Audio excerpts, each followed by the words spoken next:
කරන්න ඕනේ නැහැ අවුලන්නේ නැහනේ. අවුලන්නේ නැහැ නීල් කරන්න.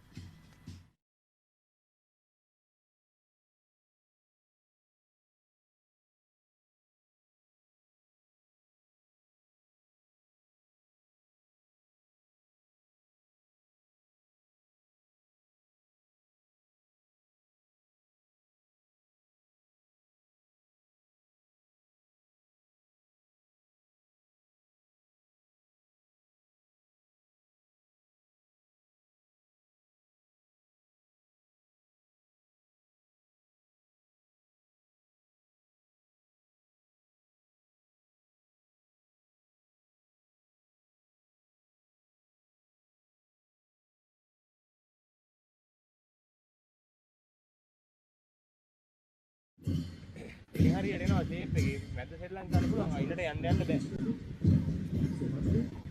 ගෝල පේන්නේ. ජීවනියට බැට් කරන්න ඕන.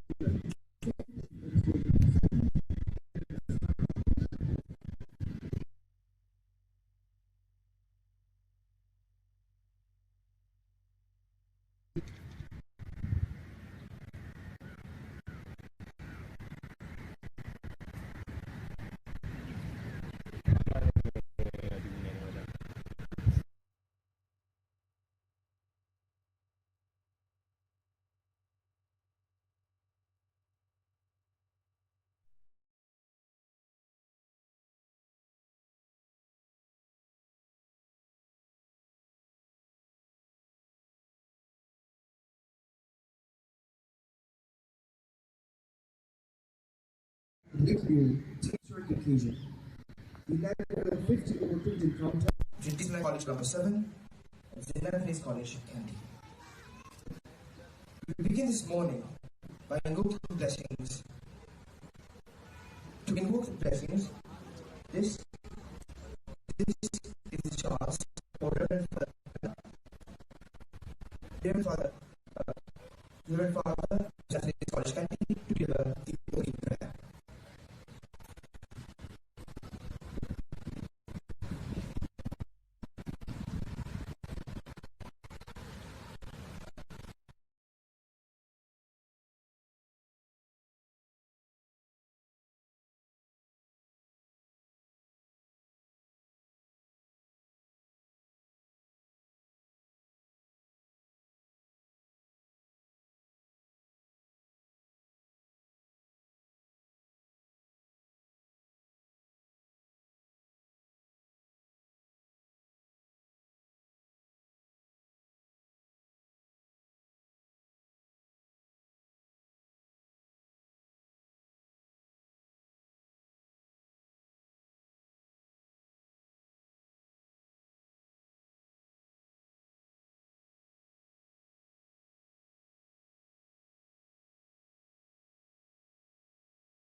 දිනටම කොළඹිටියේ සෙනනායක විද්‍යාලය සහ මහනුවර ශාන්ත අන්තෝනි විද්‍යාලය අතර පළමු වරට පැවැත්වෙන එක් දින තරගයේ කොළඹ CCC ක්‍රීඩා පිටියේ සිට සජීවීව ඔබ වෙතට ගෙනෙන්නටයි අපි අද සූදානම් වී සිටින්නේ. පන්දුවාර 50 මීටර විකට තරගය අද දවස පුරා කොළඹ CCC ක්‍රීඩාංගණ පරිශ්‍රයේදී පැවැත්වෙනවා. ඉතින් අද දවස පුරා අපි සූදානම් ක්‍රීඩා විස්තර විචාරණද සහිතව සුපහැතිලිත සුන් සමගින් ඔබ සියලු දෙනාට මේ තරගය සජීවීව ඔබගේ නිවසටම සමීප කරන්නට. මේ අවස්ථාවේදී අප සමට දැක බලා ගන්නට හැකියාව ලැබෙනවා ක්‍රීඩා පිටියේ වර්ෂය තුලදී තරගයේ නිල සමාරම්භ උත්සවයේ සිදුවන ආකාරය. මේ අවස්ථාවේදී මේ සඳහා සමමිනි සභාපති අමුත්තන් විසින් රජස්ව වීමෙන් අනතුරුව අද දින තරගයේ සමාරම්භ උත්සවයේ වැඩ කටයුතු ආරම්භ වීමට නියමිතයි.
මේ අවස්ථාවේදී උත්සවයේ වැඩ කටයුතු සමාරම්භ කරමින් ජාතික ධජය එවැගේම මහනුවර ශාන්තන්තෝන විද්‍යාලයේ පාසල් ධජය එවැගේම කොළඹදී සිරනායක විද්‍යාලයේ පාසල් ධජය එසවීමෙන් අනතුරුව ජාතික ගීය ගායනා කිරීම සිදු කරනවා. ඉන් අනතුරුව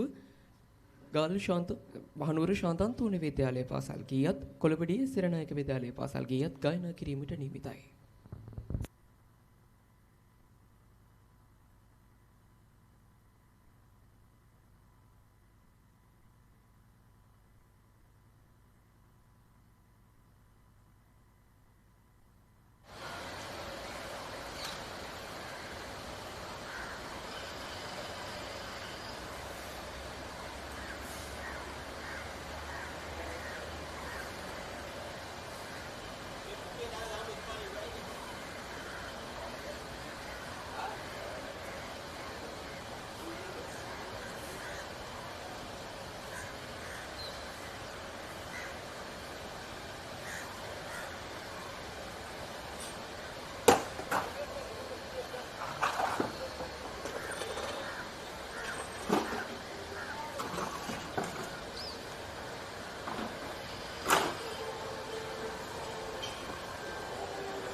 ඊපස්සේ පොඩි ටික අල්ලන් ඉන්නේ. ඔය මං පොඩි ටික අල්ලන් ඉන්නේ.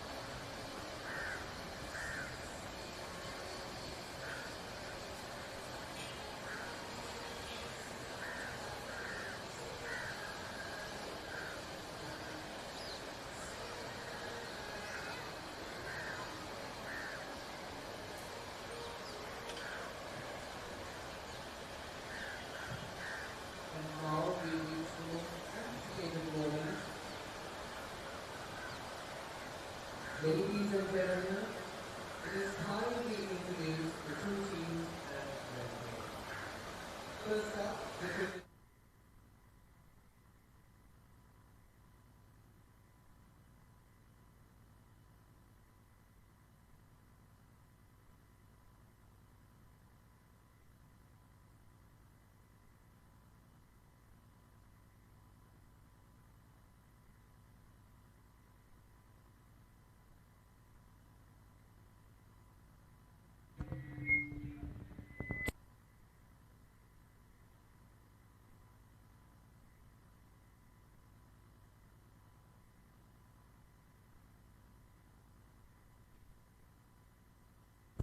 විශේෂයෙන්ම මේ අවස්ථාවේදී දෙවිද්‍යාලයන්හි පාසල් ගීතයන් ගායනා කිරීමෙන් අනතුරුව සමාරම්භ උත්සවයේ සඳහා සහභාගී වන සුවිශේෂී ආරාධිත මුදන්ට ක්‍රිකට් ක්‍රීඩා කණ්ඩායම් හඳුන්වා දෙන අවස්ථාවයි ප්‍රථමයෙන්ම මේ අවස්ථාවේදී මහනුවර ශාන්ත අන්තෝනි විද්‍යාලය ක්‍රිකට් ක්‍රීඩා කණ්ඩායම කණ්ඩායමේ නායකයා විසින් සභාවනීය ආරාධ දමුත්තන්ට හඳුන්වා දෙන අවස්ථාවයි ඔබ සියලු දෙනාට මේ අවස්ථාවේදී දැක ගන්නට හැකි වන්නේ. ඉන් අනතුරුව මේ අවස්ථාවේදී කොළඹදී සෙනනායක විද්‍යාලයේ පළමු පෙළ ක්‍රිකට් කණ්ඩායම නායකයා විසින් සභාවනීය ආරාධ දමුත්තන්ට මේ ආකාරයෙන් හඳුන්වා දෙනු ලබනවා. විශේෂයෙන්ම කොළඹදී සෙනනායක විද්‍යාලය සහ මහනුවර ශාන්ත අන්තෝනි විද්‍යාලය අතර මේ තරගය පැවැත්වෙන්නේ ප්‍රථම වතාවට කොළඹ CCC ක්‍රීඩාංගණ පරිශ්‍රයේ සිටයි ඔබ සියලු දෙනාට මේ ආකාරයෙන් සජීවීව මේ තරගය ගෙනෙන්නේ. මේ උත්සවයේ සමාරම්භක උළෙලෙන් අනතුරුව අපි සූදානම් තරගයේ කටයුතු ආරම්භ කරන්නට ක්‍රීඩා කටයුතු ආරම්භ කරන්නට විශේෂයෙන්ම සිංහල සහ ප්‍රධාන වශයෙන් ඉංග්‍රීසි භාෂා දිත්වෙන් ඔබ සියලු දෙනාට තරගයේ ක්‍රීඩා විස්තෘචාරය ගෙනෙන්නට අපි බලාපොරොත්තු වෙන සිටිනවා. මේ ආකාරයෙන් අද දිනේදී උත්සව සඳහා සපමිනි සභාවනීය ආරාධ දමුත්තන් විසින් මහනුවර ශාන්ත අන්තෝනි විද්‍යාලීය ක්‍රිකට් ක්‍රීඩා කණ්ඩායමත් ඒ වගේම කොළඹදී සිරනායක විද්‍යාලයේ ක්‍රිකට් ක්‍රීඩා කණ්ඩායමත් මේ ආකාරයෙන් හඳුනා ගන්නු ලබනවා. ඉන් අනතුරුව සියලු දෙනාක් වීම අවස්ථාවේදී සමූහ ඡායාරූපයකට පෙනී සිටීමට නියමිතයි.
විශේෂයෙන්ම අද දිනේදී මහනුවර ශාන්ත අන්තෝනි විද්‍යාලය සහ කොළඹදී සිරනායක විද්‍යාලය අතර පළමු වරට පැවැත්වෙන එක් දින තරගයේදී ක්‍රීඩා කරන ක්‍රීඩා සංචිතයන් මෙසේයි.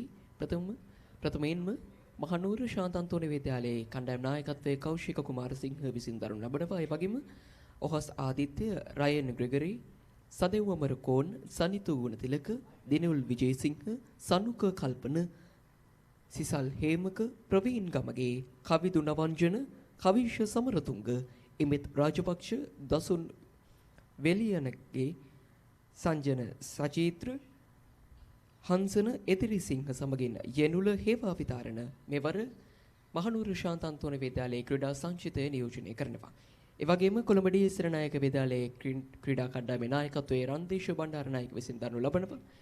ඒ වගේම ක්‍රීඩා සංචිතය වෙනුවෙන් ශානල් බිනුක්ෂ, චනුල් අතරේ, ජනි දුරණසිංහ, ශිවාන් වෙල්ගම, චිතුන් වැද්දගේ, මියුරු බණ්ඩාර, හමිඩ් අෆ්දාල්, ඕෂධ පෙරේරා, බාසුරු ජයසේන, සිත්‍රෝ ගුණතිලක, පමුල ලොකුලියන, රණුමිත සෙහස්, සවේන් කලන්සූරිය, එවැගේම සංජුල ජුලාජ් ඇතුළත්.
මෙදා පාර අලුත් අවුරුදු නිවාඩුවේ පවුලේ හැමෝම එක්ක එකතු වෙලා හිතේ හැටියට රස විඳින්න පුළුවන් අලුත්ම අලුත් චිත්‍රපට පෙළක් දැන් POTV වෙතින්.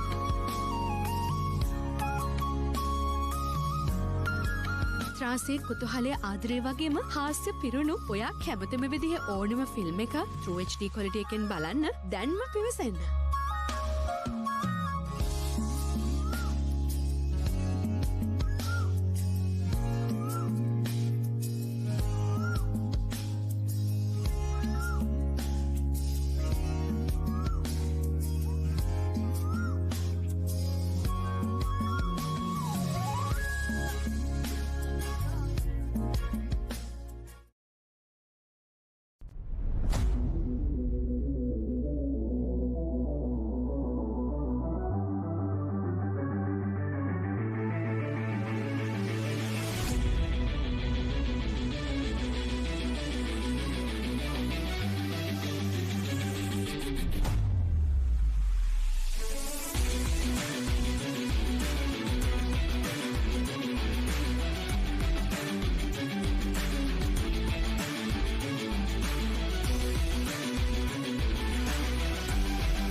Biggest cricket league in the world.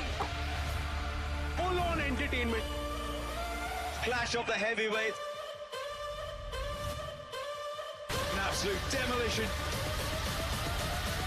Get ready for the battle for the ages. Tata IPL.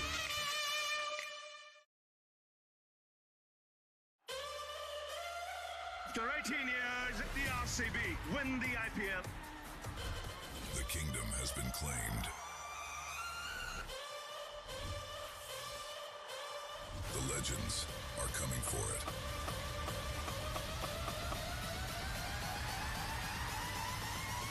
The throne won't go uncontested. Tata IPL.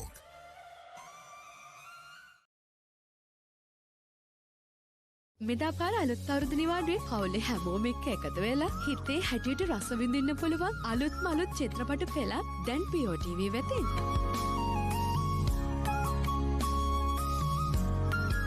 ත්‍රාසයේ කුතුහලය ආදරය වගේම හාස්‍ය පිරුණු ඔයා කැමතිම විදිහේ ඕනම ෆිල්ම් එකක් True HD quality එකෙන් බලන්න දැන්ම පිවිසෙන්න.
Tail was the call, and Kaushika, you have won the toss, and what have you elected to do?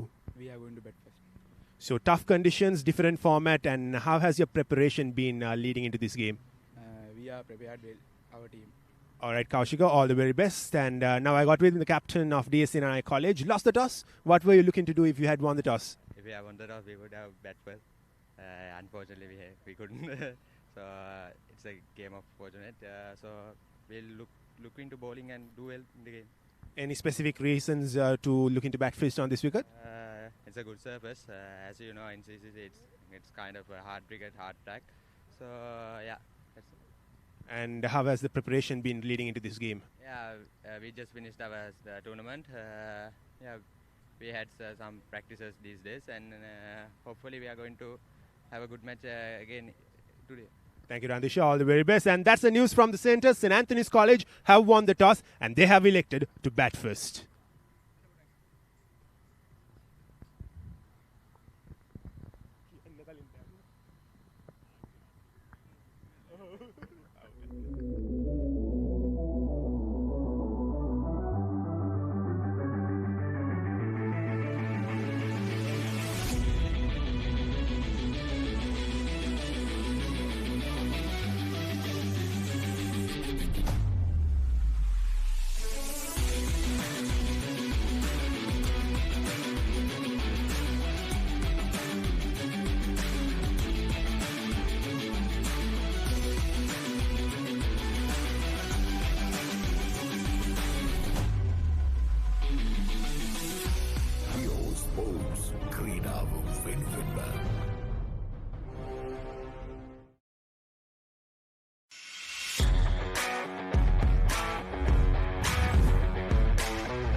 The biggest cricket league in the world.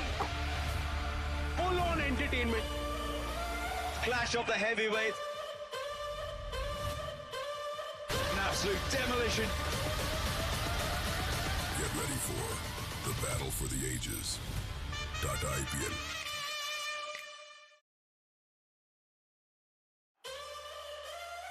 After 18 years, the RCB win the IPL.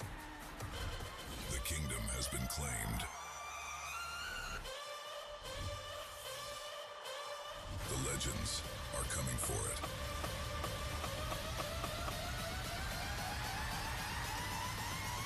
The throne won't go uncontested. Tata IPL.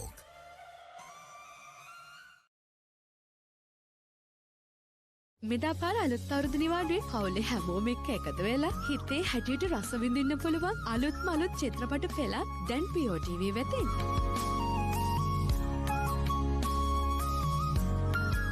ත්‍රාසයේ කුතුහලයේ ආදරය වගේම හාස්‍ය පිරුණු ඔයා කැමතිම විදිහේ ඕනම film එකක් True HD quality එකෙන් බලන්න දැන්ම පිවිසෙන්න.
The biggest cricket league in the world.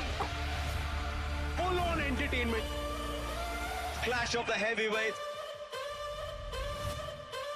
An absolute demolition. Get ready for the battle for the ages. .IPL.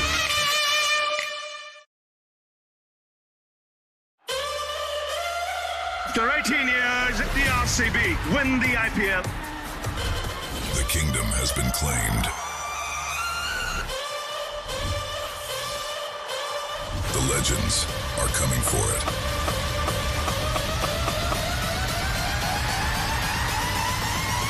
The throne won't go uncontested. Tata IPL.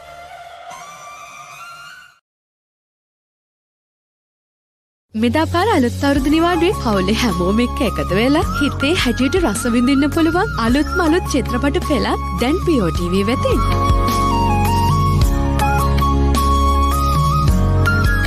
ත්‍රාසී කුතුහලයේ ආදරය වගේම හාස්‍ය පිරුණු ඔයා කැමතිම විදිහේ ඕනම ෆිල්ම් එකක් True HD quality එකෙන් බලන්න දැන්ම පිවිසෙන්න.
Biggest cricket league in the world.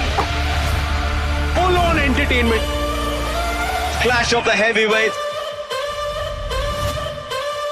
An absolute demolition. Get ready for the battle for the ages. Tata IPL.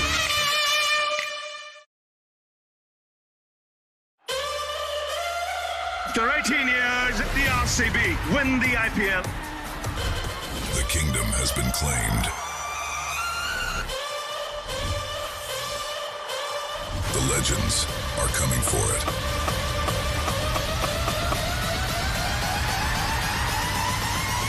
The throne won't go uncontested. Tata IPL.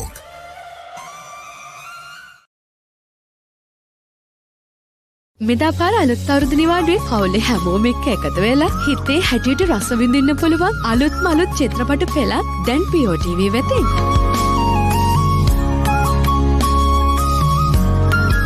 ත්‍රාසී කුතුහලයේ ආදරය වගේම හාස්‍ය පිරුණු ඔයා කැමතිම විදිහේ ඕනම ෆිල්ම් එකක් True HD quality එකෙන් බලන්න දැන්ම පිවිසෙන්න.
Wishing you all a very good morning, ladies and gentlemen, here at the CCC grounds in Colombo.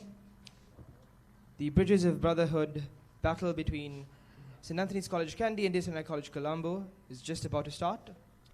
St. Anthony's College won the toss and elected to bat first, giving Senanayake College the option of bowling first here in this field. Both teams have very impressive records in the tournament that just ended, in the All-Ireland tournament that just ended. Both looking out for a victory here. Senanayake College is sure to use this as an opportunity to prepare for the upcoming Battle of the Goals between Senanayake College and Mahanama College.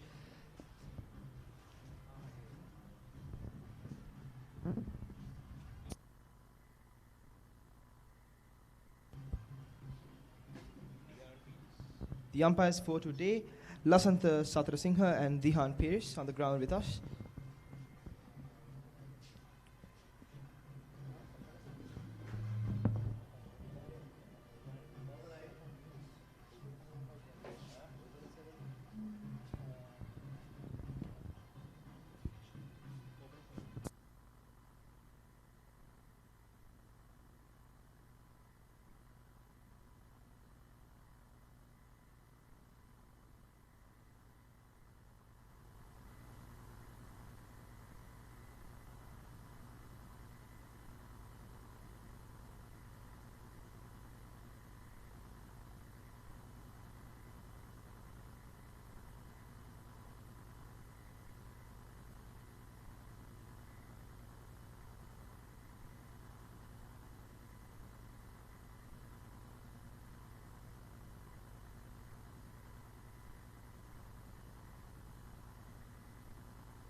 Right, Chetan Bedari coming in now to open the bowling for Senanayake College.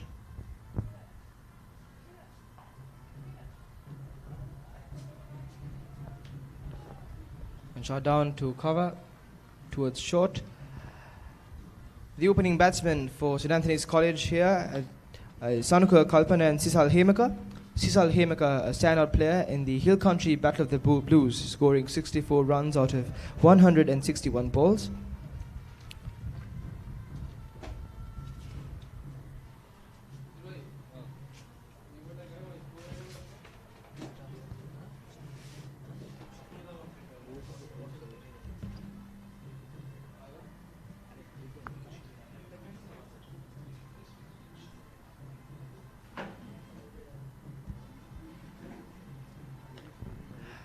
Apologies, Oshida Pereira opened the bowling for Senanayake College here. 2 dot balls to begin with.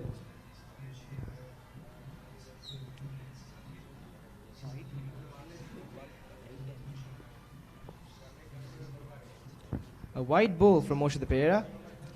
A miscalculated ball here. Sanuka Kalpana in the wicket.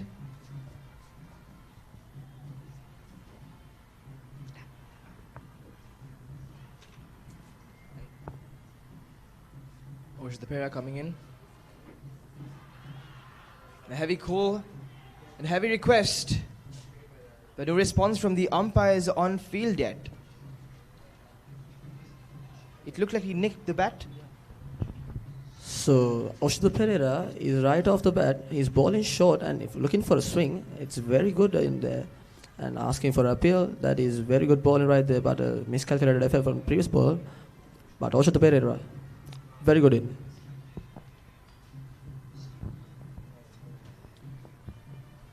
You can see the captain Randish Bandanayake has set up 2 slips.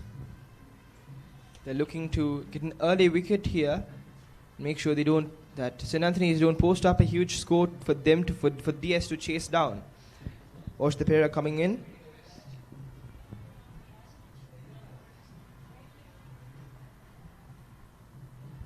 See, look, they just keep applying pressure on early and trying to grab an early wicket here.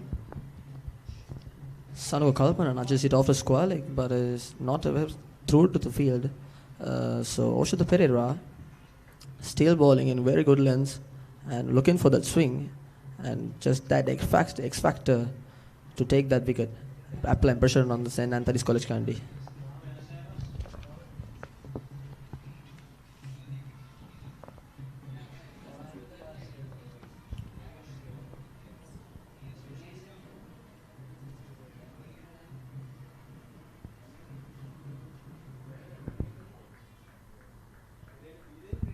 It's very wide off the off stump. Oshito Pereira trying to get that edge off the line to the slips as a catch. But the batter is very wise to leave that. And gotta say, Sanuka Kalpana is choosing his shots wisely in the match. Let's talk about the stand-up performers from St. Anthony's College Kandy. We saw in the Hill Country Battle of the Blues, the stand-up performers were Sisal Hemaka and Kaushika Kumarasinghe in the first innings, scoring 64 and 44 runs each. Coming in now, Oshito Pereira. A beautiful ball and 2 square leg, it goes down for the boundary, ladies and gentlemen. He's bowling on the square leg, and so he's bowling on the leg and still targeting his leg stumps, but just off the nick, it goes over the square leg and into the boundary. Got to say the CCC has some shorter boundaries and some poses an advantage. The ball is called as a no ball, giving away an edge to St. Anthony's here.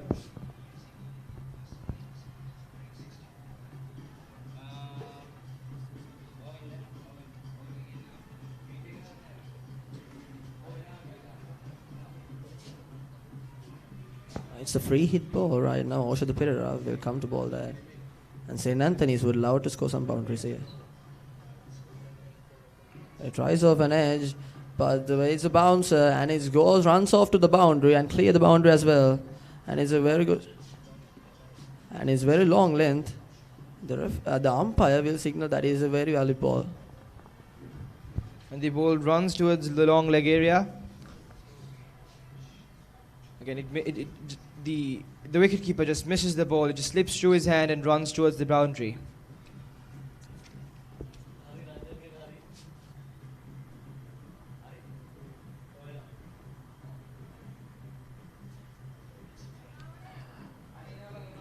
St. Anthony's College were able to profit 8 runs off of that no ball. St. College should not make these mistakes going forward. Oshito Pereira coming in for his last ball of the over. This time just bounces off the wicket. Very unfortunate there, Oshito Pereira. Sanuka Kalpana should look to his strokes more and try to stabilize the wicket right now. And that's the end of the over. 10 for no loss.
Basur Kalhara now off the edge, right arm around the wicket from the commentary box end.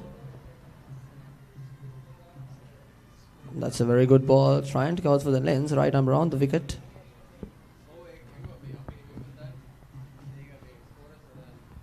He's an outstanding left armer, Basur Kalhara.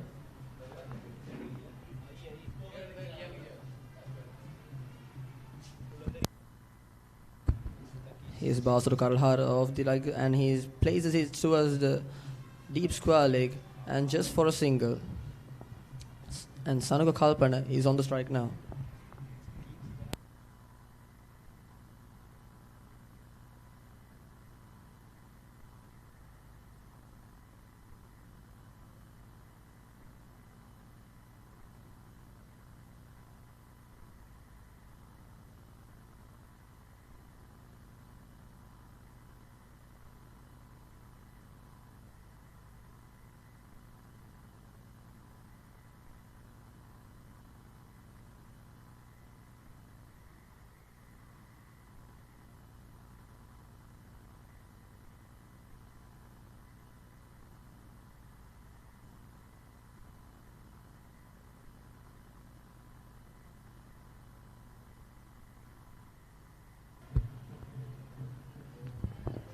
Dot ball. Basur Kalhara bowling very well, choosing his length properly. A lot of spin from his end. Gotta say, choosing a left arm spinner for the opening overs. It's a very brave decision in CCC.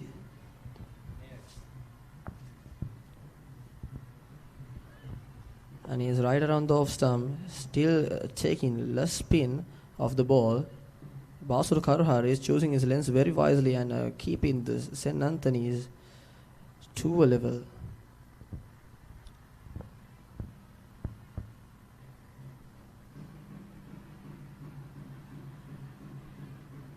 Very good fielding from Senanayake College. Very sharp onto the ball. But also very good running between the wickets from St. Anthony's College here. Sal Hemaka in the wicket now.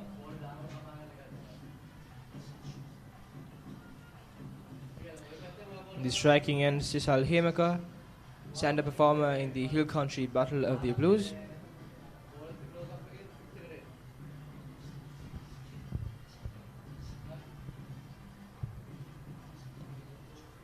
Right. A shot towards extra cover. The fielder is quick on his feet, gets the ball and throws it right back to the wicket-keeper. That is the end of the second over. 3 runs scored of that over. St. Anthony's College Kandy, 13 runs for no wickets.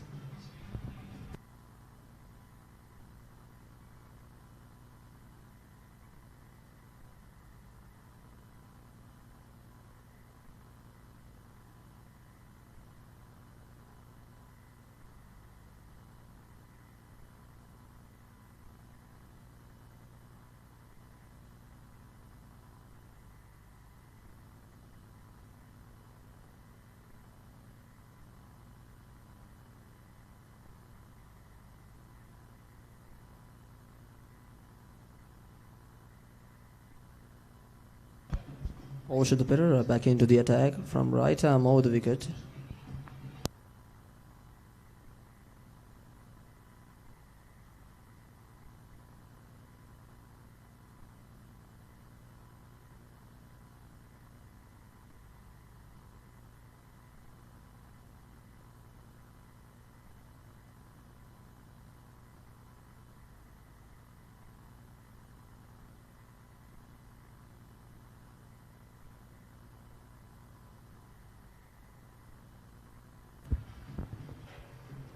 Osho Pereira from the pavilion end, a shot towards the third man from Sanuka Kalhara.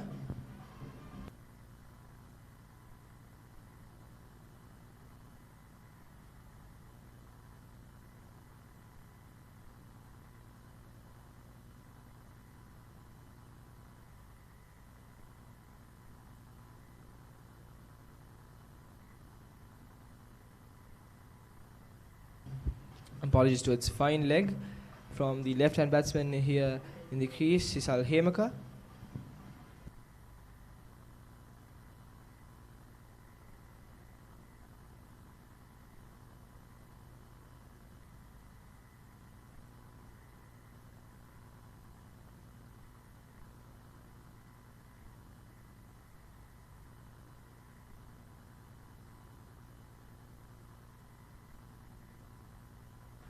The Pereira this time wide off the leg stump and it's signaled wide by the umpire. Still choosing. The slips are being taken long now.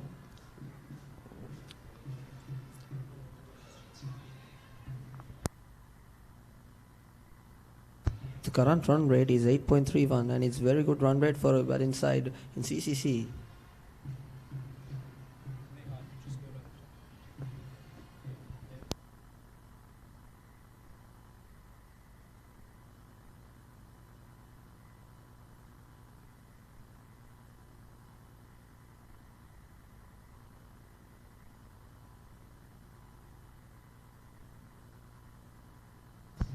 Beautifully driven by the Pereira's ball.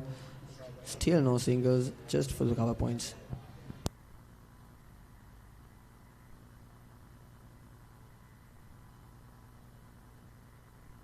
The ball runs towards cover point. The Pereira trying to make up for his mistakes by making sure he does not bleed runs.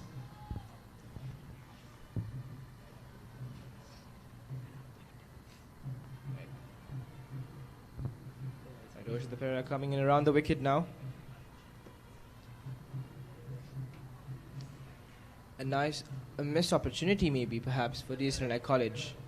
And that ball runs towards the boundary.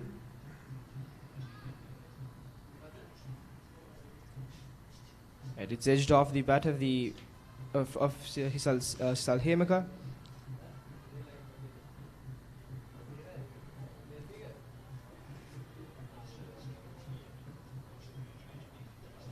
The wicketkeeper does jump up to catch the ball, but it slips off his gloves.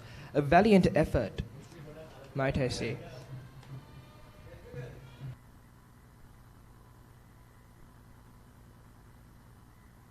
Seems to be an injury on field for the wicketkeeper from Senanayake College.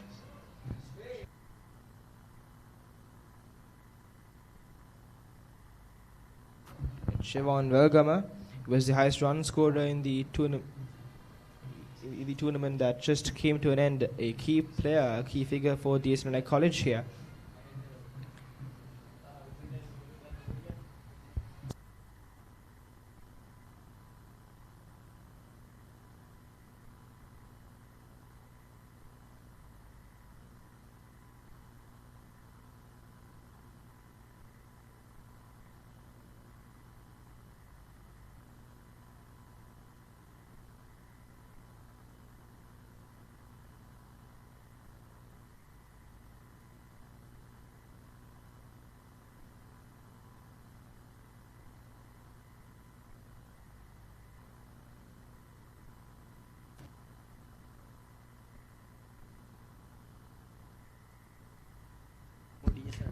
Sivan Velgama, the highest run scorer in the Sri Lanka Schools Cricket Association under 19 Division 1 Tier A tournament for Senanayake College. It would be a shame to lose him here, and we have to think about how this will impact the Battle of the Goals, which is coming soon.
Right, it all seems to be sorted out in the field.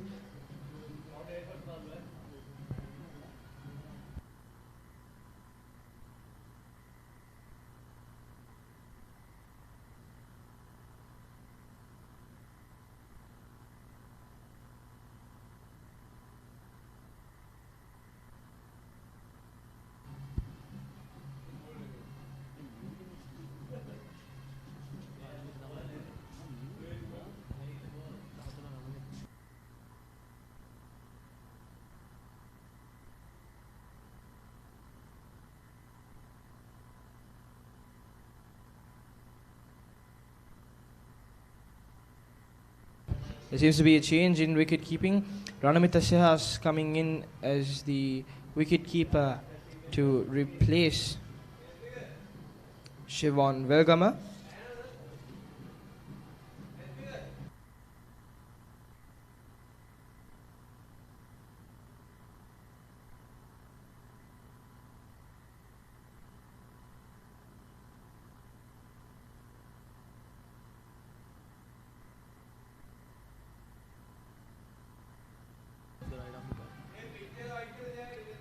And a strong shot towards deep forward square leg.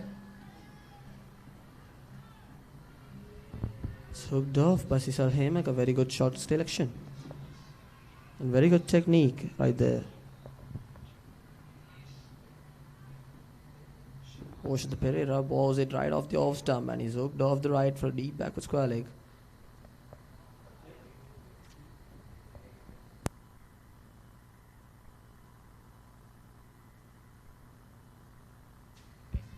The substitute wicketkeeper, Ranamita Sehas, he was the Under-15 Division 1 Cricket Tournament Best Wicketkeeper in 2023, standard performer there.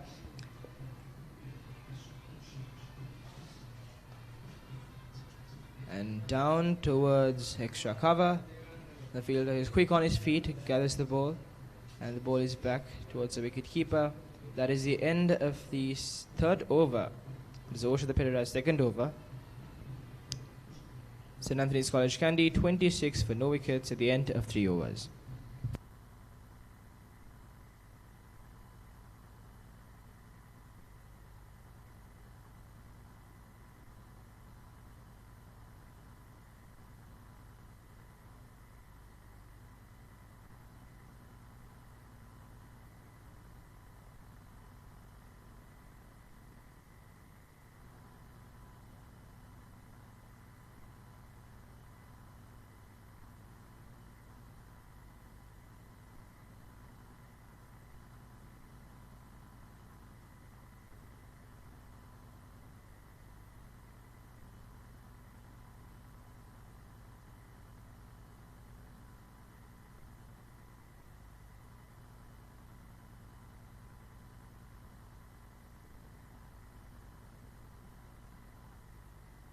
Is Basur Kalpana again from the commentary box and left arm over the wicket.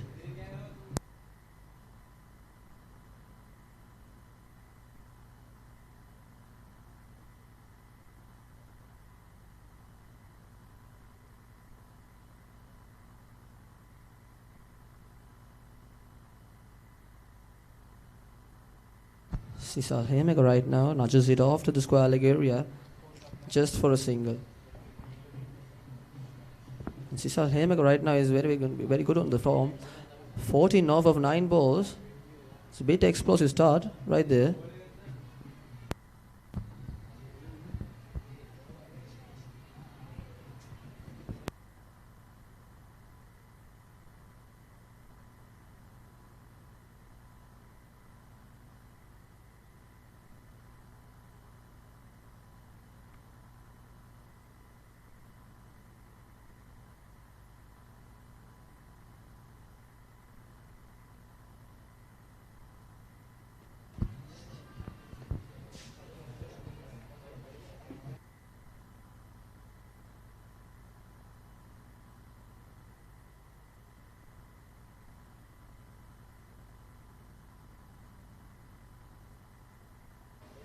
Basur Kalhara comes from the commentary box end. And the ball goes off towards square leg.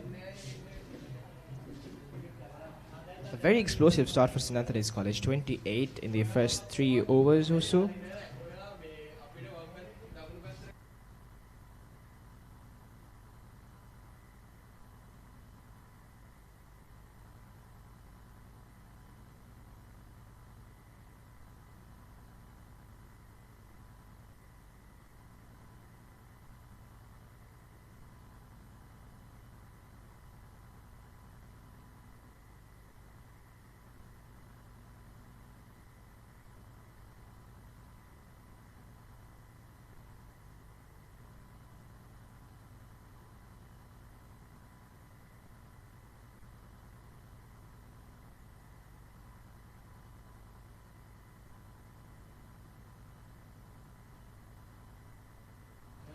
Very good running between the wickets from Sanuka and Sisal.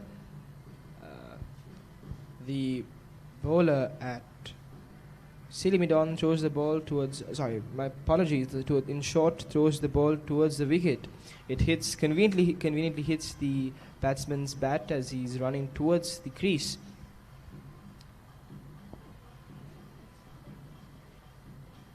Three runs off of this over from Basru Kalhara.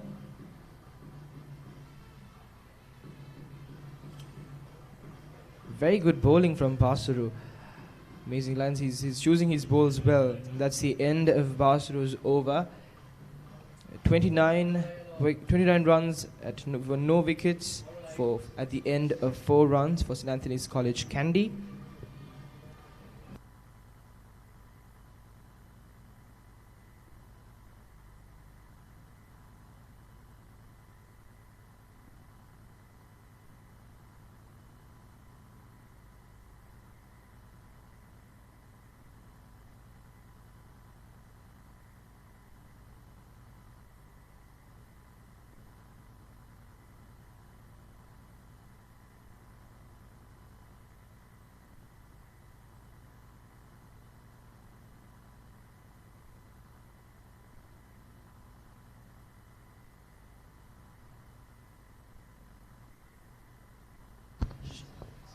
It appears to be Shanal Binushka bowling from the pavilion end.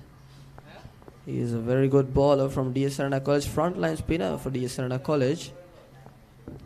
He got a fiver in the Battle of the Golds and the vice captain for DS Serena College first 11.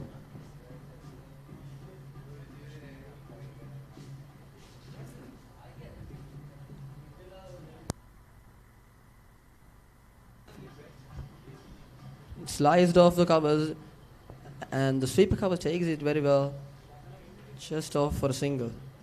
We've got to say, very good running in between by Sisal Hemak and Sanu Kalpana. They're keeping the runs. That's what they should do right now.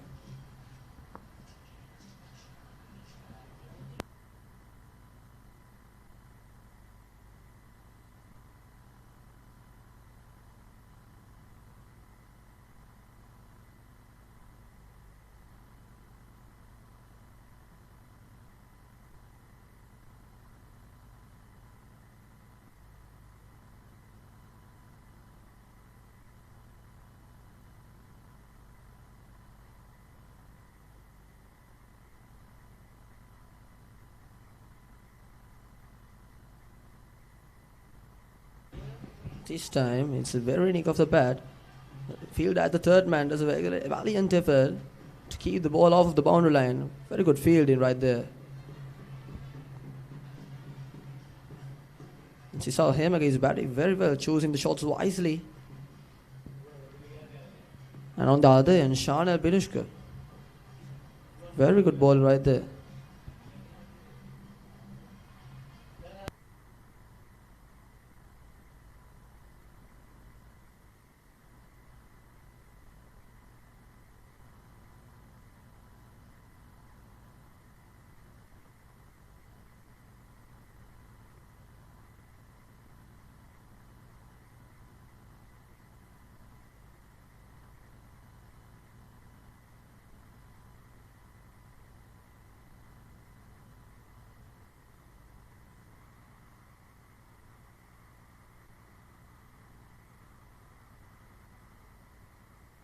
Disney College has a lot of standard bowlers here in their lineup. Shanal Binushka, of course, hero in the last big Battle of the Goals.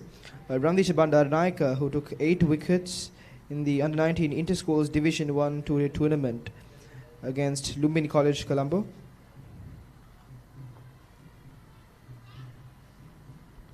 And that bowls wishes towards the boundary. It towards fine leg. Sisal Hemaka, 21 off of 16 now. Sisal Hemaka, of course, a standard performer in the Hill Country Battle of the Blues, scoring 64 runs out of 161 balls. Again, St. Anthony's College off to a very good start at the end of 5 overs. 36 runs for no loss.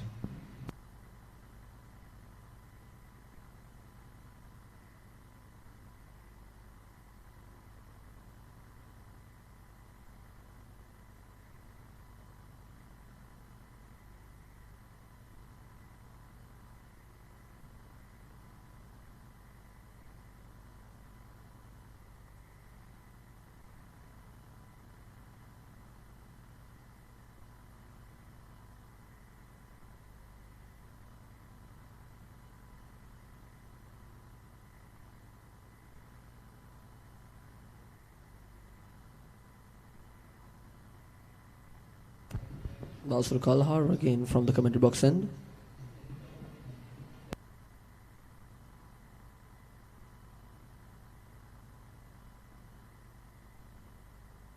He's appeared to be targeting the leg stump, and Sisal Hemaker is comfortable in nudging it off the square leg and getting singles, which is what they should do right now.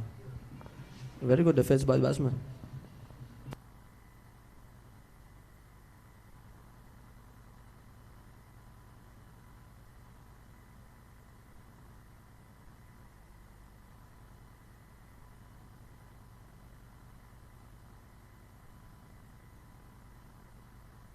Charging down the wicket, and his beautiful shoot of mid-on, beautifully driven by son of Kalpana.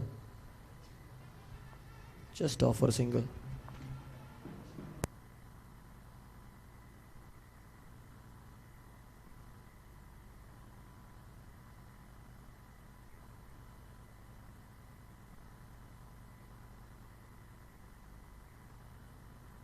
Around the wicket, Basru Kalhara.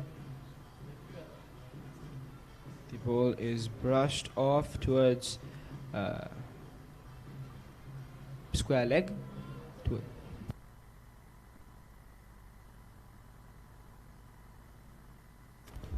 Towards mid-wicket, apologies. The fielder at deep forward comes up to take that ball. Again, same shot selection towards mid-wicket. The fielder at deep sweeper comes towards and picks up the ball for the line.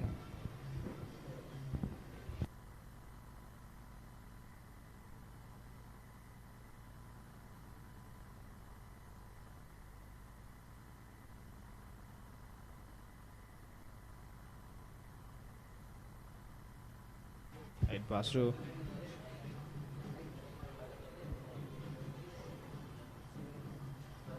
Three runs of his over. He's coming in for his last ball, Basru Kalhara. Basru Kalhara has been bowling brilliantly, applying pressure to Sisal and Sanakoha, doing very well at the wicket right now. And again, the shot goes towards point, collected inside the circle. And that is the end of the 6th over. 39 runs for no loss, St. Anthony's College Kandy.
Right, the captain of Senanayake College, Randisha Bandaranayaka, coming in from pavilion end now. Ball goes off towards mid-on, collected inside the circle. Randisha Bandaranayaka, powerful figure, powerful bowler. For Senanayake College, as I mentioned, he took 8 wickets against Lumbini College in the under-19 two-day tournament. Sisal Hemaker with 22 runs off of 19 balls.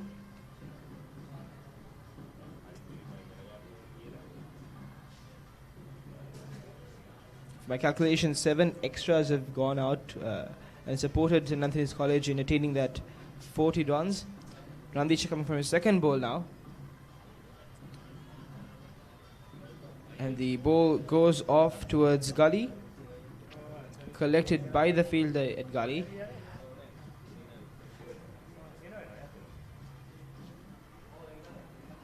Ranamita Sehas behind the wickets. He scored his half century in the Battle of the Goals T20 encounter last year against Mahanama College. A powerful innings, holding up Senanayake College to the front. He's an interesting and a key player to look forward for his performance. Coming in Ramdesha now. And the shot goes on towards mid-on, deep mid-on. Ball collected by the fielder over there. Ramdesha doing good effort to reduce the run rate, reduce the rate of scoring runs for St. Anthony's College.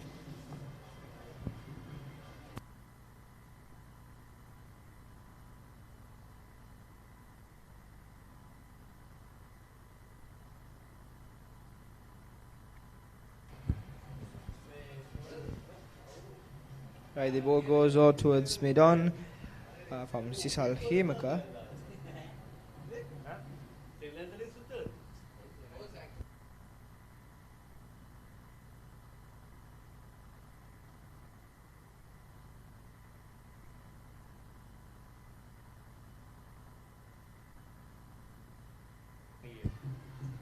All right, the the ball is sliced on to mid-on. Ramdesha Bandaranayake coming in for his last ball of the over. 4 runs of this over for St. Anthony's College. They're 43 right now. Senanayake College looking for a wicket. Another dot ball. Alright, with that, ladies and gentlemen, at the end of 7 overs, 43 runs for no loss. Coming into the commentary box now, Arkam bin Hussein and Mithila Rosero.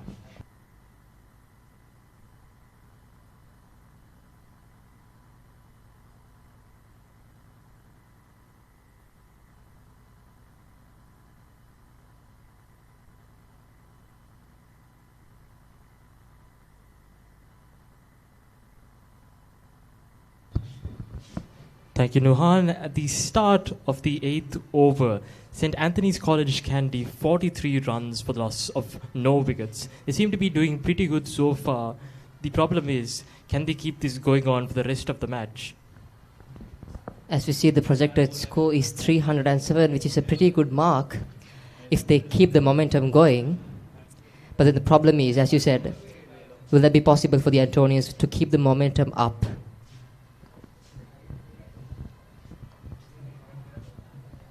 Driven down to the boundary line. Nicely stopped by DS Senanayake. It's not going to be 4 runs for the Antonians. DS Senanayake has quite a challenge up against them, with St. Anthony's College having Sanuka Kalpana and Sisal Hemaka at the batting end. 2 batsmen from St. Anthony's who've performed really well in this season. It's going to be tough for DS Senanayake, but if they can get them out of there, it's going to be a huge advantage for them. In with the second ball of the over. Good running between the wickets by the Antonians, and this time it was a better delivery than the last delivery by Basru Kalhara from the Dons.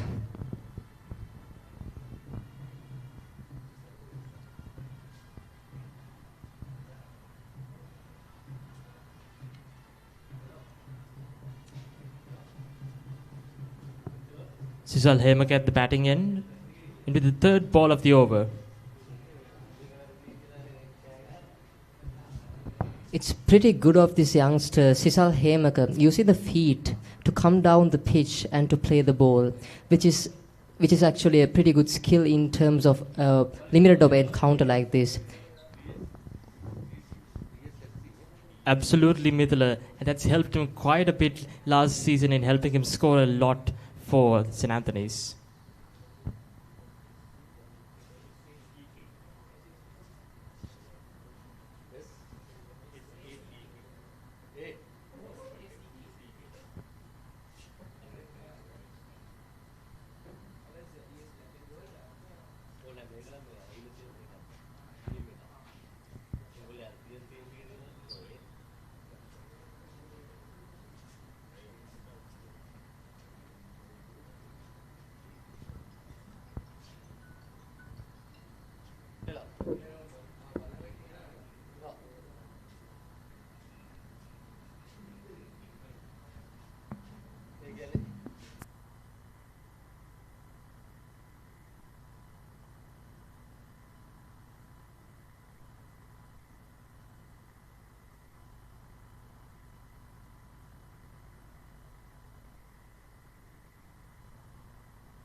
When we look at the individual scores of these two batsmen, I see Sisal Hemaker scoring 26 runs off from 24 deliveries, which is a pretty good mark for the Antonians as the open batsman.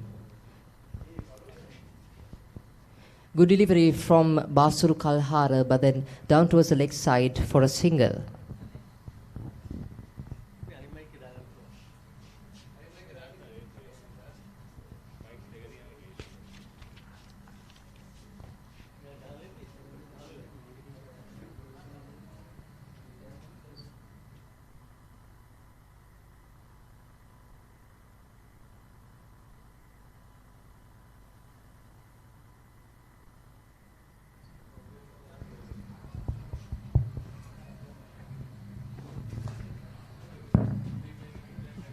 Beautifully driven to the boundary. Stopped in the nick of time. It's not going to be a lot for St. Anthony's, but it's a run more for them.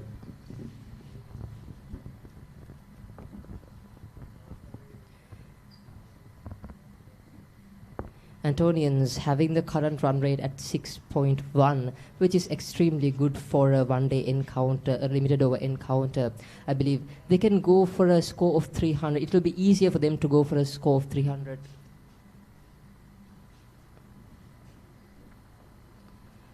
A pretty good delivery from Basuru Kalhara to end the 8th over.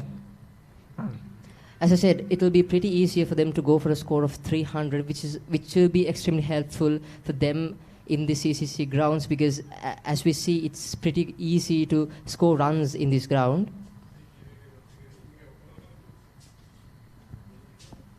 Absolutely, Midale. It seems like we're going to see quite a few high scores from both sides in this match, considering the size of the ground. Regardless, here comes the 6th. Attempting for a reverse sweep straight towards the fielder, and that ends the 8th over. Antonians 49 runs with a loss of no wickets.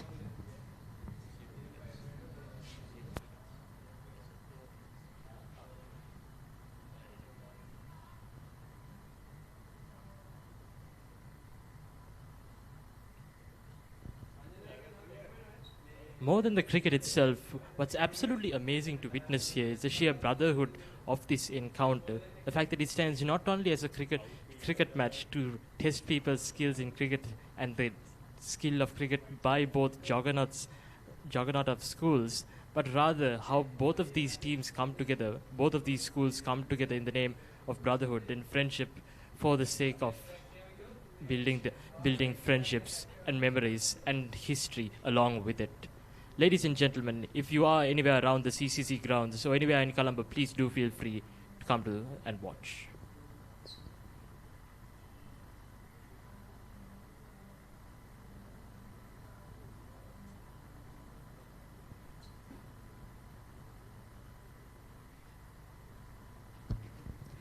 Sithru Gunaratna, the new bowler from the pavilion end.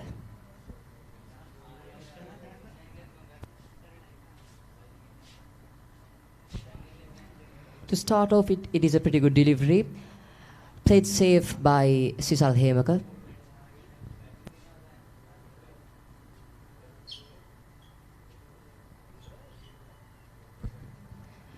Right into the next ball that's driven down to the boundary. Looks like it's going to be 4 runs for St. Anthony's. It's another 4 runs, making the total go up to 53 runs, with Sisal Hemaker increasing his score to 31.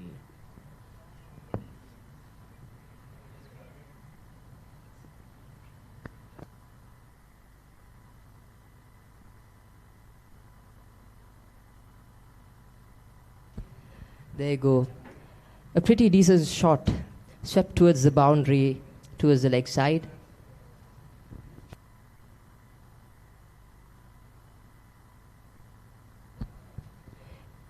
If Dons want to stop the momentum from keep going from the Antonians, they have to be mindful of their bowling. They have to keep that line and length to the perfect. As I said, that is the perfect line that they should be bowling. Not the one like the previous delivery, which was swept towards the leg side for a boundary.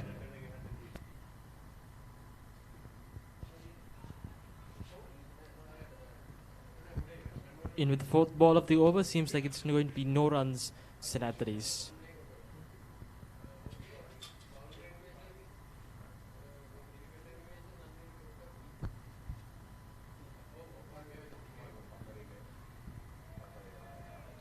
Pretty good bowling from Sithru Gunaratne from the pavilion end.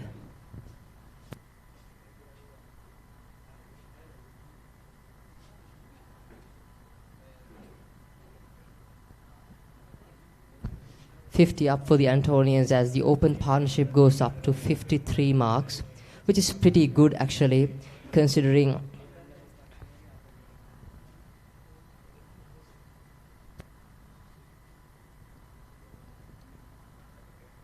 a small look at the runs so far. Sanuka Kalpana 14 runs from 25 balls and Sisal Hemaka 31 runs from 31 balls, adding up to a total of 53 runs so far for St. Anthony's College. It's a very good opportunity for St. Anthony's, considering that both of the opening batsmen are quite good and have performed very well throughout this season. If they can keep this going, this could give them quite a big advantage in this match. talking about the performances of these individuals, this Sisal Hemaka has scored 606 runs of the season with 1 century and 3 half centuries, which is actually pretty good as an opening batsman.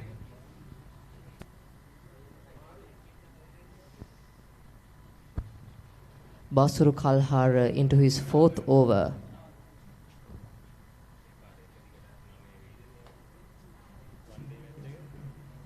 Short delivery that time by Basuru Kalhara, but then straight towards his hands.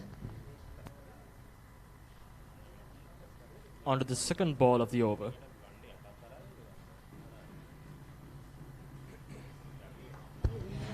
Downs comes down to the wicket using his legs and all the way for a 6 by Sanuka Kalpana. That's a great shot by Sanuka Kalpana that brings his total up to 20 runs, and his total score for St. Anthony's 59.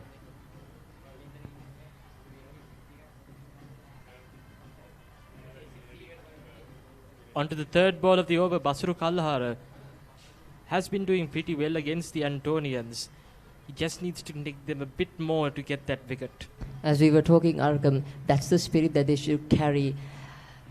The use of the feet, that's actually extremely advantageous when it comes to one-day cricket, when it comes to limited over cricket.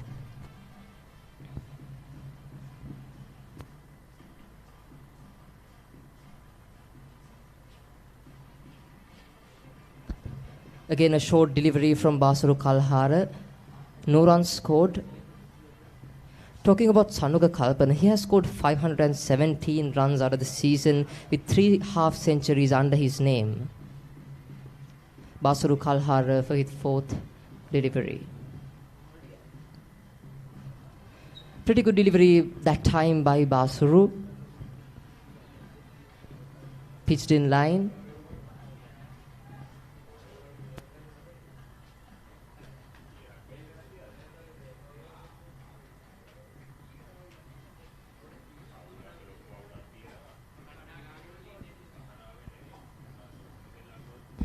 Use of the feet again, high up in the air. Will that be taken? Oh no, that's a missed opportunity from the Dons. Quite unfortunate for DS Senanayake. It's quite a good opportunity to get Sanuka Kalpana out of the field. Looks like he's still going to be there to contribute to St. Anthony's. Let's look at the replay. I'd say that's really unfortunate in the side of the Dons. St. Anthony's College is going to have to be careful as well. They can't afford to make mistakes like that. If that would have been caught, it would have been Sanuka Kalpana out of the field for the rest of the game. Basuru on to his last delivery of the 5th over.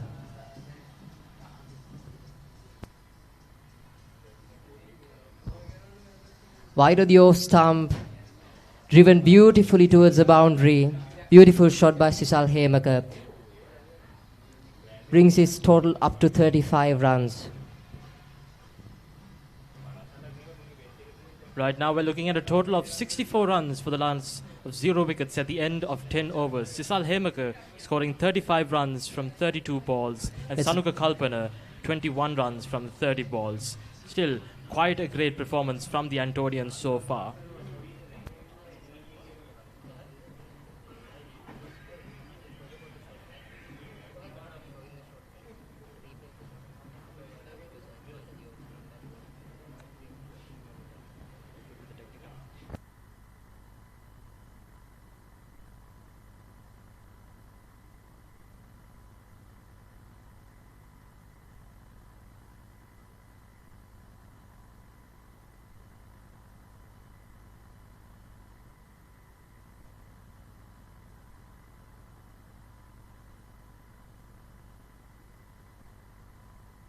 As we see, the projected score is 320 runs.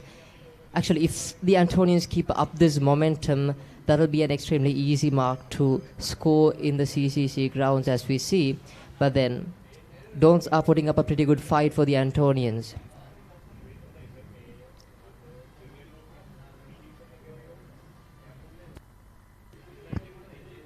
Basaru Kalhara in with his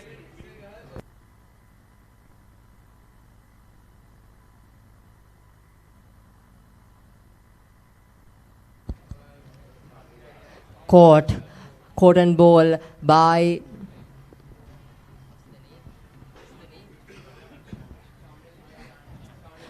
that was a perfect delivery by Chanel Binushka. Caught and ball. It was a pretty easy catch, I'd say, Arkham, isn't it? Straight to the hands of him. Definitely, that's quite a good opportunity for DS Senanayake. They were looking for that wicket and they finally got it. It's Sanuka Kalpana out of the grounds now. Unfortunately, he made a careless mistake last time. He was saved, but this time around, he wasn't quite as lucky. That was really unfortunate for the Antonians. He was going to play wide of the O stump, but then the ball was slower, I believe. It went straight to the hands of the bowler. That is, in fact, quite unfortunate for St. Anthony's. Thankfully for them, though, they still do have quite a good batting lineup left. Let's see whether someone else can come up and pick up the bat again and get this action going. Dons, on the other hand, they have tried for that wicket and they've gotten the reward, taking Sanuka Kalpana's wicket. It was a pretty good wicket, I'd say. Chanel Binuksha probably also quite happy. His second over bowling at a first wicket, and that's a wicket from the first ball itself.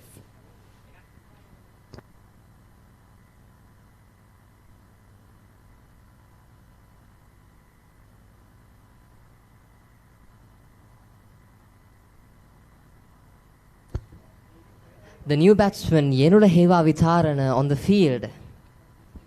If you recall the memories from the mini battle encounter against Trinitians, Yenula Heva Vitarana scored a half century, which was actually pretty brilliant from him.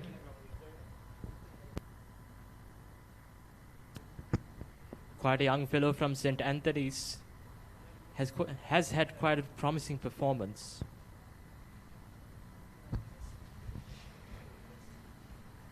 Playing safe from the first ball onwards.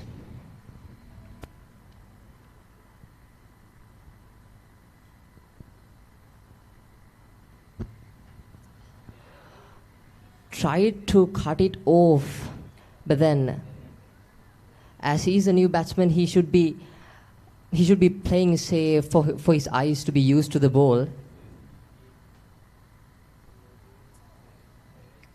Playing safe again, Yenula Heva Vitarana, the new batsman on the field.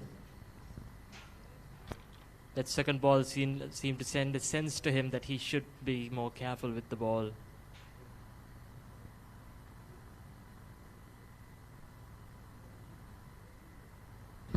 Chanel Binushka for the fourth delivery of his over. Beautifully played towards the boundary. It's quite a hard shot from Yenula Heva Vitaran. You could even hear it from the commentary box. That was perfectly played towards the mid-on area by Yenula Heva Vitarana. That was a pretty short delivery, I'd say. And short deliveries are to be punished, and he did so. That brings Yenula Heva Vitarana's total score to 4 runs from 4 balls, and St. Anthony's total to 68 runs for the loss of 1 wicket. Still going quite strong. Again, a short delivery. Punch towards the offside for a boundary. 2 boundaries back to back. Yenula Heva Vitarana up to 8 runs. St. Anthony's College total to 72.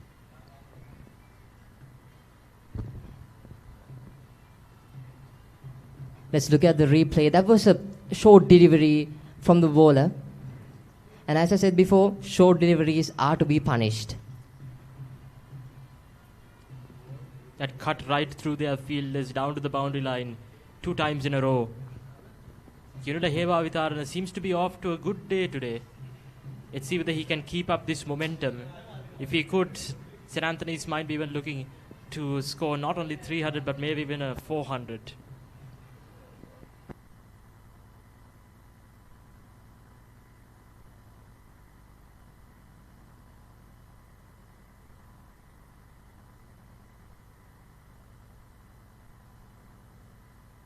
Dons, on the other hand, they cannot afford to do those mistakes, because mistakes actually might cost the match for them.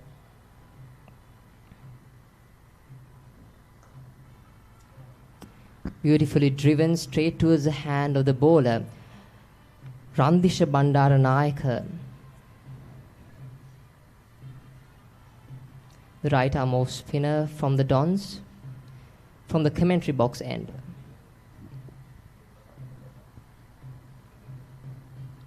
Yenula Heva Vitarana, the new batsman on strike right now.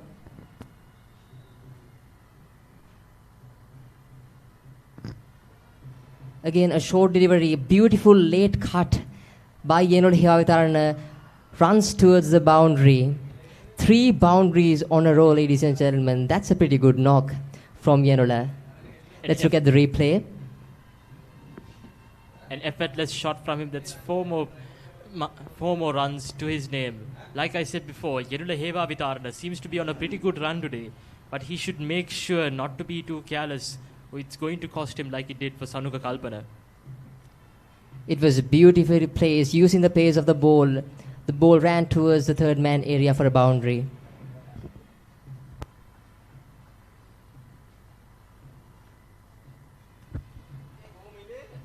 Again, a short delivery, but then this time straight towards the stumps.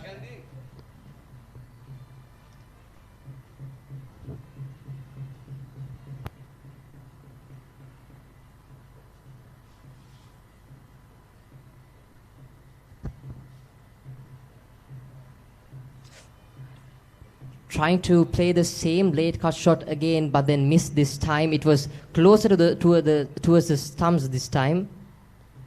Those are the kind of mistakes Yenula Heva Vitarana should avoid if he wants to stay in the game longer.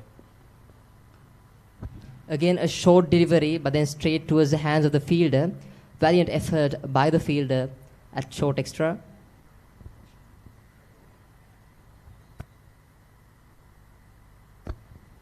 Randisha for the last delivery.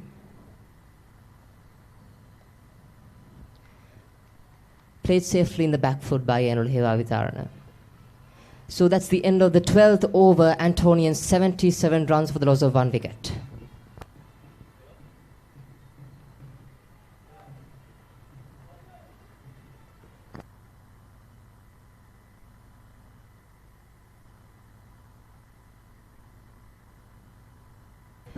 As I said before, Dons shouldn't be doing the mistakes of bowling short balls, because at the end of the day what we see is, if there are many short balls being bowled, runs will start to leak, because as we see, we have a very close boundary line in the CCC grounds, so they should be avoiding bowling short balls to the batsmen, because short balls are pretty easy to be punished towards the boundary. Indeed, and St. Anthony's has to be careful with the bigger shots that they play. They've been scoring quite well so far. The skipper of Dons calling to a paceman to bowl from the pavilion end. Hamid Afdal is a new New bowler from the pavilion end.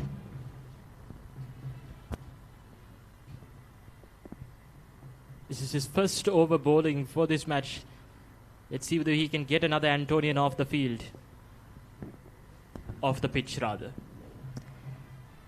Sisal Hemaka is the batsman on strike with 36 runs from out of 33 deliveries under his name.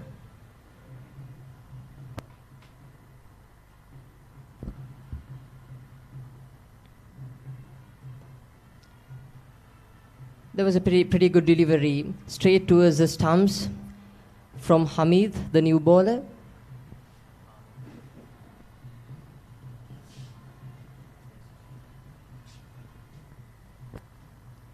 What the Dons should capitalize on is to bowl those good deliveries with good length and line continuously to stop the momentum from being building from the Antonians. Again, a short delivery, but then this time straight towards the hand of the car point fielder.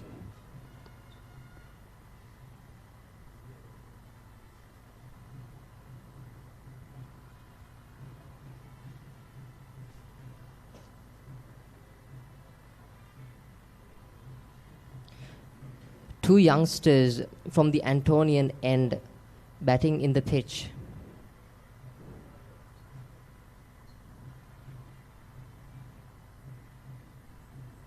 Again, a short delivery, edged, and that runs towards the boundary from the third man area. That brings up Sisal to his 40s.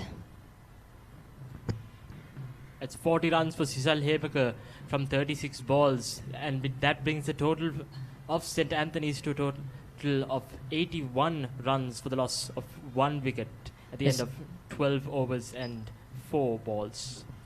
Let's look at the replay. That was edged towards the boundary.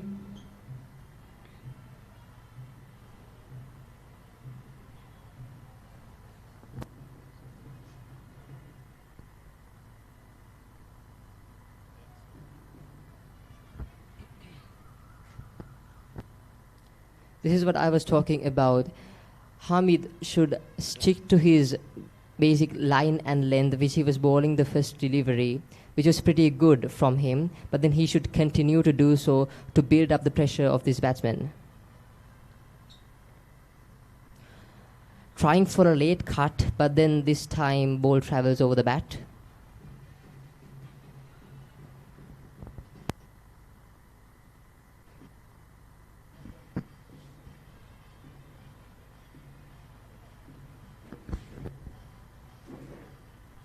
Sisal Hemaka, who scored a half century in the Hill Country Battle of the Blues as well, he is ahead of another half century in this encounter against DS.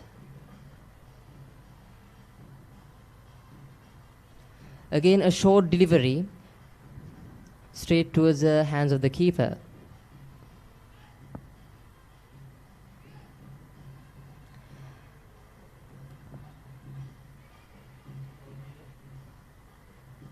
We look at the current run rate of the Antonians, it is 6.3 per over, which is actually pretty good in terms of a limited over encounter, as I said before. Indeed, the Antonians have been able to score at least a 4 or 6 in every over so far, I feel. Again, trying for a late cut, straight to his hands of the fielder. Switching sides for a single, and that brings up to the end of 13 overs, Antonians 82 runs for the loss of 1 wicket.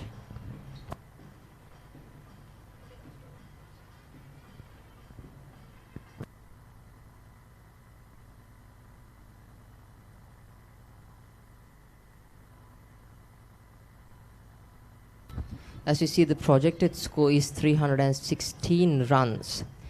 I believe DS should try harder to break this partnership and to build pressure on the Antonian batsmen. If not, it will be extremely hard for them to chase down a huge mark. Randisha Bandaranayake back on the pitch for his 3rd over.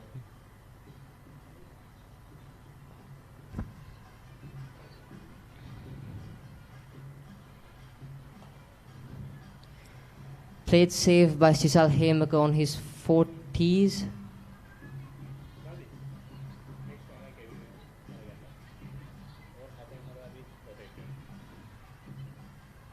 A short delivery, this time towards the stumps.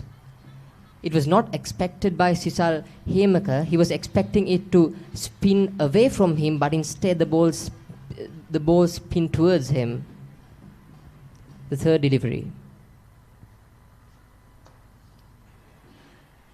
Played hard, but then it was not timed really well. Switching sides for a single. Looks like it's going to be an uneventful over for the Antonians. Only one run so far. Not to mention we have Yenula Heva Vitarana who scored 3 boundaries consecutively.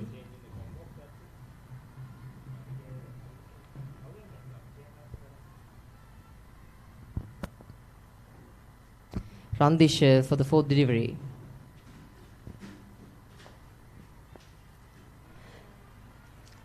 Trying to flick it towards the leg side but failed in his attempt. Yenula Heva Vitarana. Randish doing quite a good job at taming the Eagles. Again a short delivery, but then this time straight towards the hands of the fielder. Even though the Antonians are playing the powerful shots, DS Senanayake isn't letting the ball go through to the boundary. The fielder is doing quite a good job this over. Can they keep it up though?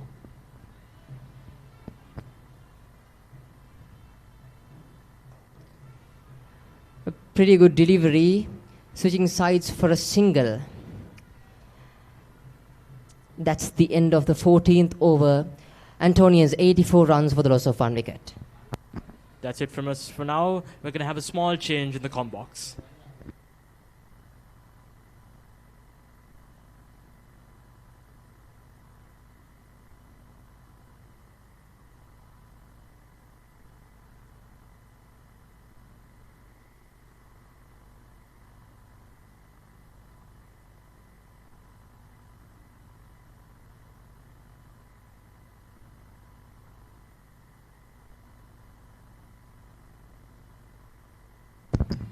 Fourteen overs completed. St. Anthony's 84 for the loss of 1, and they have given themselves a great platform to accelerate from after winning the toss and electing to bat first. And Ureshka, at the pitch report, you said that this looks like a very, very good batting surface, and it has proved to be a very good batting surface. And more than that, the outfield, it has been very fast, very dirty-looking CCC grounds.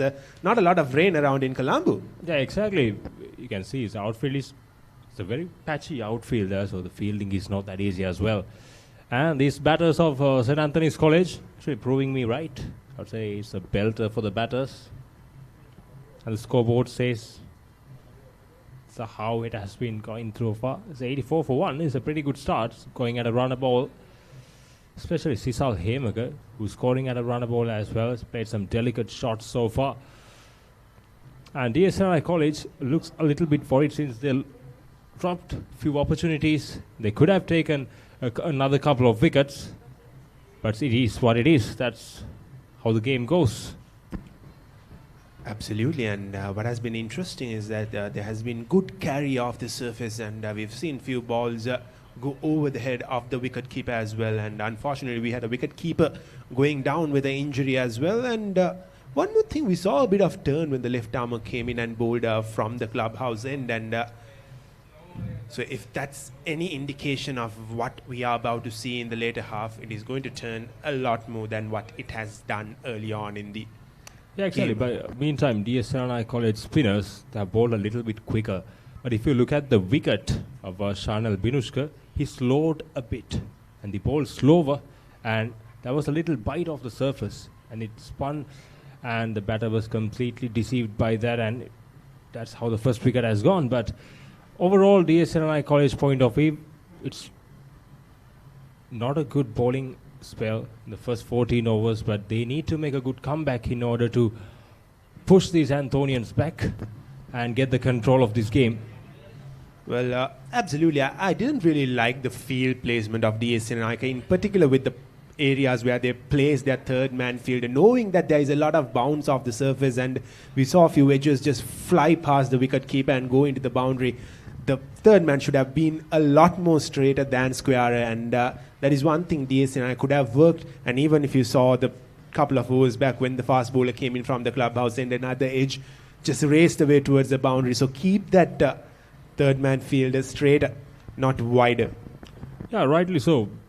We have seen some deliberate late cuts as well from these Antonians, especially Yenula Heva Vitarana, who played some delicate late cut in the previous over.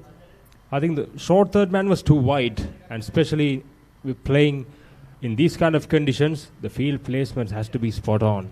Otherwise, definitely the bowlers will pay the price for that. Absolutely. Once it passes the 30 yard, it is certain that it'll almost reach the boundary. And Hamid Afdal, the right arm medium fast bowler, bowled a pretty good over. The previous over comes wide off the crease and is angled away from the left hander. Now it has a bit of change. You can see it's going against the right hander.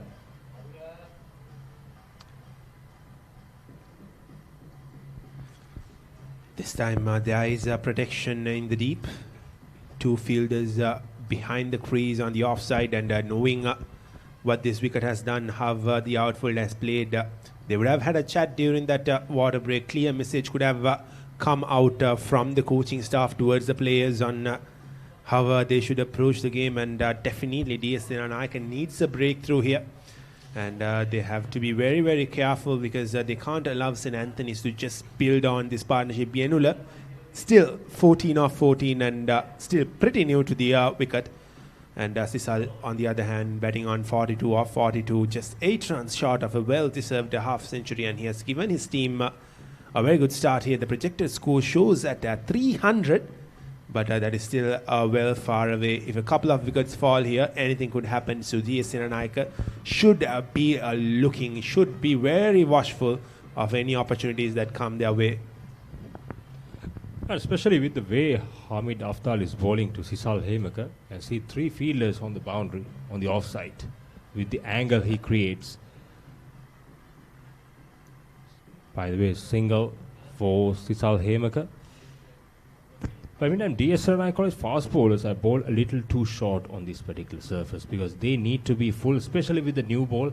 But 2 new balls coming from either end, so still 7 overs old, but still very new this ball. But I think DS Senanayake College bowlers have been missed the trick. They need to be a little bit fuller. Well, I can't really process what Hamid Afdal is trying to do here, short and wide. And once you are going in that length and line, you should really you should really have a slip fielder in place for you to find that edge, if that is what you are looking for. Because if not, it is I can't really process what he is trying to do, because the Antonian batters have been scoring runs very easily, getting those singles and just switching. This time much straighter from him, better line from Afdal. This is more or less the line and length that he should bowl here, because anything short and wide, it has been easy pickings. And if you are looking to get a wicket out of that, you need to have that slip fielder, and knowing that the surface has given you enough carry, you should definitely have that slip fielder or a fielder closer to that region. Yeah, exactly. The previous one was much better, full, especially with the field they have placed, the mid-off and extra cover. It's a much straighter. That time cut away, but there was protection, the deep backward point, just a single. It's a very good shot from Yenula Heva Vitarna. Again, not good bowling from Hamid. Yes, he has protection on the deep, but it has been easy for the Antonians to just rotate the strike, get those 4s and 5s out of the over, and just keep building the innings. If this runs away like this, St. Anthony's will run away with this innings. So DS Senanayake has to be really careful. They have to cut the runs down. And now they've brought in that slip fielder for the left hand, and I really believe that they should have done it for the right hand as well. Sisal batting on 43. Yeah, exactly. DS Senanayake College point of view is a wide slip now. It's in the gully area, yes. It's more of a gully. But DS Senanayake College, the only way they can pull things back is taking wickets. This bowling out, if they want to bowl out this 50 overs, definitely this score will definitely go past 250. Absolutely, and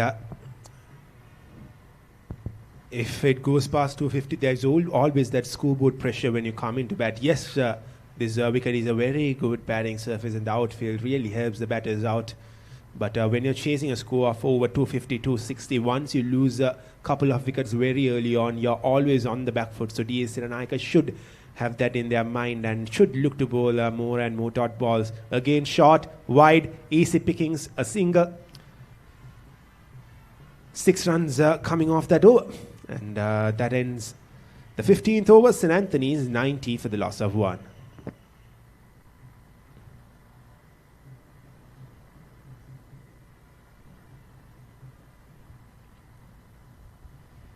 Meantime, Randisha Bandaranaike to continue from the other end. The skipper.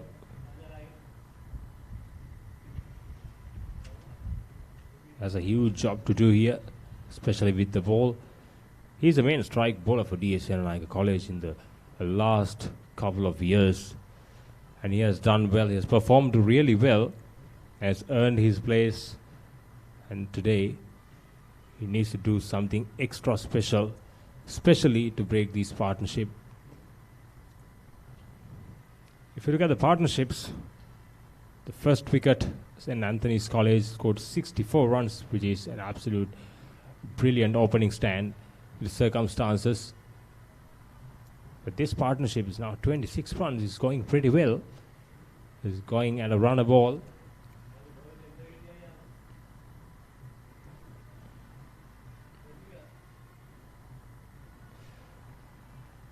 The right-hand, left-hand combination is working really well for St. Anthony's College at the moment.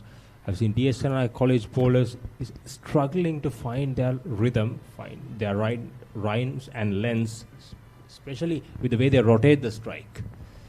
Absolutely, more than the line, it is the length that has really not worked for the DS Senanayake bowlers. And if you had a look at the previous delivery, he flighted it up. That was the correct pace to bowl at, but it was touched too full. That was easy pickings for Sisal just to rotate the ball and get off strike quicker this time. Slightly wider. Very interesting field set up on the off. There is a third man, there is a point, and there is a fielder right in between. Much better bowling, much better bowling. This is from the skipper Randisha Bandaranaike. Especially, that's where he needs to be. He needs to bowl wicket to wicket. He needs to create more dot balls and create more pressure on the new batter. And that's what DS Senanayake College has missed. Since Yanula Heva Vitar come into the middle, given away 3 easy boundaries, and get himself into the game. Comes Randisha Bandaranaike again. That's really well bowled. That's the correct line and length, especially in the surface. And that ends the 16th over. St. Anthony's College, 92 for 1.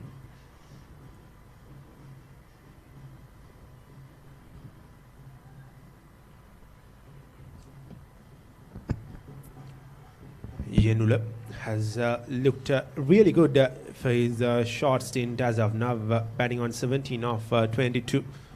He has looked very, very confident out there, while Sisal has been there for a very, very long while. And Hamid Afdal will continue to bowl from the clubhouse, and he has to think twice on the line and length that he's going to operate here. Yes, there is a protection in the deep. There is a sweeper cover. There is a backward point. But he can't just continue to bowl it outside the off stump, because both the batters have negotiated that sort of delivery really well as of now. And also DS Senanayake College must be very mindful with their over rate, especially they started at 10. A very good delivery. This angle away from the left-hander. Since Hamid Afdal releases so wide off the stumps, The ball is pitching on middle and leg stump area, so the batter has no option rather than throwing his bat. So he can create an opportunity, but I think with the line and length he bowls, DS Senanayake College must put a slip in.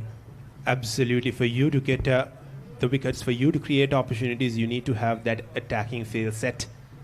Again, shot, just nudged off the back foot, looking for a single, but there was no single there. There's no pressure for the batsman. He knows that there is no slip fielder, so he will put the bat onto any short delivery, and once he connects, it'll just race away towards those fielders in the boundary, or else just go past them. So Sisal Hemak, he's on 45 and he's very watchful as well.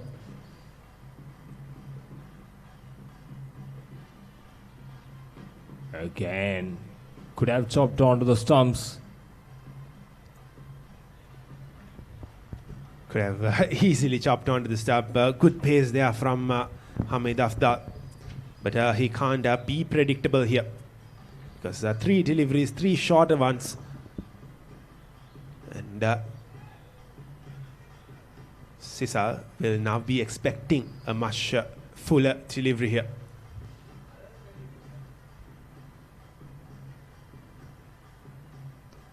And that's exactly what he does. Very predictable from Hamid Afdal. Goes bang, bang, bang, short 3 deliveries and then tries to go fuller. It was too full. For me, it looks like he tried to go for a Yorker. But he needs to drive the batter into the front foot and try to make him drive on the up. And that's how you get that wicket. That's how you create that opportunity.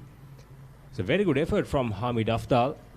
It's a very smartly bowled, but he needs to be spot on with the line and length.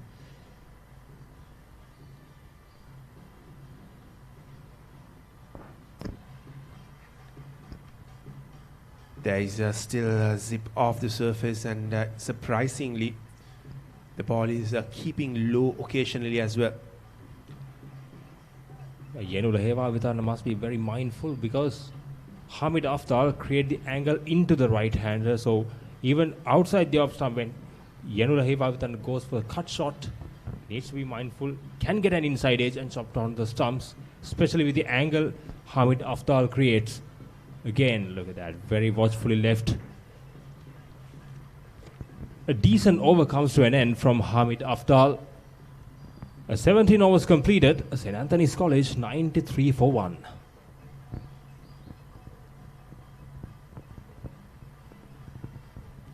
St. Anthony's going at a very solid rate of 5.47 runs per over, and they have just lost 1 wicket so far. So if these 2 batters can bat up until that 30th over mark, St. Anthony's could really accelerate in the last 20 overs, knowing that the skipper Kaushik Kumarasinghe, who is very well known for his power hitting, still in the ranks. So that is one thing that DS Senanayake should have in their minds as well. Don't let these 2 batters continue for long. Seems his batters have no pressure at all.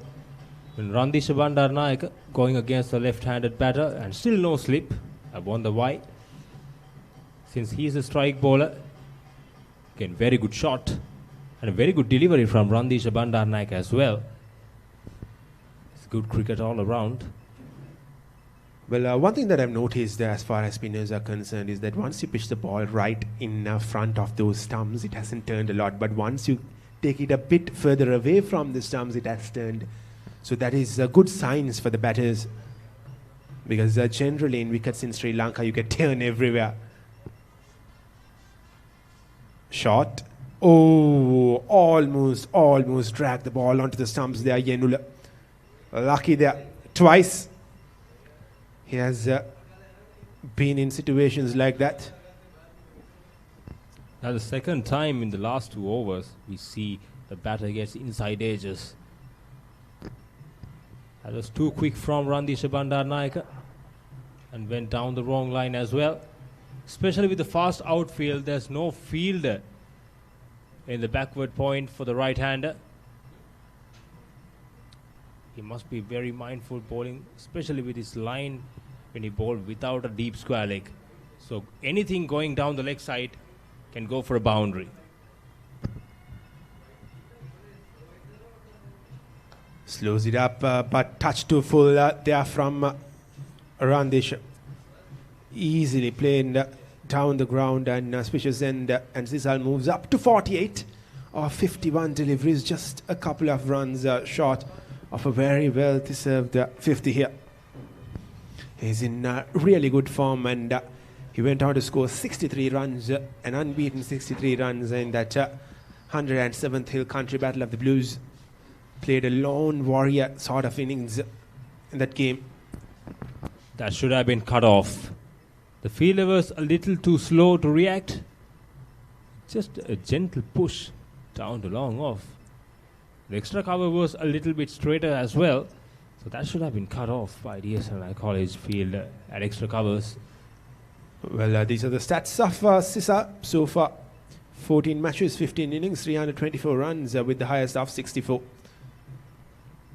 And I believe those are the stats from the one-day games, because he has 100 behind his name in the two-day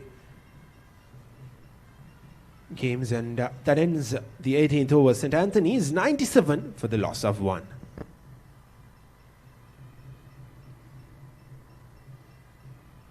Is a batting performance so far. Sanuka Kalpana is the batsman to dismiss. He departed for 21 of 31 after a solid opening stand of 64 runs for his partner Sisal Hemaka, was eyeing on a half century, 48 of 52. And Yenula Heva Vitarana is now having the 33 runs partnership with Sisal Hemaka. Here's a bowling performance so far from DSNI College. Also the Bandara is very expensive on top. Basura Kalhara had a decent spell. Chanel Binushka is only wicket taker for DSNI College. And look at the partnership. 64 on top and 33 of 47 continuing. It's going solid at the moment for St. Anthony's College. Here comes Hamid Aftal to continue. Dropped. Or did it fall short? The man was set there. That is probably what he was looking at throughout. Hamid Aftal. It was played straight at that fielder. Here's a look at the replay. Playing it uppishly should have been taken. When you're 97 for 1, when your opponents are going really well, you should grab onto these opportunities. Not the most easiest of chances, but those chances should be taken. Easy or difficult, I think, especially under these kind of conditions, the fielders must step up and back their bowlers, because under this burning heat, it's not easy to run in and keep bowling at the same pace. So fielders must back their bowlers, and that was not a good effort, especially, and doesn't matter, especially at this level, the under-19 schoolboys, those catches should have been taken. Absolutely, and Hamid Aftal will be really disappointed. He has been steaming in right from the beginning. Again, beats the outside edge of the bat of Yenula. Yenula has to be really careful. He's going at everything that is outside the off stump. St. Anthony's College has a solid foundation, going above 5 runs per over. From 10th over to 40th over, this is the period, the 30 over period, they need to consolidate well to set the platform for the skipper, Kaushika Kumarasinghe, like those are power hitters, to come out and go hard at the bowlers. Short and wide again, and a bit of misfield in the deep. That takes the ball over the boundary ropes, and St. Anthony's goes past that 100-run mark. 101 for 1. Again short, a touch too short and wide. It was easy pickings for Yenula, and better effort was needed. A very unfortunate over so far for Hamid Aftal. He created that opportunity, and that could have easily been cut down to just a single or a couple of runs, and that races away for the boundary as well. What turned out to be a good over is turning to be a productive over for the Antonians with a couple of deliveries left in it. Again, short, wide, and given as wide. And was too wide from Hamid Afdal. The plan is clear, but he needs to mix it up a bit as well. He cannot be too predictable, especially in a very good batting surface like this. Exactly, that is what I've been saying. Afdal has been a bit too predictable. He has been short, he has been wide, and occasionally the fourth or fifth delivery he has been touch fuller. Fuller again driven well. Good fielding in the deep considering the damp conditions of the outfield.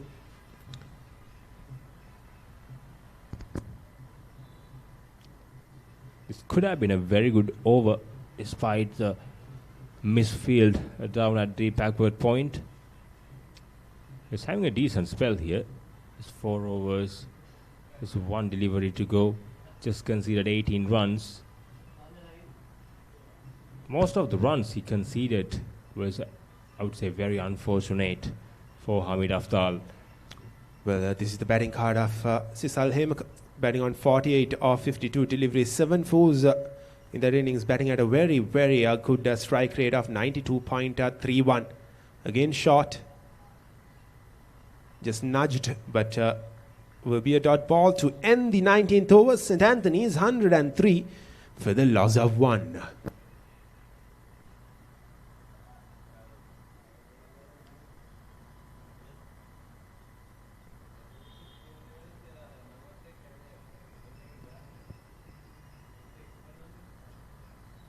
For the inaugural annual 50-over cricket encounter between DS Senanayake College and St. Anthony's College is proudly brought to you by PO Sports on SLT Mobitel PO TV, the official broadcast partner for this game.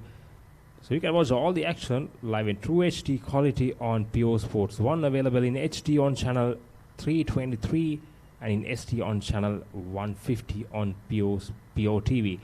No matter where you are in Sri Lanka, you can catch every moment for free on the PO mobile app as well. Download the PO mobile app from the Apple App Store or Google Play Store. So back to the game. Randisha Bandaranaike to continue. 5 overs have been bowled by him. Just considered 17 runs. Especially with the context of this game so far, he has done pretty well. It's a decent spell from Randisha Bandaranaike. Yenula Heva Vitarna. That was touched too full. That should have been carried off. A sloppy fielding. Again at the extra cover.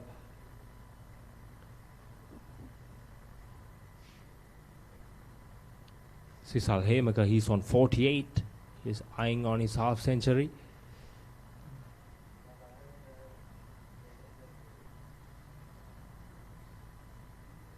If you look at the field setup, short third man, it's a finer short third man, and a backward point, cover point, and extra cover. It's a ring of fielders on the offside.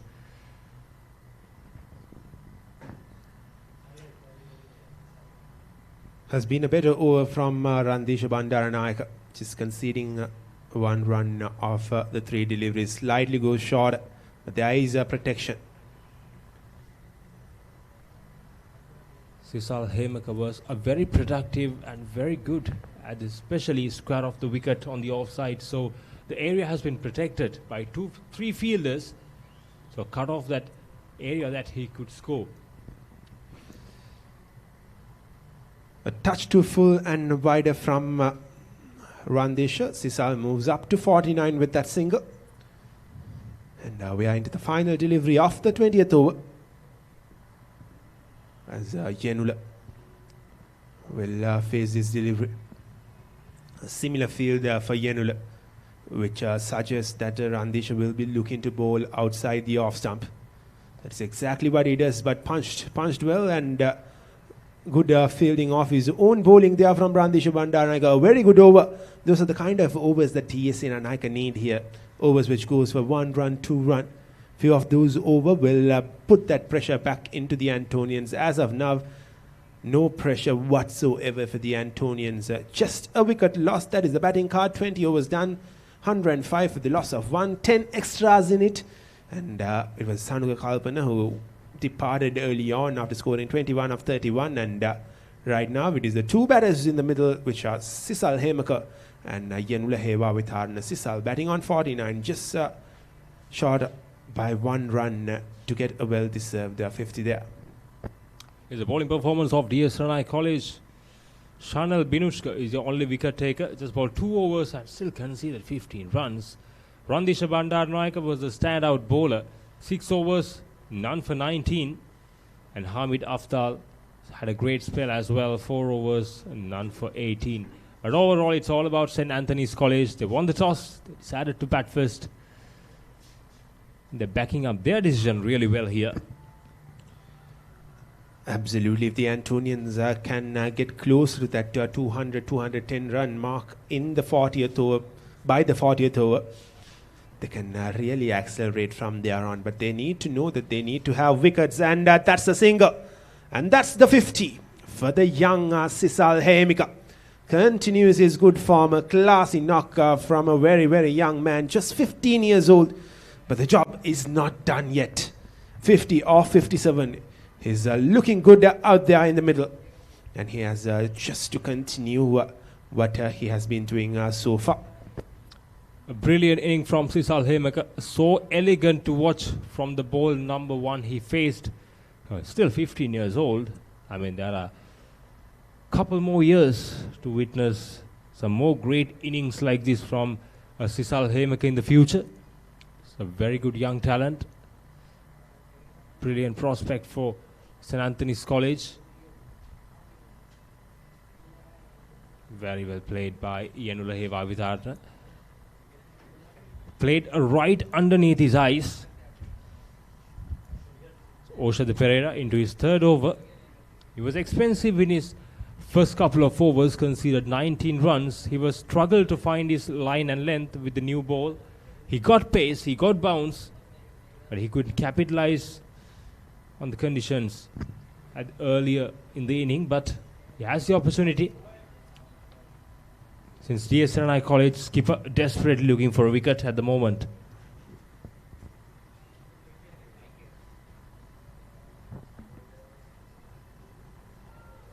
Again, playing it late, Sisal Hemika. That has been his trademark shot, be it fast bowlers, be it spinners. He has looked to play the ball late, and one thing for sure is that the Antonians don't have any time to relax, because they have to keep scoring runs. They have to look to be aggressive. Aggressive doesn't necessarily mean to get those boundaries. Just keep rotating the strike, be at that 4 to 5 runs per over mark, because this is a very, very good batting wicket. Any runs that is scored could be chased down here. Especially with the fast outfield. Now, I don't think the surface changed a lot in the second innings. Especially, we haven't seen any cracks. So, this is an absolute belter for the batters. So, having runs on the board is very crucial for St. Anthony's College. Since DS Senanayake College has a decent batting lineup, they have done really well with the bat. Scoring consistent 300 plus scores in the 2-day cricket tournament. And they're very confident with their bat as well. St. Anthony's College needs to post a very good total. So still they have 20 overs to consolidate really well before the power hitters come into play. Again, another no ball from Oshad Pereira. A free hit comes for Sisal Hemaka. A very good opportunity for him to free his arms. Well, Sisal Hemika, of course, a touch player, but here's his opportunity to swing his bat. You rarely get these opportunities. A free hit delivery is like gold mine for batters. And the second time, Oshad Pereira conceded a free hit. He cannot change the field. Both mid-on and mid-off up inside the circle. So he can't go fuller as well. Goes big, goes big. The Sisal Hemika gets a full connection. That's the 6. The second 6 of the game, and Sisal Hemika would have loved that. What was Oshada Pereira trying to do? Knowing that the batsman is going to swing his arms, he went up short there. Exactly. Batsman Sisal Hemikos predicted that superbly. Since the batter had read the field really well, both mid-on and mid-off is up inside the circle, so he knows the short ball will come. So he has prepared really well on his back foot and played brilliantly over deep square leg. With the field set, Oshada Pereira should have really looked to go away from the batter bowler towards that wide line area. Again, driven well, but straight towards the field that ends the 21st over. St. Anthony's 114 for the loss of 1. As a batting performance so far, Sanuka Kalpan is the only man to dismiss 21 of 31. Sisal Hemika 56 of 62. And Yenula Heva Vitarna 26 of 36. The exact 50 partnership is up for these two batters in a quick time. Still a lot of batting left for the Antonians. Kavisha Samaratunga, Ryan Gregory, Sadev Amarkun, and of course the skipper Kaushika Kumar Singh yet to walk in. And this is the bowling card for Senanayake College. Not a lot to speak about.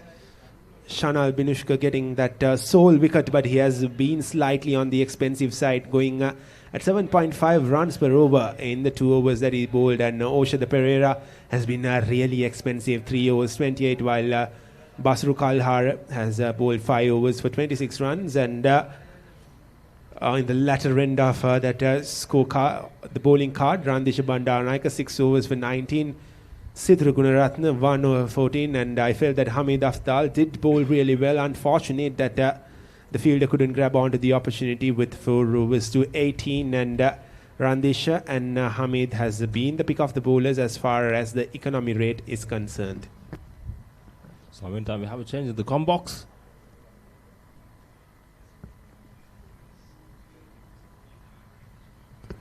Not yet, Yureshka. I guess you need to go into those tents and have some good fun. Exactly, why not? Before the big match of a Battle of the Goals come up against Mahanama College, it's very good to have this kind of game for Senanayake College to get themselves prepared for that 3-day encounter and the 1-day encounter against Mahanama. Absolutely, and Shanal Binushka comes back into the attack, got his first wicket and the only wicket for Senanayake in his first over. And Yanula just easily plays it on the offside through the gap for a single. And of course, Senanayake and St. Anthony's off late and in the past as well has really shared great camaraderie between them. And we know that the rugby encounter, which started 2 years ago, for the RITLS trophy, will be played this year as well. And this is the inaugural edition of this 50-over encounter, and this is not going to stop from here on. It is just going to get better and better every year. Tries the sweep, given! The polling change has straight away worked for Senanayake. The last time when he came into the attack, when he bowled his first over, he got a wicket, and after a break, Shanal Binushka comes back into the attack and gets the wicket. It would have been clipping those bails. A bit of bounce there, but would have been clipping the bails. That's a very good delivery. Sisal Hemeka, he was batting so well, and St. Anthony's College, if I'm not mistaken, was desperate for him to bat through the inning, since he's a set batsman. Just got the half century. It was not a good shot. Played across the line. Played a little too early. The second wicket down for St. Anthony's College. It's an ideal time to grab a wicket. Just after having that 50-run partnership between the two batters. Shanal Binushka, the trump card of Senanayake College, produced another. Even though he is in a little bit of expensive side,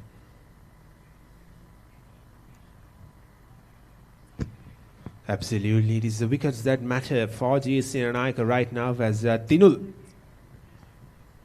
walks into the field. A very, very reliable batter for the Antonians. A very cheeky customer as well. Very busy on the wicket.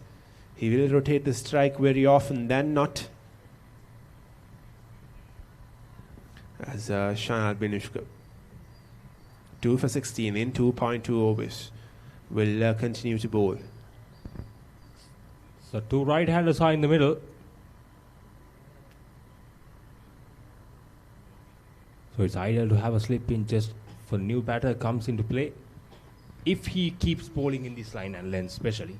Absolutely, that's where Senanayake have missed the trick as well. When Yenula came into bat, there was no slip in place for the first 3 deliveries, so there was no pressure for him. When you have those close-in fielders early on in your innings, you have that doubt in your mind whether I should play this, whether I should leave this. So create that doubt in the mind of the batters. Bring in that attacking field when they are new to the crease. Short, wide, but there is protection. Well, I just noticed when Shanal got the first wicket and when the new batter walked in, the coach from the sidelines called in to bring that slip in, but Shanal refused. He said that he wants to bowl with the field set. Nevertheless, continues ends the 22nd over. St. Anthony's 115 for the loss of 2, and there'll be a change in voices in the commentary box.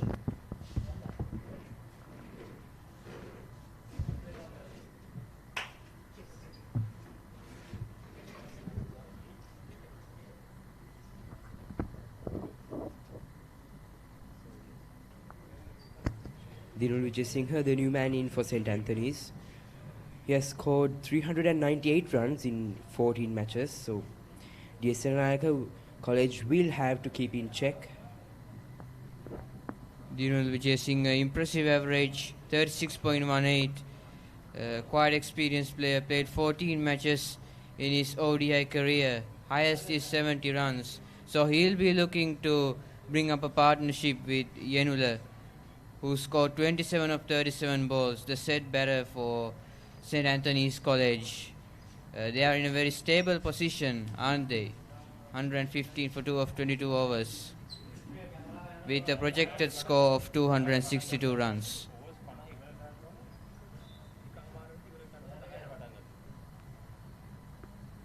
Sitru Gunaratna into ball. He has only bowled 1 over, very economical in that over.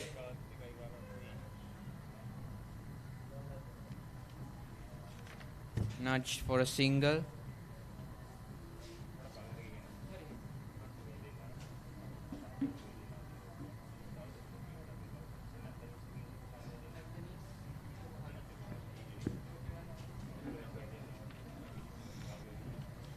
Now then, Dinul Vijay yet to get off the mark.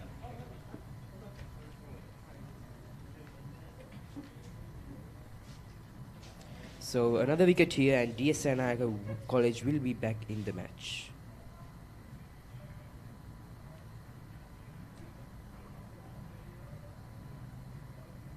Senanayake College have been tightening up those lines and lengths, trying to dry up the runs, as the rate of scoring of Anthony's College has dropped a little bit.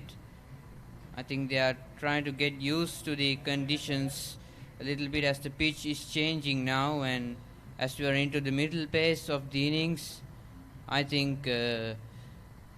Anthony's College need to bat more sensibly. Do you agree with that?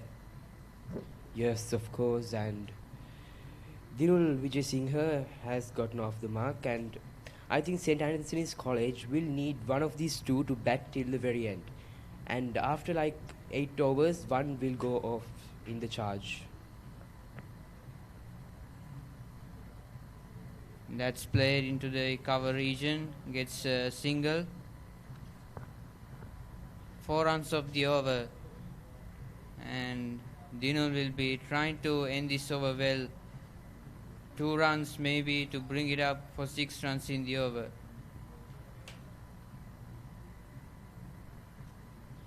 Played straight to the fielder, no runs, so 3 runs of the over, and St. Anthony's College are 118 for 2 after 23 overs.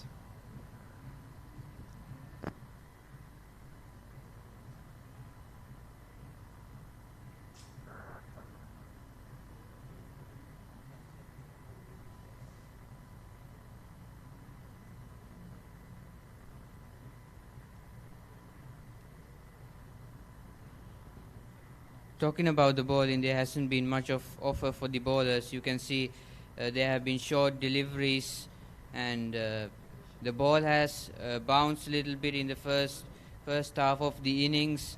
Because of this dryness, I think the ball gets a little bit bouncy and has good conditions for the batters to step up and score runs. And Now then, the wicket taker Shanal Binishko is back into the attack. And yes, so DSNI College will be looking forward to put the pressure back on the Antonians through Shanal Binishko. Yanula Vitarna, 29 of 40 balls. Very stable in the middle. Needs him till the end, probably till the end of 45 overs. If another wicket goes down, if Yanula goes down, there'll be 2 new batters in the crease, which will get more time for them to get used to the conditions. I think that'll be quite a disadvantage for St. Anthony's College. DSNI College need to build up pressure on them. They're doing so quite well now. Good fielding by the fielder. So Shanal Binishko keeping the runs in check.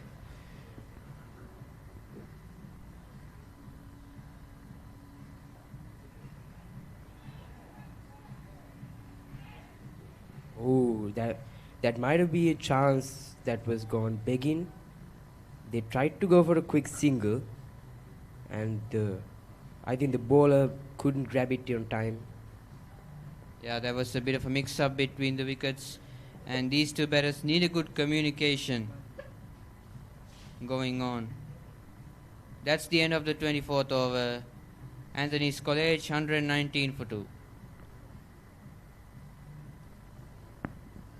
So it's really impressive to see that after that rapid flow of runs from Anthony's College in the first phase of the game, how DSNI College have managed to slow things down a bit, but still they would like more wickets to put Anthony's further back into the back foot. Yes, I think at the current rate of scoring, St. Anthony's College are up to like 250 runs, which is still a good score, and DSNI College need to have good batters in their lineup in order to chase this down, because St. Anthony's College have built a great foundation and they just need to continue it.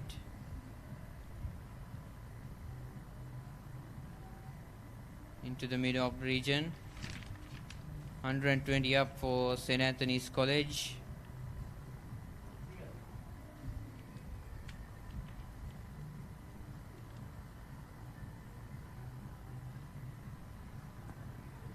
Now then, Dinul Vijay might be feeling some pressure because he's just scored 1 run from the 13 deliveries he's faced. So DSNI College will be looking to put more pressure into him, and that's a quick single. A quick single in order to get Yanlaheva Vitarna in strike. Dinul Vijay Singh 2 runs of 14 balls, still getting used to this wicket, giving a bit of a support to Yanlaheva Vitarna.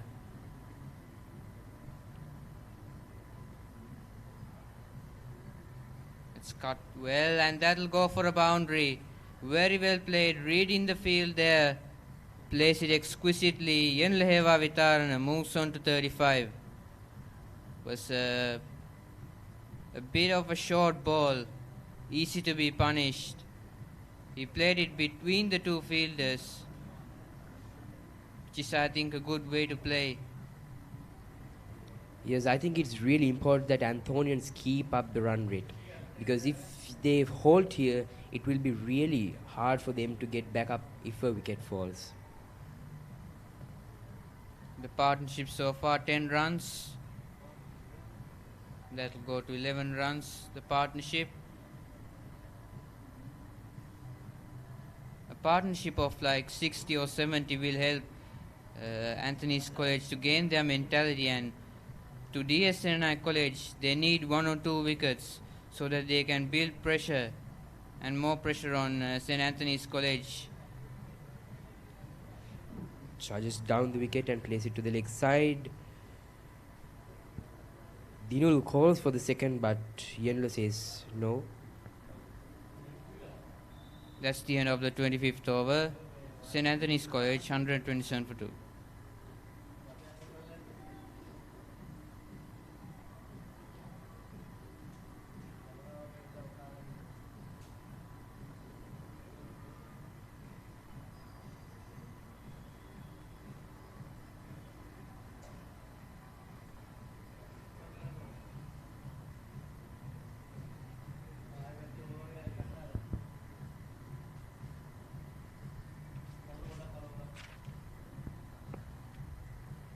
Now there's Shanal Binushka into his third consecutive over.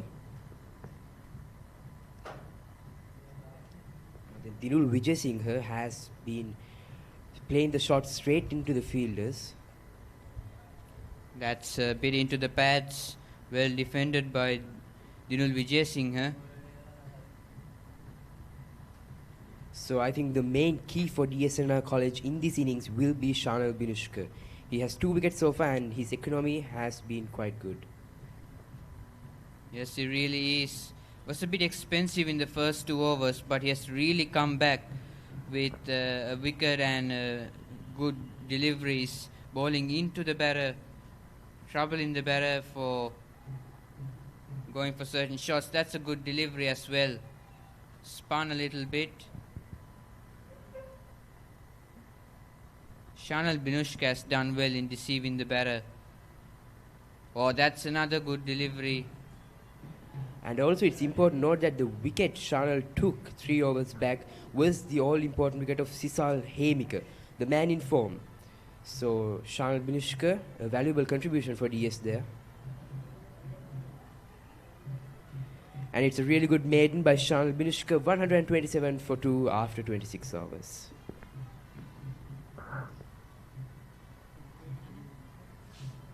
That's the first maiden of this innings. Shanal Binushka has only conceded 2 runs in the 3 overs he has bowled, which shows how good he is at bowling.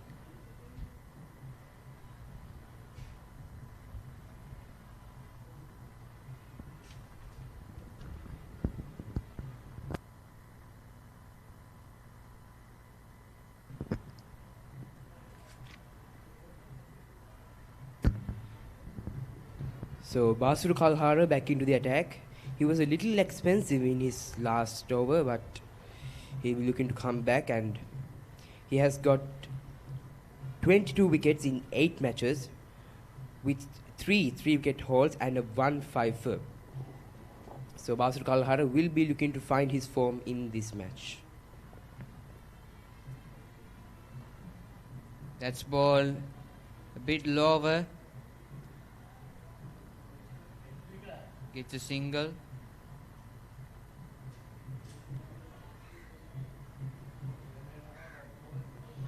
So DSNR College have come back strongly after that not so good first phase of the game for DSNR College.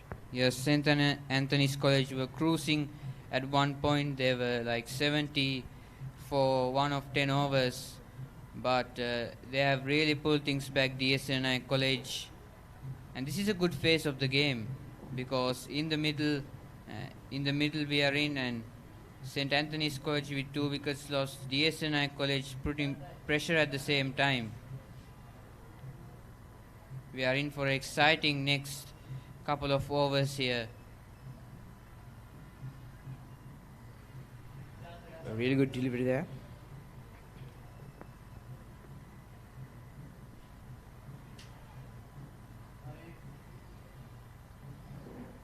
Yen Laheva Vitarna 13 runs short of his 50, which he'll get which he'll try to get it in less of a time, because that will change the mindset of DSNI College to the way they bowl Yen Laheva Vitarna, and that will be a good tactic for St. Anthony's College to get this 50 runs of Yen Laheva Vitarna very quickly.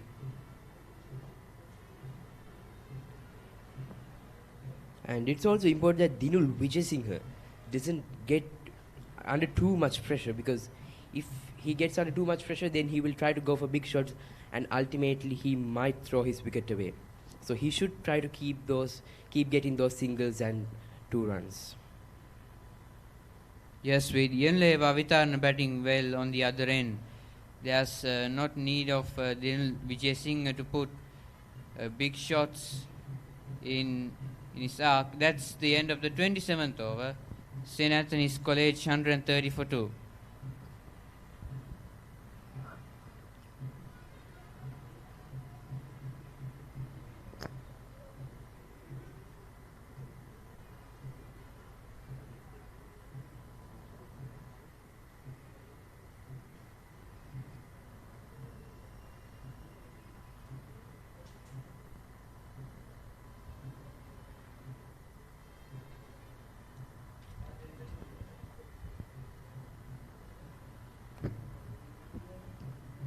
Now then, so far it's been a balanced game. 27 over after 27 overs, 130 for 2. That's a really good delivery by Basuru Kalhara, good. Shanal Binushka, correction, good turn there. Another good delivery. Not letting the batter to go for that cut he's looking for. This is very good bowling by Shanal Binushka. He's being quite hard to target at for the St. Anthony's batters. This time gets into the middle of the bat. Fielder in the region to cover it, so it's just a single. And I think it's important to note that Yenule Hevavitharan has always tried to go for that late cut whenever possible. So DSNR College will be looking to set the field according to that.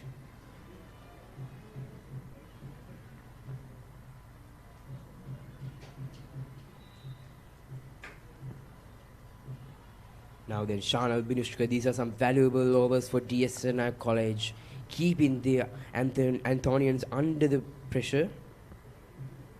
Shanal Binushka, the key player for DSNR College, 27 wickets from 19 matches. Just a couple of runs from the overs. It's 132 for 2 after 28 overs. St. Anthony's College, on the other hand, they need to have a good over, maybe a 10 runs over, in order to put pressure back on DSNI College, because what DSNI College have been doing is very good in putting pressure on these Anthonian batters. And I think Anthony College need to break the shackles a little bit, not trying to be too defensive. It's important to do that in the same time if they are looking for a score over 250. And CCC is a very good batting pitch, so St. Anthony's College will try to get over 250.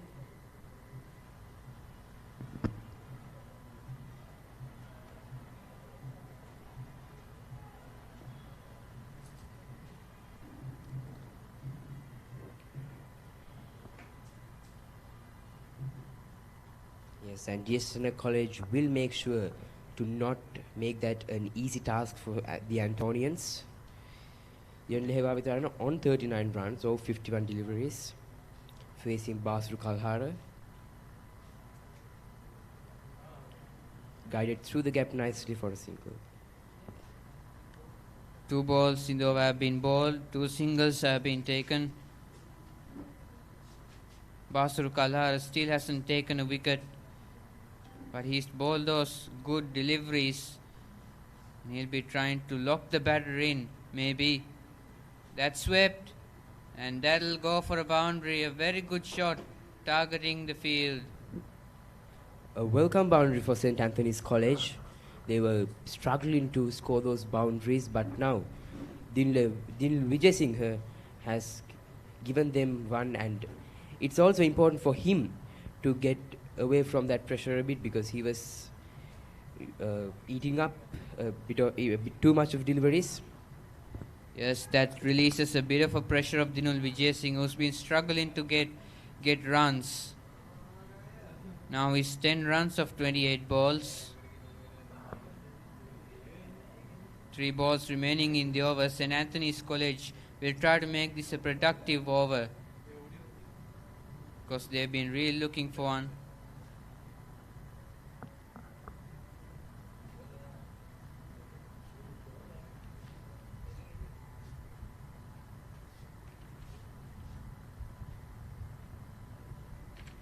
Here goes Basuru Kalhara.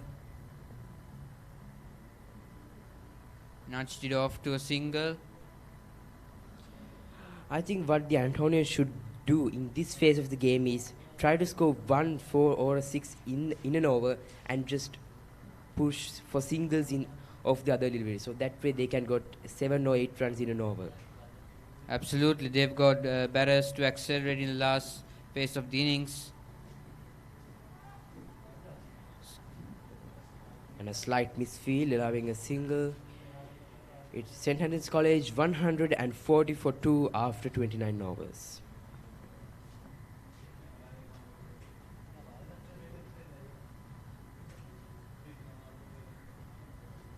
It's important to keep wickets for St. Anthony's College because it's very useful when batting in the last overs for the batters who will come up.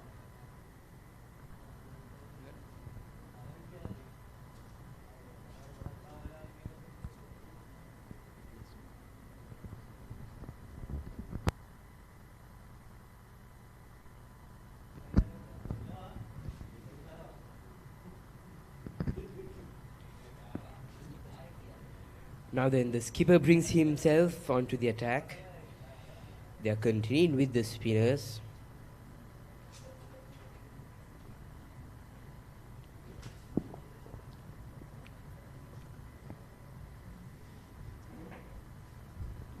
Randisha Bandaranaike also has been economical even though he hasn't taken a wicket still. Oh, that's a bit of a mix-up in the field, but St. Anthony's College managed to get on with it. So I think it's really important to have good communication between the two batters because they can't afford a run out in this phase of the game. Yes, that would be quite a big mistake for them if it was out. Another bit of a mix-up, but gets a single yet again. Yenulheva Vitarna 8 runs short of his 50. Is the main anchor of the Antonian innings at the moment.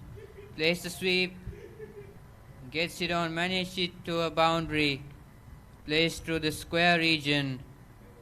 A welcome boundary for Dinul Vijay Singh.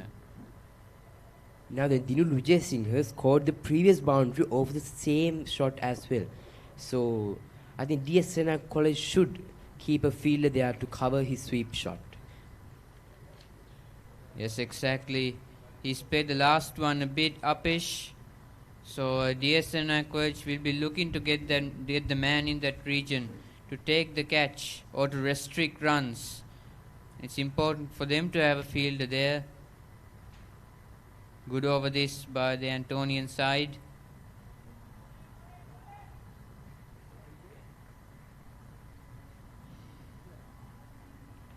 The partnership is 30 runs, even though it has come in a slow time.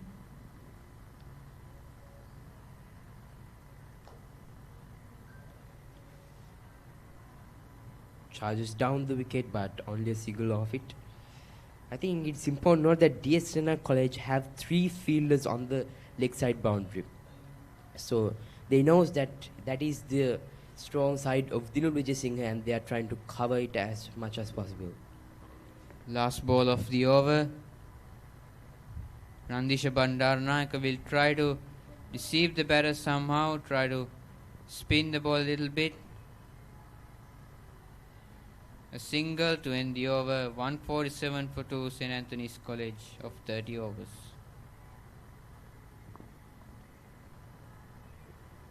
There'll be a small change in the commentary box.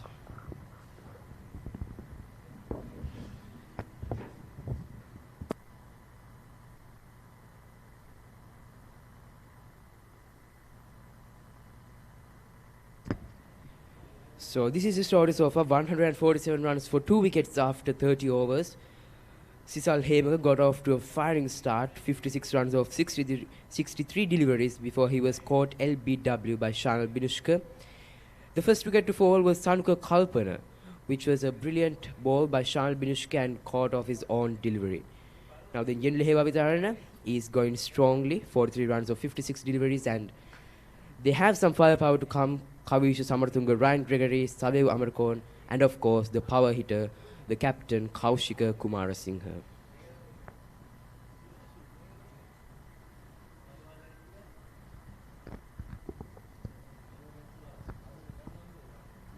And Basur Kalhar back into the attack.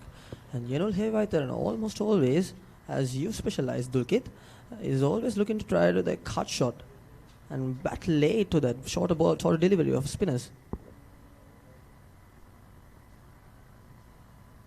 This time, beat it up actually played, and it will stream off to the fielder at the mid-off. Brilliant effort by the bowler to take that catch if possible.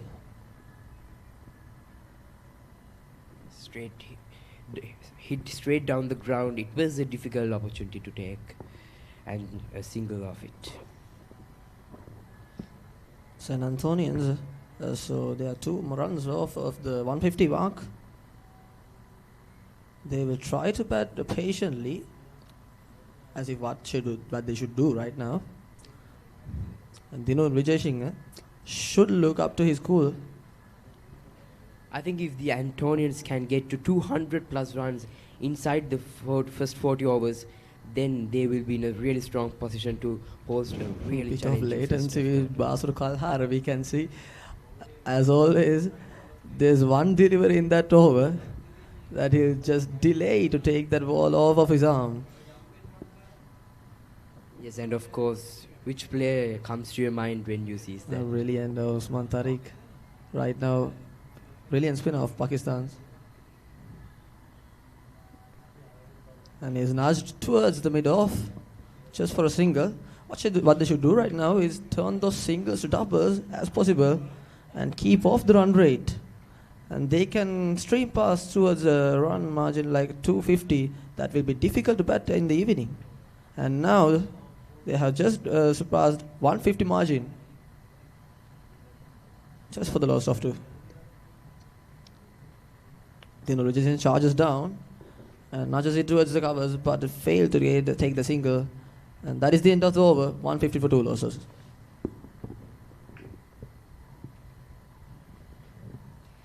Now then, this is the story of the DSNR College bowling so far. Shanal Binushka, the sole wicket taker, going for 19 runs in 6 overs, taking 2 wickets.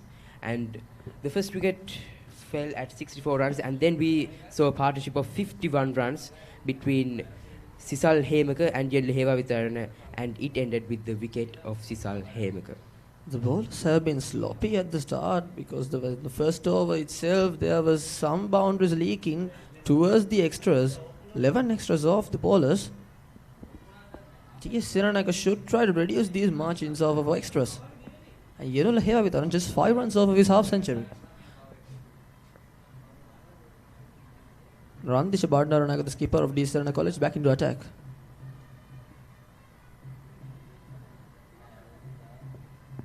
There was a slide appeal from the Randisha.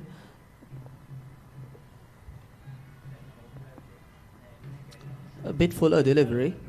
It was spinning towards the wicket as the right arm off spinner. This time powerfully played towards the mid-on. And he will take the single gladly.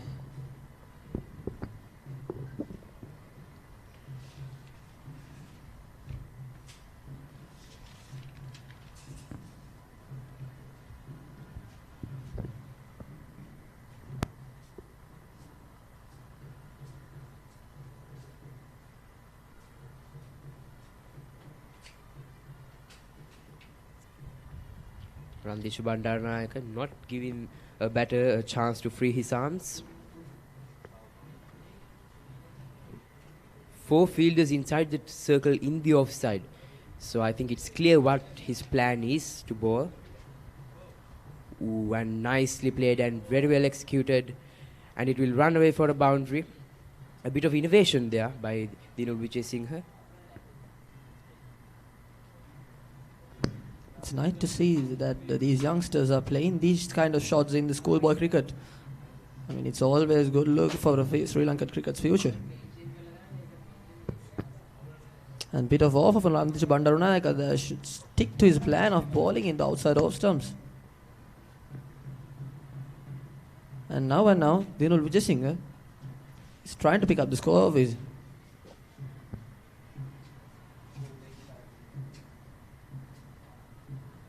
And there is a fine leg in place now.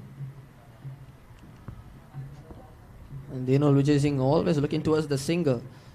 Very good for him. Not just hit towards the square leg and just get off the mark. Rotating the strike, not creating too much pressure.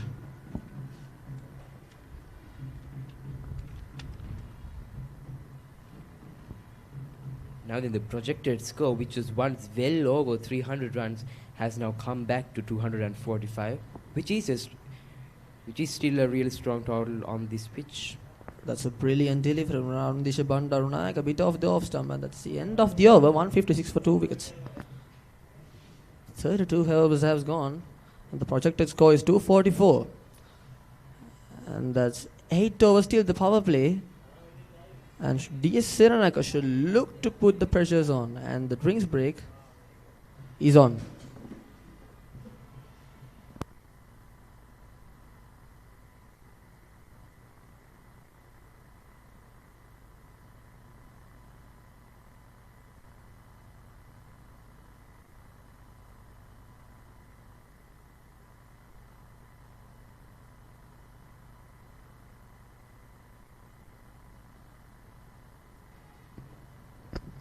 Now then Basul Kalhara into his 9th over. Just conceded 40 runs so far.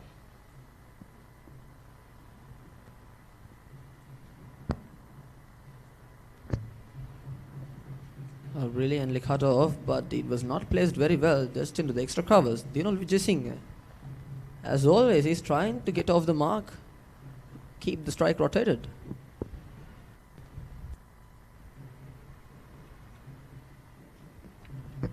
Yes, I think the key for scoring runs in this phase is to keep rotating the strike. You just have to put the ball into the gaps and just run between the wickets. And one thing I noticed, Dinul Vijay Singh just likes to run down the track.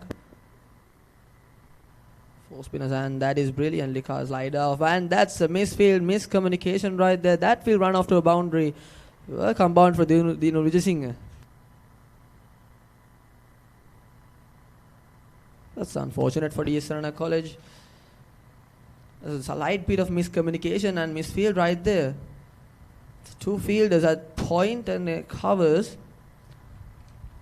It just slipped off of his arm at the covers, and he couldn't pivot his body towards the ball.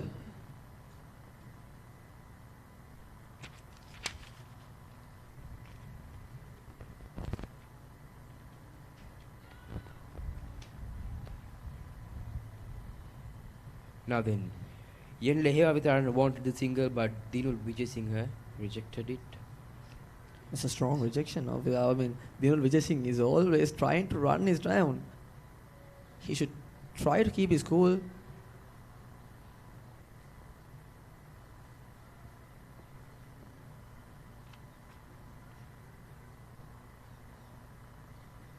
Now then, once again we see that signature pose before the ball is being released by Basul Kalhara. Do you think that he's trying to get into the batsman's mind here? I think he's trying to play that shot.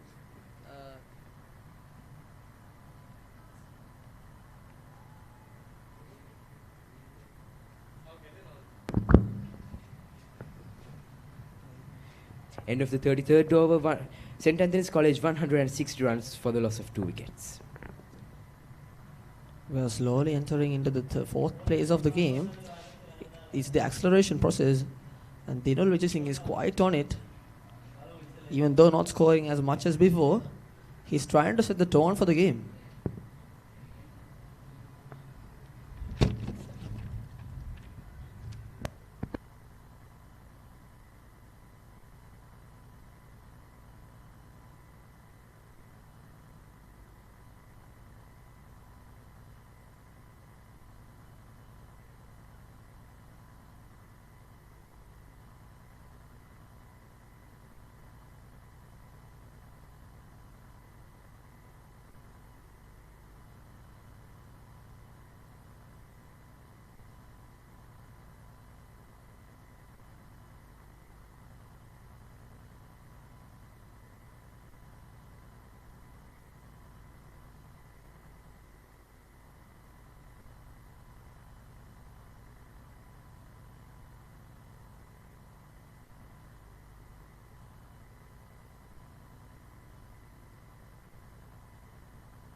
Now then, Chitra Gunaratne is back into the attack from the commentary box end. He has gone for 15 runs in the first 3 overs. Yenle Hewavithana just one blow away from his half century.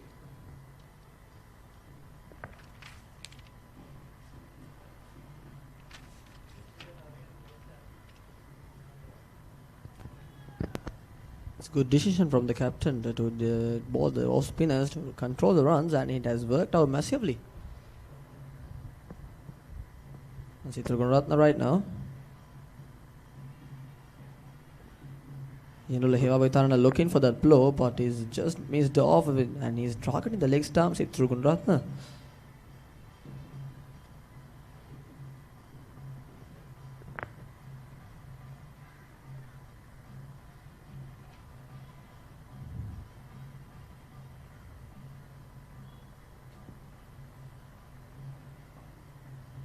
This time played across the bat, and it's gone for a single.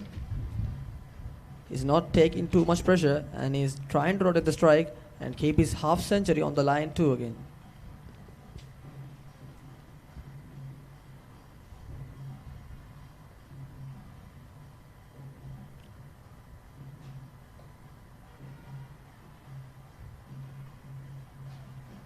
This time Dinol Vijay charges down the ground and forces it off a single just from mid-on and rotates the strike to Yenule Hewavithana, who's just, as you said, one blow away from his 50.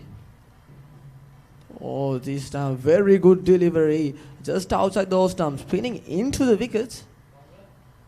Well deceived the batsman right there, Chitra Gunaratne.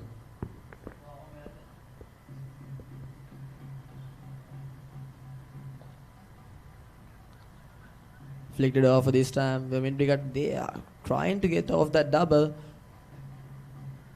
Yenule denies him. We are entering the last delivery of this over.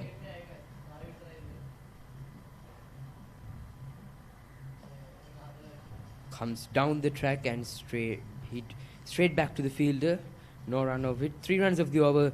163 runs for the loss of 2 wickets after 34 overs. This is much better by DS Senanayake College.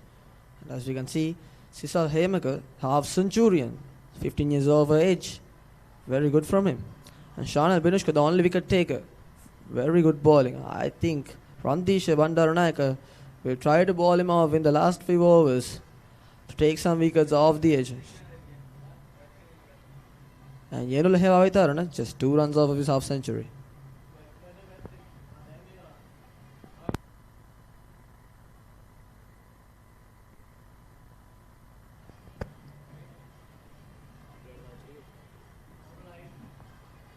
So yes, Yenle Hewavithana came after the wicket of Sanuka Kalpana and is going stable and strongly so far.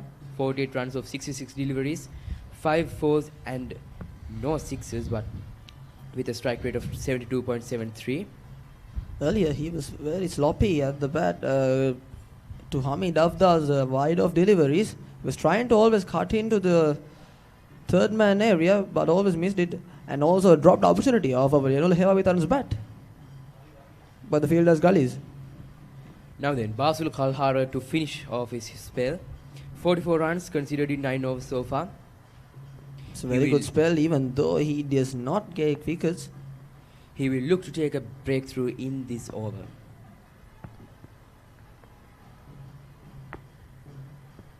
I think a couple of wickets in this phase of the game will really put St. Anthony's into the back foot. Here's Basul Kalhara again. This time spinning outside of the stump, spinning in the leg stump area. No for singles. Yenule Hewavithana always tries that cut shot. The current run rate is well over 4. It's healthy to maintain that.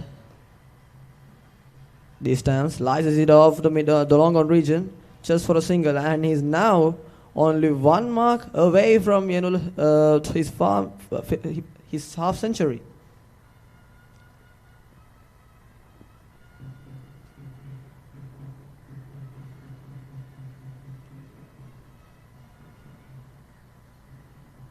Once again, a bit of innovation there.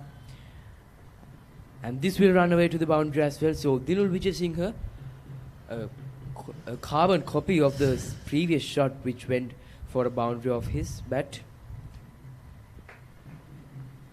He read the ball very well. I mean, he picked the shot very early off the length. Just as he was releasing the ball, he was already set for the shot. And just also more than half of his runs have been scored from boundaries. So that will be important in the last phase of the game where St. Anthony's College will be looking to accelerate. Here's the story of Dilul Vijay Singh so far. He started off really slow, but he's starting to pick up so far with 5 fours. This time, very good delivery. Vasur Kalhara tries to take an appeal, but is not that strong. Very good delivery again.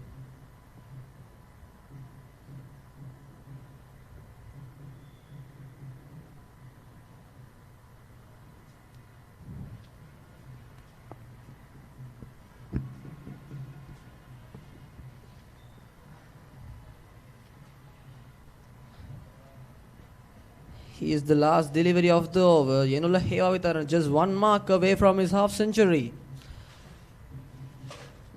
And he must be very patient and very impatient also to take that. And this is the delay. Brilliant card away. No opportunity for a single. And that is the end of Basur Kalhara for the day. 50 runs for no wickets. An economical spell.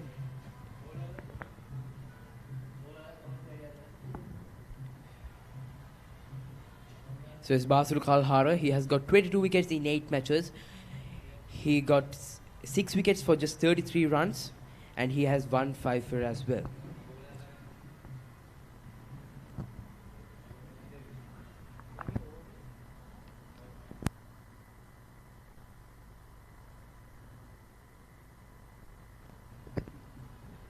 Now then, yes. Sitilak, what do you think are the options for DSNR College captain for the remaining overs, the remaining 15 overs? During the power play, I think they should look to Chitun Baddaki, still not selected into the bowling attack. It's a brilliant pacer. I think in the last battle of the goals, he performed very well during the matches. And also, smashing a half century. Now the Yenlehewa with another chance to get to his half century, a well-deserved half century.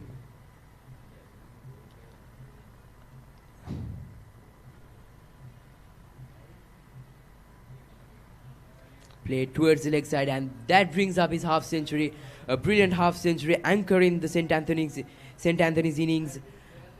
5 boundaries and strike rate of 71, and he celebrates his half century off of 70 balls. Very patient innings. And St. Anthony's College will be looking forward to him continuing till the end of this innings to anchor the St. Anthony's innings while the other end leads the charge. This time again, charges down the flank, and he's put that in the deep square leg area and judges off a single.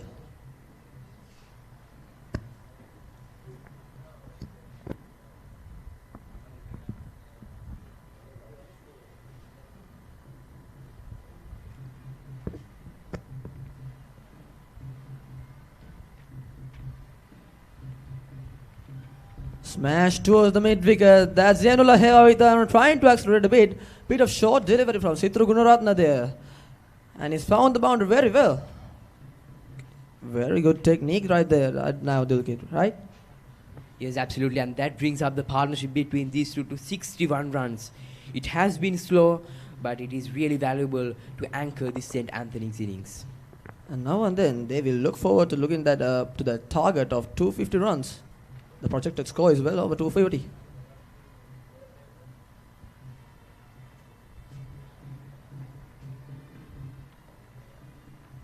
And Rajesh it off for a wicket and takes that single.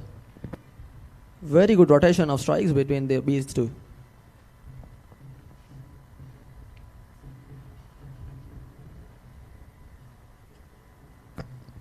Now then, it's important that DSNR College gets a wicket here, because now then these two are starting to accelerate a bit, and DSNI College can't afford to let them do that.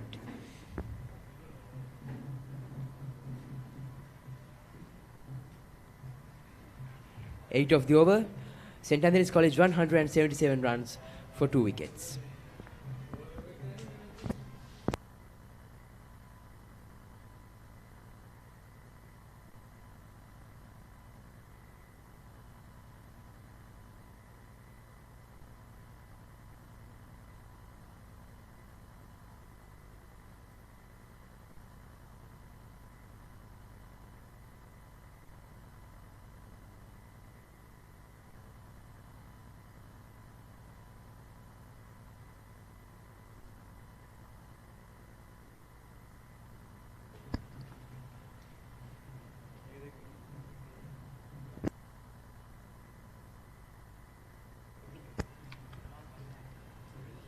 Now then, the skipper is back into the attack. He has gone for 32 runs in his 8 overs. Very economical. He'll be looking to squeeze the grip on the Antonians here. There's 4 runs per an over from Randisha Bandarunayake. That's conceded from there. And 177 over 2-2. This is approaching the 37th over of the game.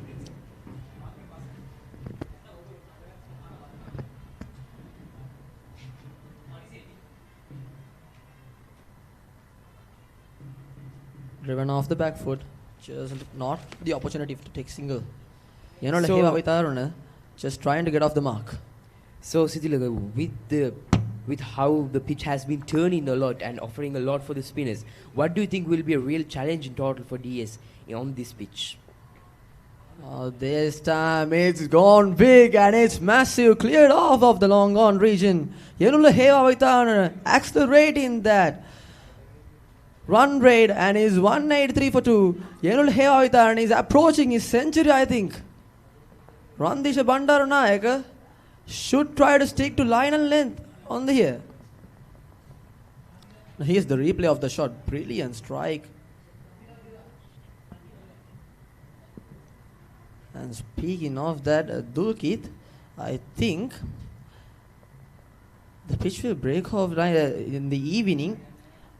And it will get dry and good for the spinners. I don't think it would be that. And here's a wide from Randisha Bandarunayake in the meanwhile. And it will be challenging for the DS batters. I mean, they have been shaky and also very on top form, off and off.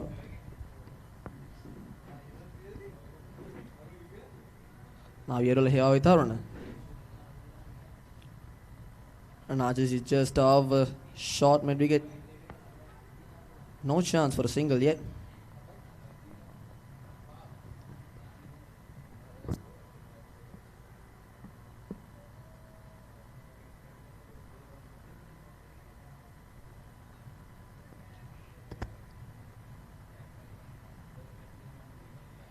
Now then, Yenule Hevavitarana will be looking to accelerate the run rate of St. Anthony's College here.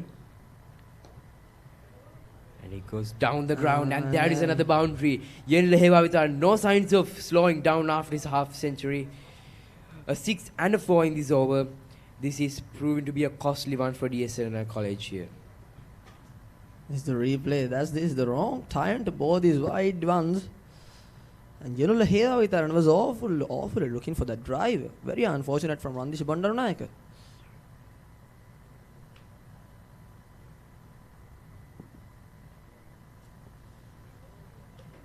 And slowly but surely they are approaching the power play. And the batters will look to accelerate and bring on the power hitting abilities to test.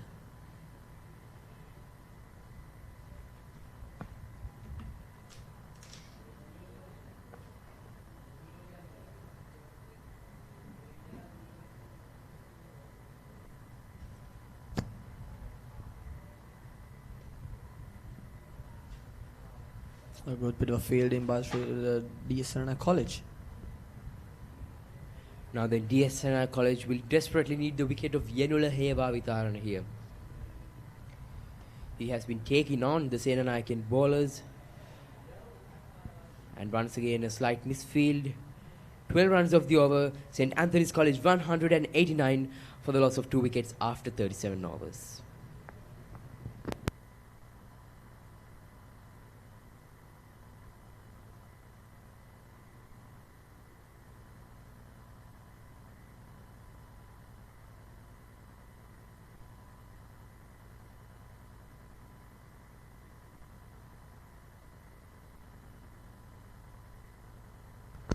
This is the story of the innings so far. St. Anthony's College have scored 189 for loss of 2 wickets in 37 overs. That is good, but batting display.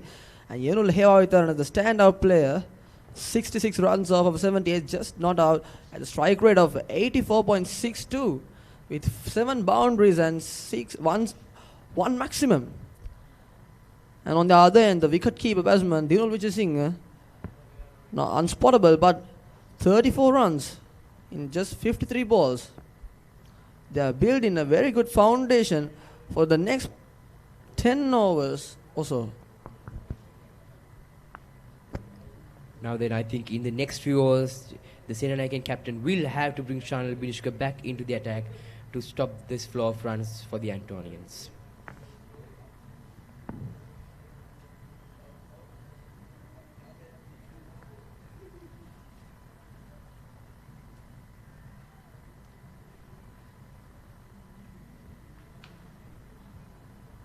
Sithru Gunaratne again. This time charges down the ground, tries to drive it off the ground, but is not successful in doing that. Straight to Sithru again.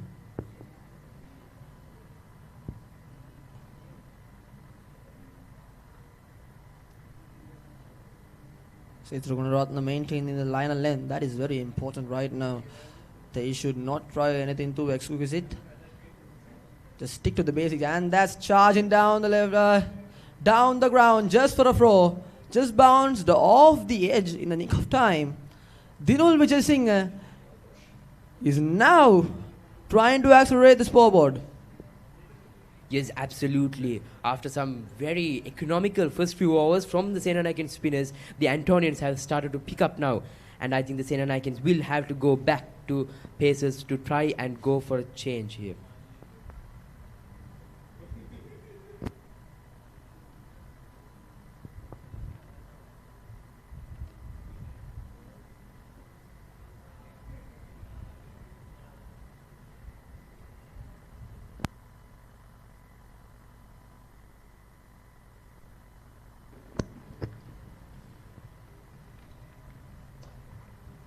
Charges down the ground again. He tries to target that area of the ground. Still, Dinul Vijay Singh tends to charge down the ground against the spinners.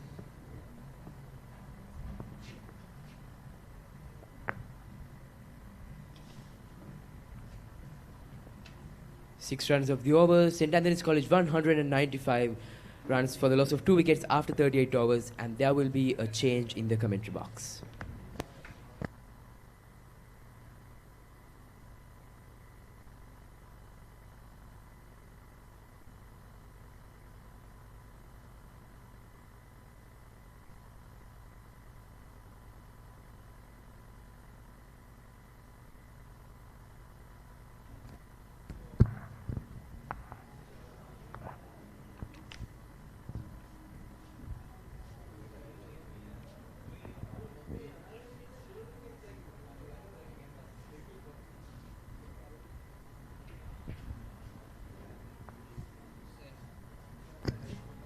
St. Anthony's College 195 for 2.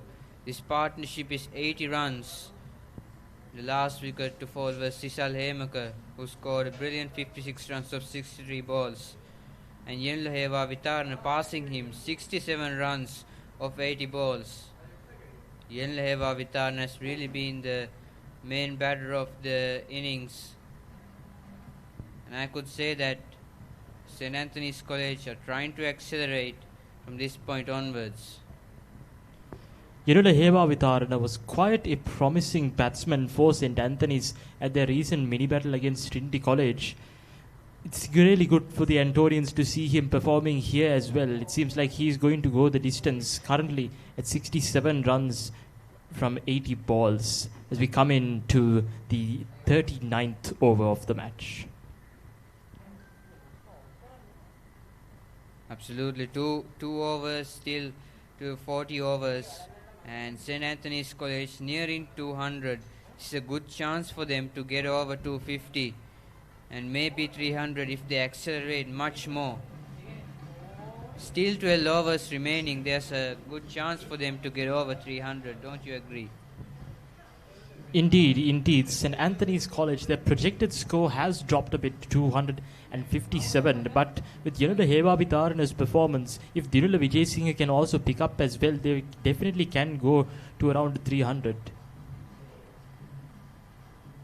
And that signal as a wide. DSNI College really shouldn't bowl balls like that, especially in this situation where St. Antonian batters are cruising.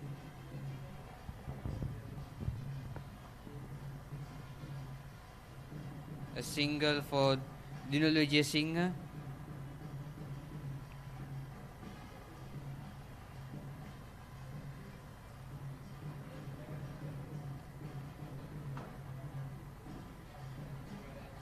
Dinulu Vijayasinghe has 40 runs of 58 balls. He is supporting Yanula Hevavitharana very well. He's played those straight shots to all parts of the ground. Slight misfield by the fielder allows him a single. Was fortunate enough to stop another boundary from the Antonians. Let's look at that again. Stopped well by the DS fielders. Unfortunately, if they were a bit quicker, they could have made their runs a bit shorter. It's absolutely. St. Anthony's College, 1 run away from getting 200. The partnerships for St. Anthony's College have been great. They lost the first wicket in 64 runs, then got a partnership of 51 runs, and then yet again stable as in the innings, not taking too much pressure. They have now built a partnership of 84 runs. What do you think about these partnerships in this innings of St. Anthony's College?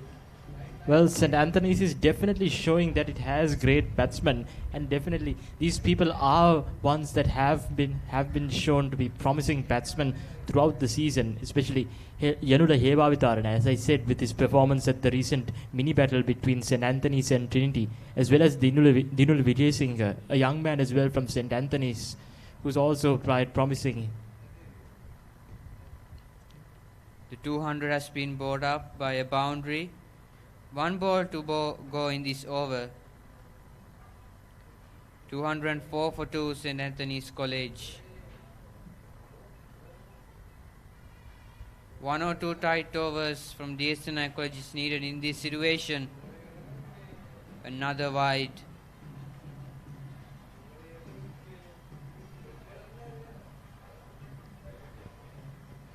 Not much in favor for DSNI College at the moment. 90-run partnership now. Oh, that's a full toss. And that's taken, I guess. Yup. 3rd wicket goes down. A full toss delivery. He tried to put that away, but unfortunately he found the fielder. Dinul Vijayasinghe there, trying to put that away. It was a full toss, could have been easy pickings. Fielder takes the catch. Important wicket for DSNI College. Breaks this 90-run partnership. It's Yanula Hevavitharana who's out, the set batter for St. Anthony's College.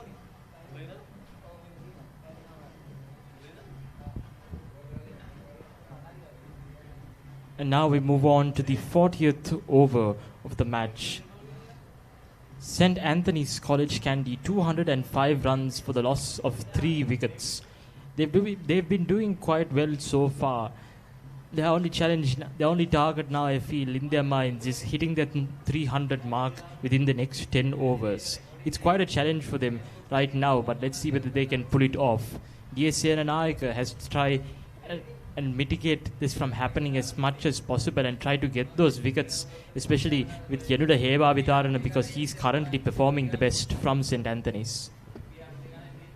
And DSNI College, they need to restrict runs, especially they need to go to pacers if they want to restrict runs, because these batters have been very good at spin balls. Shanal Binushka though, he's an exception, bowled very well.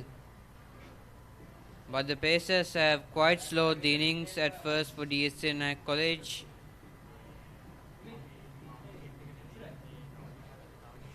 Them and Shanal Binushka will be good in bowling for DSNI College if they want to restrict St. Anthony's College below 300.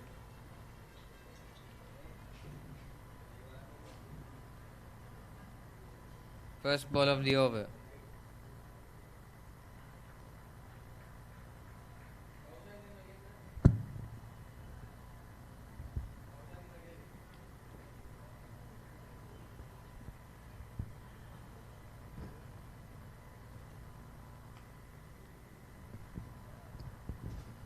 Swept to the boundary. Fortunately, that's caught at the boundary line. It's not going to be a 4 for St. Anthony's. Kaushika in, the new batter. Needs to support Yenuleheva Vitarana. And should try to score boundaries. They want to get over 300, because a score like 300 would be a huge pressure for DSNI College to chase, because that mindset changed from 299 to 300. I think that mindset is important.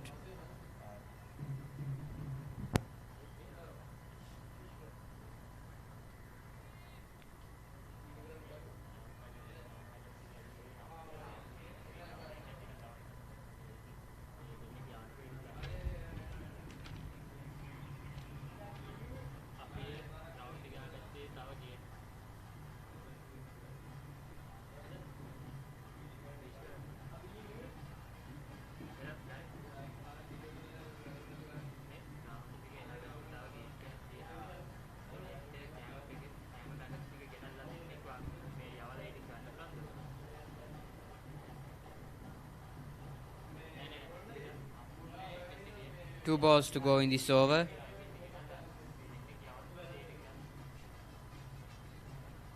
Tries to go through the covers. Missed the shot. Good over by Shanal Binushka as always. 3 runs so far. Needs to end it well. And for St. Anthony's College, they're eyeing for a boundary, and that's gone high in the air. That's gone all the way, I guess. It is a welcome sixer for St. Anthony's College. 214 for 3 of 40 overs. Let's look at that replay. Amazing shot there. Unfortunately, it doesn't seem like it's going to get any easier for DS Senanayake with Kaushik Kumarasinghe, the skipper of St. Anthony's, coming in, because as far as we know, Kaushik Kumarasinghe is the best batsman that St. Anthony's has got right now, and he has been struggling quite a bit with the Antonian batsmen. So they have to figure out a game plan right now. They do not have enough time left. They need to at least mitigate the Antonians from scoring any further and hitting those big runs and getting up to around 300 runs, which is going to be hard to chase down considering St. Anthony's bowling lineup as well. Absolutely. The fact that the chasing score is over 300 is going to be a huge chase for DS Senanayake College. And what they should try to do is to restrict them below 290 or below 300, which will be quite an achievement for DS Senanayake College. With 10 overs to go, you'll never know what happened. At this rate of scoring, it looks like St. Anthony's College will get over 300 much easily.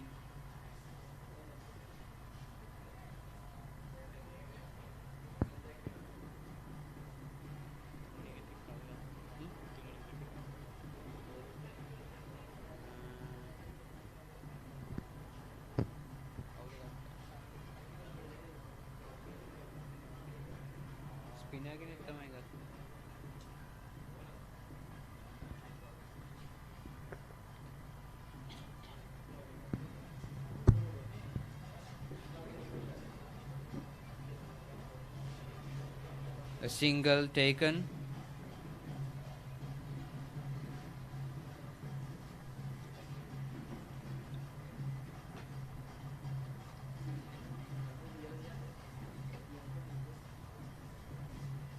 "21 wickets taken by Hamid Afdal. Best bowling is 4 wickets for 3 runs. He's quite an experienced player when considering in ODIs 27 matches he's played.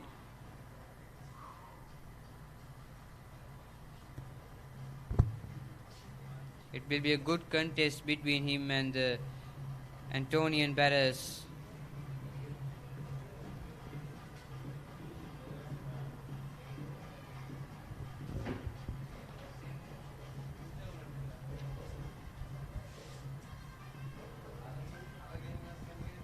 Four balls to go in this over.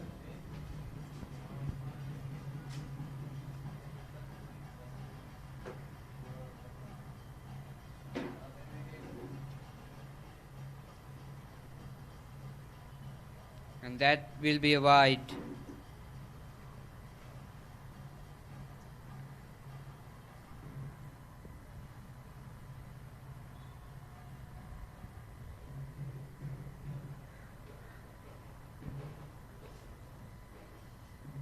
Talking about the batting lineup of DSN College, they've also got good batters to chase a score like 300 down, because they've got this bowler Hamid Afdal as well, who can play. He's an all-rounder. He can strike the ball very well. I mean, indeed, even though St. Anthony's has been scoring quite well so far, DS Senanayake still hasn't gotten to the field with the bat as well. They may be able to go the distance as well. Only time will tell. absolutely, but that'll be another wide by Hamid Afdal. He's trying to bowl a bit wide to the batter, trying to get him to the shot through the covers, I think.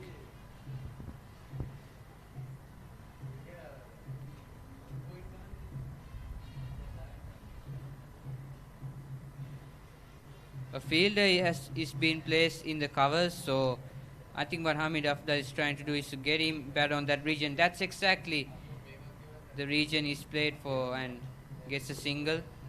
Powerful shot from Kaushik Kumarasinghe, unfortunately, was collected by the fielders at the boundary line. It's just got to be a single there.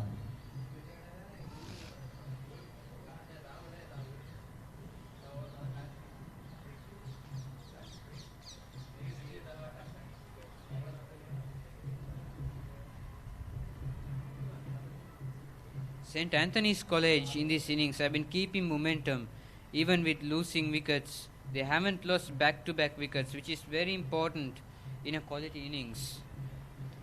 Indeed, the batsmen at St. Anthony's have been performing quite well. And what's even better for St. Anthony's is the fact that these are all youngsters, all people who can play 2-3 more years for the school. So St. Anthony's definitely looking at a very good lineup, not only for this year, but in the coming years as well. The current run rate is 5.39. The projected score like 270. That's gone behind the keeper. Will be a single. 220 up for St. Anthony's College.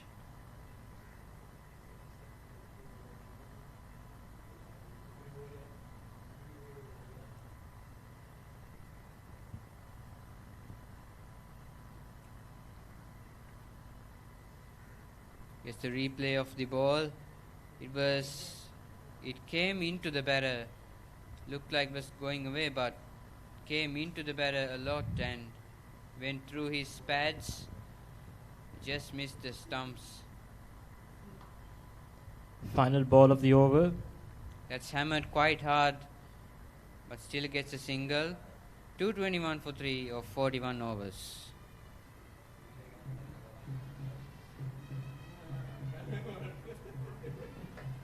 Looking back at what has happened at the match so far, currently, Yenula Heba Vitarana still holding strong with 76 runs from 88 balls. Kaushik Kumarasinghe, the skipper from St. Anthony's, now in with currently 9 runs from 7 balls. But hopefully for St. Anthony's, he's going to do much more here on this ground considering his rapport. We also had an amazing performance from Dinul Vijay who went out for 41 runs. Sisal Hemako, who scored an impressive 56 from 63 balls, and Sanuka Kalpana, 21 runs from 31 balls. Overall, an amazing performance from St. Anthony's. DS Senanayake's bowlers also keeping it strong. Shanal Binushka, currently the person who's taken 2 wickets of St. Anthony's so far. Maybe he can do more in the upcoming overs. But for now, St. Anthony's College is going strong. DS Senanayake needs a game plan now. That's swept behind. Very well fielded. I think Kaushik is trying to hit shots, and I think he's trying to provide acceleration for his team. He's played a 6 so far. Played it very well. It was an informed shot. Looks like it's going to be in form in the next couple of overs. Both of these batters are going on nicely, proving out to be dangerous for DSNI College. They need to break these partnerships of Kaushika and Yenula.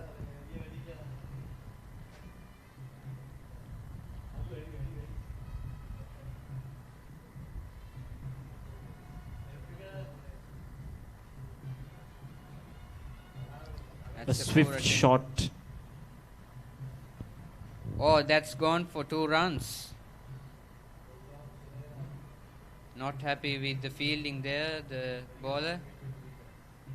Should have been cut off to only 1 run. Good running by St. Anthony's College. Hitting into gaps and getting singles is important in this stage of the game. Getting 2s and 3s is very important. Indeed. In a one-day encounter, every single run counts. Currently 224 runs for the loss of 3 wickets. St. Anthony is still doing pretty well. The goal of 300 seems to be a bit far out of reach now, but it's not impossible for them. Oh, that's a misfield. Should have covered it there. That'll get them for 2 runs. Will it? Oh, there was a chance of a run out. St. Anthony's capitalized quite well on that with 2 more runs adding to the total, now at 226. Yep, getting 2 runs. It was a bit risky though, getting the second run. Could have been a run out if the keeper had got it into his hand. Here's the replay of it. End of the 42nd, 226 for 3.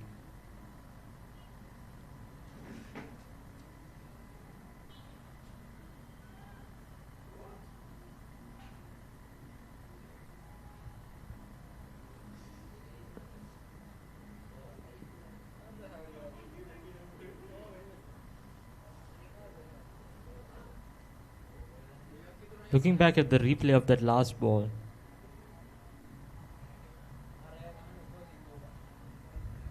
you can see right there, it's not only those big shots that St. Anthony's is hitting, it's also the small mistakes that they capitalize on that's adding on to the score. Yes, indeed. I think DSNI College should be tight on their fielding, shouldn't try to leak extra runs off their hands. This is very important because runs decides everything in a match. So the most economical bowler for DSNI College seemed to be Randisha Bandar Nayaka. Correction, Shanal Binushka though. 33 runs of 8 overs taken, 2 wickets. That's signaled as a wide.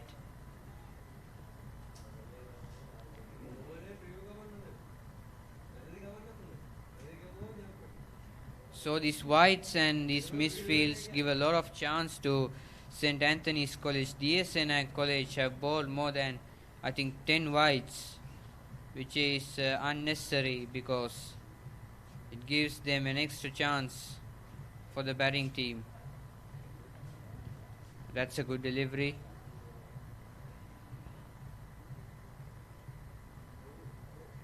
This is definitely not a point in the match where DS Senanayake wants to be making mistakes.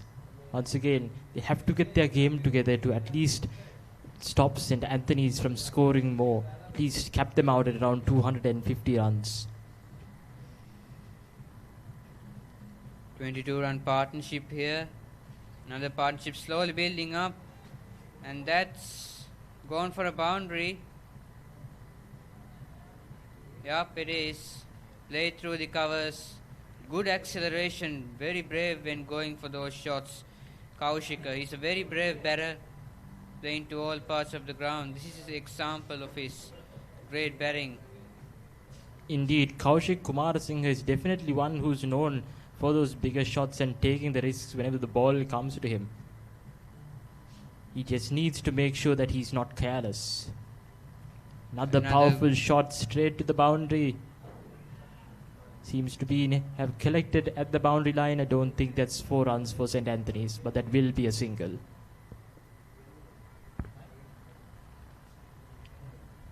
Kaushika 17 of 14 balls. Goes more than run a ball. He'll be a good support to Yanuleva Vitarana, who's now 78 runs of 90 balls. Single.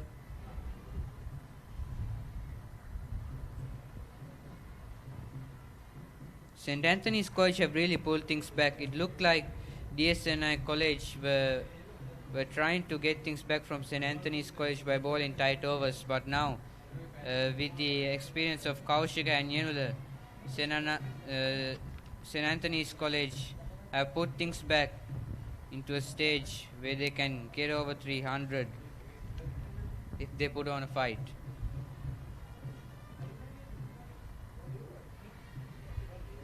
A little over 7 overs remaining for St. Anthony's to pull it off. It's another quite unentertaining ball.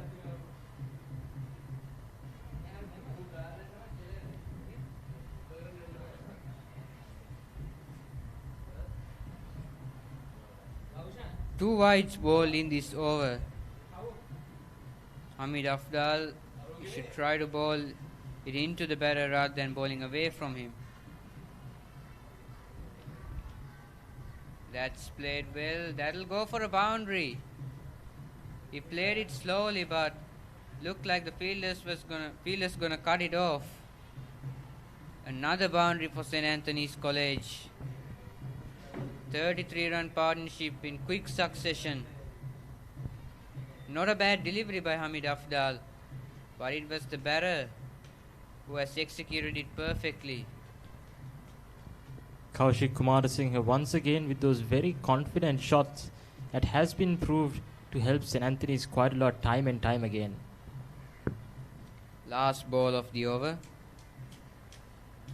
That's gone high in the air, and that'll go all the way for 6. No, that'll be a 4. But Kaushika has been very good. Yes, that's a 6. He's been very good at execution and playing shots. Again, it's signaled as a 4. 242 for 3 of 43 overs.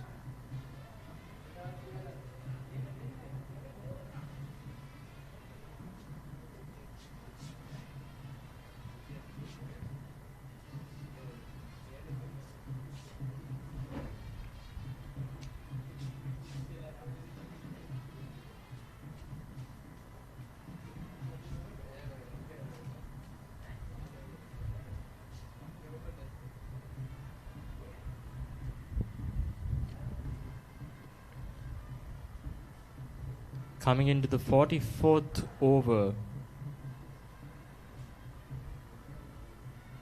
St. Anthony's College at 242 runs.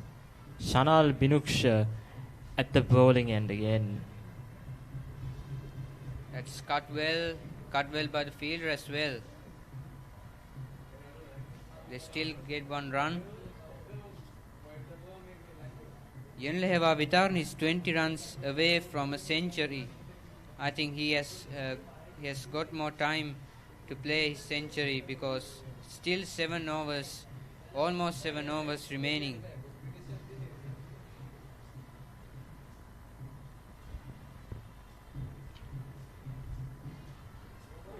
Yenleheva Vitarn is on strike.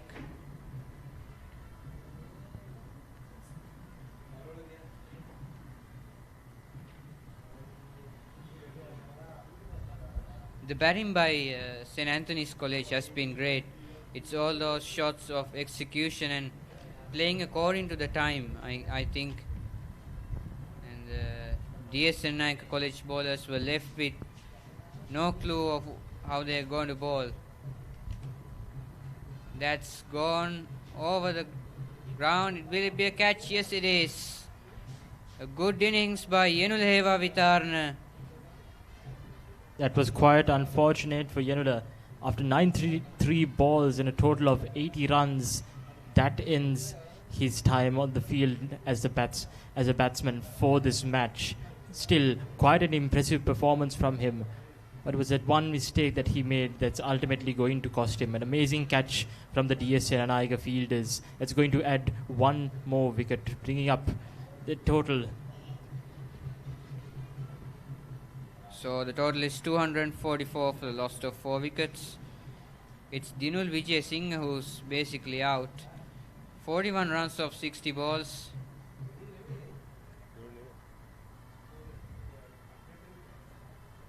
Correction is the set batter Yenuleheva Vitarna.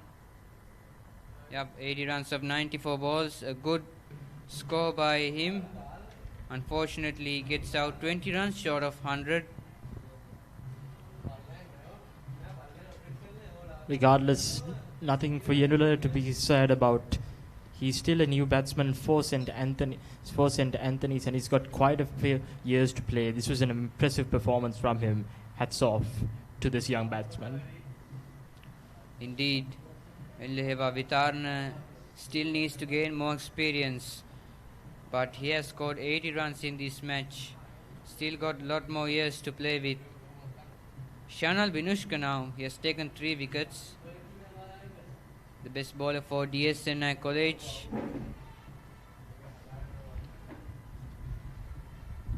Sadev into bat.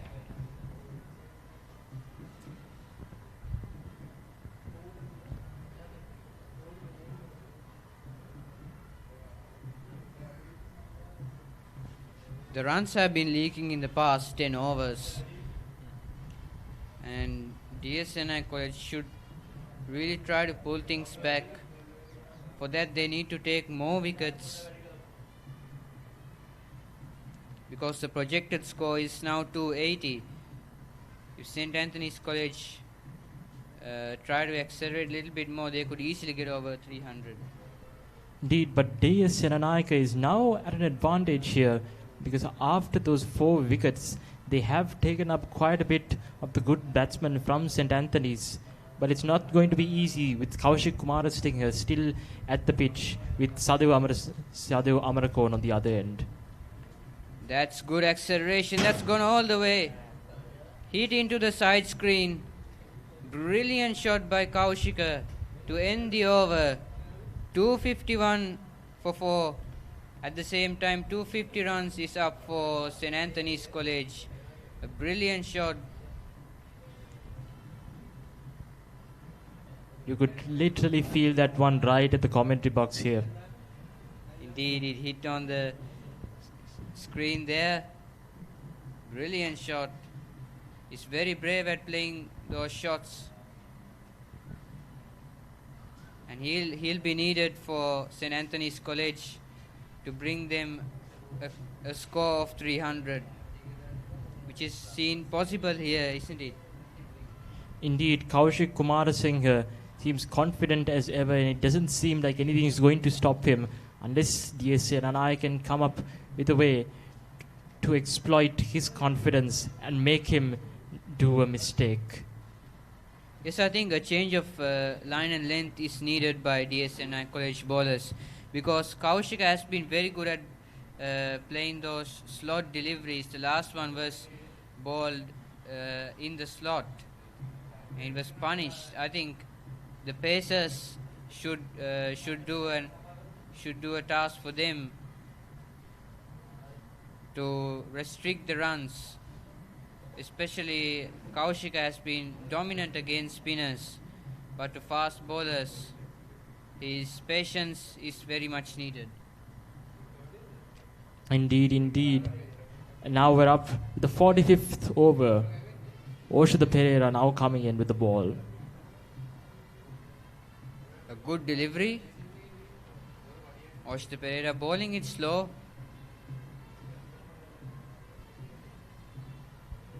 So 250 up already for Anthony's College. It's a challenging score on the board. 251.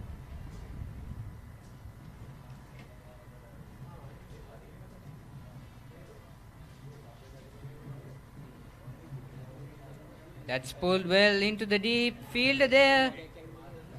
Just fall short of him.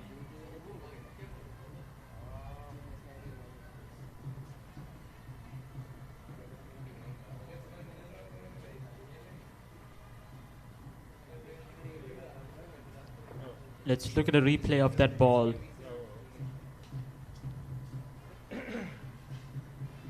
Another strong shot from Kaushik Kumarasinghe. Unfortunately, it was a bit too far off for it to be a catch for them.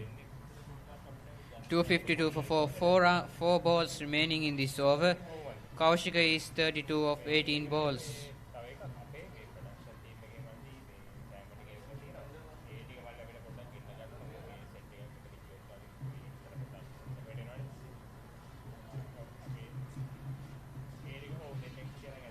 I think the finish is also important for both DSNI College and St. Anthony's College. If DSNI College finish the innings well, I think it would be a good mentality for the batters to come up and score runs. And if the batting side ends it well, I think the bowlers would be more confident in bowling. Do you agree with? Definitely, definitely. DS Senanayake at least has to put on a show now. They've been doing great right now, but it hasn't been enough to subdue the Antonians, unfortunately.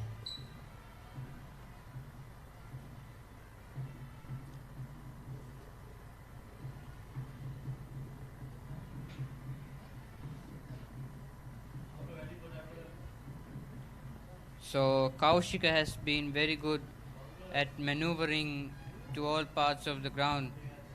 He's reading the field very well. That's why he's able to play those shots risk freely.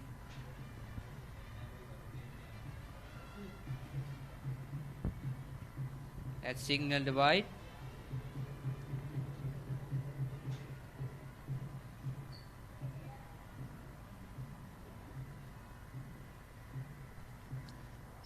Looked like quite a risky situation for Sadev Amarakon.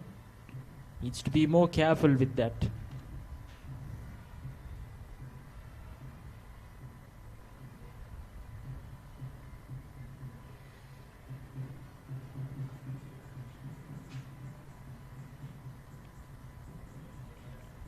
We've got nearly 5 overs still remaining.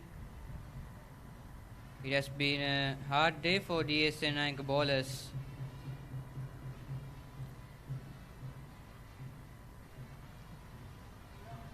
It's going to be another single for St. Anthony's.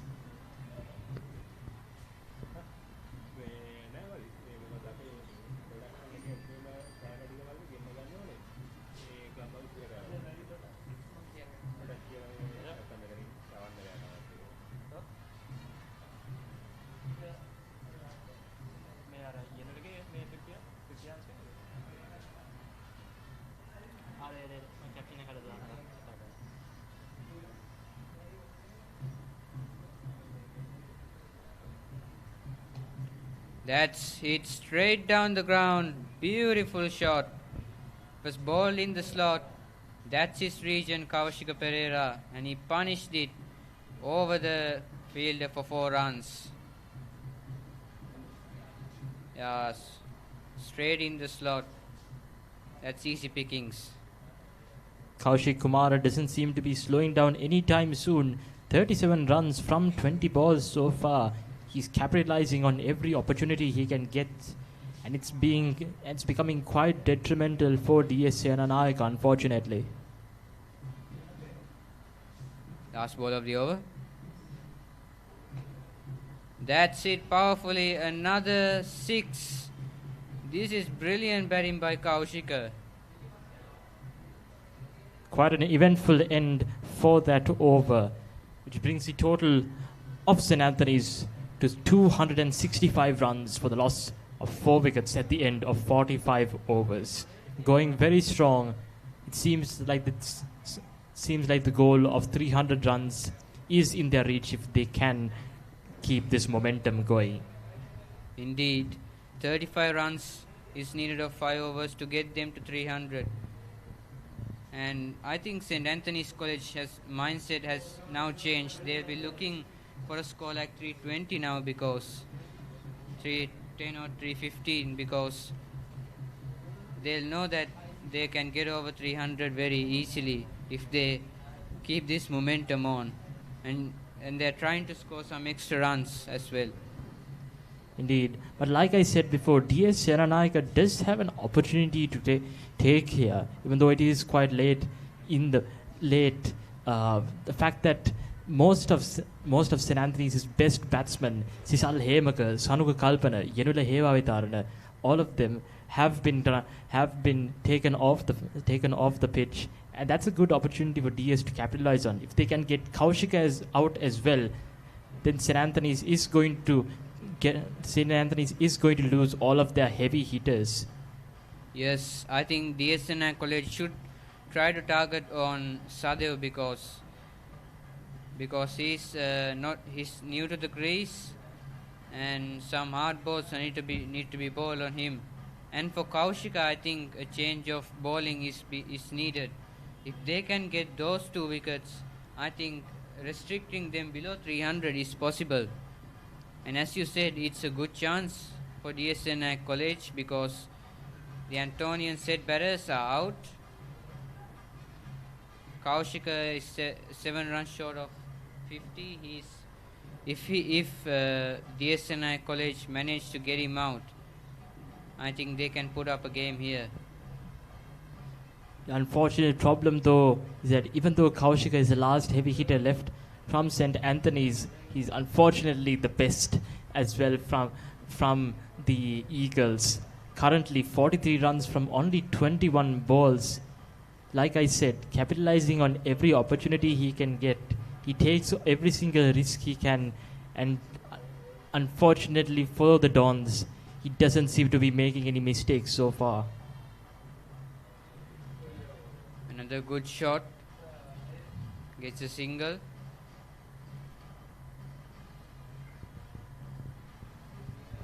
Dot balls have been rare in the last 5 overs. Every ball has been going for one or more than 1 run.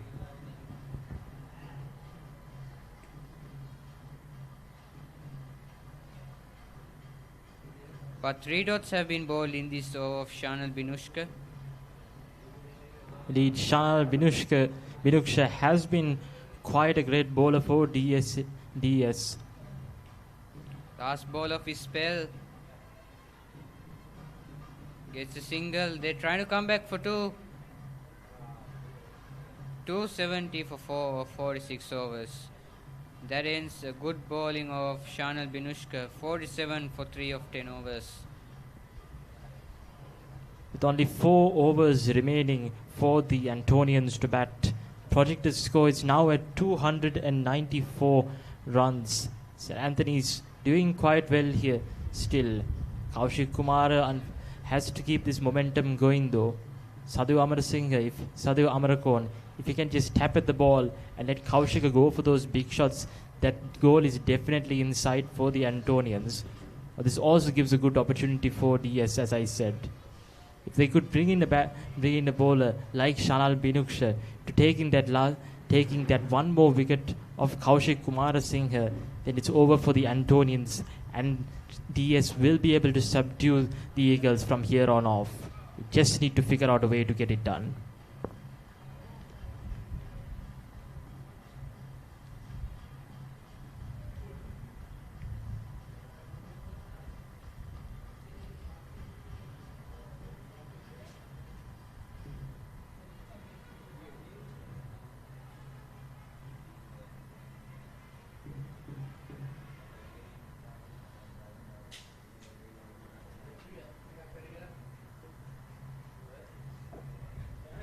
It's quite a sunny day at the CCC grounds. Doesn't seem to be a cloud in sight. Seems like it's going to be all sunshine for the rest of the day. Once again, if you are anywhere in Colombo, please do come down to the grounds to see the excitement.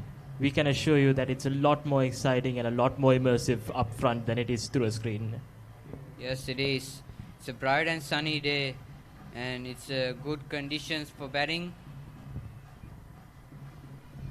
The spectators are enjoying their time in here. Should watch and come if you are near this CCC grounds.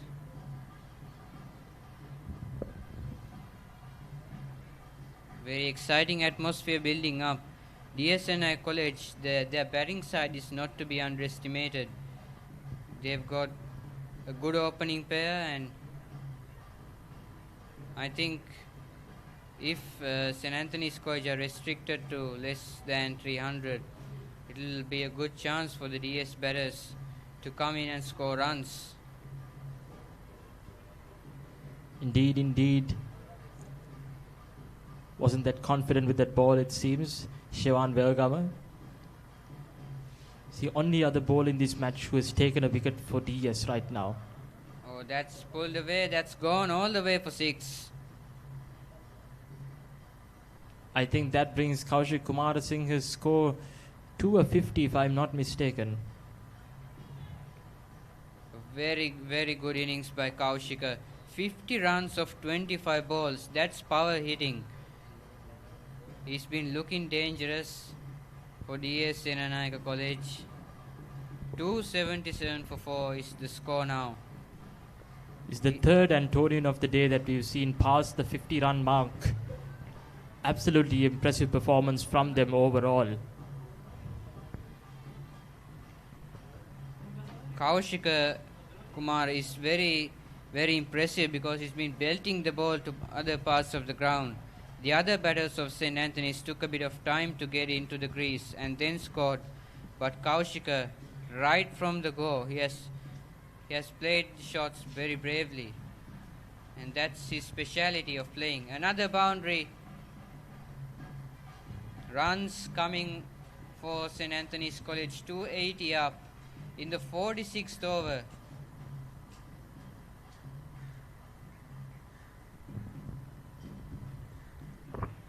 Another marvelous shot from Kaushik Kumarasinghe. And that brings the projected score for more than 300. Oh, that's a full toss. He goes bang for another 6. Wow, what a display this is by Kaushika. 6 for 6. This is brilliant batting. The crowd are enjoying it. Another full toss. Shivan Velgama. A poor ball by him. Dispatched it for another 6. It's 16 runs in 3 balls by Kaushik Kumarasinghe. I think he really got hyped up after he got that half century. He's been hitting it all over the ground. 287 for 4 wickets right now, St. Anthony's. At score of 300 is seeming closer than ever with Kaushik Kumarasinghe at the batting end.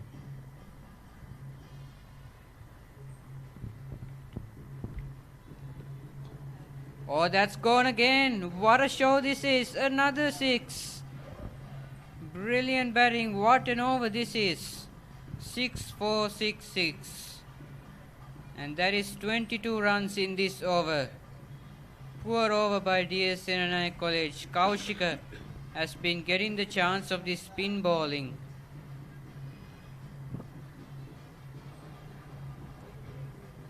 Last ball of the over. It goes again. Another 6. 28 runs of the over. The most expensive over in this match. Ends the 47th over. 299 for 4. That's pure batting perfection from Kaushik Kumarasinghe.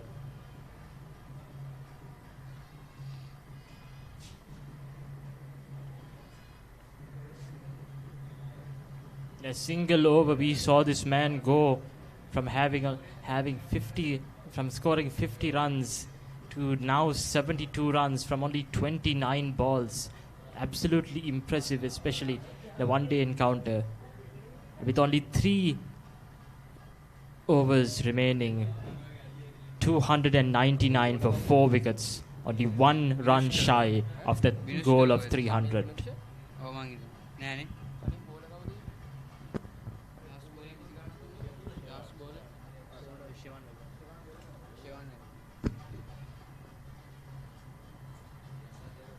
Shevan Welgama conceded 28 runs in the last over.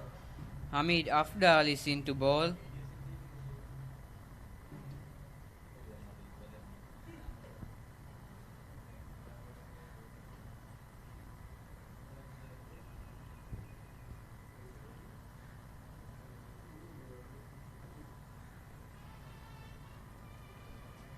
St. Anthony's College 1 run away from 300. And the projected score has increased to 318.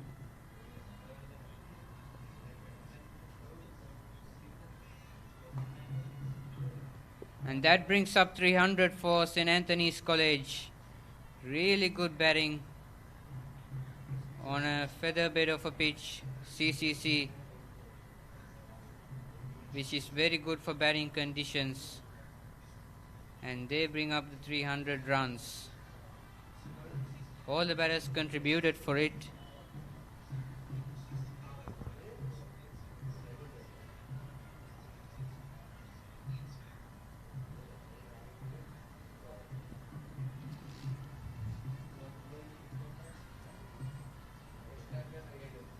It's only a little bit more remaining for the Eagles to bat.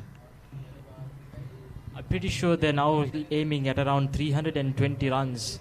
Finally get as much of a distance as they can and make it as hard as possible for the Dons to chase the score.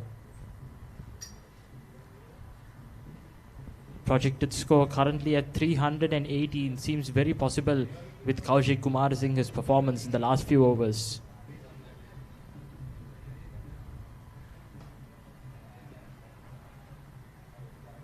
And that's gone.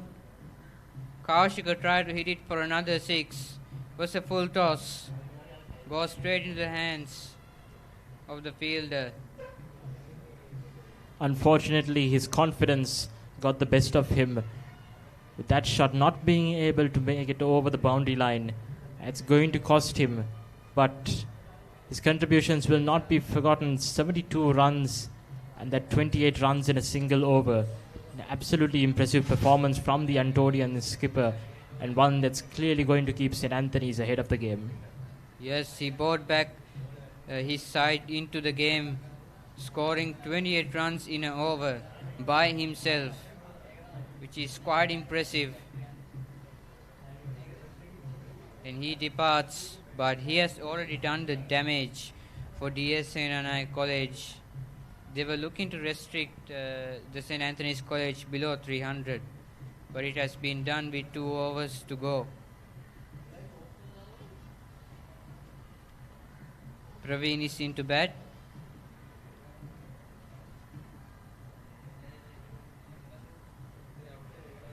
Praveen Gamage and Sadev Amarako now batting for St. Anthony's.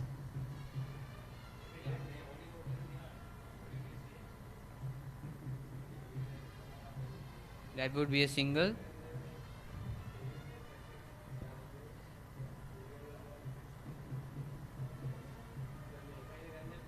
"15 balls to go to end the 50 overs.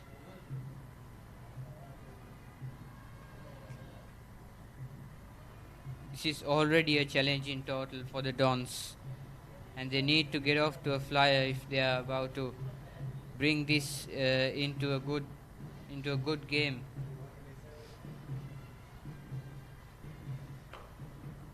That's hit hard. Gets a single.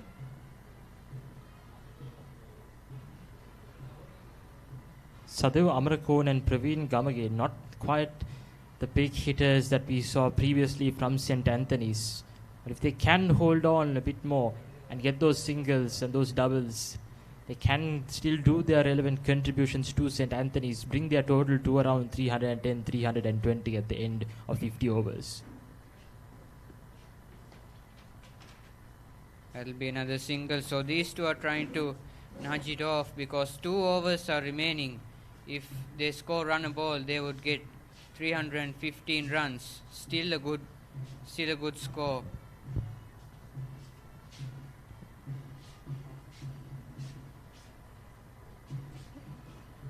And I think that St. Anthony's College are trying to focus on 315 to 320 runs.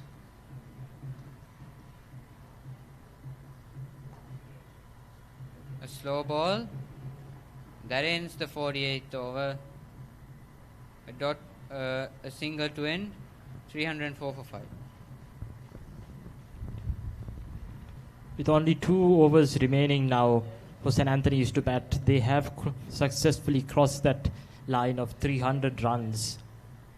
Let's see how far they can push it with Praveen Gamage and Sadev Amarakon in the remaining 2 overs. Currently, with 5 wickets gone, St. Anthony's, I don't feel is going to get any of those big hits, at least consistently. We might see 1 or 2 more 4s or 6s, but I think as of now, DS Senanayake has taken care of the worst from St. Anthony's.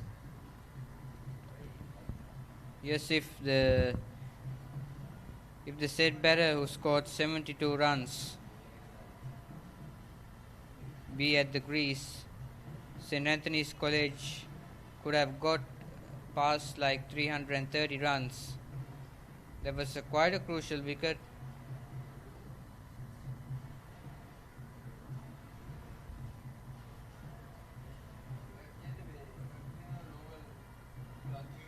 Another single. So Kaushik has played a very good innings of bringing the side to 300 runs, which seemed quite impossible at one stage, isn't it? I mean, with DSNI College putting pressure on the batsman in the middle phase of the game, and the batters coming up yet again. It's a very good game. Definitely, with the contributions, especially from the skipper Kaushik Kumarasinghe and Yedula Heva Vitarana, St. Anthony's has put themselves ahead of the game right now. Quite a big score, even as of now, for the Dons to chase down. Oh, that's taken. Another wicket is gone down, I think. Let's take a replay of that. It's played into the leg side. There was a fielder. Yes, I think he grabbed it safely. That looks like a wicket for the Dons. Praveen Gamage out of the field, out of the pitch right now.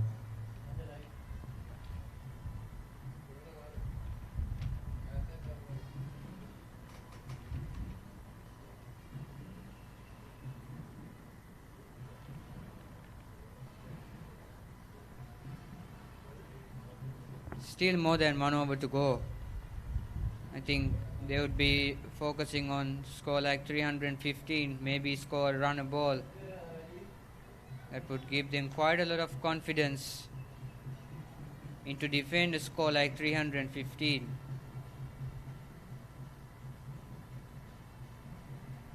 A good batting by DSNI College is needed to chase this mammoth total by St. Anthony's College.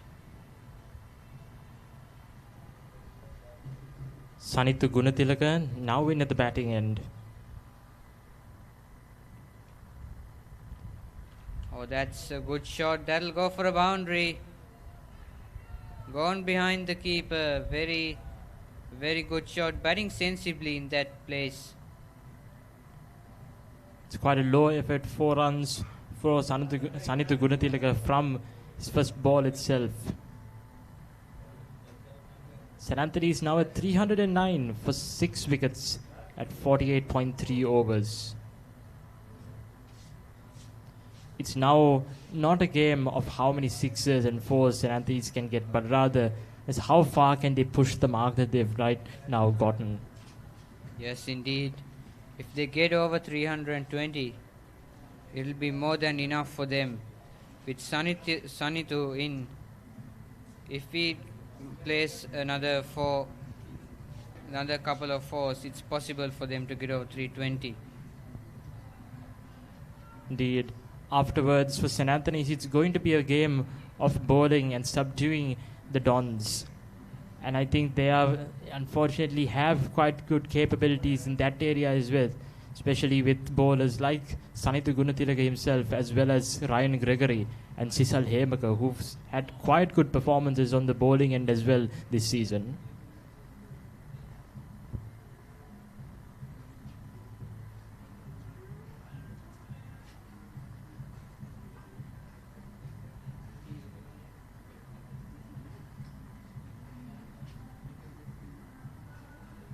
Last ball to go in the over.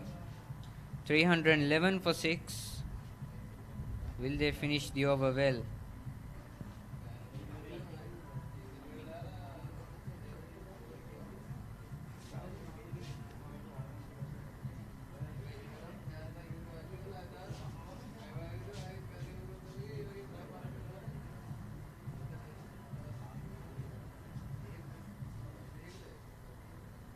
Here we go.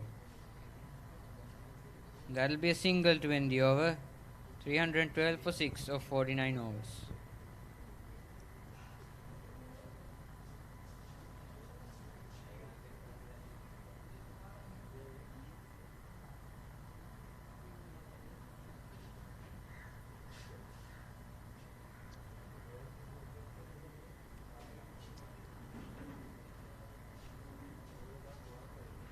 Regardless of what scores come about from a cricket match, it's always nice to see two schools showing the brotherhood, coming together for a day of not only just scoring runs but also sharing brotherhood, enjoying ourselves, and at the end of the day enjoying a good game of cricket. Absolutely.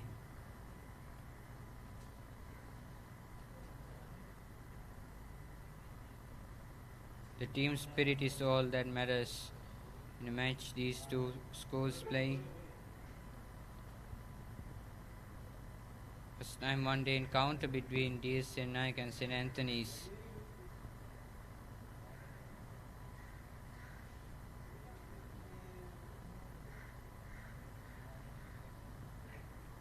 So we are in the last over and Hamid Afdal into ball the last over. Would be looking for a good over, Hamid Afdal. That's a good ball. A dot delivery.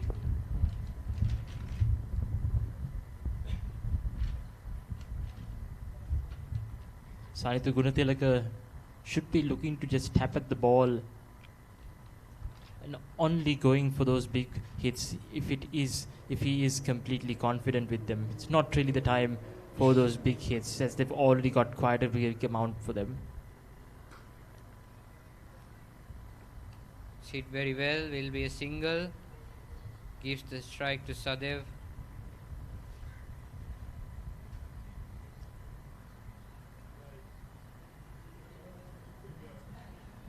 Four balls remaining.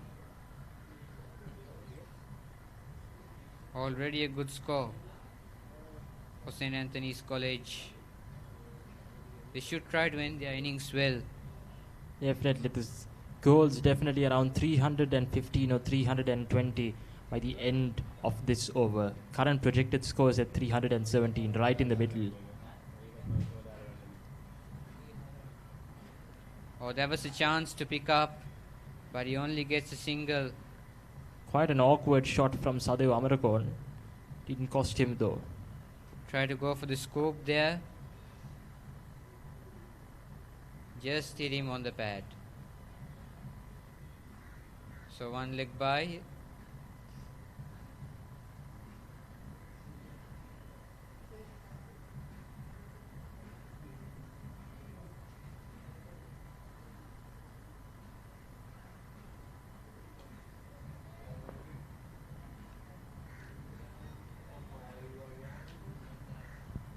That seems like another wicket for the Dons very late in the batting end. Yes, that's a easy catch in the deep, even though it was a good acceleration by Sunny to put it over the square leg. Good catch with 2 balls to go.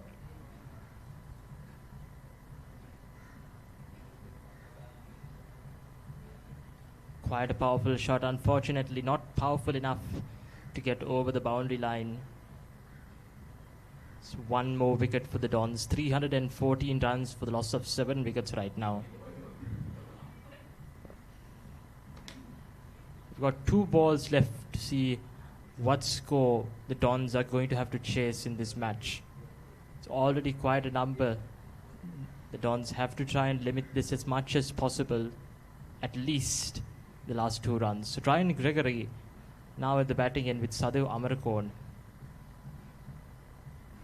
Sadev Amarkon, 11 runs of 15 balls. Ryan Gregory will try to give him the strike. No, he doesn't have the ability to do that. A good slow dot delivery. So the last ball we are into. St. Anthony's College, 314 for the loss of 7 wickets. This might be the final score we are seeing from the Antonians. Let's see whether they can get another small hit in with Ryan Gregory at the batting end.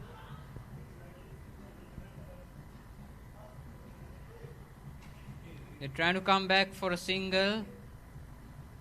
I think it's not out, so St. Anthony's College finished on 315 for the loss of 7 wickets in their 50 overs. A good score for them, respect to where they were. Indeed, we do have to congratulate all of the Antonian batsmen because they have been quite consistent, scoring quite a lot. Starting off with Sanuka Kalpana with 21 runs. Sisal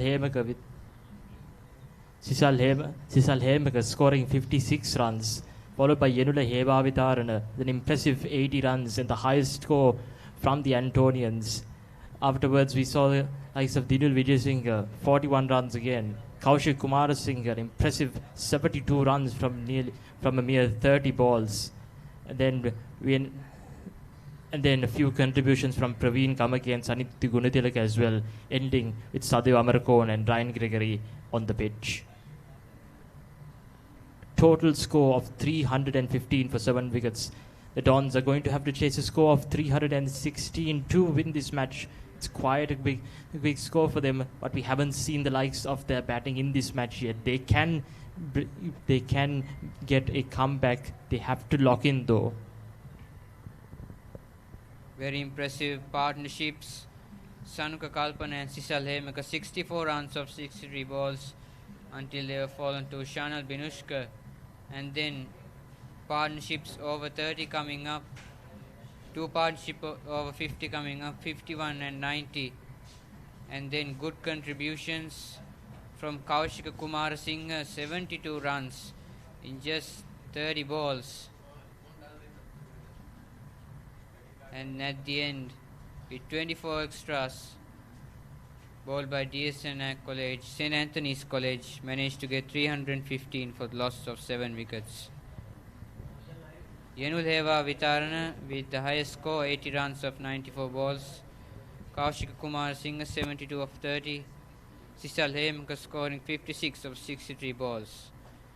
Bowling dominated by Shanal Binushka, 3 for 47. And Hamid Afdal and Noshita Pereira taking 2 to 1 wickets respectively.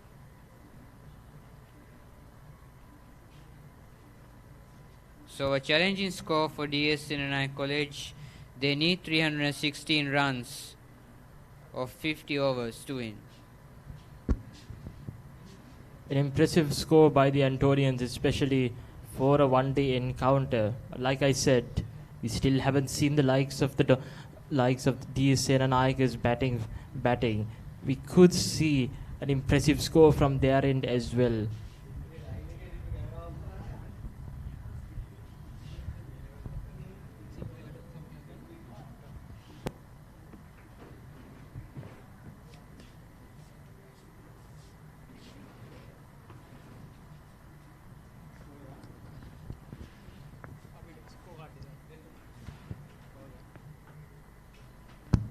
හොඳයි ඒ අනුව මහනුවර ශාන්ත අන්තෝනි විද්‍යාලය සහ කොළඹ ඉස්රණයක විද්‍යාලය අතර ප්‍රථම වරට පැවැත්වෙන එක් දින තරගයේ පන්දුවාර 50 අවසානයේ ශාන්ත අන්තෝනි විද්‍යාලය කඩලු 7ක් දැවේ ලකුණු 315ක් ලබා ගන්නට සමත් වුණා. විශේෂයෙන්ම සනුක කල්පන පන්දු 31කදී ලකුණු 21ක්, සිසල් හේමක පන්දු 63කදී ලකුණු 56ක්, ඒ වගේම යෙනුල හේවා විතාරණ පන්දු 94කදී ලකුණු 80ක්, ඒ වගේම දිනුල් විජයසිංහ පන්දු 60කදී ලකුණු 41ක්, කෞශික කුමාරසිංහ පන්දු 30කදී ලකුණු 72ක්, ඒ වගේම සදෙව් අමරකෝන් පන්දු 15කදී ලකුණු 11ක්, ප්‍රවීන් ගමගේ පන්දු 3කදී ලකුණු 2ක් සහ සනිතු ගුණතිලක පන්දු 6කදී ලකුණු 7ක් සමගින් රයන් ග්‍රෙගරි පන්දු 2කදී 1 ලකුණක් ලබා ගන්නට සමත් වුණා.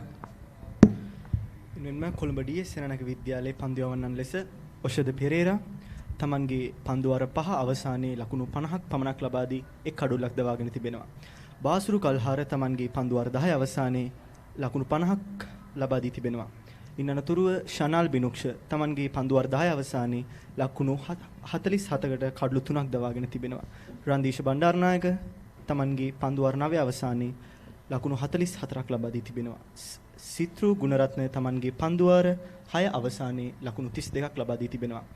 හමීඩ් අෆ්දාල් තමන්ගේ පන්දුවාර 8 අවසානයේ ලකුණු 47ක් ලබා දෙමින් කඩලු 2ක් ලබාගෙන තිබෙනවා. ඒ වගේම ශිවන් වෙල්ගම සිපන්දුවාර 2 අවසානයේදී ලකුණු 39ක් පමණක් ලබා දෙමින් එක් කඩුල්ලක් දවාගෙන තිබෙනවා. විශේෂයෙන්ම සඳහන් කළ යුතුයි සනුක කල්පන ශාන්ත අන්තෝනි විද්‍යාලයේ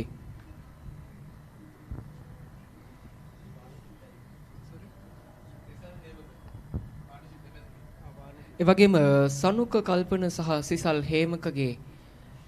හේමක පන්දු 63කදී ලකුණු 64ක් ලබා ගන්නට සමත් වුණා. ඒ වගේම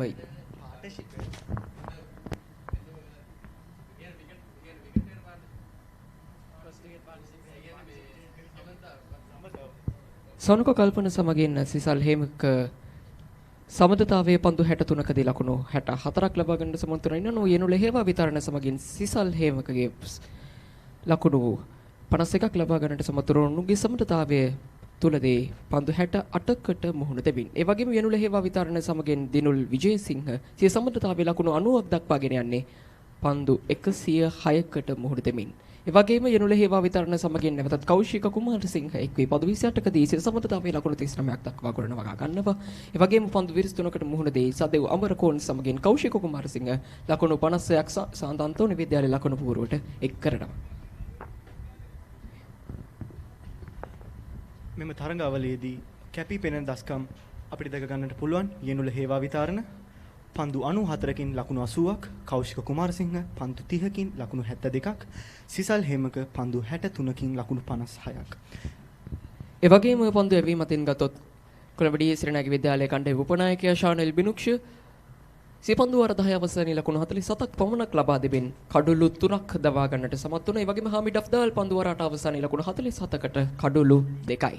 ඔෂද පෙරේරා සිපන්දුවාර 5 අවසානයේ ලකුණු 50ට කඩලු 1ක් දවා ගන්නට සමත් වුණා. මේ ආකාරයෙන්ුයි මෙවර කොළඹ සෙනනායක විද්‍යාලයේ සහ මහනුවර ශාන්ත අන්තෝනි විද්‍යාලයේ අතර ප්‍රථම වරට පැවැත්වෙන පන්දුවාර 20 ක්‍රිකට් තරගය ක්‍රියාත්මක වන්නේ.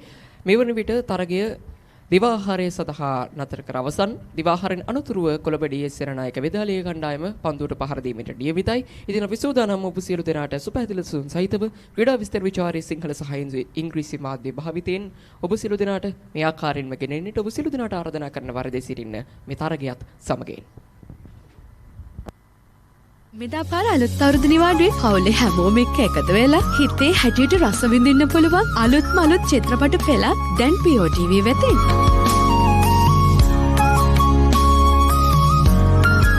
ත්‍රාසයේ කුතුහලයේ ආදරය වගේම හාස්‍ය පිරුණු ඔයා කැමතිම විදිහේ ඕනම ෆිල්ම් එකක් True HD quality එකෙන් බලන්න දැන්ම පිවිසෙන්න.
Biggest cricket league in the world. Full-on entertainment. Clash of the heavyweights. An absolute demolition. Get ready for the battle for the ages. .IPL.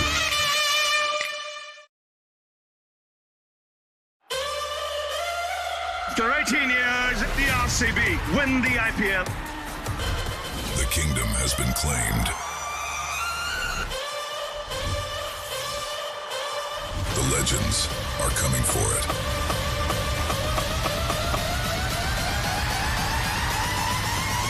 The throne won't go uncontested. Tata IPL.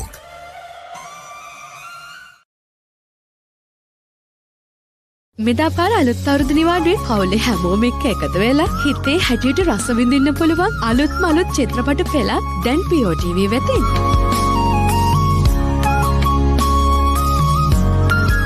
ත්‍රාසයේ කුතුහලයේ ආදරය වගේම හාස්‍ය පිරුණු ඔයා කැමතිම විදිහේ ඕනම film එකක් True HD quality එකෙන් බලන්න දැන්ම පිවිසෙන්න.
Biggest cricket league in the world.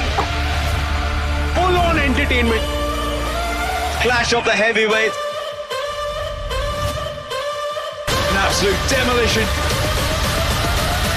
Get ready for the battle for the ages. .IPL.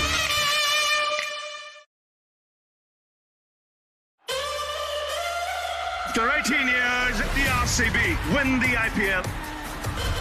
The kingdom has been claimed. The legends are coming for it.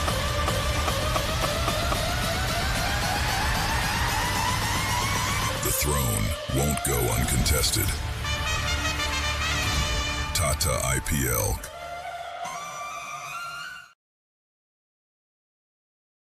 මෙදා පාර අලුත් අවුරුදු නිවාඩුවේ හවුලේ හැමෝම එක්ක එකතු වෙලා හිතේ හැටියට රස විඳින්න පුළුවන් අලුත්ම අලුත් චිත්‍රපට පෙළක් දැන් POTV වෙතින්. ත්‍රාසයේ කුතුහලයේ ආදරය වගේම හාස්‍ය පිරුණු ඔයා කැමතිම විදිහේ ඕනම ෆිල්ම් එකක් True HD quality එකෙන් බලන්න දැන්ම පිවිසෙන්න.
Biggest cricket league in the world.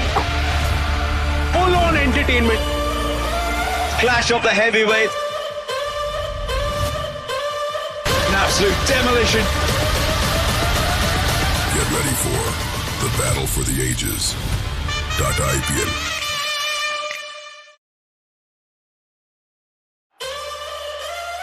After 18 years, the RCB win the IPL. The kingdom has been claimed. The legends are coming for it.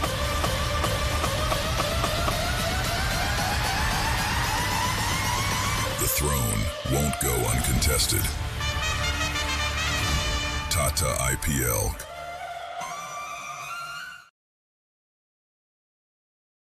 මෙදා පාර අලුත් අවුරුදු නිවාඩුවේ හවුලේ හැමෝම එක්ක එකතු වෙලා හිතේ හැටියට රස විඳින්න පුළුවන් අලුත්ම අලුත් චිත්‍රපට පෙළක් දැන් POTV වෙතින්.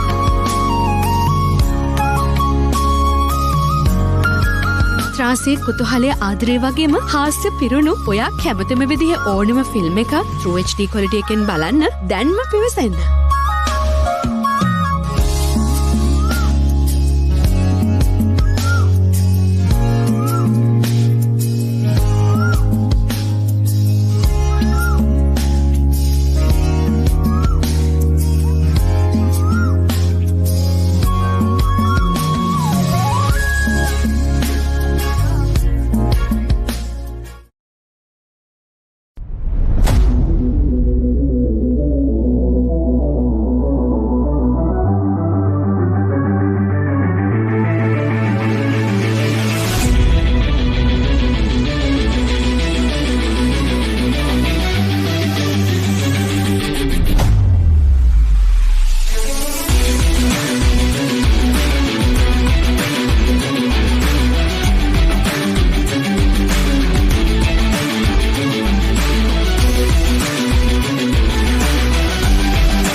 biggest cricket league in the world. Full-on entertainment. Clash of the heavyweights. An absolute demolition. Get ready for the battle for the ages. .IPL.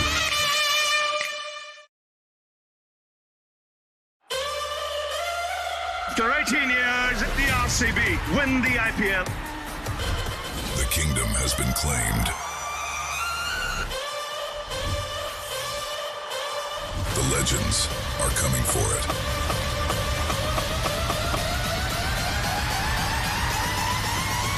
The throne won't go uncontested. Tata IPL.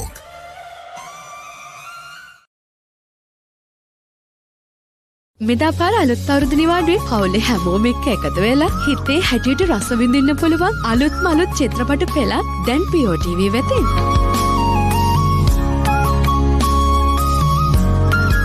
ත්‍රාසයේ කුතුහලයේ ආදරය වගේම හාස්‍ය පිරුණු ඔයා කැමතිම විදිහේ ඕනම film එකක් True HD quality එකෙන් බලන්න දැන්ම පිවිසෙන්න.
Biggest cricket league in the world. Full-on entertainment. Clash of the heavyweights. An absolute demolition. Get ready for the battle for the ages. .IPL.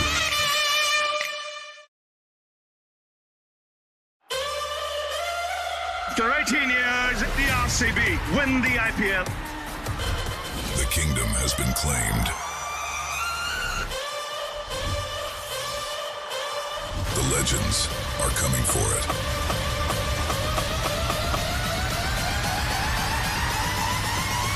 The throne won't go uncontested.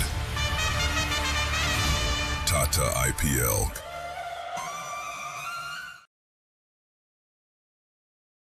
මෙදා පාර අලුත් අවුරුදු නිවාඩුවේ පවුලේ හැමෝම එක්ක එකතු වෙලා හිතේ හැටියට රස විඳින්න පුළුවන් අලුත්ම අලුත් චිත්‍රපට පෙළක් දැන් POTV වෙතින්.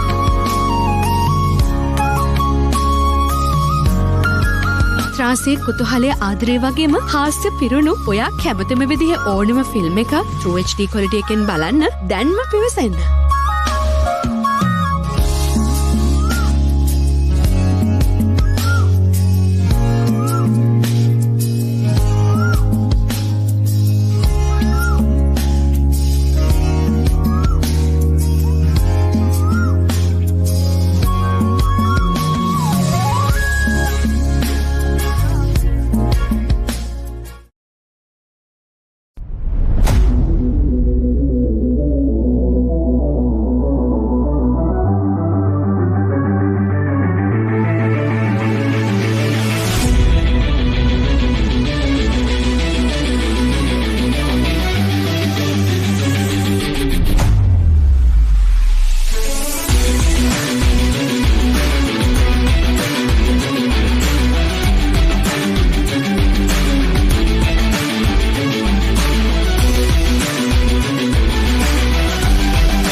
biggest cricket league in the world.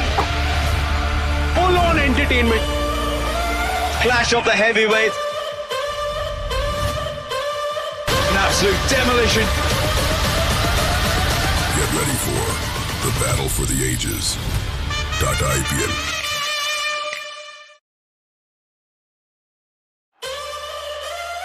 After 18 years, the RCB win the IPL. The kingdom has been claimed. The legends are coming for it.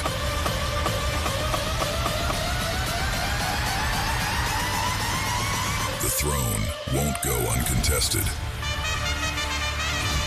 Tata IPL.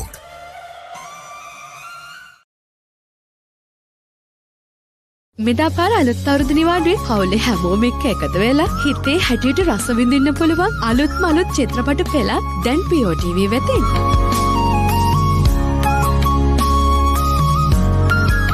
ත්‍රාසී කුතුහලයේ ආදරය වගේම හාස්‍ය පිරුණු ඔයා කැමතිම විදිහේ ඕනම ෆිල්ම් එකක් True HD quality එකෙන් බලන්න දැන්ම පිවිසෙන්න.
Biggest cricket league in the world. Full-on entertainment. Clash of the heavyweights. An absolute demolition. Get ready for the battle for the ages. .IPL.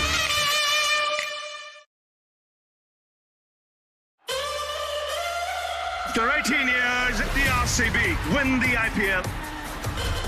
The kingdom has been claimed. The legends are coming for it.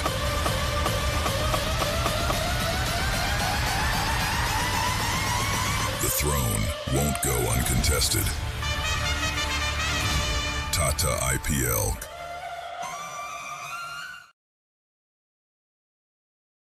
මෙදා පාර අලුත් අවුරුදු නිවාඩුවේ පවුලේ හැමෝම එක්ක එකතු වෙලා හිතේ හැටියට රස විඳින්න පුළුවන් අලුත්ම අලුත් චිත්‍රපට පෙළක් දැන් POTV වෙතින්.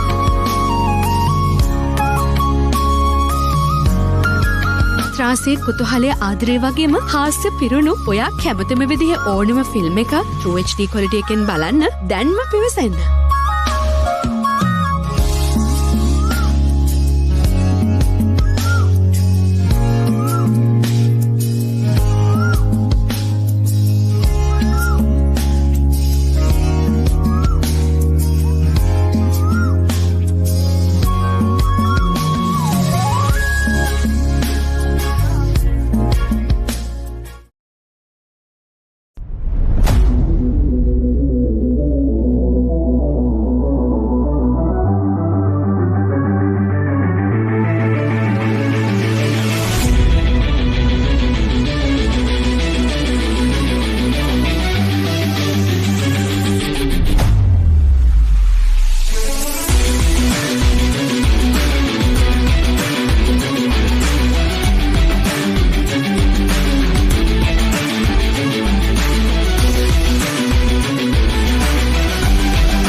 biggest cricket league in the world.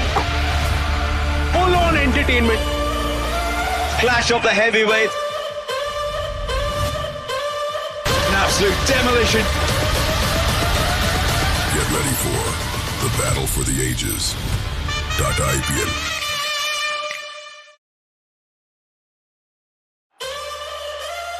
After 18 years, the RCB win the IPL.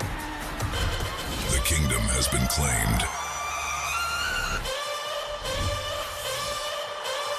The legends are coming for it.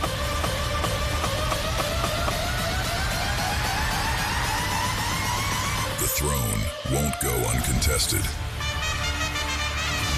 Tata IPL.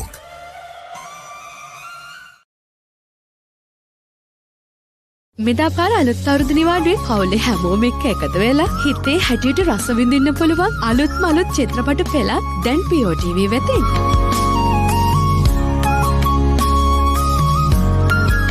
ත්‍රාසයේ කුතුහලයේ ආදරය වගේම හාස්‍ය පිරුණු ඔයා කැමතිම විදිහේ ඕනම ෆිල්ම් එකක් True HD quality එකෙන් බලන්න දැන්ම පිවිසෙන්න.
හොඳයි දිවාහාරයෙන් අනතුරුව කොළඹදී සිරනායක විද්‍යාලය සහ මහනුවර ශාන්ත අන්තෝඩ විද්‍යාලය අතර පළමු එක් දින තරගය ආරම්භ කරන්නටයි සූදානම්.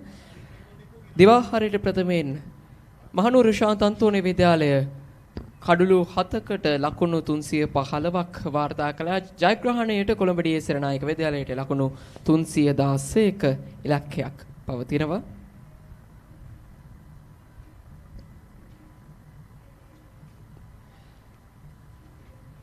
එවැගේම විශේෂයෙන් SLT Mobile POTV සහ Pure Sports මාධ්‍ය අනුග්‍රහයෙන් පවත්වන මෙම තරඟාවලිය POTV හරහා Pure Sports අංක 1 නාලිකා අංක 200 Pure Sports 1 නාලිකා අංක 323 සහ 150 ඔස්සේ සජීවීව දැන් through HD quality එකෙන් නරඹන්නට ඔබට අවස්ථාව තියෙනවා. ඒ විතරක්ම නෙමෙයි දැන් ලංකාවේ කොහේ හිටියත් මිස් නොවී මෙම තරඟාවලිය live Pure mobile app එක හරහා බලන්නත් පුළුවන්.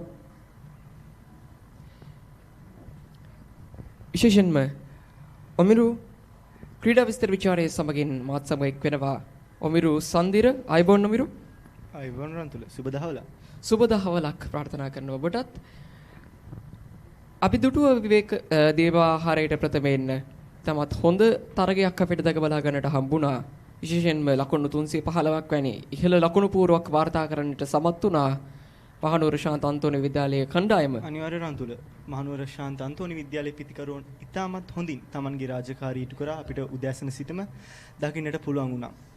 රන්තුල මේ තනතිල්ල ගොඩක් පිතිකරුවන්ට හිතයිෂී පිතිකරුවන්ට වාසිදායක ආකාරයේ තනතිල්ලක් විශේෂයෙන්ම අපි උදෑසන දටුව ලකුණු 315ක් වැනි ඉතා විශාල ලකුණු පුවරක් සකසන්නට තරම් මේ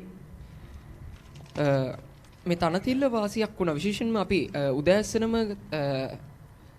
අපි දුටුවා තරගේ කාසී වාසී උරගා බල අවස්ථාවේදීත් මේ කණ්ඩායම තෝරගත්තේ ශාන්ත අන්තෝනි විද්‍යාලය මේ කාසී වාසී දිනාගත්තේ උන් තෝරාගත්තෙත් ඔවුන් ප්‍රථමයෙන් පන්දුර පහර දීමට. ඒ වගේම ඉන් අනතුරු ඔහු ඩී.එස්. සේනානායක විද්‍යාලයේ කණ්ඩායම් නායකයාගෙත් අහනවා. ඔහු ඔබ මොකක්ද කරන්නේ? ඔබ කාසිය වාසිය දිනාගත්තා නම් කියලා ඩී.එස්. සේනානායක විද්‍යාලයේ නායකයාත් පවසන්නේ. ඔහු තරගේ මුලින්ම පන්දුවට පහර දෙනවා කියලා. මේ පිතිකරුවන්ට වාසිදායක වූ තනතිල්ලක මෙන්න දෙවෙනි කොළඹ ඩී.එස්. සේනානායක විද්‍යාලයේ පිතිකරණයට සූදානම්. ඉදිරිපාදයේ ආරක්ෂාකාරී පහරක් ඉවර මියුරු බණ්ඩාරගෙන් කොළඹ ඩී.එස්. සේනානායක විද්‍යාලයේ මියුරු බණ්ඩාර සහ සිත්රු ගුණතිලක විශේෂයෙන්ම පන්දු යවන්නේ දසුන් වෙලිනග.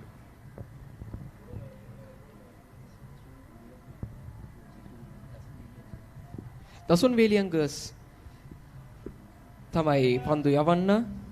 ඒ වගේම තරගේ පළමු පන්දු වාරය තමයි මේ ආකාරයෙන් ක්‍රියාත්මක වෙන්නේ. මෙන්න දෙවෙනි පන්දුවට දිවෙනවා. ඒවර ආකර්ශනීයයි. ලකුණු 4ක් ලබා ගන්නට සමත් වනවා කොළඹ ඩී.එස්. සේනානායක විද්‍යාලයේ කණ්ඩායම. ඔවුන්ගේ ඉනිමේ පළමු ලකුණු 4 මේ ආකාරයෙන් වාර්තා වනවා. පළමු 4 පහර බලන්න පුනරූපණයේ මේ අවස්ථාවේදී මනා කල්යල් බලා යොමු කරන පහරක් උත්සාහයක් දරනවා පන්දුව රැක ගන්නට. නමුත් ඒ උත්සාහය සාර්ථක වන්නේ නැහැ. ඒ ලැබුණු අවසරයෙන් ලකුණු 4ක් සඳහා ඩී.එස්. සේනානායක විද්‍යාලයේ පෙරෝනිනවා. ඊටමත් අපිට බලා ගන්නට පුළුවන් වෙයි කියලා අපි බලාපොරොත්තු වෙනවා. ඊටම තුනුසුම් තරගයක්. අනිවාර්යෙන් ඊටමත් ලොකු ලකුණු පූර්වක් 315ක් වෙන ඊටමත් ලොකු ලකුණු පූර්වක් හඹා යන්නේ. මෙන්න ඊළඟ පන්දුව. දෙවෙනි පන්දුව මේ පන්දුවාරේ. ඒ වර ඉදිරිපාදයේ ආරක්ෂාකාරී පහරක් ලකුණට අවස්ථාවක් නැහැ.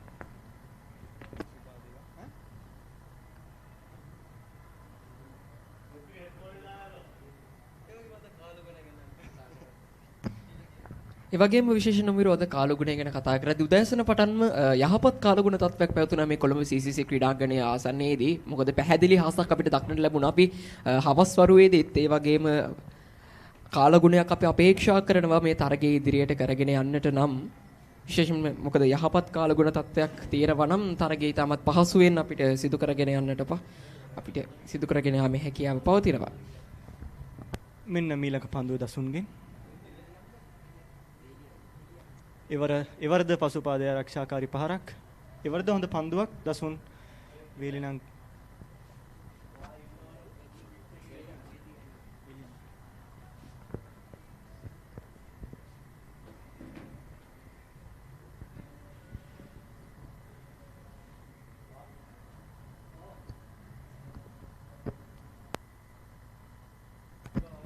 රන්තුලව මොකක්ද හිතන්නේ කොළඹ ඩී.එස්. සේනානායක විද්‍යාලයේ පිතිකරුවන් මේ අවස්ථාවේ කුමක්ද කළ යුත්තේ මෙවැනි ඉතාමත් ලොකු 315ක් වෙනි ලකුණු පුවරක් හඹා යෑමේදී? මම හිතනවා ඔමිරු අපිට තිබෙන්නේ සීමිත කාල සීමාවක්. මේ කාල සීමාව තුළදී මේ ලකුණු පුවරව ගොඩනගා ගන්නට නම් ඉවසීමෙන් යුක්තව මොවුන් පන්දුවට පහර දෙවි කියලා අපි අපේක්ෂා කරනවා. අපි බලාපොරොත්තු වෙනවා එවැනි පිතිකරණයක් මොවුන්ගෙන්. යම් කිසි ආකාරයේ පීඩනයක් යෙදී හැකි පන්දු වලට ආරක්ෂාකාරී පහරක් එල්ල කරමින්ම ලකුණු පුවරුවකට ලකුණු ගොඩනැගිය හැකි පන්දු වලදී හොඳින්ම මොවුන්ගේ පිතිහරණය අපි බලාපොරොත්තු වෙනවා මේ අවස්ථාවේදී. කොළඹ ඩී.එස්. සේනානායක විද්‍යාලයට ජයග්‍රහණය සඳහා පන්දු 295කදී ලකුණු 312ක් අවශ්‍යව තිබෙනවා. මෙන්න ඊළඟ පන්දුවට දිවෙනවා දසුන්. දැඩිල්ලීමක් නමුත් දවා ගැනීමට අවස්ථාවක් නැහැ. ඉතමත් හොඳ පන්දුවක් අපිට බලා ගන්නට පුළුවන් වුණා. අනිවාර්යෙන් ඒ අවස්ථාවේදී මියුරු ඔබට බලා ගන්නට පුළුවන් පුනරූපණය. ඉතමත් දැඩි ඉල්ලීමක් සිදු කරනවා ශාන්ත අන්තෝනි විද්‍යාලය තවත් කඩුල්ලක් වෙනුවෙන් සිය ප්‍රථම කඩුල්ල වෙනුවෙන්. නමුත් විනිසුරු එය ප්‍රතික්ෂේප කරනවා. ඉතමත් හොඳ පන්දුවක් අපිට බලා ගන්නට පුළුවන් වුණා. ඉතමත් හොඳ පන්දු වාරයක් දසුන් වැලිගමගේගෙන්. තරගයේ පළවෙනි පන්දු වාරය ලකුණු 4ක් වාර්තා කරන්නට සමත් වුණා. ඒ සමගින් තරගයේ පළවෙනි පන්දු වාරය නිමා වෙද්දී කොළඹ ඩී.එස්. සේනානායක විද්‍යාලයේ කඩුළු බිඳුවට ලකුණු 4යි.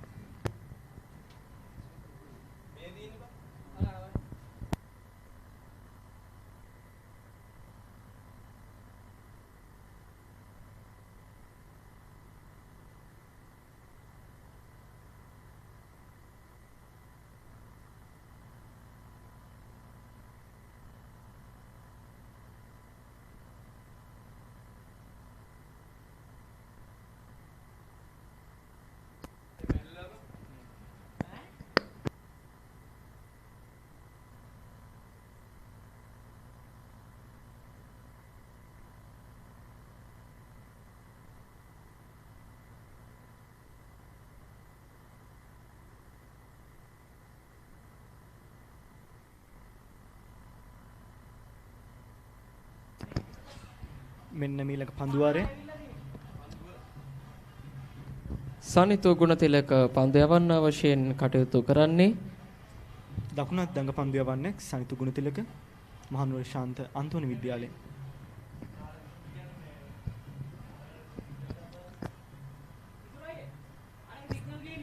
මෙන්න දෙවෙනි පන්දුව මේ පන්දුවාරය. ඉදිරිපාදයේ ආරක්ෂාකාරී පහරක් එල්ල කරන්නේ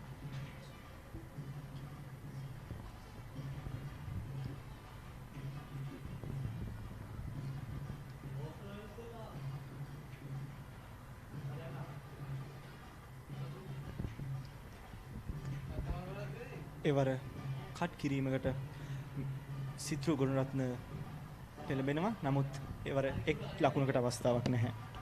හොඳ පන්දුවක් ඒ අවස්ථාවේදී.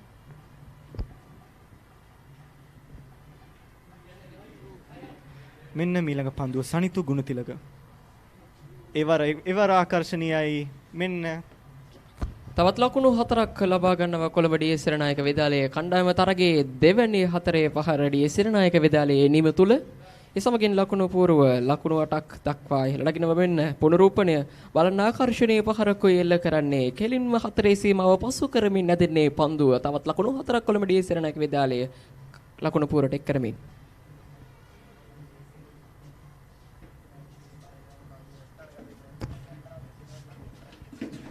එවර හොඳ පන්දුවක් සනිතු ගුණතිලකගෙන්. මේ පන්දුවාරයේ පන්දු 4ක් පමණක් යොදමින් ලකුණු 4ක් පමණක් ලබා දී තිබෙනවා. මෙන්න මීළඟ පන්දුව. එවර පසුපාදේ ස්ක්වා කිරීමක්. නමුත් එක් ලකුණකට අවස්ථාවක් නැහැ අවස්ථාවේ. ඒ සමගින් තරගයේ දෙවන පන්දුවාරය අවසන් වෙනවා. දෙවන පන්දුවාරය අවසානයේදී කිසිවෙකු නොදෙවි කොළඹ ඩී.එස්. සිරනායක කණ්ඩායම ලකුණු 8ක් ලබාගෙන තිබෙනවා.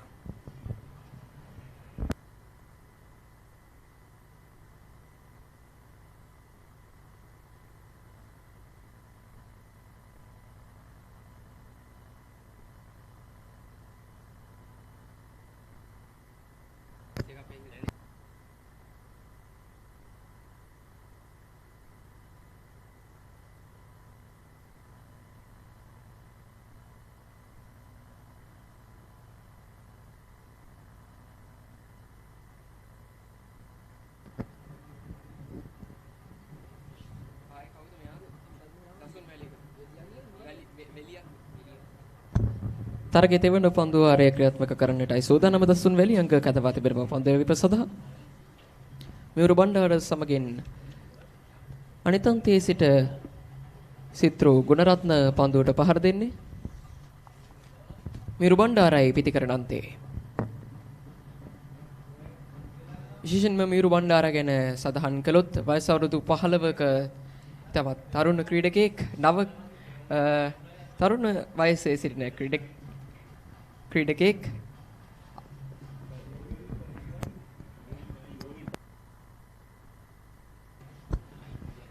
විශේෂයෙන්ම ඩී.එස්. සිරනායක විද්‍යාලය වෙනුවෙන් තරග කිහිපයකදීම ඉතාමත් හොඳ ලකුණු පූර්වක් ගොඩනැගීමට සමත් වුණු යෝන් ක්‍රීඩකයෙක් මියුරු බණ්ඩාර.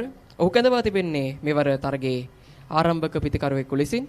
මියුරු බණ්ඩාර සමගින් සිත්‍රෝ ගුණරත්නයි ආරම්භක පිතිකරුවන් යුගල වශයෙන් අද තරගයේදී කටයුතු කරන්නේ. මෙන්න මීළඟ පන්දුවාරයේ සඳහා කවිෂ් සමරතුංග සූදානම්.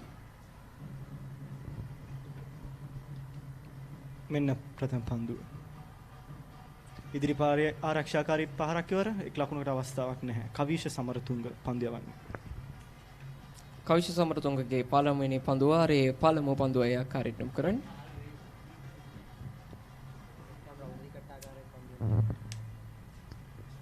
මෙන්න මීළඟ පන්දුව කවිෂ් සමරතුංග.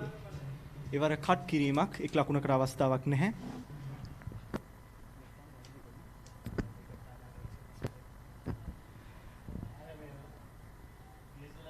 රන්තුල අපි කවිෂ් සමරතුංග ගැන කතා කරොත් left arm round the wicket ආකාරයෙන් විනිසුරු පසු කරමින් left arm round the wicket ආකාරයෙන් පන්දු යවන්නේ. මෙන්න විනිසුරු පසු කරමින් පන්දු යොමු කරන අවස්ථාව.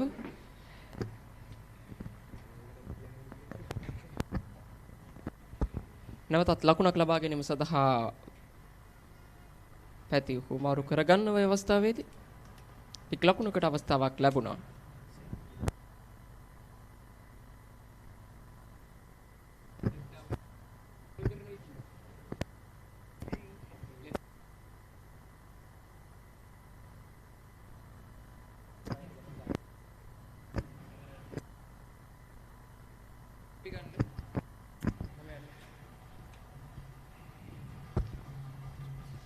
මෙන්න මෙම පන්දුවාරේ 4 වෙනි පන්දුව. පුල් කිරීමක් සාර්ථකයි. ඒ සමගින් එක් ලකුණක් සඳහා පැති හුමාරු කරගන්නට අවස්ථාවක් හම්බ වෙනවා. නැවතත් පිටිකරණන්ට යන්ත්‍රය මියුරු බණ්ඩාර. කවිෂ සමරතුංග පන්දු යවන්න. සිය පන්දු වාරයේදී ලකුණු දෙකක් ලබා දෙන්නේ පන්දු 4කට. තව පන්දු දෙකක් ඉතිරිව තිබෙනවා පන්දු වාරයේ විරුවේ. මෙන්න නැවතත් කවිෂ සමරතුංග. නෙදල්ලේ හරින්න ඒ තීරණය කරන්නේ පන්දුව. විශේෂයෙන්ම කිව්වොත් මේ පන්දුව වන්නන් ඩීඑස් සිරණක විද්‍යාලයට යම්කිසි පීඩනයක් ලබා දීමටයි උත්සාහ කරන්නේ පිටිකරුවන්ට. විශේෂයෙන්ම කිව්වොත් යම්කිසි ආකාරයේ පීඩනයකට ලක් කිරීමෙන් මේ වගේ පන්දු යැවීම තුළින් යම්කිසි ආකාරයේ පීඩනයකට ලක් කරන්නට වුන් සමත් වෙනවා. මෙන්න ඊළඟ පන්දුව කවිෂ සමරතුංග. ඉදිරියට පැමිණ ලකුණකට අවස්ථාවක් නැහැ අවස්ථාවේදී. ඒ සමගින් තරගයේ තෙවන පන්දු වාරයයි මේ ආකාරයෙන් නිමව දකින්නේ කවිෂ සමරතුංග සිය පන්දු වාරයේදී ලකුණු දෙකක් ලබා දෙන්නට සමන් වෙනවා. ඒ අනුව කොළඹ ඩීඑස් සිරණක විද්‍යාලයේ කණ්ඩායම පන්දු වාර 3ක් අවසානයේ කිසිවෙකුණු දෙවේ ලකුණු 10යි.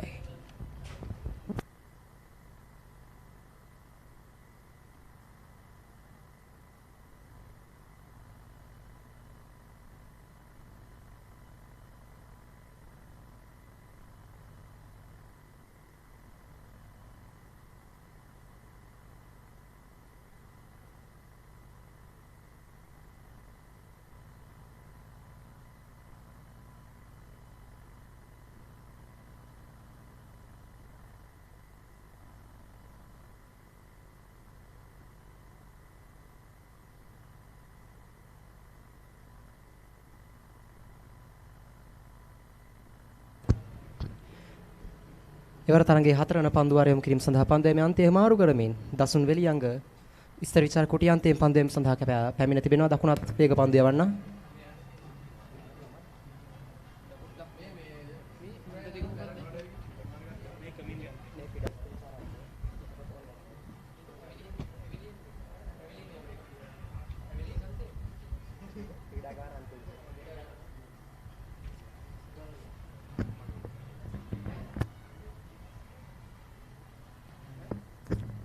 දිවෙනවා පන්දු යොමු කිරීම සඳහා රවුට් ලෙෆ්ට් ආම් ඕවර් විකට් ආකාරයට.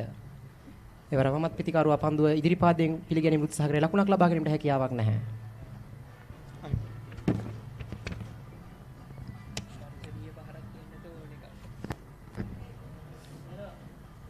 තරු කොළඹ ඩීඑස් සිරණක විද්‍යාලයට හම්බෙලා තියෙන්නේ ලකුණු 315ක් වෙන ඉතාමත් ලොකු ලකුණු පූර්වක්. ඉතින් මේ අවස්ථාවේදී කොළඹ ඩීඑස් සිරණක විද්‍යාලයේ පිටිකරුවන් වල කුමක්ද කළ යුත්තේ? පැහැදිලිවම මියුරු බණ්ඩාර සහ සිත්රු ගුණතිලක ඩීඑස් සිරණක විද්‍යාලයේ ආරම්භක පිටිකරුවන් වල උන්ට සෑහෙන වගකීමක් තිබෙනවා. හොඳ ආරම්භයක් සිය කණ්ඩායමට ලබා දීමට දැන් සූදානම් පන්දු යොමු කිරීම සඳහා නැවතත් දිවෙනවා විනිසුරු පසු කරමින් ලෙෆ්ට් ආම් ඕවර් විකට් ආකාරයට. එවර පන්දු ආරක්ෂිත ආකාරයට පිළිගැනීමට උත්සාහ කළේ. පිටේනෝ කරන පන්දුව කළු රකින්නගේ අතටයි යොමු වන්නේ ලකුණක් ලබා ගැනීමට හැකියාවක් නැහැ ඩීඑස් සිරණක විද්‍යාලයට.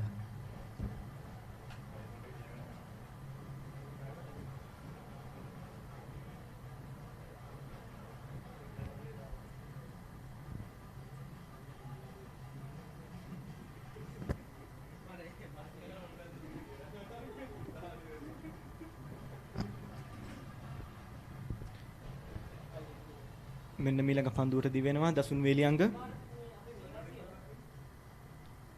එවර පසුපාදෙන් එක් ලකුණක් සඳහා පැති මාරු කර ගන්නවා පිටිකරුවන් යුගලය.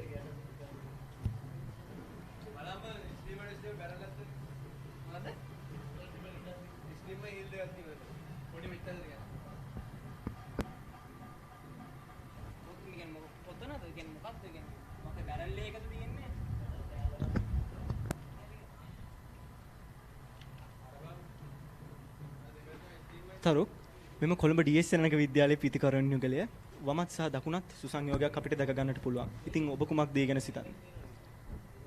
පැහැදිලිව මෙසේ වමත් දකුණත් වමත් පිටිකර යුගලයක් ක්‍රීඩා පිටියේ නිරත වන විට පන්දු යවන්නන්ට ඒ සෑහෙන අභියෝගයක් වනවා. මොකද එක් ක්‍රීඩා තමගේ රිද්මය හරියාකාරව තබාගෙන පන්දු යෑමට අපහසුයි. දකුණත් වමත් පිටිකර යුගලයක් ක්‍රීඩා පිටියේ ක්‍රීඩා කිරීමේදී මෙන්න ඊළඟ පන්දුව. වර පන්දු ස්ථානගත කරනවා තර්ඩ් මෑන් කලාපයේ ඔස්සේ පන්දු රැගෙන ස්ථානගත කර සිටිනවා. පන්දු රැගෙන බාර කරන අතර වර එක් ලකුණක් කරා පිටිකර යුගලය පැතිමාරු කරගෙන එම ලකුණ සිත්‍රු ගුණතිලකගේ පිටේ.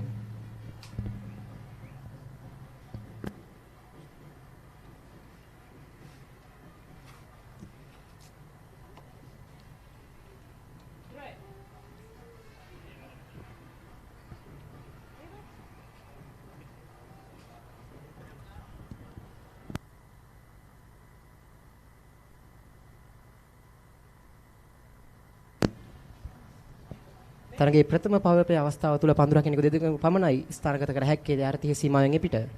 එම් පන්දුරක් ඉන්නන් දෙක දෙනා ස්ක්වෑර් කලාපයේ සහ තර්ඩ් මෑන් කලාපයේ ස්ථානගත කර තිබෙන පන්දු යම සඳහා දී වෙනවා මෙවර. මෙවර පන්දු පොයින්ට් ක්‍රීඩකයාගේ අතරමයි ලකුණක් ලබා ගැනීමට හැකියාවක් නැහැ.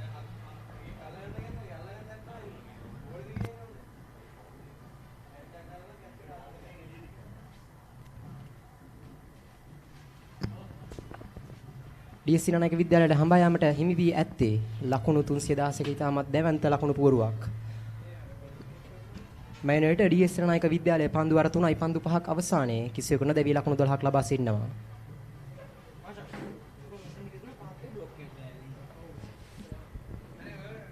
මෙන්න ඊළඟ පන්දුව දසුන් වේලියංග. එවර එක් ලකුණක් සඳහා පැතිමාරු කරගන්නවා පිටිකරවන් යුගලය. ලකුණු දෙකක් නැහැ. එනිමාවන්නේ ඩී.එස්. සිනනායක විද්‍යාලයේ මේ 4 වන පන්දු වාරයේ ඩී.එස්. සිනනායක විද්‍යාලය පන්දු වාර 4ක් අවසන් වන විට කිසිවෙකු නොදැවී ලකුණු 13යි.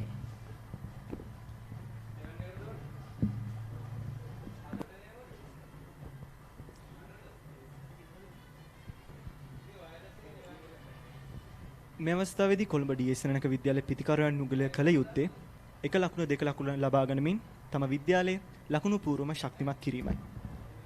ලකුණු 315ක් යනු ඉතාමත් දැවැන්ත ඉලක්කයක්. පැහැදිලිවම ආරම්භක පිටිකරන් යුගලයට සෑහෙන වගකීමක් ලැබී තිබෙනවා. මියුරු බණ්ඩාර සමගින් සිට්‍රෝ ගුණතිලක සෑහෙන අත්දැකීම් විශාල ප්‍රමාණයක් තිබෙන පිටිකරන් යුගලයක් ඩී.එස්. සිනනායක විද්‍යාලයේ. මියුරු බණ්ඩාර අපිට මතකයි පසුගියදා නිමා වූ අවුරුදු 19 15 ක්‍රිකට් තරඟාවලියේ කොළඹ රාජකීය විද්‍යාලයට එරෙහිව ලකුණු 135ක් පවා ලබා ගැනීම සමත් වූ යෝන් ක්‍රීඩකයෙක් තවමත් අවුරුදු 15ක් පමණ යම ක්‍රීඩකයෙක් මෙන්න ඊළඟ පන්දුව ලෙෆ්ට් ආම් රවුන්ඩ් විකට් ආකාරයෙන් වමත් පිටිකරුවට එවරි දීපාදේ ආරක්ෂිතවයි පන්දුව පිළිගන්නේ ලකුණක් ලබා ගැනීමට හැකියාවක් නැහැ.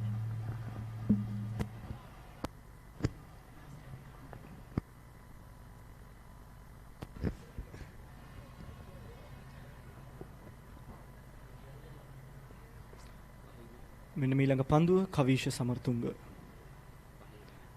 එවර පසුපාදේ පහරක් එක් ලකුණකට පැතිමාරු කර ගන්නවා පිටිකරන් යුගලය. එක් ලකුණක් පමණයි එවර.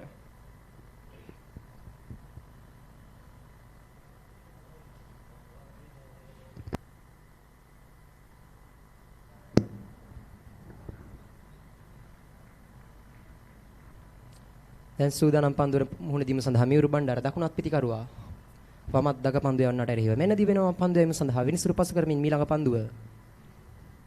එවර හොඳ පන්දුවක් ඉදිරිපාදයේ ආරක්ෂිතවයි පන්දුව පිළිගන්නේ. පන්දු රකින්න තනතිල තුලදීම පන්දුව රැක ගන්න අතර වාරේ ලකුණකට අවසරයක් නැහැ ඩී.එස්. සිනනායක විද්‍යාලයේ පිටිකරන් යුගලයට. ඒ අවස්ථාවේදී කවිෂ සමරතුංග පන්දුව ගුවනේ මදක් රඳවමින් Tamanගේ පිටිකරුවා වෙත ලබා දුන්නා. මෙන්න ඊළඟ පන්දුව. එවරද ආරක්ෂාකාරී පහරක් මියුරු බණ්ඩාරගෙන් කවිෂ සමරතුංග ඉතාමත් හොඳ පන්දුවක් ඒ අවස්ථාවේදී. විශේෂයෙන් සඳහන් කළ යුතුයි කවිෂ සමරතුංග පිටිකරන් යුගලයේ පාලනය කරමින් පන්දු යොමු කරන පහරකට පෙළඹවන්නේ නැහැ. දිගින් දිගටම පන්දු ඉදිරියට යොමු කරමින් ආරක්ෂිත පහරකට පමණයි පොළඹවන්නේ ඩී.එස්. සිනනායක විද්‍යාලයේ පිටිකරන් යුගලය. මෙන්න ඊළඟ පන්දුව. යාර පන්දු පහර ස්ථානගත කිරීම උත්සාහ කරන නමුත් සාර්ථක නැහැ. පොයින්ට් ක්‍රීඩකයාගේ අතරමයි පන්දු එල්ලවන්නේ. ලකුණක් ලබා ගැනීමට හැකියාවක් නැහැ. මෙන් පන්දු වාරයේ අවසන් වීමට තවත් එක් පන්දුවක් ඉතිරි. කවිෂ සමරතුංග ඉදිරියේ පන්දු වාර 1යි පන්දු 5ක් තුල ලකුණු 3ක් පමණයි ලබා ගැනීමට සමත් වී තිබෙන්නේ ඩී.එස්. සිනනායක විද්‍යාලයේ පිටිකරන් යුගලය.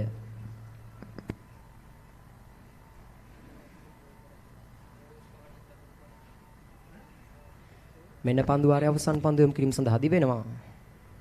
එවර වැරෙන් පන්දු පහළ එල්ල කිරීමට උත්සාහ කරන්නේ සාර්ථකයි. නමුත් ලොන් ඕන් කලාපයේ ක්‍රීඩකයෙකු ස්ථානගත කර සිටිනවා. ඔහු පන්දුව රැගෙන බාර කරන අතර වාරයක් ලකුණක් සඳහා පමණයි අවසරය.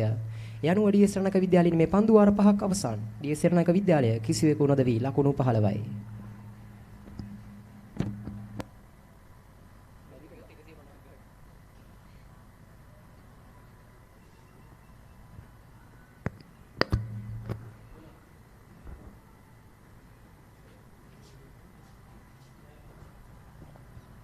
දැන් ඩී.එස්. සෙරණක විද්‍යාලයේ පිටියනුගලේ සිදු කළ යුත්තේ තම ලකුණු වේගය වැඩි කිරීම උත්සාහ කිරීමයි මන්දයත් පන්දු වාර 5ක් අවසන් වන විට මේ ප්‍රථම පවර් ප්ලේ අවස්ථාව තුල ඩී.එස්. සෙරණක විද්‍යාලයේ සමත් වී තිබෙන ලකුණු 15ක් පමණක් ලබා ගැනීමට. නමුත් ලකුණු 316ක විශාල ලකුණු පුවරුවක් Taman ඉදිරියේ සනිටුහන් වී තිබෙනවා ඩී.එස්. සෙරණක විද්‍යාලයේ පිටිකරුවන් ඉදිරියේ. දැන් නැවතත් සූදානම් පන්දු යොමු කිරීම සඳහා දකුණත් පිටිකරුවාට එරෙහිව දකුණත් පිට දක පන්දු යන මෙන්න දිවෙනවා පන්දු යොමු කිරීම සඳහා.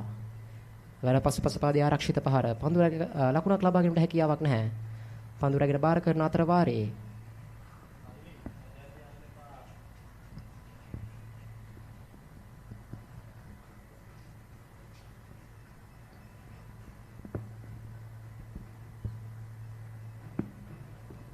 මෙන්න ඊළඟ පන්දුව සනිතු ගුණතිලක එවර ආසන්න අවස්ථාවක් මියුරු බණ්ඩාර එවර හරියාකාර පන්දු තෝරා බේරා ගැනීමක් සිදු කළේ නැහැ. මියුරු බණ්ඩාර ස්ලොක් ස්වීප් පහරකට උත්සාහ කළේ. පිත්තේ නොකටනු පන්දුව ආසන්න අවස්ථාවක් ඒ අවස්ථාවේදී මියුරු බණ්ඩාරගේ කඩුල්ල ශාන්ත අන්තෝනි විද්‍යාලයේ සැහෙන වටිනා කඩුල්ලක් මන්දියත් ඩී.එස්. සෙරණක විද්‍යාලයේ විශිෂ්ටතම ප්‍රතිකාරයක් සඳහන් කරන්න පුළුවන් මේ මියුරු බණ්ඩාර.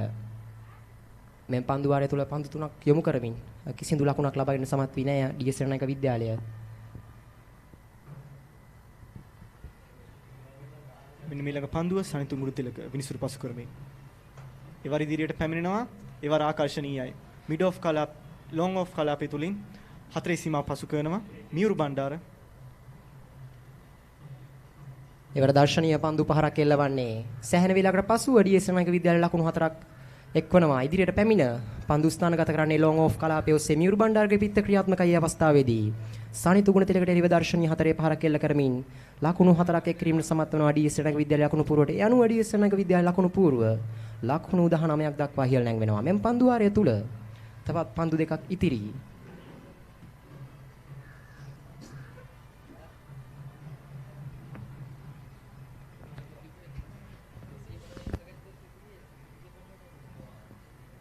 බොහෝ වෙලාවක් සොයමින් සිටි පහරක් ඒ අවස්ථාවේදී මියුරු බණ්ඩාර එල්ල කරන්නේ මෙන්න ඊළඟ පන්දු යොමු කිරීම සඳහා දී වෙනවා. එවර ඉදිරිපාදයේ ආරක්ෂිත පහරක් එල්ල කරමින් පන්දු ස්ථානගත කරමින් ඉක්මන් ලකුණක් කරා මිත්‍යානුගලයේ පැතිමාරු කරගන්නවා සාර්ථකයි අවස්ථාවේදී. මෙය තමයි සිදු කළ යුත්තේ හතරේ පහරක් එල්ල කිරීමෙන් අනතුරුව තම අන්තය හුවමාරු කර ගැනීමයි සිදු කළ යුත්තේ. යනුව ඩී.එස්. සෙරණක විද්‍යාලයට පීඩනය එල්ල කරන්න පුළුවන් ඒ තුලින් මහනුවර ශාන්ත අන්තෝනි විද්‍යාලයේ පන්දු යවන්නන්ට මේ පන්දු වාරයේ අවසන් පන්දු යොමු කිරීම සඳහා සූදානම් සනිතු ගුණතිලක පන්දු වාර 1යි පන්දු 5ක් තුල ලකුණු 9ක් ලබාගෙන තිබෙනවා ඩී.එස්. සෙරණක විද්‍යාලයේ පිටිකරුවන් සනිතු ගුණතිලක ඉදිරියේ. වෙන සූදානම් ඊළඟ පන්දු යොමු කිරීම සඳහා රයිට් ආම් රවුන්ඩ් විකට් ආකාරයට විනිසුරු පසු කරමින් එවර වැරෙන් පන්දු පහර එල්ල කිරීම උත්සාහ කරන්නේ පන්දු රකින්න තනිතිල තුලදීම පන්දු රැක ගන්නවා. යනුව ඩී.එස්. සෙරණක විද්‍යාලයේ මේ පන්දු වාර 6ක් අවසන් ඩී.එස්. සෙරණක විද්‍යාලය කිසිවෙකු නොදැවි ලකුණු 20යි.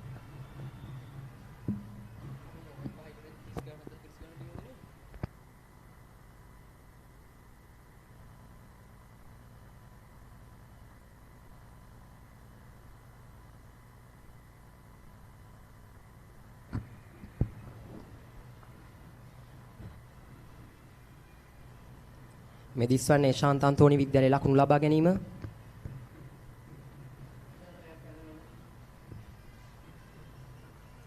ඩී.එස්. සෙරණක විද්‍යාලයේ පන්දු වාර 6ක් තුල ලකුණු 20ක් ලබාගෙන සමත් වී තිබෙනවා. මියුරු බණ්ඩාර ලකුණු 12ක් සහ සිත්‍ර ගුණරත්න ලකුණු 8ක්. එකදු අතිරේක ලකුණක් හෝ මෙතෙක් වාර්තා වී නැහැ ඩී.එස්. සෙරණක විද්‍යාලයේ නිමේ.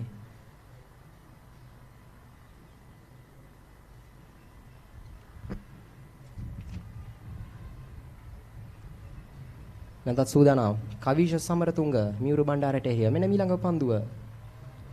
යාර පන්දුව කට් කිරීම පොයින්ට් කලාපයේ ඔස්සේ පන්දුව ඇදී යනවා. රැක ගැනීමට කිසිවෙකු නැහැ. DS සෙනනායක විද්‍යාලය ඉනිමට තවත් ලකුණු 4ක්. ඒ වාර්තා වන්නේ මියුරු බණ්ඩාරගේ නිමේ පිත්තෙන්. ඒ අනුව මියුරු බණ්ඩාරගේ මුල් ලකුණු සංඛ්‍යාව ලකුණු 16ක් දක්වා ඉහළ නැංවෙනවා. මේ අවස්ථාවේදී මියුරු බණ්ඩාර තමන්ගේ ලකුණු වේගය 4-5 යොදා ගනිමින් තමන්ගේ තම විද්‍යාලයේ ලකුණු පූර්ව ශක්තිමත් කිරීමට මෙන්න පුනරූපණය පන්දු රකින්න දෙදෙනෙකු උත්සාහ කරනවා පන්දු නතර කිරීමට. නමුත් සාර්ථක නැහැ අවස්ථාවේදී පන්දු රකින්න දෙදෙනා. කෙසේ නමුත් DS සෙනඟ විද්‍යාලයේ ඉනිම කෙමෙන් කෙමෙන් ශක්තිමත් වනවා මේ අවස්ථාවේදී. මෙන්න ඊළඟ පන්දු යොමු කිරීම සඳහා දී වෙනවා මියුරු බණ්ඩාරට එරෙහිව. එවර හොඳ පන්දුවක්. ආරක්ෂිතවයි පන්දුව පිළිගන්නේ. කවිෂ සමරතුංග තනතිල්ල තුලදීම පන්දුව රැක ගන්නවා. එම පන්දුව කවිෂ සමරතුංග ගුවනේ මදක් අසු කරමින් මියුරු බණ්ඩාර වෙත උදා හැරියා. මෙන්න ඊළඟ පන්දුව කවිෂ සමරතුංග. එවර ඉදිරියට එවර දැවි යනවා මියුරු බණ්ඩාරගේ කඩුල්ලයි. ශාන්ත අන්තෝනි විද්‍යාලයට අවශ්‍ය කර තිබූ කඩුල්ල මියුරු බණ්ඩාර උත්සාහ කරේ. ඉදිරියට පැමිණ පන්දුව ලොං ඔෆ් කලාපයේ උස්සේ ස්ථානගත කිරීමයි. නමුත් එවර හරියාකාර පන්දුව පිටතට ලබා ගැනීම හැකියාවක් ලැබෙන්නේ නැහැ. කව පොයින්ට් හි සිටි ක්‍රීඩකගේ අතරමයි පන්දුව ඇදියන්නේ. සමාන එක්ස්ට්‍රා කව කලාපයේ සිටි පන්දු රකින්නගේ අතරමයි පන්දුව ඇදියන්නේ. ඒ අනුව DS සෙනනායක විද්‍යාලයේ මේ ප්‍රථම කඩුල්ල දැවි යනවා. දැවි ගිය ක්‍රීඩකයා මියුරු බණ්ඩාර.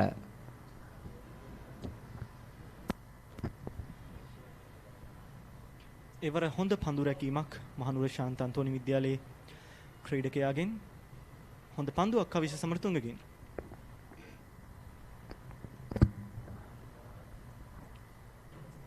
පැහැදිලිවම කවිෂ සමරතුංග නැවත හොඳ පැමිණීමක් ලෙස සඳහන් කරන්න පුළුවන්. මේ පන්දුවාරයේ ප්‍රථම පන්දුවේ මියුරු බණ්ඩාර සමත් වෙනවා ඔහු ඉදිරියේ ලකුණු 4ක් ලබා ගැනීමට. ඉන් අනතුරුව නිලකුණු පන්දුවක් යොමු කරන්නේ. ඉන් අනතුරු පන්දුවේ මියුරු බණ්ඩාරගේ කඩුල්ල දවා ගැනීම සමත් වෙනවා කවිෂ සමරතුංග. පන්දුව ගුවනේ පා කරමින් එව්වේ.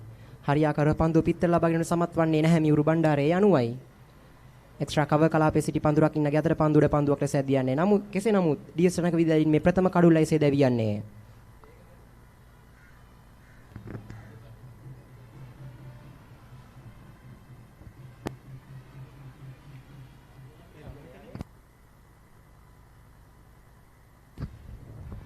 නායක පිටිකරු ලෙස ක්‍රීඩා පිටියට පැමිණෙන්නේ DS සෙනඟ විද්‍යාලයේ කල්ලු රකින්න රණුමිත සෙහස්.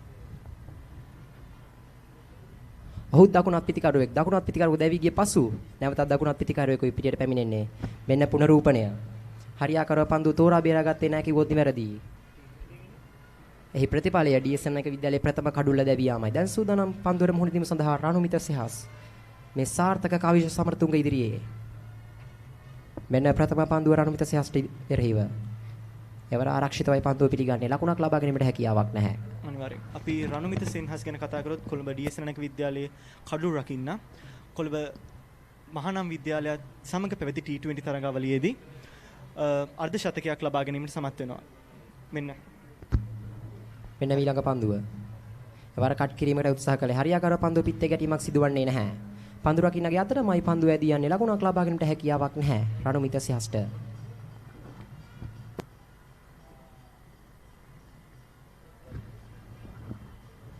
හත්වන පන්දුවාරයේ අවසන් පන්දුව යොමු කිරීම සඳහා දිවෙනවා කවිෂ සමරතුංග විනිසුරු පසු කරමින් ඊළඟ පන්දුව.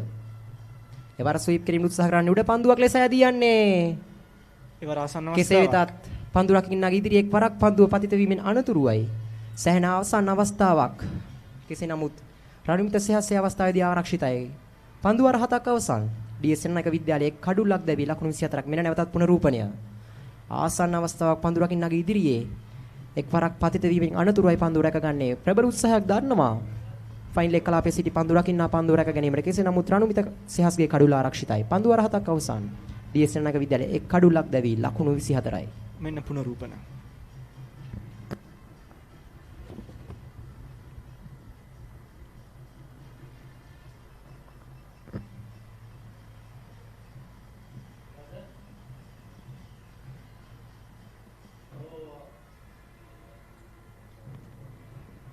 මෙන්න ඊළඟ පන්දුවාරයේ ආරම්භය සනිතු ගුණතිලක. එවර හොඳ පන්දුවක්. එක් ලකුණකට අවස්ථාවක් නැහැ. ආරක්ෂාකාරී ලෙස සිත්‍රු ගුණරත්න ඒ අවස්ථාවේදී.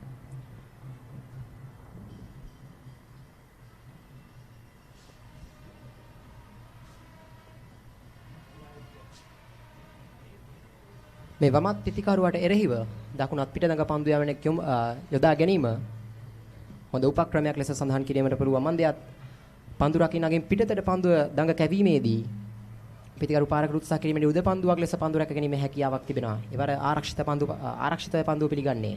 ලකුණක් ලබා ගැනීම හැකියාවක් නැහැ සිත්‍රෝ ගුණතිලකට. හොඳ පන්දුවක් ඒවර සනිතු ගුණතිලකගෙන්.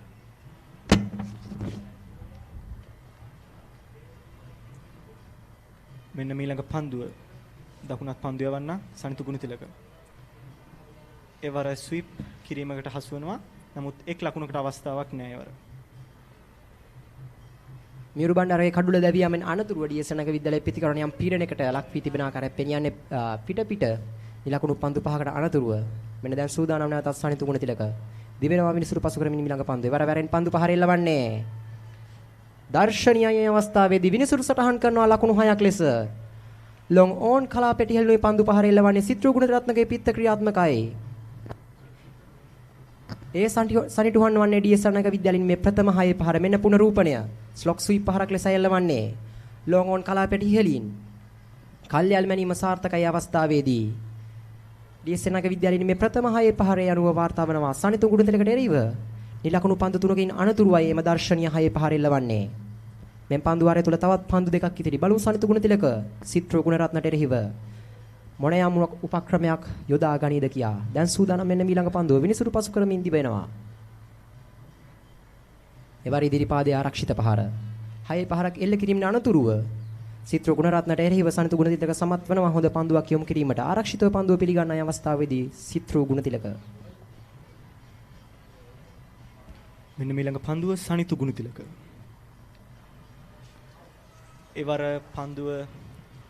එවර පන්දු හිල නැගෙනවා ස්ලොක් ස්වීප් පහරකට උත්සාහ කරේ.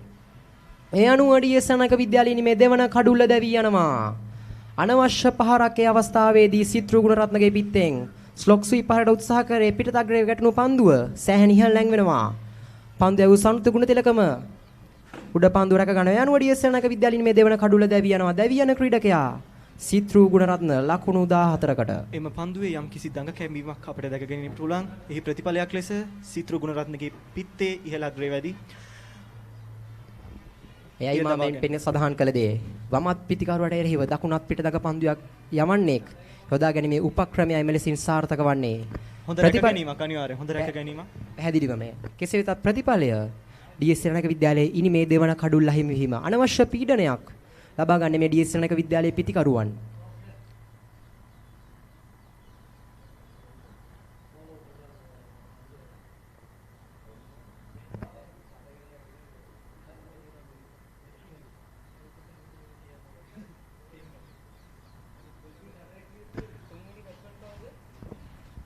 සාර්ථක පන්දු වාරයක අවසානය ඩීඑස්.එන්.නගර විද්‍යාලය පන්දු වාර 8ක් අවසානයේ කඩලු දෙකක් දැවී ලකුණු 30යි සනිතු ගුණතිලක තම පන්දු වාර 3 තුල ලකුණු 15ක් ලබා දී කඩුලක් දාගෙන සමත් වුණ දැවී ගිය කඩුල තමයි මින් සුළු මොහොතකට පෙර දැවී ගිය සිත්‍රෝ ගුණරත්නගේ කඩුල.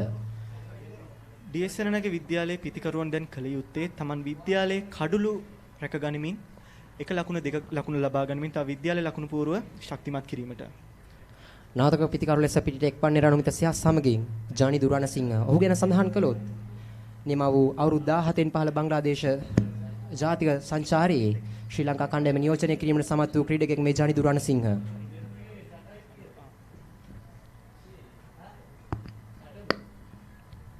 නිමා වූ ඩීඑස්.එන්.නගර විද්‍යාලය සහ මහානාම විද්‍යාලයට රන් මහා සටනේ ඩීඑස්.එන්.නගර විද්‍යාලයේ ආරම්භක පිටිකරු ලෙස කටයුතු කරේ ජානි දුරාණසිංහ. අද කෙසේ වෙතත් නම්බර 4 පිටිකරු ලෙසයි ඔහු පිටියට පිවිසෙන ඩීඑස්.එන්.නගර විද්‍යාලය වෙනුවෙන් මෙන්න පන්දු යමේ වෙනසක් සිදු කරමින් රයන් ජෝර්ජි කැඳවා තිබෙනවා පන්දු යම කිරීම සඳහා. වමත් පිට දඟ පන්දු යවන්නා.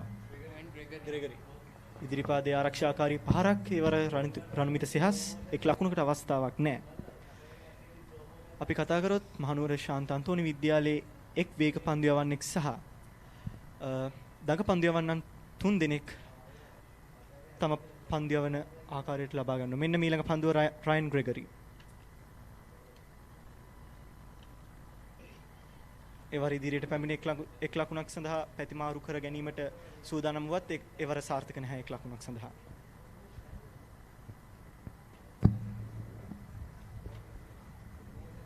රණුමිත සිහස් දකුණත් පිටිකරුවෙක් දකුණත් පිටිකරුවට එරෙහිව වමත් පාදඟ පන්දු යන්නෙක් හැඳවා තිබෙන්නේ. එවර නැවතත් ඉදිරිපාදයේ ආරක්ෂිත පාර පන්දු ස්ථානගත කරනවා ස්ක්වාලෙක් කලාපයේ ඔස්සේ. පන්දුව රැගෙන බාර කරන අතර වාරයේ රණවිත සිහස් තම ප්‍රථම ලකුණ සඳහා පැතිමාරු කර ගන්නවා.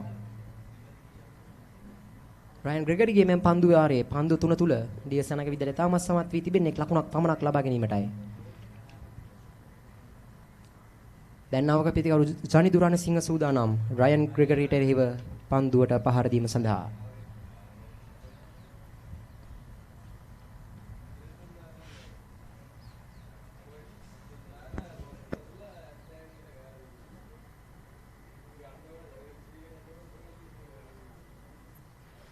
ජනි දුරානසිංහ මේ වමත් පිටිකරුවට එරෙහිව ලොන් ඔන් පන්දු රකින්නෙකු රඳවාගෙනයි රයන් ග්‍රෙගරි පන්දු යොමු කිරීම සිදු කරන්නේ.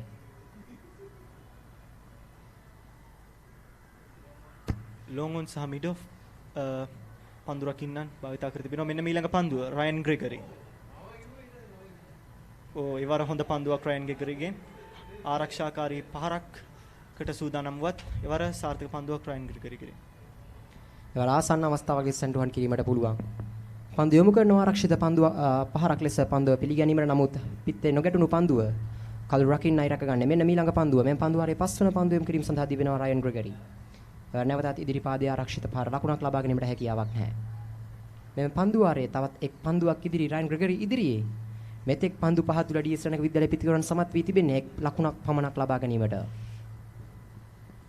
දැන්වතත් සූදානම් ජනි දුරානසිංහ රයන් ග්‍රෙගරිට එරෙහිව මුහුණ දීම සඳහා මෙන්න දිවෙනවා විනිසුරු පසු කරමින්. ඒවර උඩ පන්දුවක්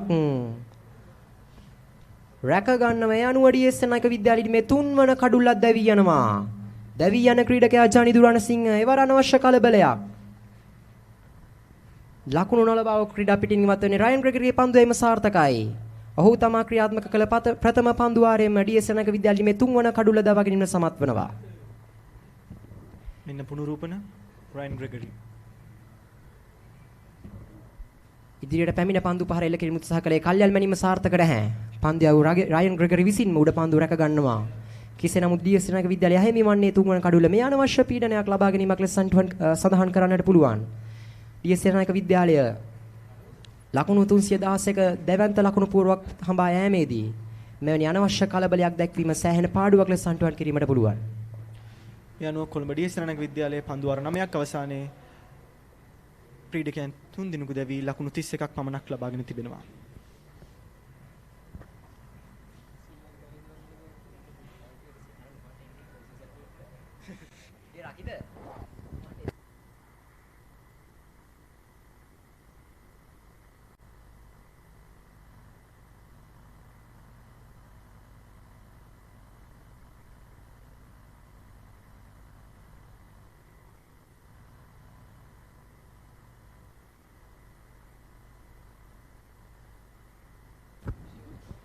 නවක පිටිකරු ලෙස ඩීඑස් රණක විද්‍යාලය වෙනුවෙන් පිටියට පිසින ෂෙවාන් වෙල්ගම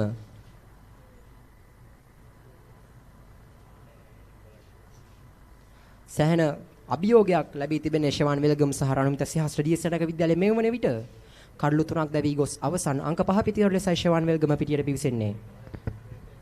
ජයග්‍රහණය වෙනුවෙන් කොළඹ ඩීඑස් රණක විද්‍යාලයේ කණ්ඩායමට පන්දු 246ක් තුල ලකුණු 286ක වැනි විශාල ඉලක්කයක් හිමිව තිබෙනවා. ඔවුන්ට තරග ජයග්‍රහණය කිරීම වෙනුවෙන් රණුමිත සහ ෂෙවාන් අතේ ලොකු ඔවුන්ට අභියෝගයක් තිබෙනවා මේ තරග ජය ගන්න. මෙන්න ඊළඟ පන්දුව. එවර හොඳ පන්දුවක් පන්දුව ඩ්‍රයිව් කිරීමට උත්සාහ කරන්නේ. නමුත් සාර්ථක නැහැ අවස්ථාවේදී රණුමිත සිහස් පන්දු යවපු ක්‍රීඩකයා සනිතු ගුණතිලක විසින්ම තනිතිල තුලදීම පන්දුව රැක ගන්නවා. දැන් සූදානම් ඊළඟ පන්දුවම කිරීම සඳහා මෙන්න දිවෙනවා. ඉදිරිපාදයේ ආරක්ෂාකාරී පහරක් එල්ල කරන්නේ. ඒ අතරේදී එක් ලකුණක් සඳහා වේගයෙන් පැතිහුමාරු කර ගන්නවා. ඒ සමගින් රණුමිත සෙහස් දෙවෙනි ලකුණ මේ ආකාරයෙන් ලබා ගන්නවා. පිටිකරනන්තේ ෂෙවාන් වෙලික.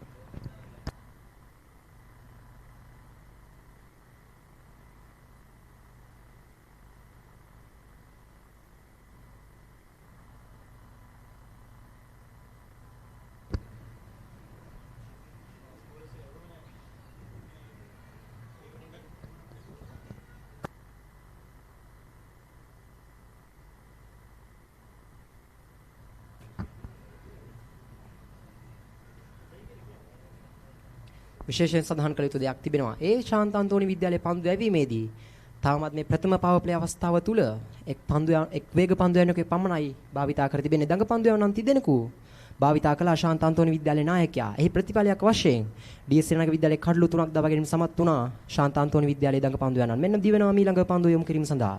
දකුණත් පිටිකරුවට එරෙහිව දකුණත් පිට දඟ පන්දු යවන්නා. වරිල්ලීමක් කරන උඩ පන්දුවක් ලබා ගත්තා ලෙසින්. නමුත් විනිසුරු නිහඬයි.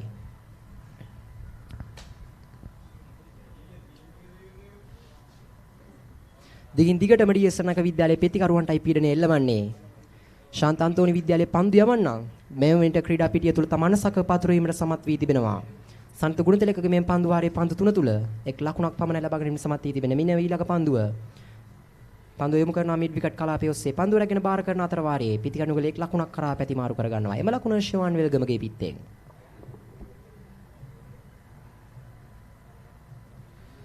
සනත ගුණතිලකගේ පන්දු වාරයේ නිබැවීමට තවත් පන්දු දෙකක් පමණ ඉතිරිව තිබෙන්නේ. ඔපේ පවර් ප්ලේ අවස්ථාවේ අවසාන පන්දු දෙක මේ ආකාරයෙන් DS සිරනායක විද්‍යාලයේ මුහුණ දෙන්නේ සනිත් ගුණතිලකට එරෙහිව රණමිත සිහස්. දැඩිල්ලීමක් සිදු කරනවා දවා ගැනීම වෙනුවෙන් ඒ සමගින් කොළඹ DS සිරනායක විද්‍යාලයේ සිව්වන කඩුල ලෙස රණමිත සිහස් මේ ආකාරයෙන් දැවී යනවා. සාර්ථකයි ශාන්ත අන්තෝනි විද්‍යාලයේ පන්දු යැවීම. මේ ඔබට බලා ගන්නට පුළුවන් පුනරූපණය.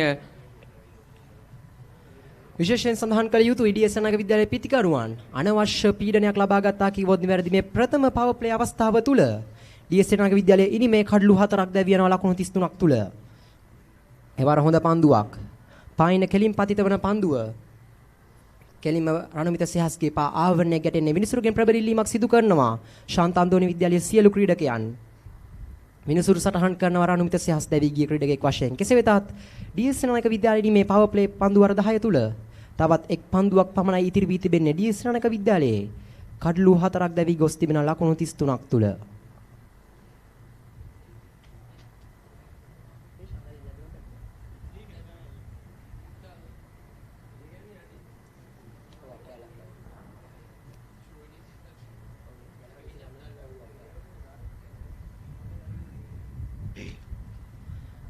DS ශ්‍රී විද්‍යාලයේ නවක පිටිකරු ලෙස පිටියට පිවිසෙන්නේ හමිඩ් අෆ්ඩාල් ශේවන් විල්ගම සමගින් එකතු වනවා මේ අවස්ථාවේදී ක්‍රීඩා පිටිය තුල. සනිත ගුණතිලක සාර්ථකයි. තම දෙවන කඩුල දවා ගැනීම සමත් වන්නේසේ. ලකුණු 17ක් පමණක් ලබා දෙමුණුයි කඩලු දෙක දවා ගන්නේ සනිත ගුණතිලක. සනිත ගුණතිලක විසින් යම් කිසි පීඩනයක් එල්ල කරනවා කොළඹ DS ශ්‍රී විද්‍යාලයේ පිටිකරුවන්ට. ලකුණු 17ක් වෙනි සුළු ලකුණු ප්‍රමාණයක් පන්දු වාර 3යි පන්දු 5ක් තුලදී කඩලු දෙකක් දවා ගනිමින් මම හිතන්නේ DS ශ්‍රී විද්‍යාලයේ කණ්ඩායම ඊට වඩා ප්‍රවේශමෙන් පන්දුවට පහර දිය යුතුයි. හොඳ පන්දු මැනවින් හඳුනා ගනිමින් ඔවුන්ට පන්දුවට මුහුණ දීමට සිදු වෙනවා මේ අවස්ථාවේදී. පැහැදිලිව මෙම පිටිකරුවන් යුගලයට සෑහෙන කාර්යභාරයක් ලැබී තිබෙනවා. DS ශ්‍රී විද්‍යාලයේ ලකුණු පූර්ව ගෞරවාන්විත ලකුණු ප්‍රමාණයකට රැගෙන යාම සඳහා හැබැයි ප්‍රථම පන්දුව ස්ථානගත කරනවා මිඩ් විකට් කලාපයේ ඔස්සේ. පසුපාදයට පැමිණ ආරක්ෂාකාරී පහරක් එල්ල කරන්නේ. ඒ අනුව DS ශ්‍රී විද්‍යාලයේ ප්‍රථම පවර් ප්ලේ අවස්ථාව අවසන්. DS ශ්‍රී විද්‍යාලයේ පන්දු වර 10ක් අවසන් වන විට කඩලු 4ක් දැවී ලකුණු 34 නොදැවී පන්දුවට පහර දෙන ශිවාන් වෙල්ගම එක් ලකුණක් සහ හමිඩ් අෆ්ඩාල් එක් ලකුණක් ලබාගෙන තිබෙනවා. විශේෂයෙන්ම සිහිපත් කළ යුතුයි තරුක් මේ පිටිකරුවන් දෙදෙනාම පිටියට අලුත් පිටිකරුවන් දෙදෙනෙක් නවක පිටිකරුවන් දෙදෙනෙක් ඒ හේතුවෙන් මොවුන් නිසි ලෙස අඳුනාගත යුතුයි. හැකි ඉක්මනින් පිටියේ තත්වය කොහොමද, තනි තීරුවේ තත්වය කොහොමද කෙසේද කියා ඔවුන් හැකි ඉක්මනින් හඳුනාගත යුතුයි. ඒ ඔවුන් නිවැරදිව හඳුනාගත හොත් හැකි ඉක්මනින් ඔවුන්ට හැකියාව ලැබෙනවා වේගවත් පහරක් සඳහා, වේගවත් ලකුණු ගොඩනැගීමක් සඳහා යොමු වන්නට. පැහැදිලිවම DS ශ්‍රී විද්‍යාලයට වඩා ශාන්ත අද්දෝනි විද්‍යාලයේ දැකිය හැකි වෙනසක් තමයි නවක පිටිකරු පැමිණි සැනින් සියලුම පන්දු රකින්නන් සහ පන්දු යවන්නන් නවක පිටිකරුවට පීඩනය යොමු කරා. නමුත් DS ශ්‍රී විද්‍යාලයේ පන්දු යැවීම තුලින් අපි දුටුවේ නැහැ. නවක පිටිකරු පැමිණ සැනින් ශාන්ත අන්තෝනි විද්‍යාලයේ සිදු කළේ සෑම විටම උන්ට පීඩනය යොමු කිරීම. ඒ තුලින් තමයි මේ DS ශ්‍රී විද්‍යාලයේ ප්‍රථම කඩලු 4 මේ පවර් ප්ලේ අවස්ථාව තුල දැවියන්නේ. දෙවෙනි පන්දු වාරය ක්‍රියාත්මක කරන්නට රයන් ග්‍රෙගරි සූදානම්. පිටිකරනන්තේ හමීඩ් අෆ්දාල්. රයන් ග්‍රෙගරි සාර්ථක එක් පන්දු වාරයක් තුල එක් ලකුණක් පමණක් ලබා දී කඩුල්ලක් දවා ගැනීමට සමත් වුණා. මෙන්න දැන් සූදානම් දෙවන පවර් ප්ලේ අවස්ථාවේ ප්‍රථම පන්දු වාරය යොමු කිරීම සඳහා දිවෙනවා හමීඩ් අෆ්ඩාල්ට එරෙහිව.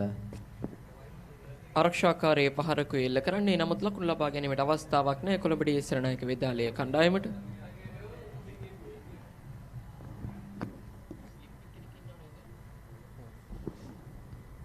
එක්ස්ලිප් ක්‍රීඩකයෙකු රඳවාගෙනයි රයන් ග්‍රෙගරි හමිඩ් අෆ්ඩාල්ට එනිව පන්දු යෑම සිදු කරන්නේ යාර්ථයෙන් සීමාවෙන් එපිට පන්දු රකින්න තිදෙනෙකු ස්ථානගත කර සිටින ඩීප් ස්ක්වාලෙක් ලොං ඕන් සහ ඩීප් කවර් කලාපයේ පන්දු රකින්න ස්ථානගත කර සිටින්නේ නැනදී වෙනවා හමිඩ් අෆ්ඩාල්ට එනිව පන්දු යෑම කිරීම සඳහා රයන් ග්‍රෙගරි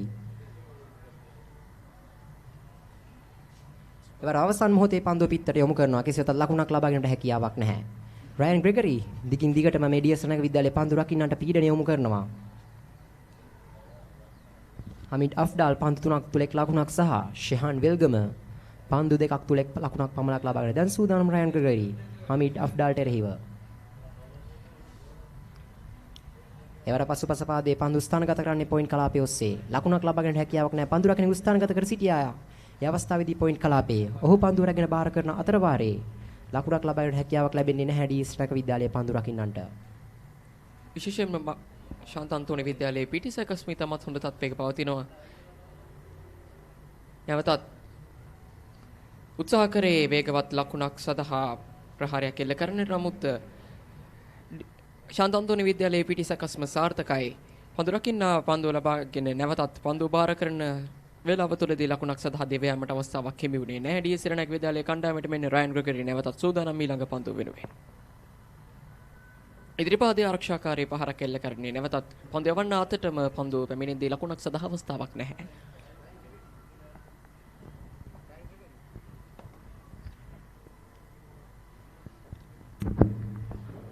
රයන් ග්‍රෙගරි මෙතෙක් වේලා මෙන් පන්දු වාරය තුළ හොඳින් පන්දු යෑමට සමත් වී තියෙනවා පන්දු පහත්ම නිලකුණු පන්දු වල සයොම් කරන්නේ මෙන්න අවසන් පන්දුව.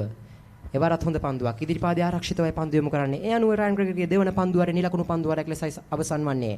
ඩීඑස් සෙනනායක විද්‍යාලය පන්දු ආර 11ක් අවසන් වන විට කඩලු 4ක් දැවි ලකුණු 34යි.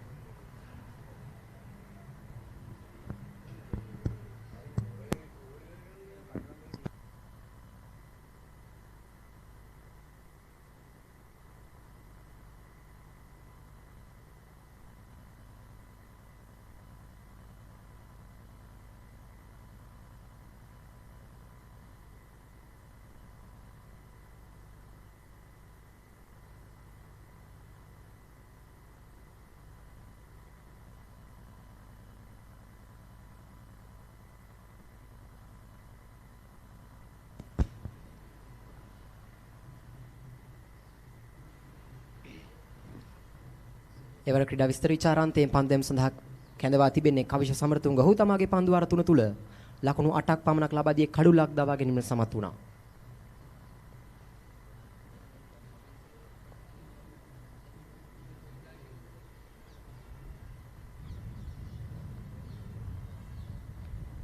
ඩීප් කවර් ලොං ඕන් සහ ඩීප් මිඩ් විකට් කලාපවල පන්දු රකින්නම් ස්ථානගත කරමිනුයි කවිෂ සමරතුංග පන්දු යොමු කරන්නේ ෂයාන් වෙල්ගමට එරෙහිව. මෙන්න දිවෙනවා පන්දු යොමු කිරීම සඳහා. ඊළඟ පන්දු වැරෙන් පහරක් එල්ල කරන්නේ. නමුත් එක්ස්ට්‍රා කවර් කලාපයටයි පන්දුව පතිතවන්නේ. නමුත් සාර්ථක නැහැ. එක්ස්ට්‍රා කවර් කලාපයේ ක්‍රීඩකයෙකු රඳවා සිටියා. ඔහු පන්දුව රැගෙන නැවතත් බාර කරන විට ඩීඑස් සෙනනායක විද්‍යාලයේ තවත් ලකුණක් සඳහා පැතිහො මාරු කරගත යන ලකුණු පූර්ව කඩලු 4ට ලකුණු 35ක් ලබාගෙන සිටිනවා. පිටිකරණන්තේ හමිඩ් අෆ්ඩාල් සමගින් ෂෙවාන් වෙල්ගම. මෙන්න කවිෂ සමරතුංගගේ ඊළඟ පන්දුව. ඉදිරිපාදයේ ආරක්ෂාකාරී පහරක් ලකුණක් සඳහා අවස්ථාවක් නැහැ.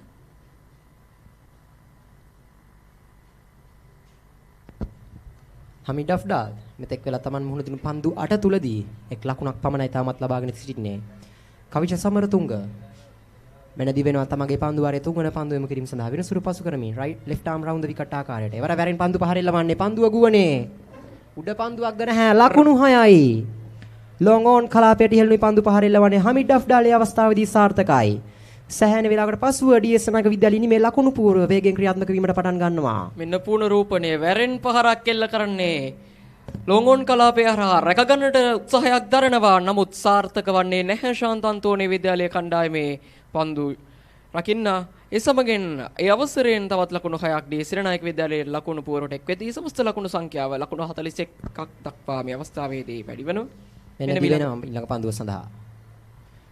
එවර හොඳ පන්දුවක්. ආරක්ෂිත පහරක් කෙල්ල කිරීමට උත්සාහ කරේ. පිටතක්කේ ගැටුණු පන්දුව. පන්දු රකින්න අරගෙන බාර කරන අතර වාරයක ලකුණක් ලබන්න හැකියාවක් නැහැ අවස්ථාවේදී ඩීඑස්-නායක විද්‍යාලයට. 6 පහරක් එල්ල කිරීමෙන් අනතුරුව කවිෂ සමරතුංග හොඳ පන්දුවක් යොමු කරන්නේ. මෙන්න ඊළඟ පන්දුව කවිෂ සමරතුංගගේ ඉදිරිපාදයට පැමිණ ආරක්ෂාකාරී පහරක් එල්ල කරන්නේ ලකුණක් ලබා ගැනීම සඳහා අවස්ථාවක් නැහැ ඩීඑස් සේනානායක විද්‍යාලයට. 6 පහරින් අනතුරුව නිලකුණු පන්දු දෙකක් වාර්තා වන්නේ යම්කිසි පීඩනයක් එල්ල කරනවා කවිෂ සමරතුංග විසින්. මෙන්න ඊළඟ පන්දුව. නැවතත් පහරකටයි උත්සාහය නමුත් සාර්ථක වන්නේ නැහැ. පන්දුව ස්ක්වයර් ලෙග් කලාපයේදී රැක ගන්නට සමත් වෙනවා. ඒ සමගින් ලකුණක් සඳහා පැතුකුමාරු කරගනිද්දී තරගයේ 12 වෙනි පන්දු වාරයේ මේ ආකාරයෙන් නිපා වන්නා.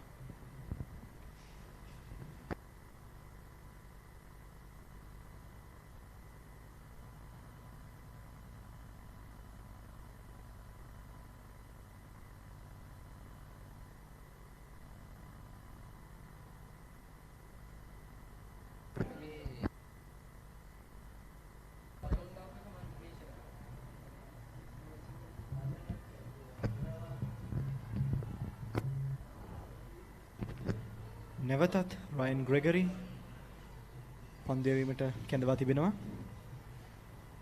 රයන් ග්‍රෙගරි පන්දු වාර දෙකක් අවසානයේ එක් ලකුණක් පමණක් ලබා දෙමින් එක් කඩුල්ලක් ලබාගෙන තිබෙනවා. මෙන්න ඊළඟ පන්දු වාරයේ රයන් ග්‍රෙගරි.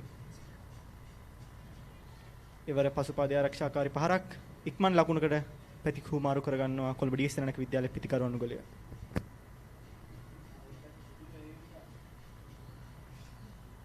දැන් සිදු කළ යුත්තේ 6-4 පහර එල්ල කළ හැකි පන්දු වලට 6-4 පහර එල්ල කර අනෙක් සෑම පන්දුවකටම කෙසේ හෝ එක් ලකුණක් හෝ දෙකක් ලබා ගැනීමයි. නැතිනම් නිලකුණු පන්දු වැඩි වීමෙන් ඩීඑස් සේනානායක විද්‍යාලයේ ලකුණු පූර්ව තවත් පීඩනයට ලක්වීමක් පමණයි සිදුවන්නේ. ෂෙවන් වෙල්ගම් සහ මිඩ් අෆ්ඩාල්ට සෑහෙන අභියෝගයක් ලැබී තිබෙනවා මෙම ලකුණු පූර්ව ඉහළ නැංවීම සඳහා. දැන් සූදානම් නැවතත් රයන් ග්‍රෙගරි ෂෙවන් වෙල්ගම්ට එරෙහිව මෙන්න දිවෙනවා විනිසුරු පසු කරමින්. එවර ඉදිරිපාදයේ ආරක්ෂිත පාර හොඳ පන්දුවක් ඒ අවස්ථාවේදී සාර්ථකයි.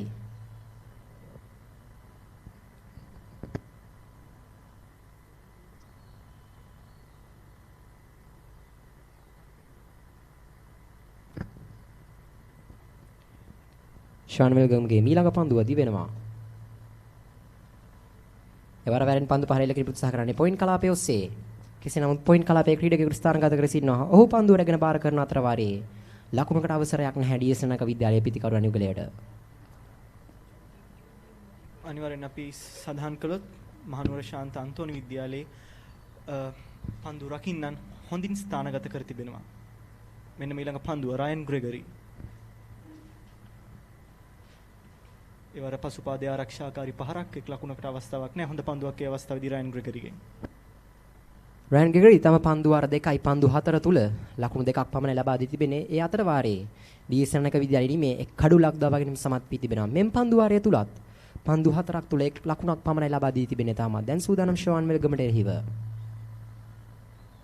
නැවතත් ඉදිරිපාදයේ ආරක්ෂිත පාර. පන්දු රැකගෙන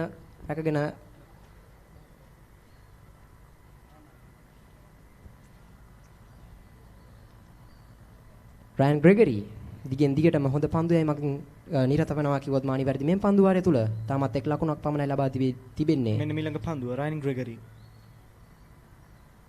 එවර පසුපාදයේ ආරක්ෂාකාරී පහරක් හොඳ පන්දු යැවීමක් රයන් ග්‍රෙගරිගෙන්. පන්දු වාර 13ක් අවසන්. ඩීඑස් සේනානායක විද්‍යාලයේ කඩලු 4ක් දැවි ලකුණු 43යි.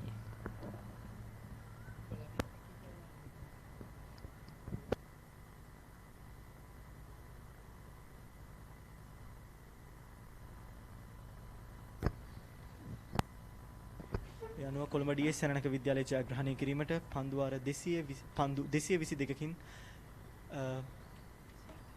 ලකුණු 273ක් අවශ්‍ය වී තිබෙනවා.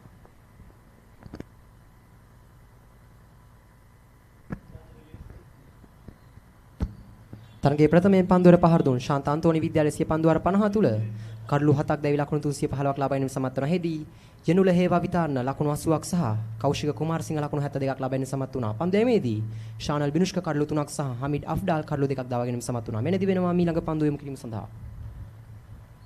ඉවර පන්දු ස්ථානගත කරන්නේ කව කලාපයේ ඔස්සේ.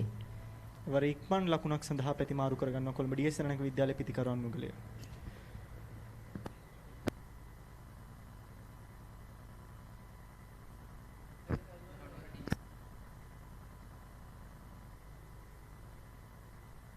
කවිෂ සමරතුංග ගැන කතා කළහොත් ඔහුගේ පන්දු වාර 4යි පන්දුවක් අවසානයේ ලකුණු 17ක් පමණක් ලබා දී එක් කඩුලක් ලබාගෙන තිබෙනවා. හොඳ පන්දු යැවීමක් ඒ අවස්ථාවේදී කවිෂ සමරතුංගගේ.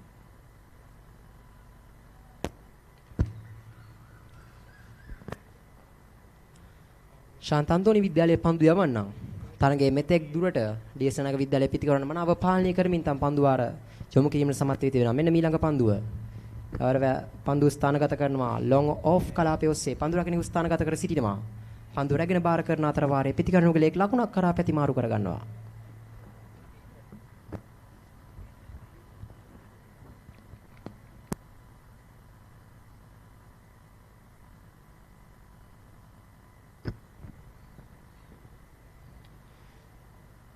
මෙන්න මීළඟ පන්දුව කවිෂ සමරතුංග. ඉවර ඉදිරිපාදයේ ආරක්ෂාකාරී පහරක්. ඒ අවස්ථාවේදී යම්කිසි පීඩනයක් එල්ල කරනවා ඩී.එස්. සෙනනායක විද්‍යාලයේ පිතිකරුවන් හට. කවිෂ සමරතුංග.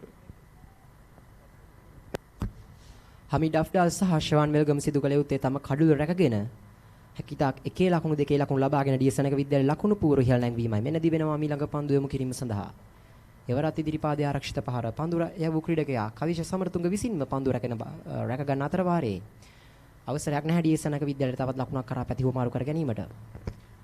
දැනට තමන්ගේ පන්දු වාරයේ කවිෂ සමරතුංග ලකුණු දෙකක් පමණයි ලබා දී තිබෙන්නේ කොළඹ ඩී.එස්. සෙනනායක විද්‍යාලයේ පිතිකරුවන් හට. මෙන්න මීළඟ පන්දුව කවිෂ සමරතුංග. එවර ඉදිරිපාදයේ ආරක්ෂාකාරී පහරක් එක් ලකුණකට සූදානම් වුවත් එවර සාර්ථක නැහැ. හොඳ පන්දු යැවීමක් අනිවාර්යෙන් කවිෂ සමරතුංගගෙන්.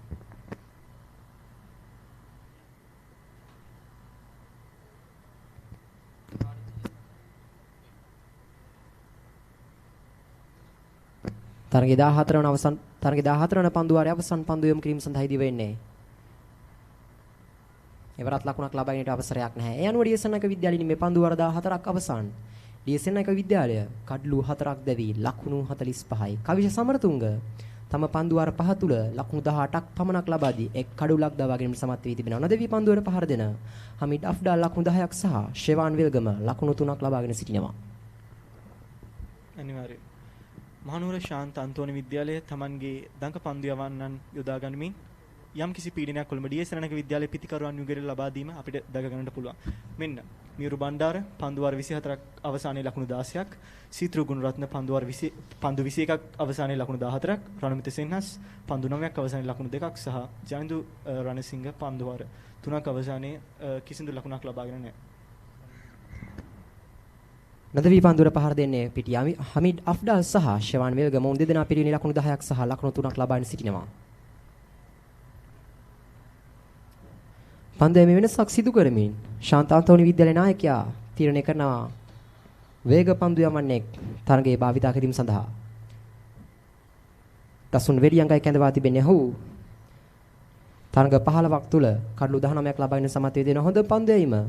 ලකුණු 18කට කඩලු 4ක් දබා ගැනීම. කඩලු 3 අවස්ථා 4ක් සටහන් කිරීම සමත් වී තිබෙනවා. දසුන් වෙලියංග. දකුණත් වේග පන්දු යවන්නා. දකුණත් පිටිකරුවට එරෙහිවයි පන්දු යැවීම සඳහා සූදානම් වී සිටින්නේ. පිටිකර නන්තේ ෂෙවන් වෙල්ගම මෙන්න දසුන් වෙලියංග. රයිට් ආම් ඕවර් ද විකට් ආකාරයෙන් වර කට් පහරක් එල්ල කරන්නේ. පන්දු ස්ථානගත කරන පොයින්ට් කලාපයේ ඔස්සේ ඩීප් පොයින්ට් කලාපයේ පන්දු රකින්නකු ස්ථානගත වී සිටිනවා. ඔහු පන්දුව රැගෙන බාර කරන අතර වාරයේ එක් ලකුණක් කරා පමණයි ඩී.එස්. සෙනනායක විද්‍යාලයේ පිතිකරණය අංශය මාරු කරගෙන හැකියාවක් ලැබෙන්නේ. ඒ අනුව දැන් සූදානම් හමීඩ් අෆ්ඩාල් දසුන් වෙලියංගට එරෙහිව මෙම තරගය තුල ප්‍රථම වරට මුහුණ දීම සඳහා.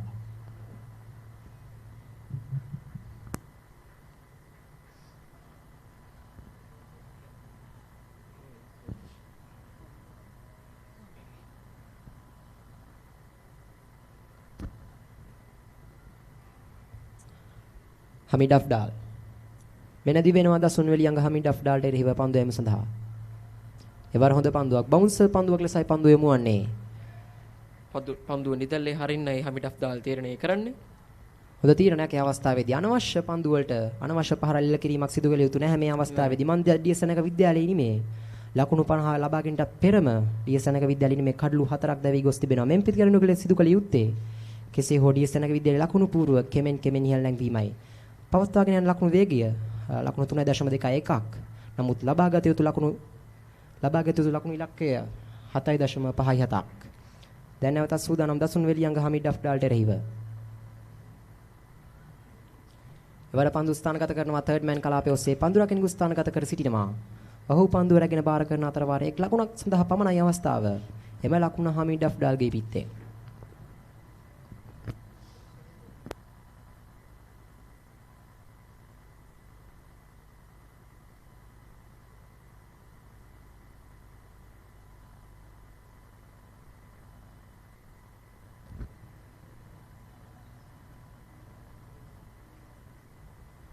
ශාන්ත අන්තෝනි විද්‍යාලය වෙනුවෙන් පන්දු යෑමේදී තාමත් එක් පන්දු යන්නේක පමණයි යොදාගෙන තිබෙන්නේ අශාන්ත අන්තෝනි විද්‍යාලයේ නායකයා. මේ දසුන් වෙලියංගයි මෙන්න මීළඟ පන්දුව.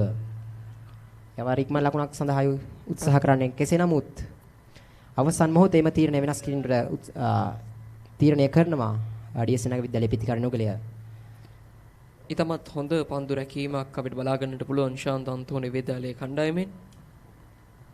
යම්කිසි පීඩනයක් එල්ල කරන්නටයි බලාපොරොත්තු කොළඹ ඩීඑස් විද්‍යාලයේ උත්සාහය සාර්ථකයි. කොළඹ ඩීඑස් විද්‍යාලයේ කණ්ඩායමට තමත් හොඳ පීඩනයක් තිබෙන මේ අවස්ථාවේදී ඊටමත් විශාල ලකුණු පූර්වකුයි ඕන් ගොඩනගා ගත යුත්තේ. ඒ හේතුවෙන් ඊටමත් ප්‍රවේශමෙන් පන්දුවට පහර දිය යුතුයි. මෙන්න සිය පන්දු වාරයේ පස්වන පන්දු වෙනුවෙන් දසුන් වැලියංග පසුබාදිරේ පැමිණ ආරක්ෂාකාරී පහර එල්ල කරන්නේ මිඩ් විකට් කලාපයටයි. පදෙමු කරන්නේ මිඩ් විකට් කලාපයට. ඒ අවසරයෙන් ලකුණක් ලබා ගැනීමට අවස්ථාවක් නැහැ. මේ පන්දු වාරය තුරදී ලකුණු දෙකක් ලබා ගැනීම තිබෙනවා. කොළඹ ඩීඑස් විද්‍යාලයේ නිලකුණු පන්දු 3ක් වාර්තා වී තිබෙනවා. පන්දු වාරය අවසන් පන්දු යොමු කිරීම සඳහා දසුන් වෙලියංග සූදානමින් පන්දුවට පහර දෙන්න පීතිකරණන්තේ ශිවාන් වෙල්ගම සමගින් හමිඩ් අෆ්දාල්. දසුන් වෙලියංගගේ පන්දු වාරය අවසන් පන්දුවට මුහුණ දීමට ශිවාන් වෙල්ගම. මෙන්න දිවෙනවා. විනිසුරු පසු කරමින් යොමු කරන පන්දුවට වෙන පහරක් එල්ල කරන්නට උත්සාහය ස්ක්වයර් ලෙග් කලාපයෙන් රැක ගන්නට සමත් වෙනවා. ඩීප් ස්ක්වයර් ලෙග් කලාපයේ රැදී සිටින ක්‍රීඩකයා පන්දුව ලබාගෙන නැවතත් බාර කරන අවස්ථාවේදී ලකුණක් සඳහා වැත හුමාරු කර ගන්නවා. පන්දු වාර 15ක් අවසන් කොළඹ ඩීඑස් විද්‍යාලයේ ඉනිමේ ලකුණු 48කට කඩලු 4යි කොළඹ ඩීඑස් විද්‍යාලයේ කණ්ඩායම ලකුණු 268ක් අවශ්‍යයි වුන්ට තරගය ජයග්‍රහණය කරන්නට. නමුත් පන්දු ඉතිරි වී තිබෙන්නේ පන්දුරු 210ක් පමණයි.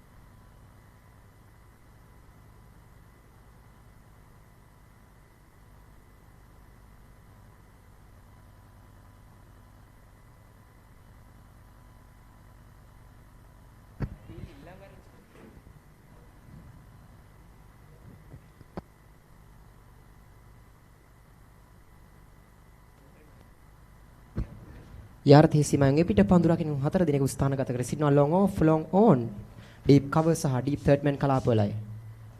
මෙන්න එවර පන්දු ස්ථානගත කරනවා long on කලාපයේ ඔස්සේ පන්දු රකින්න ස්ථානගත කර සිටිනවා. එතන පන්දු රැගෙන බාර කරන අතර වාරයේ එක් ලකුණක් කරා පැති මාරු කර ගන්න. එවර පන්දුවේ මේ වෙනසක් සිදු කරමින් ප්‍රවීන් ගමගේ කැඳවා තිබෙනවා පන්දුවෙම කිරීම සඳහා මෙම තරගයේ ප්‍රථම වතාවට. නැවතත් මහනුවර ශාන්ත අන්තෝනි විද්‍යාලයෙන් දඟ පන්දු යවන්නේ යොමු කර තිබෙනවා ප්‍රවීන් ගමගේ. මෙන්න මීළඟ පන්දුවට දිවෙනවා විනිසුරු පසු කරමින් ප්‍රවීන් ගමගේ. මෙන්න මීළඟ පන්දුව. ඒවර පන්දුව නිදැල්ලේ හැරීමට අරිනවා හමින්.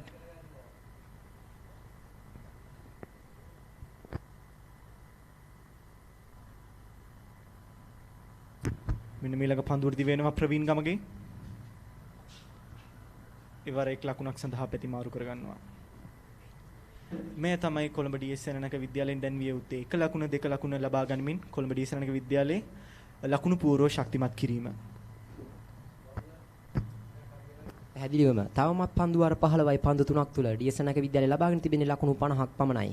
ඒ අතරතුර ඩීඑස්.නග විද්‍යාලයේ මේ කඩලු 4ක් දැවි ගොස් තිබෙනවා. ප්‍රවීන් ගමගේ සූදානම්. පන්දු යොමු කිරීම සඳහා ෂෙවාන් වෙල්ගමට එරෙහිව මේ දකුණත් පිටිකරුවට එරෙහිව දකුණත් පන්දු යවන්නා. රයිට් ආම් රවුන්ඩ් ද විකට් ආකාරයට පන්දු යැම සිදු කරන්නේ. වර ස්වීප් කිරීම. පන්දු ස්ථානගත කරන්නේ ස්කාලේ කලාපයේ ඔස්සේ පන්දු රකින්න ස්ථානගත කරන හැ. ඒ අනුව ඩීඑස්.නග විද්‍යාලයට තවත් ලකුණු 4ක් එක්වනවා. ඒ ෂෙවාන් වෙල්ගමගේ පිටෙන්. ඒ අනුව ඩීඑස්.නග විද්‍යාල ලකුණු පූර්ව ලකුණු 54ක් දක්වා ඉහළ නැංවෙනවා.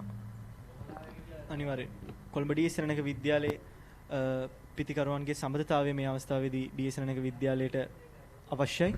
ඒ ෂෙවාන් සහ හමින් සිදු කළහොත් කොළඹ ඩීඑස්.නග විද්‍යාලයට මෙම පන්දු 206කින් ලකුණු 262 හඹා ගත හැකි වේයි සිදු.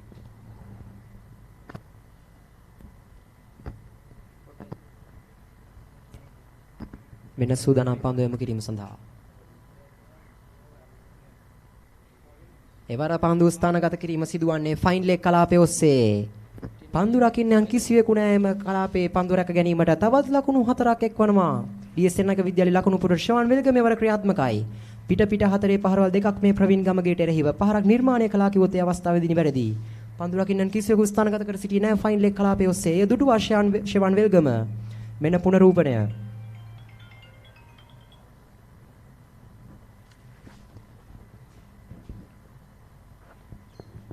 පන්දු හරි අවසන් පන්දු යොමු කිරීම සඳහා දී වෙනවා ප්‍රවීන් ගමගේ. මෙන්න ඊළඟ පන්දුව. නැවතත් පන්දු ස්ථානගත කිරීම ෆයින් ලෙග් කලාපයේ ඔස්සේ. නැවතත් පන්දු රකින්නන් ස්ථානගත කරන හැ. සාර්ථකයි. ෂෙවාන් වෙල්ගම ප්‍රවීන් ගමගේට එරෙහිව පිට හතරේ පහරවල් 3ක් එල්ල කරමින් ඩීඑස්.නග විද්‍යාලයේ ලකුණු පූර්ව ලකුණු 62ක් දක්වා ඉහළ නැංවීමට සමත් වන එම පන්දු වාරය තුල සමත් වනවා ඩීඑස්.නග විද්‍යාලයේ පිටිකරුණුගලේ ලකුණු 14ක් ලබා ගැනීමට. මෙන්න පුනරූපණය. පන්දු ස්ථානගත කරන්නේ ෆයින් ලෙග් කලාපයේ ඔස්සේ පෙර පරිදිමයි. ඒ අනුව ඩීඑස්.නග විද්‍යාලයේ පන්දු වාර 16ක් අවසානයේ 4 දිනක පමණක් දැවි ලකුණු 62ක් ලබා ගැනීමට සමත් වෙනවා.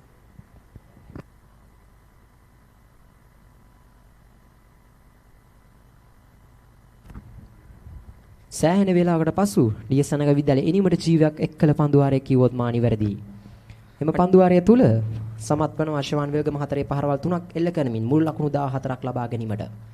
පන්දුවාරයක් තුලදී ලකුණු 14ක් ප්‍රවීන් ගමගේ එල්ල කළ පළමු පන්දුවාරයේ පන්දුවාරය තුලදීම ඉතාමත් හොඳ පිතිකරණයක් අපිට බලා ගන්නට පුළුවන් වුණා. ඩීඑස් සෙනනායක විද්‍යාලයේ පිතිකරුවන් දෙදෙනාගේ ලකුණු 14ක් මම හිතන්නේ පන්දුවාරයක් තුලදී මෙතෙක් වේලා ඩීඑස් සෙනනායක විද්‍යාලයේ ලබාගත් වැඩිම ලකුණු සංඛ්‍යාවක් පන්දුවාරයකට ලකුණු 14ක් ලබා ගන්නට සමත් වුණා මේ පන්දුවාරය තුලදී. පැහැදිලිවම ෂෙවාන් වෙල්ගම පන්දුවාරයේ 3 වන පන්දුවට ස්වීප් කිරීමෙන් 4 පාරක් ලබා ගැනීමෙන් අනතුරුව පහරවල් නිර්මාණය කරමින් ෆයින් ලෙග් කලාපයේ ඔස්සේ තවත් 4 පහරවල් දෙකක් එල්ල කිරීම සමත් වන්නේ. අනිවාර්යයෙන්ම තරොක් මෙයයි අපි ඩීඑස් සෙනනායක කණ්ඩායමේ මේ අවස්ථාවේදී අපේක්ෂා කරන්නේ පිටම ලකුණු ලබා ගැනීමට හැකි පන්දු සෑම එකකින්ම ප්‍රයෝජන ලබා ගැනීමෙන් ඩීඑස් සෙනනායක විද්‍යාලයට ලකුණු පූර්වට 9 ලකුණු එක් කරන්නයි අපි අපේක්ෂා කරන්නේ කණ්ඩායමෙන්. අපි බලාපොරොත්තු වෙනවා ෂෙවාන් වෙල්ගමගේ සමගින් හමිඩ් අෆ්දාල්ගෙන් ඉතාමත් හොඳ ඉනිමක් හොඳ සමතතාවයක් මේ අවස්ථාවේදී මේ ලෙසම ඉදිරියට කරගෙන යාහොත් දැනට මේ ආකාරයෙන්ම මොන්දු දෙනාට යතමත් හොඳ සම්බන්ධතාවයක් ගොඩනගා ගන්නට හැකියාව ලැබෙවි. පැහැදිලිවම කෙසේ නමුත් ලබාගත යුතු ඉලක්කය විශාලයි. තවත් පන්දු 204ක් තුල ලකුණු 254ක් අවශ්‍යයි තරගයේ ජයග්‍රහණය කිරීම සඳහා තවත් කඩලු 6ක් පමණ අතැතිව තිබෙන්නේ ඩීඑස් සෙනනායක විද්‍යාලයේ නිමේ. ලබාගත යුතු ලකුණු දාල වේගය 7.47ක් නමුත් පවත්වාගෙන යන ලකුණු වේගය 3.88ක්. දැන් තරගයේ සුළු මොහොතකට සිසිල් පෑනක් සඳහා තරගය නතර වී තිබෙනවා. ඩීඑස් සෙනනායක විද්‍යාලයේ පීතිකරණ නුගලයට යම් උපදෙස් ප්‍රමාණයක් ලැබෙන බවකුයි අපිට පෙනී යන්නේ ක්‍රීඩා පිටිය තුල.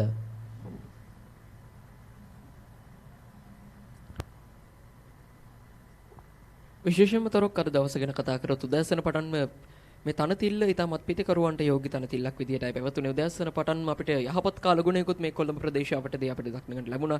ඒ හේතුවෙන් උදෑසන කාලයේ පටන්ම පැහැදිලි තරගයක් පැහැදිලි කාලගුණයක් එක්ක අපිට බලා ගන්න හැකියාව ලැබුණා. දිවා හරින අනතුරුව යම් වර්ෂාවකට යම් කිසි සංඥාවක් ලැබුණත් මේ වන විට ඒ සීලම තත්වයන් පහව ගොස් තිබෙනවා. කාලගුණයේ පැහැදිලි තරගයත් ඒ ලෙසින්ම ක්‍රියාත්මකයි. අපි බලමු මේ පන්දුවාර තව ඉතිරි වී තිබෙනවා. පන්දුවාර 34ක් මේ පන්දුවාර 34 තුල කොළඹ ඩී සෙනනායක විද්‍යාලයේ ලකුණු කොපමණ ප්‍රමාණයක් ලබා ගනීවිද කියා. පැහැදිලිවම විශේෂ දෙයක් මතක් කළ යුතුයි. ශාන්ත අන්තෝනි විද්‍යාලයේ මෙන් අනතුරුව ක්‍රීඩා පිටිය තුල යම් දඟ කැවීමක් තිබුණා. ඒ දුටුවා ශාන්ත අන්තෝනි විද්‍යාලයේ නායකයා. ඒ අනුවයි ඔහු තීරණය කරන්නේ එක් වේග පන්දු යවන්නෙක් පමණක් එක් අන්තයකින් ක්‍රියාත්මක වෙද්දී අනෙක් අන්තයෙන් දක පන්දු යවන්නන් ක්‍රියාත්මක කිරීමෙහි ප්‍රතිඵලයයි. ප්‍රථම පවර් ප්ලේ අවස්ථාව තුලදීම ඩීඑස්-නක විද්‍යාලයේ මේ කඩලු 4ක් දවා ගන්න. මේ කඩලු 4ම දවා ගැනීම සමත් වන්නේ ශාන්ත අන්තෝනි විද්‍යාලයේ දක පන්දු යවන්නන්.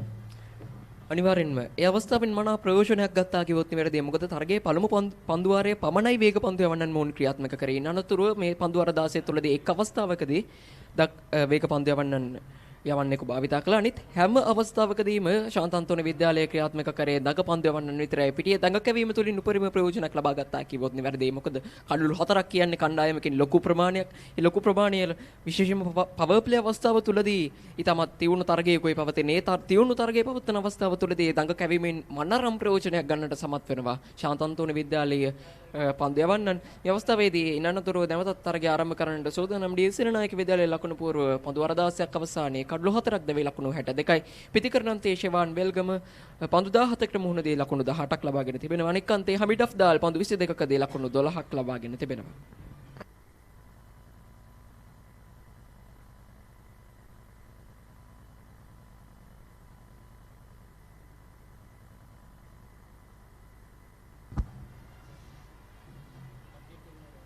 මෙන්න ඊළඟ පන්දුවාරය යොමු කිරීම සඳහා වේග පන්දු යන්නේ කැඳවා තිබෙන දසුන් වෙලියංගයි. එවර පන්දු ස්ථානගත කිරීම උත්සාහ කරන්නේ පොයින්ට් කලාපයේ ඔස්සේ. නමුත් පන්දු හරියාකාර පිත්තේ ගැටීමක් සිදුවන්නේ නැහැ. කල් රකින්නා පන්දු රැගෙන බාර කරන අතර වාරයේ ලකුණක් ලබන්න අවසරයක් නැහැ ඩී.එස්.නක විද්‍යාලයේ ලකුණු පූර්වට.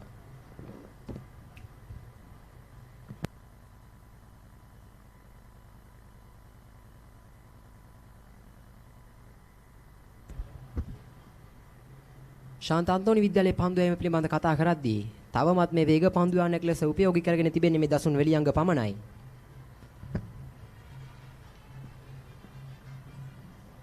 මේ නදී වෙනවා මේ ඊළඟ පන්දුව යොමු කිරීම සඳහා මෙන් පන්දුවාරයේ දෙවන පන්දුව.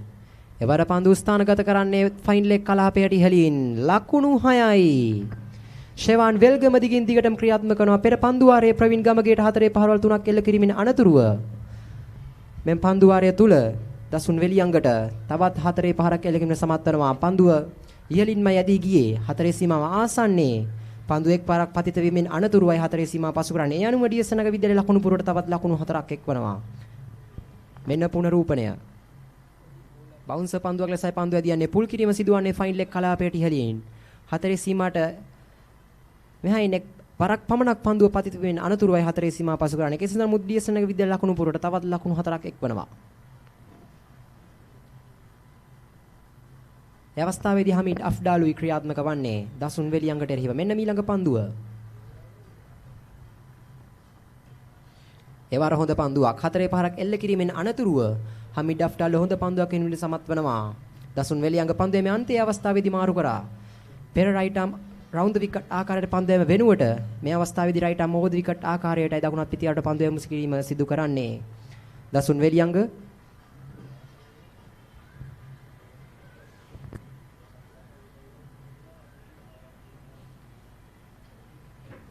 දැන් ඩී.එස්.නක විද්‍යාලයේ පිතිකරණ නුගලිය සමත් වී තිබෙනවා. සිය ලකුණු වේගය වැඩි කිරීම සඳහා පෙර පන්දුවාරයේ ප්‍රවීන් ගමගේටලා 4 පහරල් 3ක් එල්ල කිරීමෙන් අනතුරුව මෙම පන්දුවාරයේ දසුන් වෙලියංගට 4 පහරක් එල්ල කරන මෙන්න ඊළඟ පන්දුව. වර ඉක්මන් ලකුණු උත්සාහ කරනවා. නමුත් අවසන් මොහොතේ තම තීරණය වෙනස් කිරීමට තීරණය කරනවා ඩී.එස්.නක විද්‍යාලයේ පිතිකරණ නුගලිය. එවර සාර්ථක තීරණයක්. අවදානමක් ලබා ගත යුතු නැහැ. මෙම පිතිකරණ නුගලිය පිටිය ස්ථාවර වීමෙන් අනතුරුව එක ලකුණ දෙක ලකුණ ලබාගෙන දුර්වල පන්දුවට පමණක් පහර එල්ල කරමින් 4 පහරවල් 6 පහරවල් ලබාගෙන මේ සිදු කළ යුත්තේ. මෙම පිතිකරණ නුගලේ අම වශයෙන් පන්දු වාර 35ක් 40ක් වත් මෙම ක්‍රීඩා පිටිය තුල ක්‍රීඩා කළ යුතුයි. එසේත් නැතිනම් මෙම ලකුණු පූර්ව හඹා යාම ඩී.එස්.නක විද්‍යාලයට ඉතාමත් අසීරු ඉලක්කයක් ලෙස සඳහන් කරන්නට පුළුවන්. මෙන්න දසුන් වැලියංග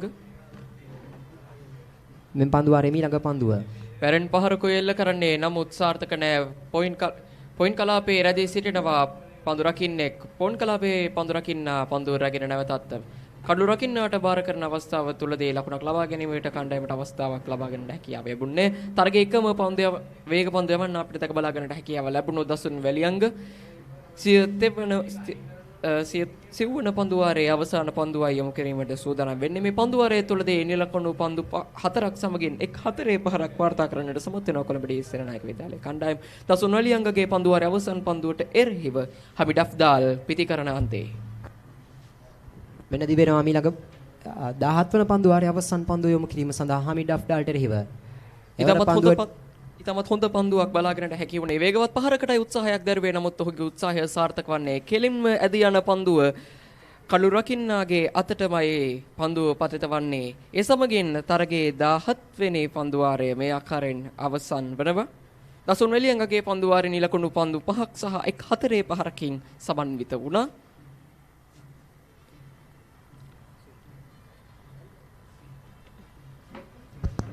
දැන් මේ ඩී සේනානායක විද්‍යාලයේ පිටිකරන නුගලයේ පිටිය තුල ස්ථාර වී තිබෙන බවක් අපිට පෙනියන්නේ හමිඩ් අෆ්ඩාල්. පන්දු 28ක් තුල ලකුණු 16ක් සහ ෂෙවන් වෙල්ගම පන්දු 17ක් තුල ලකුණු 18ක් ලබාගෙන තිබෙනවා. අනිවාර්යෙන්ම තරුක් මේ ක්‍රීඩකයන් දෙදෙනා පන්දු 45ක් පැණි සංඛ්‍යාවකට මුහුණ දී තිබෙනවා මේ වෙද්දී. ඒ තුලින් මම හිතනවා යම් කිසි ආකාරයෙන් පිටියේ ස්ථාවර වීමකට පන්දුව කොහොමද පැමිණෙන්නේ ක්‍රියාත්මක වෙන්න ඕනේ කෙසේද කියන දේ උන් නිවැරදිව මේ වෙන විට හඳුනාගෙන තිබෙනවා. ඒ උන්ට වඩාත් ප්‍රයෝජනවත් වේවි උන්ගේ ඉනිම ක්‍රියාත්මක කිරීමේදී. පැහැදිලිව මෙම් පිටිය නුගලයට මෙම පිටිය තුල සෑහෙන අවබෝධයක් තිබෙනවා. ඔවුන් දෙදෙනා සිදු කළ යුත්තේ පන්දු වර 40ක් අවම වශයෙන් පන්දු වර 40ක් 45ක් මෙම ඉනිම තුල ඔවුන් දෙදෙනා ක්‍රීඩා කළ යුතුයි. මන්දියත් මේ වන විට මෙම පිටිය නුගලයේ ක්‍රීඩා පිටිය තුල ස්ථාර වී සිටින්නේ. දැන් සූදානම් කවිෂ සමරතුංග පන්දු යොමු කිරීම සඳහා left arm round the wicket ආකාරයට දකුණත් පිටිකරුවට එරෙහිවයි පන්දු යොමු සිදු කරන්නේ.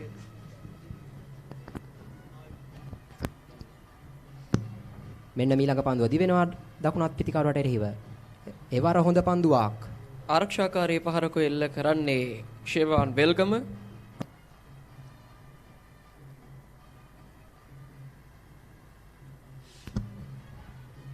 මෙන්න නැවතත් පුනරූපණය. පිටේ පිටතක්‍රේ පන්දු ඇදී යන්නේ. කෙසේදත් ආසන්න අවස්ථාවක් පිටිකරු ආරක්ෂිතයි ෂෙවන් වෙල්ගම. මෙන්න ඊළඟ පන්දුව. එවර පසුපස පාදයේ ආරක්ෂිත පාර තනතිල තුලදීම පන්දු රැක ගැනීමට සමත් වනවා. පන්දු යවන්නා ලකුණකට අවසරයක් නැහැ ඩී සේනානායක විද්‍යාලයේ පිටිකරුවන් යුගලයට. විශේෂයෙන්ම සඳහන් කළ යුතුයි මිඩ් ඔෆ් කවර් සහ පොයින්ට් කලාපයන්හිදී පන්දු රකින්නන් ස්ථානගත කර තිබෙනවා. පිටියේ සැකස්ම ගැන කතා කළහොත් මෙන්න ඊළඟ පන්දුව යැවීම සඳහා කවිෂ සමරතුංග නැවතත් පොයින්ට් කලාපයේදී පන්දුව රැකගන්නේ.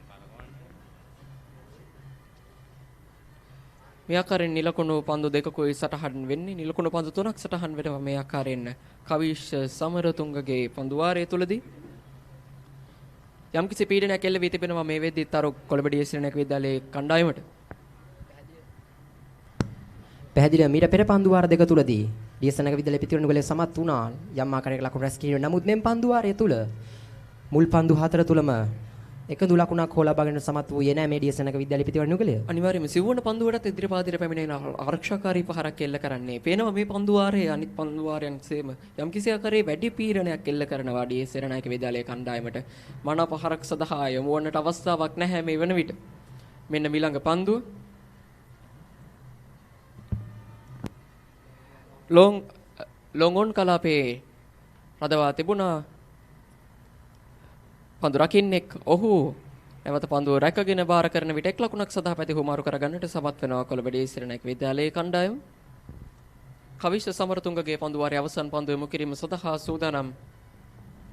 මෙම් පන්දුවාරය තුල එක ලකුණක් පමණයි ලබා ගැනීම සමත් වන්නේ ඩී සේනානායක විද්‍යාලයේ පිටිකරුවන්. මෙන්න අවසන් පන්දුව යොමු කිරීම සඳහා දිවෙනවා කවිෂ සමරතුංග විනිසුරු පසු කරමින් ඊළඟ පන්දුව. නිදල්ලේ හරින්නයි පන්දුව නිදල්ලේ හරීමටයි තීරණය කරන්නේ හමිඩ් අෆ්දාල්. ඒ සමගින් නිමවන්නේ තරගයේ 18 වෙනි පන්දුවාරය. 18 වෙනි පන්දුවාරයේ අවසානයේ කඩලු 4ක් දැවී කොළඹ ඩී සේනානායක විද්‍යාලයේ ලකුණු 67ක් ලබා ගන්නට සමත් වුණා. නොදවි කඩුල්ලේ රැඳී සිටින ෂෙවන් වෙල්ගම සමගින් හමිඩ් අෆ්දාල්.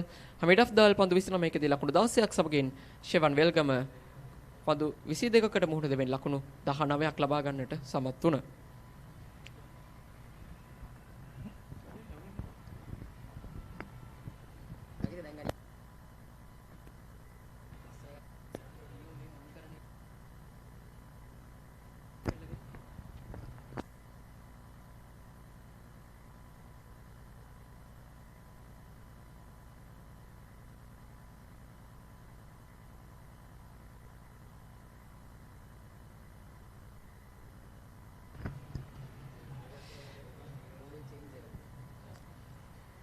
විශේෂයෙන්ම තරුක් අපි කතා කරොත් අද තරගයේ සම්බන්ධයෙන් ඩී සෙනනායක විද්‍යාලයේ ඉනිම යම්කිසි ආකාරයෙන් උන්ට වැඩි පීඩනයක් එල්ල කරපු ඉනිමක් වුණා. විශේෂයෙන්ම සඳහන් කළ යුතුයි ලකුණු 16කට 14කට ලකුණු 2කට ඒ වගේම කිසිම ලකුණක් නොලබා තමයි මේ ක්‍රීඩකයන් 4 දෙනා දෙවි ගොස් තිබෙන්නේ. නොදෙවි පන්දුවට පහර දෙන ක්‍රීඩකයන් ලකුණු 19ක් සහ 16ක් ලබාගෙන සිටින තත්ත්වයකයි මේ වෙද්දී ලකුණු පූර්ව පවතින කොළඹ ඩී සෙනනායක විද්‍යාලයේ. ඔබ හිතන ආකාරයට මොකක්ද මේ අවස්ථාවේදී ඩී සෙනනායක විද්‍යාලයේ ක්‍රීඩකයන් කළ යුත්තේ? පැහැදිලිවම සෑහෙන ලොකු අභියෝගයක් තිබෙන ලකුණු 316ක ලකුණු පූර්වයක් හඹා යන්නේ. ඩී සෙනනායක විද්‍යාලයේ කඩලු 4ක් දැවි ලකුණු 67ක් පමණයි. කෙසේ නමුත් මෙම ෂෙවාන් වෙල්ගම සහ අමිඩ් අෆ්ඩාල් මේ වෙන විට ක්‍රීඩා පිටිය තුල ස්ථාවර වී සිටින පිටිකර නුගලේ මෙන්න ඊළඟ පන්දුවේ මේ වෙනසක් සිදු කරමින් දකුණත් පාදක පන්දුවේ වන්නේ කැඳවා තිබෙනවා පන්දුව යොමු කිරීම සඳහා.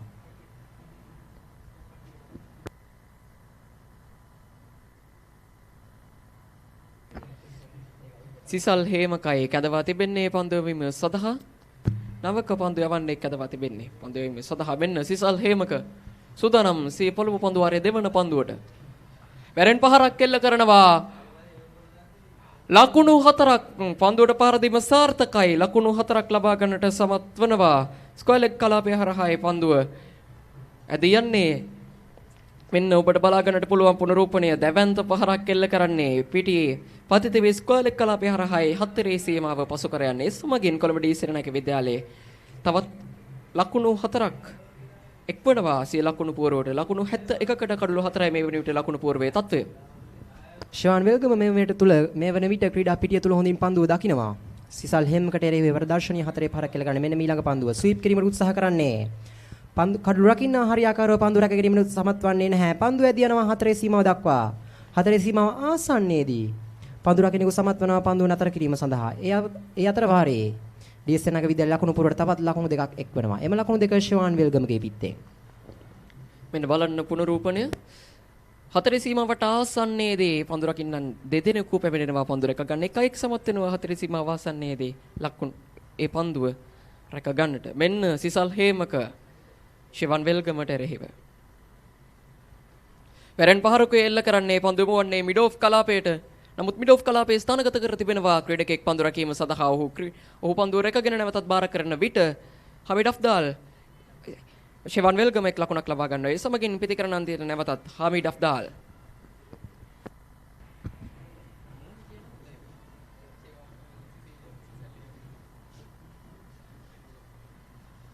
පන්දුවේ මේ වෙනසක් සිදු කරමින් මේ පාදක පන්දු යවන්නක් හැඳවන්නේ ක්‍රීඩාගාර අන්තයෙන්. නමුත් තවමත් එම ප්‍රතිඵලය සාර්ථක වී නැහැ. මෙන්න ඊළඟ පන්දුව. ඒවර හොඳ පන්දුවක්. සෑහෙන හොඳ පන්දුවක් පිටිකරුවා සම්පූර්ණයෙන්ම පරාජයට පත්වා කිව්වොත් මානි වැරදි. ඉදිරිපාදයේ ආරක්ෂිත පහරක් එල්ල කිරීමට උත්සාහ කරේ. පන්දුවේ පිටේ පිටතග්‍රයේ ආසන්නයෙන් පන්දුව ඇදී යන්නේ කළු රකින්නාගේ අතට. කෙසේ වෙතත් හොඳ පන්දුවක් ඒ අවස්ථාවේදී සිසල් හේමකගෙන්.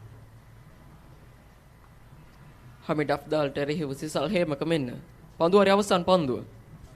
නැවතත් වරෙන් පහරක් එල්ල කරනවා. සාර්ථකයි. එක් ලකුණක් සඳහා පැති හුමාරු කරගන්නවා ඒ අවස්ථාවේදී කණ්ඩායම. ඒ සමගින් කොළඹ ඩී සෙනනායක විද්‍යාලයේ ලකුණු පූර්ව පන්දු වාර 19ක අවසානයේදී ලකුණු 75ක් දක්වා යනවා.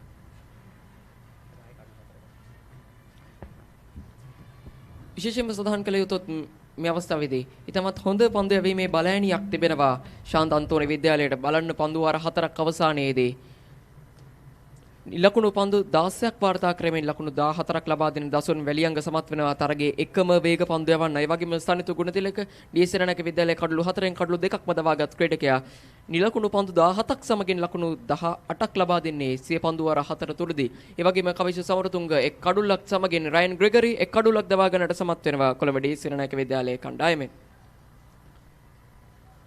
තරුක්මට පේන ආකාරයට දැන් මේ පිටකරුවන් දෙදෙනා තරගයේ ස්ථායී වී තිබෙන්නේ උන් හොඳින් හඳුනනවා පන්දු වෙන ආකාරය. උන් හොඳින් හඳුනනවා පන්දුවට මුහුණ දිය යුතු ආකාරය ක්‍රීඩා පිටියේ තත්ත්වය වගේම කාලුගුණේ පිළිබඳවත්. මුන් දෙදෙනාට හැකියාව තිබෙනවා මේ ආකාරයට ගියොත් හොඳ ලකුණු පූර්වක් ඩී සෙනනායක විද්‍යාලයට. පැහැදිලිවම මේ පිටිකර නුගලේ මෙතෙක් වෙලා පන්දු 50ක් 60කට ආසන්න ප්‍රමාණයක් මෙහෙම ක්‍රීඩා පිටිය තුල මේවට පන්දුවට මුහුණ දී තිබෙනවා. මේ පිටිකර නුගලේ මම පෙර සඳහන් කළ පරිදිම පන්දු වාර 40ක් 45ක් අවම වශයෙන් ක්‍රීඩා කළ යුතු. එසේ ක්‍රීඩා කළහොත් ඩී සෙනනායක විද්‍යාලයට හැකි මෙම ලකුණු පූර්ව හඹා යාම සඳහා මෙන්න ඊළඟ පන්දුව යොමු කරනවා දී වෙනවා. ඊටමත් හොඳ පන්දුවක් තමත් හොඳ පන්දුවක් ඉල්ලීමක් සිදු කරන වදවා ගැනීමක් වෙනුවෙන් නමුත් විනිසුරු නිශ්ශබ්දයි නිලකුණු පන්දුවක් ලෙසයි සටහන් වන්නේ. එවර හොඳ පන්දුවක් මෙන්න පුනරූපණය.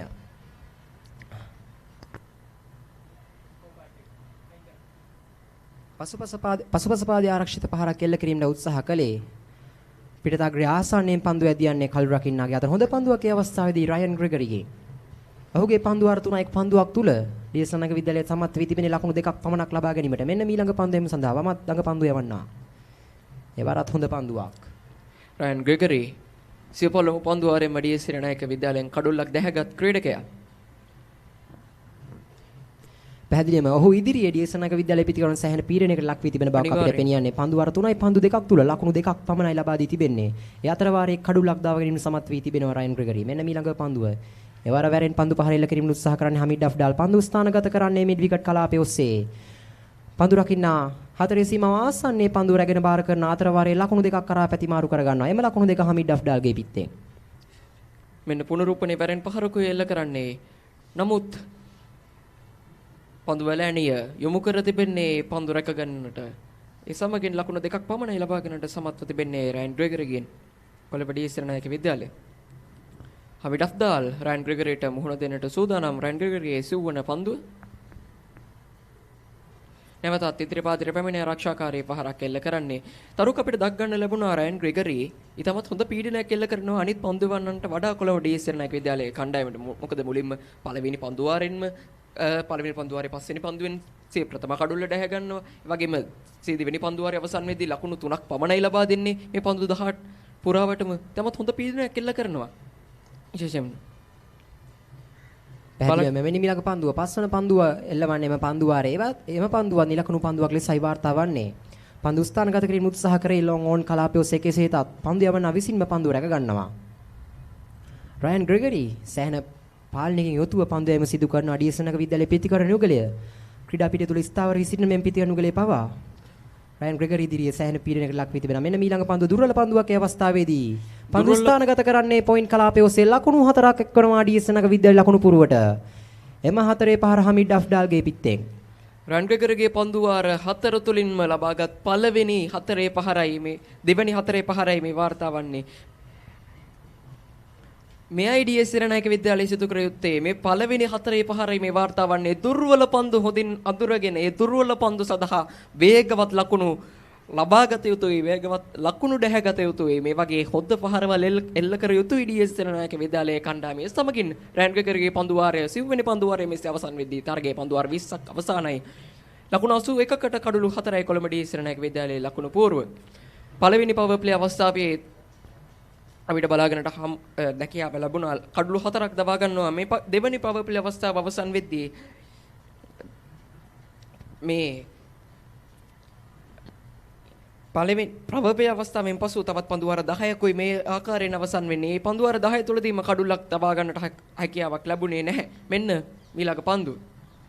එවර ස්වීප් කිරීම පන්දුව ඇදියන්නේ මිඩ් විකට් කලාපයේ ඔස්සේ. පන්දු රකින සමාන ස්කාලේ කලාපයේ ඔස්සේ පන්දුව ඇදියන්නේ එහි පන්දු රකින ස්ථානගත කර සිටිනවා.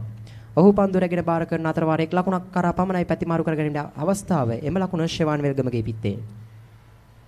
සිසල් හේමකගේ ප්‍රථම පන්දුවාරයට ලකුණු 8ක් එල්ල කිරීමෙන් අනතුරුවයි නැවතත් පන්දුවේම සඳහා කැඳවා තිබෙන්නේ. එහිදී ප්‍රථම පන්දුවෙන්ම ෂෙවාන් වෙල්ගම සමත් වනවා ස්වීප් පහරක් එල්ල කිරීම. නමුත් පන්දු රකින ස්ථානගත කර සිටිනවා. එම ස්ථානයේ මෙන්න ඊළඟ පන්දුව. එවර හොඳ පන්දුවක්. සිසල් හේමක මහනුවර ශාන්ත අන්තෝනි විද්‍යාලයේ පාදක පන්දු යවන්න. තම ප්‍රථම පන්දුවාරයේදී ලකුණු 7ක් පමණක් ලබා දෙමින් මෙන්න ඔහුගේ දෙවන පන්දුවාරය සිසල් හේමක මෙන්න ඊළඟ පන්දුව. පසුපාදයේ කට් කිරීමක් එවර රැක ගන්නවා. එක් ලකුණක් සඳහා පැතිමාරු කර ගන්නවා. ඒ අවස්ථාවේදී කොළඹ ඩීඑස්.එන්.ආයි විද්‍යාලයේ පිටිකරන යුගලය. එවර පොයින්ට් කලාපේ රැඳී සිටි ක්‍රීඩකයා හොඳ පන්දු රැකීමක් දක්ෂ පන්දු රැකීමක් ලෙස සඳහන් කළ හැකියි. නිසක 4 පහරක් නැවතුවා කිව්වොත් මානි වැරදි පොයින්ට් කලාපේ සිටි ක්‍රීඩකයා බිම දිගා වී පන්දු නතර කරන අවසන් මොහොතේ කෙසේ නමුත් ඩීඑස්.එන්.ආයි විද්‍යාලයේ ඉනිමට ලබා ගැනීම තිබූ තවත් 4 පහරකුයි ඒ ආකාරයෙන් වැළැක්වීමක් සිදු කරන්නේ පොයින්ට් කලාපයේ සිටි පන්දු රකින්නා. දැන් සූදානම් නැවතත් ෂෙවාන් විල්ගම සිසල් හේමකට එරෙහිව පුහුණු දීම සඳහා. මෙන්න දිවෙනවා සිසල් හේමක. පසුපාදයේ මිඩ් ඔෆ් කලාපෙන් පන්දු රකින්නා වෙත 1 ලකුණක් සඳහා පැතිමාරු කරගන්න අවසරෙන් කොළඹ ඩී.එස්.එන්.එක විද්‍යාලයේ පිතිකරුවන් යුගලය. මේ සිසල් හේමකගේ පන්දුවේ මිදිරිය ඩී.එස්.එන්.එක විද්‍යාලයේ පිතිකරුවන් එතරම් පීඩනයකට ලක් වී නැති බවක් තමයි අපිට මෙතෙක් දුරට පෙනී යන්නේ. පන්දු වර 1යි පන්දු 4ක් තුල ලකුණු 11ක් ලබාගෙන සමත් වී තිබෙනවා සිසල් හේමක ඉදිරියේ ඩී.එස්.එන්.එක විද්‍යාලයේ පන්දු පිතිකරුවන්. මෙන්න මීළඟ පන්දුව. ඒවර හොඳ පන්දුවක්. හොඳ පන්දුවකේ අවස්ථාවේදී තනතිල තුලදීම පන්දු ඇවි ක්‍රීඩකයා සිසල් හේමක විසින්ම පන්දුව රැක ගන්නවා. හමීඩ් අෆ්ඩාල් හොඳින් පන්දුව තෝරා බේරා ගන්නා මේකට කිසිදු අනවශ්‍ය පහරකට ඔවුන් යොමු වන්නේ නැහැ. හොඳ පන්දුවට ආරක්ෂිත පහර එල්ල කිරීම අනතුරුව දුර්වල පන්දු සඳහා පහර එල්ල කිරීම 4 පාර 6 පාර ලබා සිදු කරන්නේ. ඒවර කට් කිරීමක් රැක ගන්නවා ඒ අවස්ථාවේදී 1 ලකුණකට අවස්ථාවක් නැහැ. ඒ අවස්ථාවේදී ඒ අනුව පන්දු වර 21ක් අවසානයේ කොළඹ ඩී.එස්.එන්.එක විද්‍යාලය කඩලු 4ක් දෙවි ලකුණු 84යි.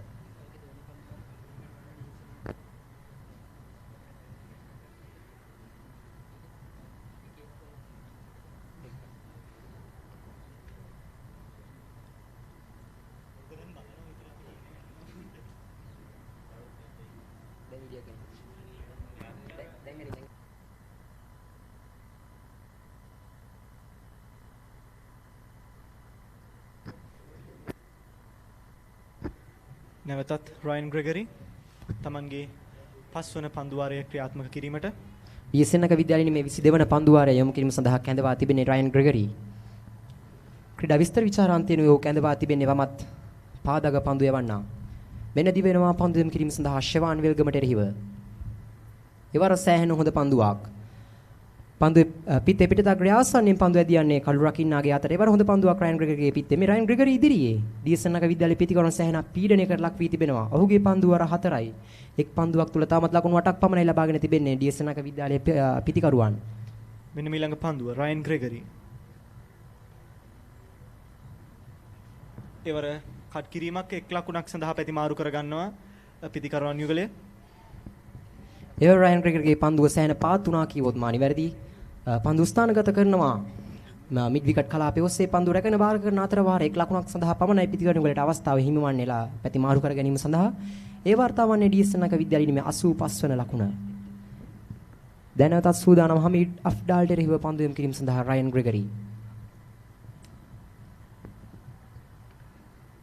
එවර හොඳ පන්දුවක්.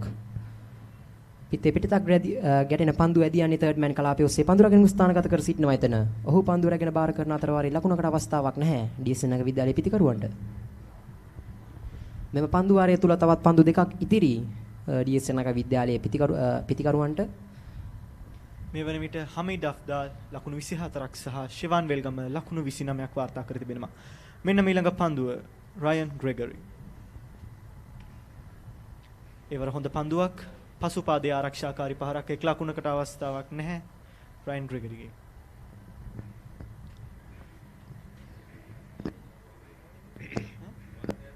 ඩී.එස්.එන්.එක විද්‍යාලයේ මේ පවත්වාගෙන යන ලකුණු දල වේගය 3.9.2ක්. ජයග්‍රහණය සඳහා තවත් පන්දු 170ක් තුල ලකුණු 231ක් අවශ්‍යයි ඩී.එස්.එන්.එක විද්‍යාලයට.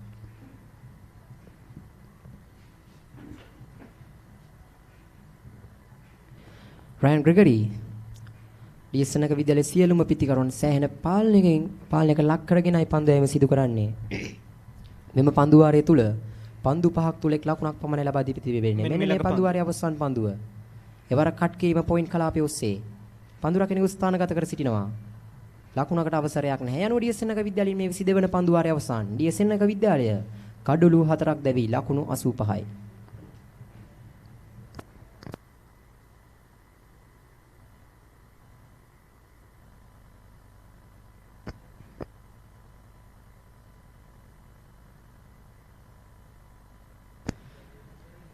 අපට දැක ගැනීමට හැකි මියුරු බණ්ඩාර සහ සිත්රු ගුණරත්නගේ සම්බන්ධතාවය පන්දු 39කකින් ලකුණු 24ක් රණුමිත සෙහස් සහ සිත්රු ගුණරත්න පන්දු 9කින් ලකුණු 6ක් රණුමිත සෙන්හස් ජනිදු රණසිංහ පන්දු 6කින් එකක් රණුමිත සෙහස් ෂෙවාන් වෙල්ගම පන්දු 5කින් ලකුණු 2ක් සහ මේ වන විට හමීඩ් අෆ්දාල් සහ ෂෙවාන් වෙල්ගම පන්දු 73කින් ලකුණු 52ක සම්බන්ධතාවයක් ගොඩනගමින් පවතිනවා. එය හොඳ සම්බන්ධතාවයක් කොළඹ ඩී.එස්.එන්.එක විද්‍යාලයේ ලකුණු පූර්ව ගොඩනැගීමට. එහෙම නේද තරුක්? අනිවාර්යයෙන්ම තවත් දෙයක් මතක් කළ යුතුයි මෙම ශාන්ත අන්තෝනි විද්‍යාලයේ පන්දු යැවීම පන්දුවේම තුලදී උන් තවමත් එකඳු අතිලේක ලකුණක් හෝ ලබා දීමක් සිදු කර නැහැ. මෙම පන්දු වාර 22 තුලම එකඳු වයිට් පන්දුවක් හෝ එකඳු නිපන්දුවක් හෝ යොමු කිරීමක් සිදු කළ නැහැ ශාන්ත අන්තෝනි විද්‍යාලයේ පන්දු යවන්නන්. සෑහෙන පාලනීය යුතුව පන්දු යැවීම සිදු කරන බවට එමන උදාහරණයක් ලෙස සඳහන් කිරීමට පුළුවන්. නැවතත් පාදක පන්දු යවන්න සිසල් හේමක. එවර පන්දු ස්වීප් කිරීම සිදුවන්නේ ස්ක්වාලෙක් කලාපයේ ඔස්සේ පන්දු රකිනෙකු ස්ථානගත කර සිටිනවා ඩීප් ස්ක්වාලෙක් කලාපයේ. ඔහු පන්දුව රැගෙන බාර කරන විට එක් ලකුණක් සඳහා ප්‍රතිකරණ උගලේ පැතිමාරු කර ගන්නවා. එම ලකුණ ෂෙවාන් වෙල්ගමගේ පිටේ. අපිට දෙක ගන්නට පුළුවන් ෂෙවාන් වෙල්ගම සිසල් හේමකට එරෙහිව ස්වීප් ආකාරයේ පන්දුවට පහර දීම අපිට දෙක ගැනීමට හැකි වුණා. එහි අවසරයෙන් එක ලකුණ දෙක ලකුණ ලබා ගැනීමට ෂෙවාන් වෙල්ගම සමත් වුණා. මෙන්න ඊළඟ පන්දුව සිසල් හේමක. හමිඩ් අෆ්ඩාල් පිටිකරුවා මෙන්න ඊළඟ පන්දුව. එවර කට් කිරීමට උත්සාහ කරන්නේ පන්දු හරියාකාර පිත්තේ ගැටීමක් සිදුවන්නේ නැහැ. පන්දු තර්ඩ් මෑන් කලාපයේ පන්දු රකින්න අතර ඇදී යන අතර වාරයේ ඩීඑස්එන් එක විද්‍යාලය පිටිකරන යුගලයට ලකුණක් ලබා ගැනීමට අවස්ථාවක් නැහැ. හමිඩ් අෆ්ඩාල් පන්දු 46ක් තුල ලකුණු 24ක් සහ ෂෙවාන් වෙල්ගම පන්දු 31කින් ලකුණු 30ක් ලබාගෙන මෙන්න සූදානම් සිසල් හේමක ඉනි මේ 23 වන පන්දු වාරයේ 3 වන පන්දුවේම ක්‍රිස්මස් සඳහා දිවෙනවා විනිසුරු පසු කරමින් එවර හොඳ පන්දුවක් ගුවනේ මදක් ලැබූ පන්දුව සිසල් හේමක ඉතාමත් හොඳ පන්දුවක් ඒ අවස්ථාවේදී.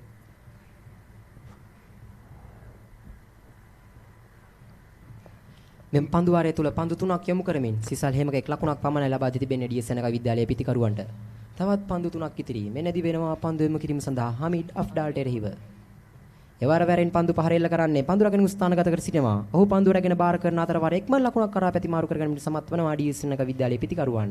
එම ලකුණ හමිඩ් අෆ්ඩාල්ගේ පිටේ. අපිට මේ වන විට දැක ගන්නට පුළුවන් ෂෙවාන් සහ හමීඩ් එක ලකුණ දෙක ලකුණ ලබා ගනිමින් කොළඹ ඩීඑස්එන් එක විද්‍යාලයේ ලකුණු පූර්ව ගොඩනගමින් කොළඹ ඩීඑස්එන් එකේ ලකුණු පූර්ව ශක්තිමත් කිරීමට වෙරදරන ආකාරය.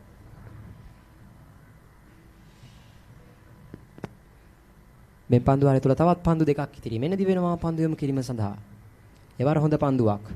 පිටතක් රැගෙන පන්දු ඇදී යන්නේ තර්ඩ් මෑන් කලාපයේ ඔස්සේ පන්දු රකින්න උත්සාහ කරනවා පන්දුව නතර කිරීම නමුත් හැකියාවක් නැහැ. මේ දැන් හතරේ සීමා පසු කරනා. ඒ අනුව ඩීඑස්එන් එක විද්‍යාලයේ ලකුණු පූර්ව එම ලකුණු හතරත් සමග ලකුණු 91ක් දක්වා ඉහළ නැංගෙනවා. එම ලකුණු හතර වාර්තා වන්නේ ෂෙවාන් වෙල්ගමගේ පිටේ.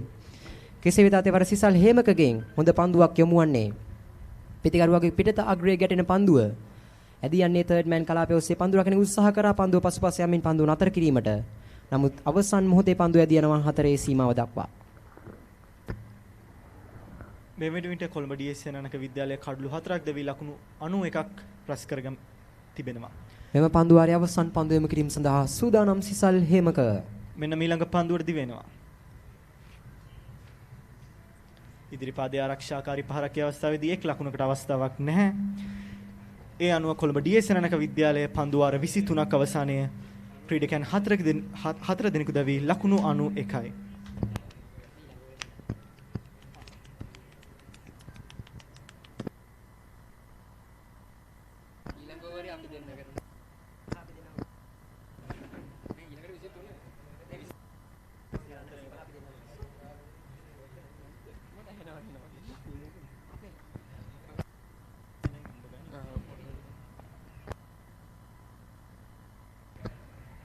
ජයග්‍රහණය සඳහා තවත් පන්දු 162ක් තුල ලකුණු 225ක් අවශ්‍යයි.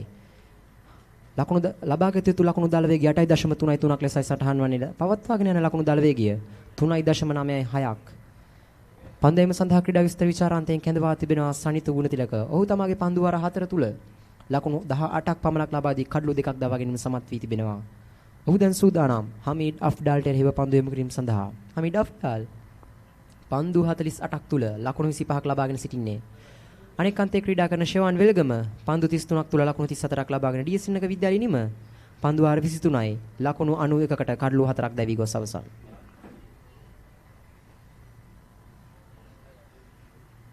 මෙන්න සූදානම් දකුණත් පිටිකරුවට එරෙහිව රයිට් ආම් රවුන්ඩ් විකට් ආකාරයට සනිතු ගුණතිලක. එවර පන්දු ස්ථානගත කරන්නේ ෆයින් ලෙග් කලාපයේ ඔස්සේ ලකුණක් ලබා ගැනීමට අවස්ථාවක් නැහැ.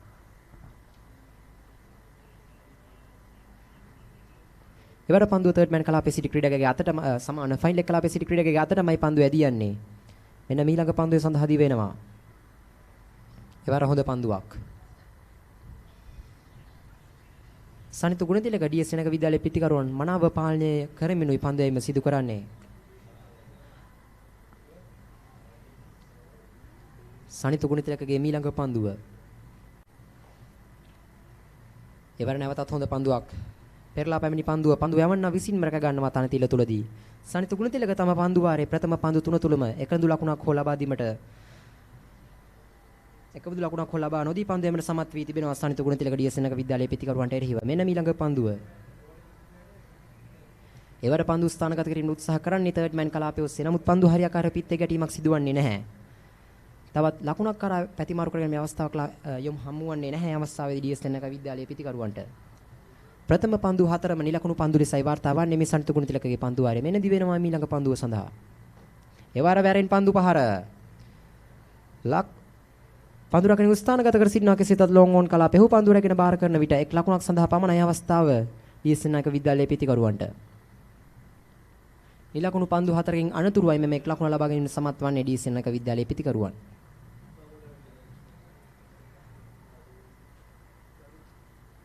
පන්දුවාරයේ අවසන් පන්දු යොමු කිරීම සඳහා සූදානම් සනිතු ගුණතිලක ෂෙවන් වෙල්ගමට එරෙහිව. මෙන්න දී වෙනවා විනිසුරු පසු කරමින්. එවර හොඳ පන්දුවක්. පන්දු ස්ථානගත කරන්නේ මිඩ් විකට් කලාපයේ ඔස්සේ. මිඩ් විකට් කලාපයේ පන්දු රකින ස්ථානගත කර සිටිනවා. ඔහු පන්දුව රැගෙන බාර කරන විට එක් ලකුණක් කරා පැතිමාරු කර ගන්නවා. ඒ අනුව DS සෙනඟ විද්‍යාලයේ නිමේ පන්දු වාර 24ක් අවසන් DS සෙනඟ විද්‍යාලය කඩලු 4ක් දැවි ලකුණු 93යි.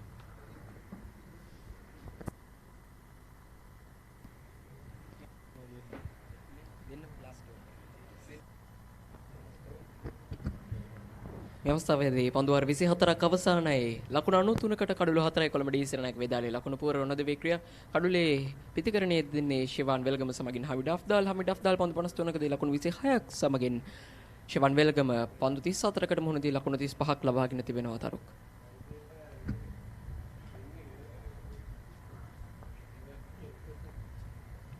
මෙන්න නැවතත් ක්‍රීඩාකාර අන්තයේ සිට පන්දු යවන්නට සූදානම්.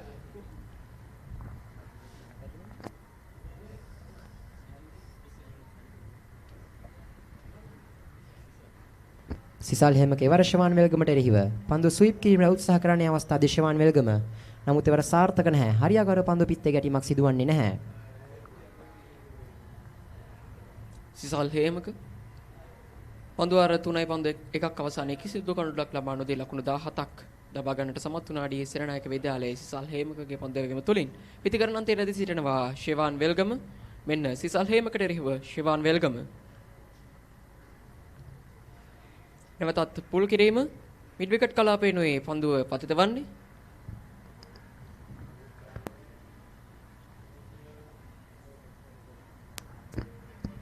පසුපාදේ ඩ්‍රයිව් කිරීම කව කලාපයේ නොවේ පන්දුව රැක ගන්නට සමත් වෙන්නේ කව කලාපයේ පන්දු රකින්නකෝ ස්ථානගත කර තිබුණා. මෙන්න ඊළඟ පන්දු සයිපහරකට උත්සාහ කරේ නමුත් සාර්ථක වන්නේ නැහැ. සිසල් හේමකගේ මේ පන්දු වාරයේ ප්‍රථම පන්දු තුනම නිලකුණු පන්දු ලෙසයි වාර්තා වන්නේ. ෂෙවන් වෙල්ගම උත්සාහ කරේම පන්දු තුන තුලදීම පහරක් එල්ල කරමින් ලකුණක් කරා යෑමට. නමුත් එම උත්සාහය සාර්ථක වූයේ නැහැ. අවස්ථාවේදී ශාන්ත අන්තෝනි විද්‍යාලයේ පන්දු රකින්නන් පන්දු යවන්නට හොඳ සහයෝගයක් ලබා දෙමින් තම පන්දු රැකීම සිදු කරන කිසිදු අවස්ථාවක අප දුටුවේ නැහැ.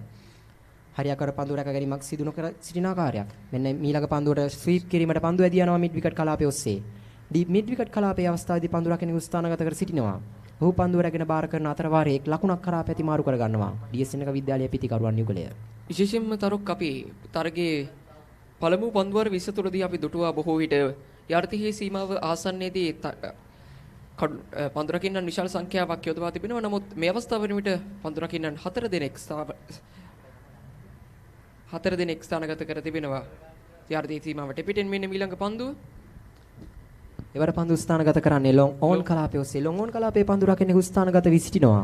ඔහු පන්දුව රැගෙන බාර කරන විට එක් ලකුණක් කරා පැතිමාරු කර ගන්නවා පිටිකරණ යුගලය. සිසල් හේමකගේ පන්දු වාර මේ පන්දු වාරයේ තුලදී ලකුණු දෙකක් ලබා ගන්නට සමත් වෙනවා. ඒ තීර පන්දු තුන නිලකුණු පන්දු ලෙසයි සටහන් වන්නේ. පන්දු වාරයේ අවසන් පන්දුව ක්‍රියාත්මක කරන්නට සූදානම් සිසල් හේමක ක්‍රීඩාකාර අන්තයේ සිට මෙන්න ෂෙවන් වෙල්ගමට එරෙහිව මින්න දී වෙනවා පන්දු යොමු කිරීම සඳහා වෙනසුරු පසු කරමින් ඉවර. වැරෙන් පහරක් ඔය එල්ල කරන්නේ නමුත් සාර්ථක වන්නේ නැහැ. පන්දු රකින්න අතටම ඇදෙන පන්දුව හේතුවෙන් තවත් නිල කුණු පන්දුවක් කෙලෙසින් සටහන් වදී පන්දු වාර 25ක අවසානයේදී සිරනායක විද්‍යාලයේ කණ්ඩායම ලකුණු 95කට කඩලු 4ක් ලබා ගන්නවා.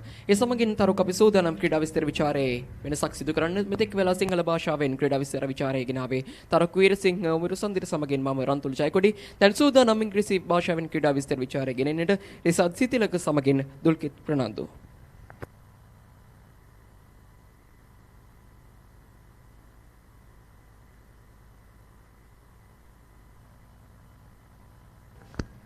Yeah, well, Rantula, thank you for the introduction. We see DS Senanayake College making an entrance after being 33 for 4 and being offered 50-plus partnership with Shevan Welgamer and Hamid Afdal off to start and Sanitha Gunathalike into the attack. I gotta say, Sanitha Gunathalike has been good form in wicket taking, has taken 2 wickets. The best out for the St. Anthony's College of Kandy.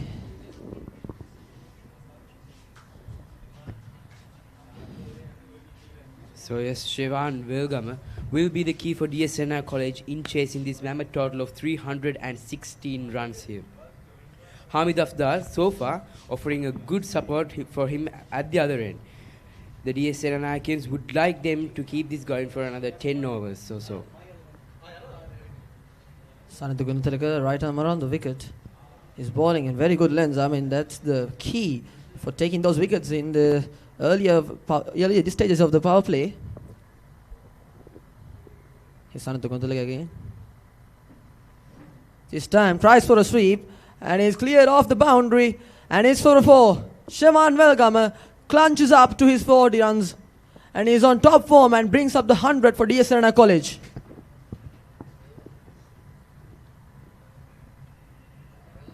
Here's the replay. Sanitha Gunathalike tosses up the delivery and Shevan Welgamer picks it out nicely and sweeps it with uppishly and one bounce 4. DS Senanayake College need 216 16 runs off of 24 overs or so.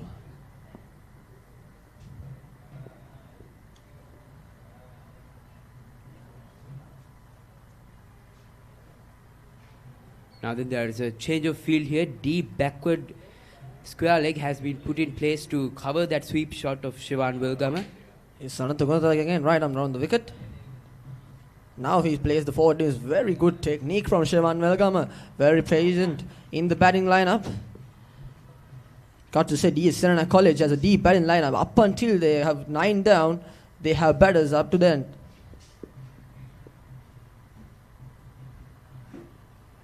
Now then a huge appeal, but the umpire is unmoved. Shevan Welgamer needs to pick out the balls carefully. These balls are gonna pick up nicely by Sanitha Gunathalike. That one is bounced off the leg, it seems. The last delivery of the over. Sanitha Gunathalike. His son charges down the round and is driven down nicely and is into the boundary. Shevan Welgamer finishes off the over with another boundary, bringing now 104 for 4 wickets. Here's the replay. Beautiful shot, beautiful pickings, easy pickings for Shevan Welgamer. He's on a runner ball around 44 over 44 balls.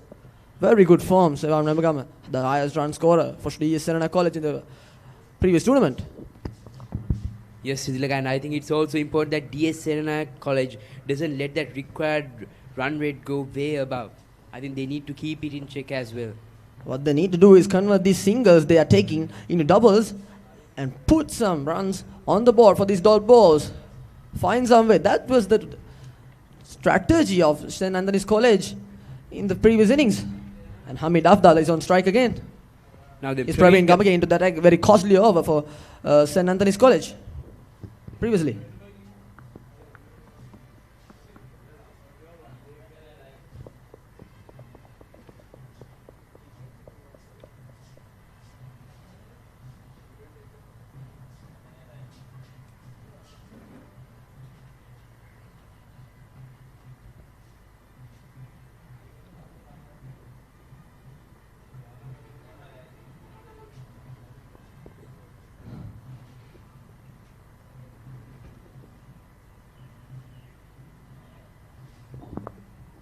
seems there is 4 fielders inside the 30-yard circle in the offside with 2B in the back, and he's called on for mid-off. Praveen Gamage is taking everything short.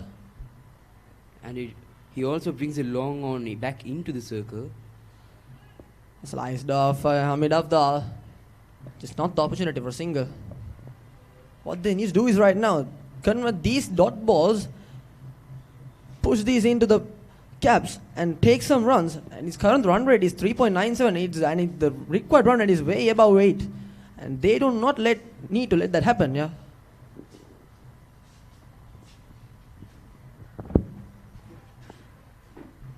This one again, Hamid Afdal slices it open. A bit short deliveries from Praveen Gamage right there.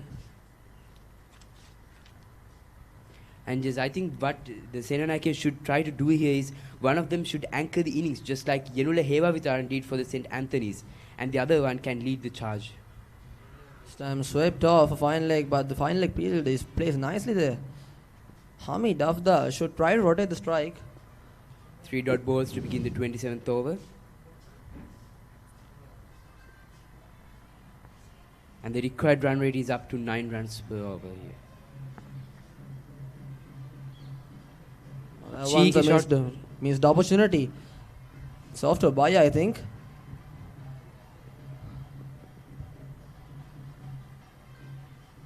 That's a well taken single from D. Senanayake College. Now Shivan Welgama need to capitalize on the opportunities on the last 2 deliveries of the over. Need to convert some runs.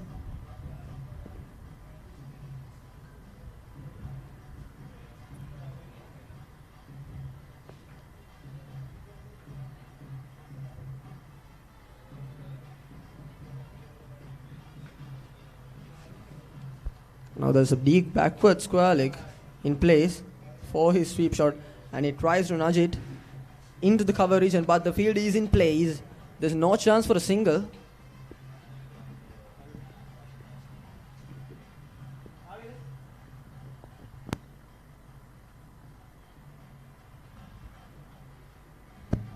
This time nudges it off a deep square leg region, and he's off for a single, and the over is done.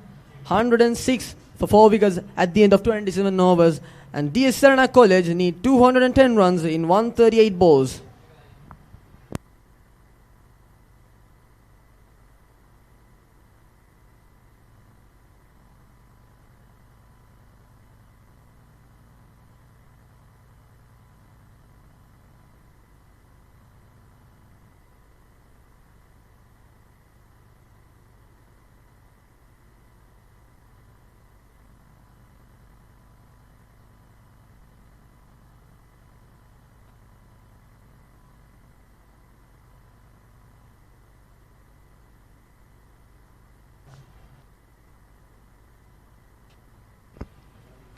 Now then, if these 2 batters can bat till the 35th over and bring their total up to like 200 runs, then that would be really a strong platform for DS Senanayake College, and the Senanayakens will then need someone to fire up, like Kaushika Kumarasinghe, the captain of the St. Anthony's, did with 72 runs off just 30 deliveries.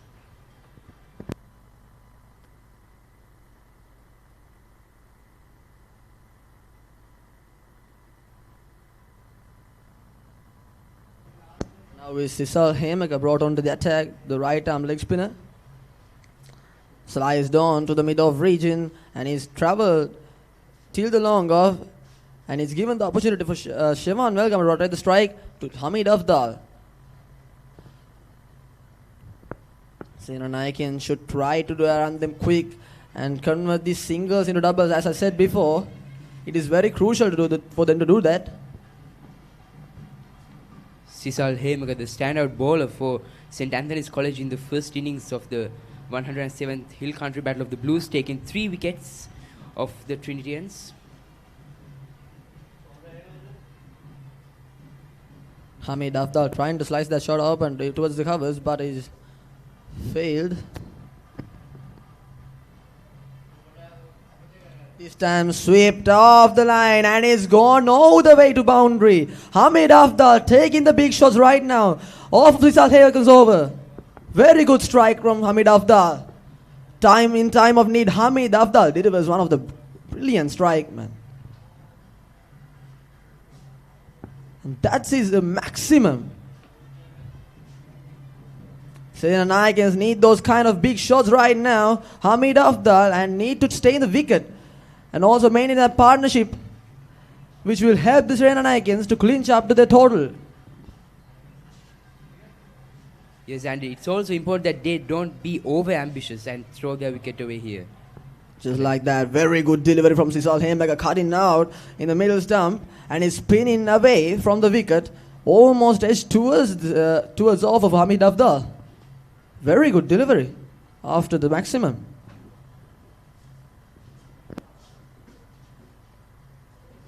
Sisal Hemega again. This time swept again, and it's off of the field, and it's into the stands. Hamid Afdal accelerating the scoreboard for DS Senanayake College. Now he's delivering the runs. Now Senanayakens are delivering the runs, and he's accelerating to the power play. Hamid Afdal, magnificent strike off of the mid-on regions.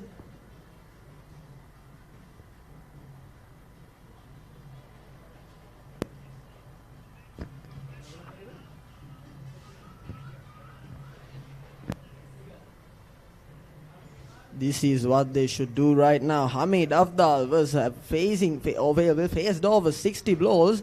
Now he's reading the ball quite nicely, and he's picking up the balls well. And 13 runs so far in this over. Sisal Hemega is being smashed hard over.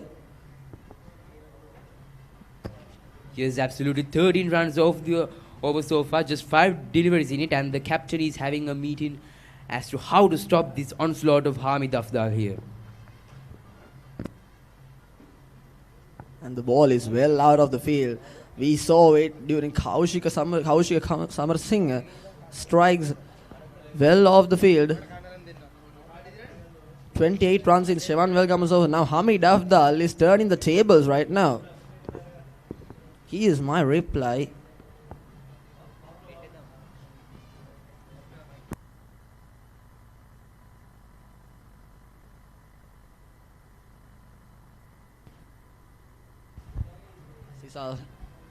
Sisal Hemega this time targeting the leg stump, and Hamid Afdal nudges it for a single in the deep square leg region and gets off the mark. And this is what they should do right now. DS Senanayake ending that over in the after the 28 overs, 120 runs at the fall of 4 wickets.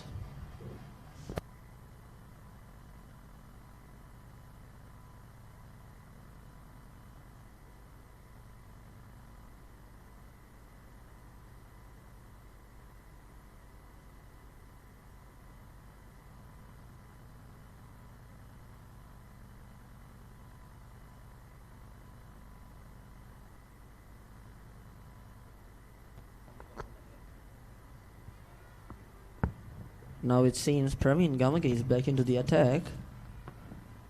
Shevan Welgame just one strike away from a 50 when DS needed one so desperately.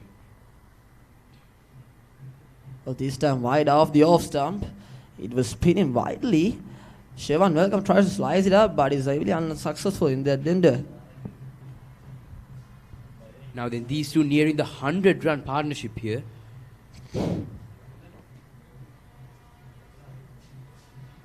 Now just hit for a single. And now Hamid Afdal, the big hitter, is on strike. Gotta say, Hamid Afdal, still 15 years old. Youngster leading the line for DS Senanayake College. Recently got awarded CCC's best cricket all-rounder for DS Senanayake College.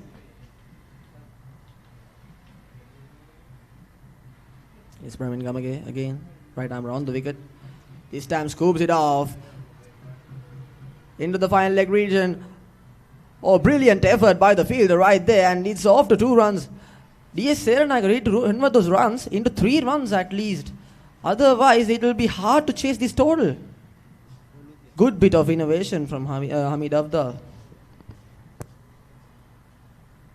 And yes, a brilliant piece of fielding in the deep by the Antonian fielder there, saving a couple of runs for his team. Now then, Shivan Wilgam, 2 runs shy of his half century, charges down the track, but straight to the field. Oh, that's a misfield. And Shivan Wilgam completes his half century.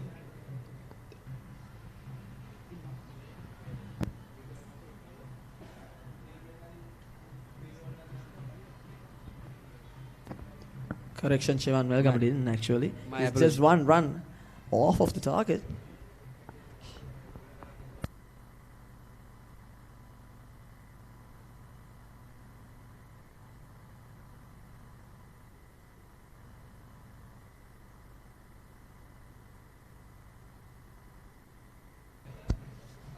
Hamid Afdal now facing Praveen Gamage at the ball in attack.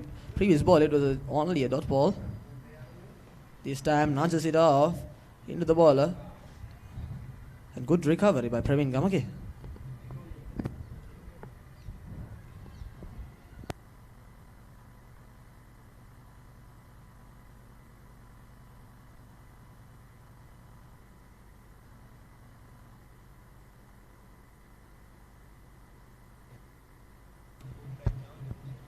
At the end of 29 overs, 124 for 4 wickets.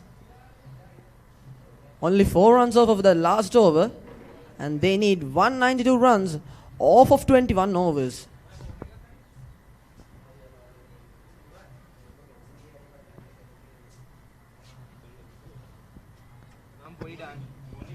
Now then, what do you think of the recovery of DS Senanayake College after being in a really difficult situation with 4 wickets fell for 33 runs? Now they are in a comfortable spot. What do you think of that? Well, I think it was expected. Like Shivan Welgam is an experienced batter and he was in top form during the last tournament.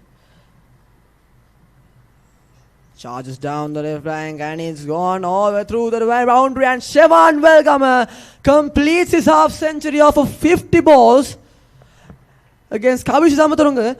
Brilliant strike from Shivan Welgam. Very good technique displayed by the brilliant drive, cover drives off or through the extra covers and covers. Shivan Welgam. What an inning. 8 boundaries. And in 50 balls, Shivan Welgam, in time of need, completed the half century for the Senanayake College. And so also the Senanayakins would want to keep him going here. They would not want him to throw his wicket away. He has a really strong strike rate of 106 here. Yes, Shivan Welgam opting for the forward defense. Very good technique. I mean, he's picking out the balls very nicely. This is what the Senanayake College should do. Keep the wicket, take the runs when needed, and punish the bad balls severely.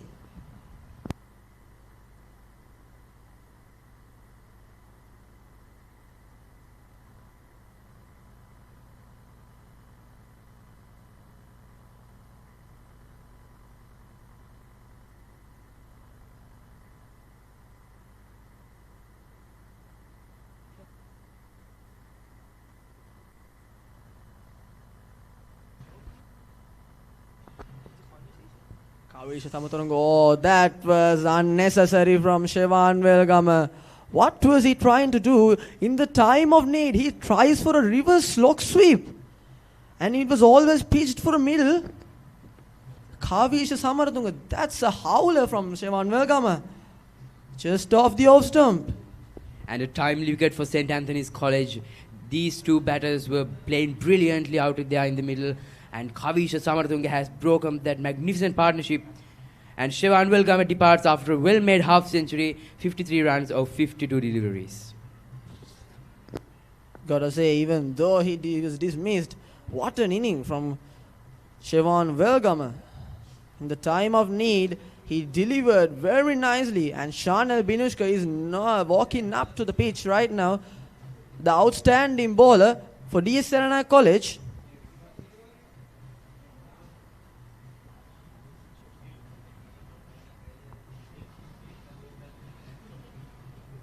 St. Anthony's College desperately needed that wicket to go off. Now Hamid Afdal needs to carry on. He's the set batter. He needs to carry on and carry towards the half century and possibly a century.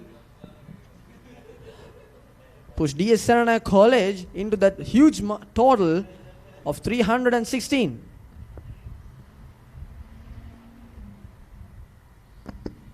Now then the required run rate is back into the 9 runs per over, so they can't, the Shanal Binushka can't waste deliveries trying to get comfortable on the pitch. He has to get firing from the word go. The required run rate is up to 9.25. That is a bit too high for schoolboy cricket like this. And they need 188 runs from 122 balls. What can Shanal Binushka do?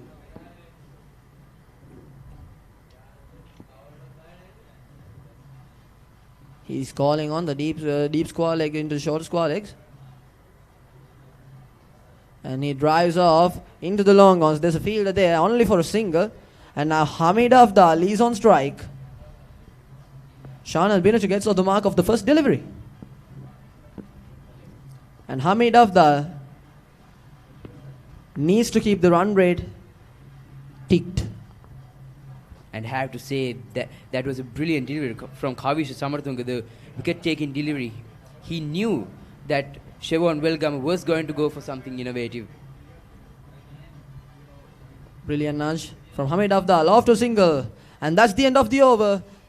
30 overs, 130 for 5 wickets. And DS Senanayake College need 186 runs in 120 balls. And Hamid Afdal desperately needs to deliver for DS Senanayake College.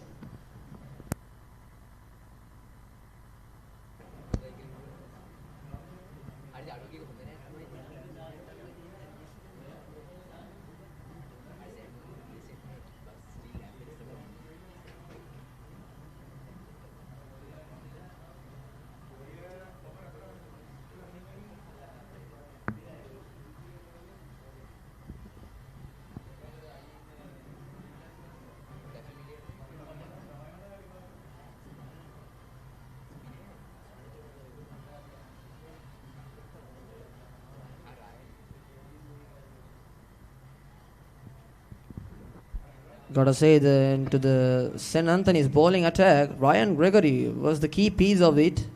Even though only taking 1 wicket, he put a lot of pressure into the batsman. During 5 overs, only conceding 9 runs. That's gotta worth something. And yes, the Senanayake batters have absolutely struggled to face him, to score runs off him. Just 9 runs in 5 overs in an ODI match, that's something incredible. This time tries to nudge it off for the square leg region, but there's a fielder backward square leg brilliantly to stop the single. Hamid Afdal is just one magnificent blow away from his half century. He's faced 70 balls now, very patient in the bat. And if DS Senanayake were to win this match, they need to pull up something high off. And this time, very quick single there. Hamid Afdal. Yes, after 45. Gotta say, Ryan Gregory into the line and length. In terms of line and length, he's been brilliant. Nothing off of brilliant. Only conceding 10 runs. Putting in the line and length perfectly, which DS Senanayake College batters have been struggling at those there.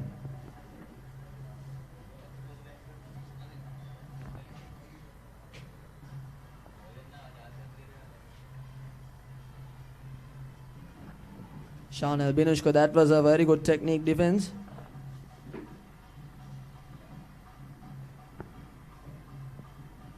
Now then, how do you think that DS Senanayake College should continue from here? They should stick to the basics. I mean, that's the thing. This time, bit short on the length, spinning outside of the wicket, and Shanal Binushka puts it in the back foot and just nudges it off. Considering how deep of a batting lineup DS Senanayake College has, do you think that they should take risks here? They need to punish the bad ball. That's it. Pick the balls nicely. And speaking of which, he was tossed up delivery and pulls it towards the right mid-wicket region. And Shanal Binushka gets off to the mark. And the last delivery of the over, Ryan Gregory and Hamid Afdal is on the strike. Just 2 runs off the over so far of Ryan Gregory. He has been really economical and valuable for the St. Anthony's side in this match.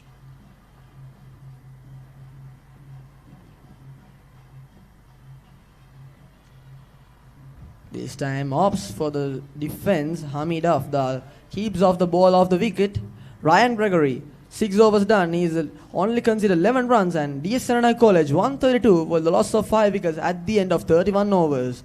They need 184 balls, 180 runs in 114 balls. Now then the run rate keeps climbing up. Now it's 9.68 here.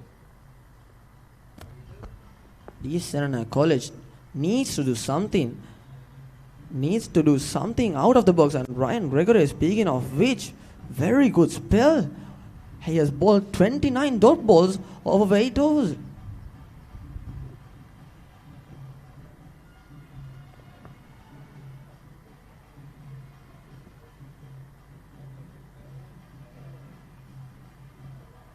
He has Kavisha Samarathunga into the attack again.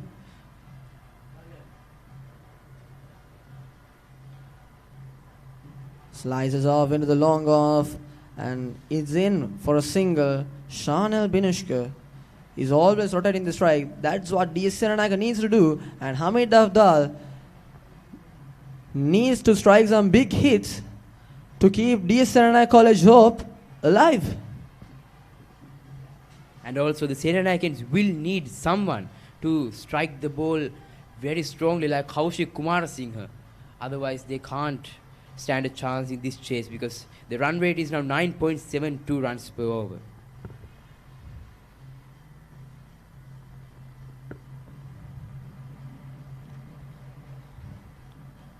I think Shivan Velgama's fall off will strike the confidence into DS Senanayake College. Here's Kavisha Samarathunga again. A brilliant bit of bowling. He's always choosing that middle stump length, keeping the line and length perfectly. Hamid Afdal needs to pull something out of the box. Yes, and the spin duo of Kavisha Samarathunga and Ryan Gregory have been really tight in the grip on the Senanayakans here. Oh, this time it's big and it's gone into the sands. Hamid Afdal will strike half century.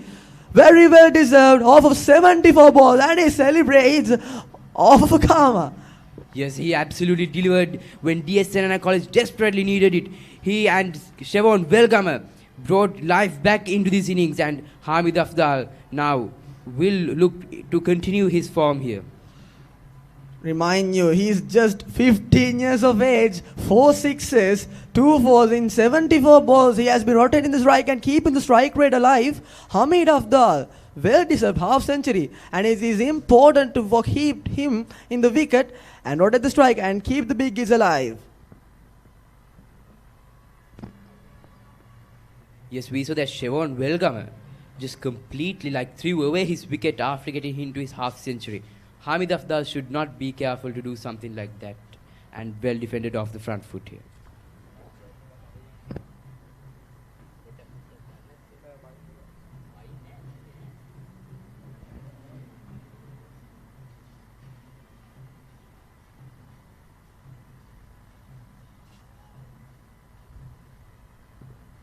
Here's Kavish Samarathunga again. Oh, that's flicked up. Hamid Afdal.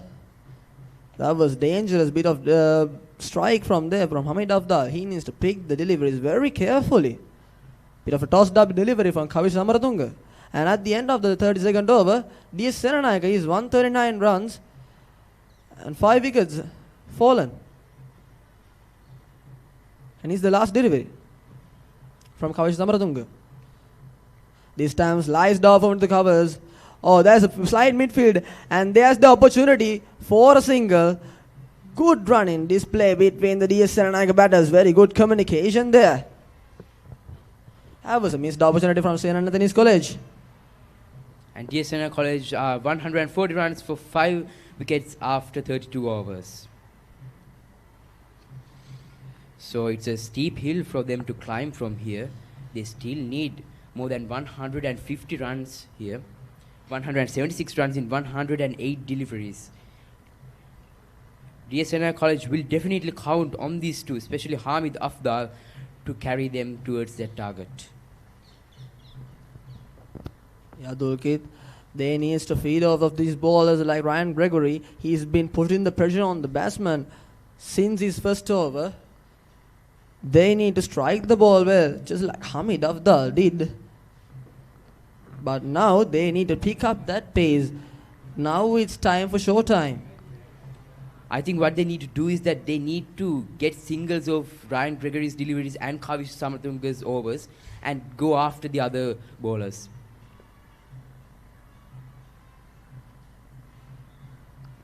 A beautiful placed delivery from Ryan Gregory right there. This is why these Senanayake batsmen can't afford a run from Ryan Gregory. He's been sticking to the basics all along.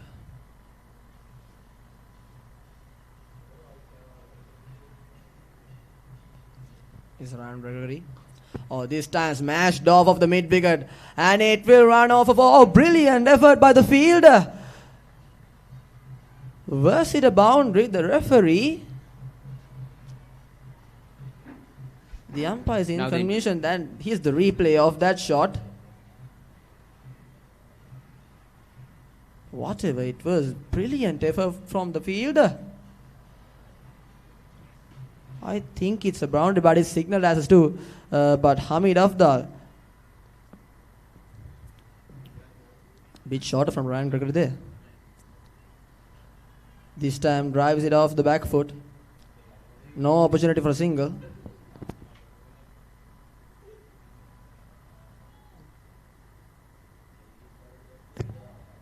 Now then the required run rate is almost close to 10 runs per over. They should try and keep up with that rate definitely.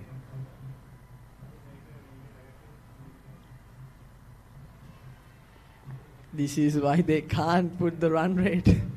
Ryan Gregory still sticking to the line and length. There's no opportunity for the DS Senanayake batters to strike a well required shot. Hamid Afdal is definitely struggling right now. Just 2 runs of the over so far. Here's the 5th delivery and again no run there. This is some brilliant bowling by Ryan Gregory. Just not letting the Senanayake batters get comfortable on the crease. Always shuffling the delivery. This time a bit fuller on the delivery. Spinning outside after the wicket. And DS Senanayake need 174 runs off of 103 balls. And his last delivery.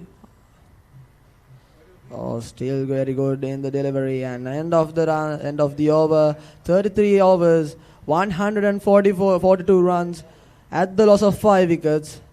DS Senanayake College is in need of 174 runs off of 102 balls.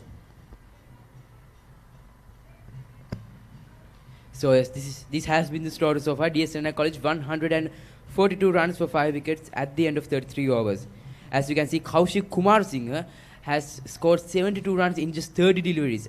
And the Senanayakens will definitely want someone to step up to play that role for them. Miru Bandara got a good start but couldn't convert, and Shivan Welgama got dismissed after completing his half century.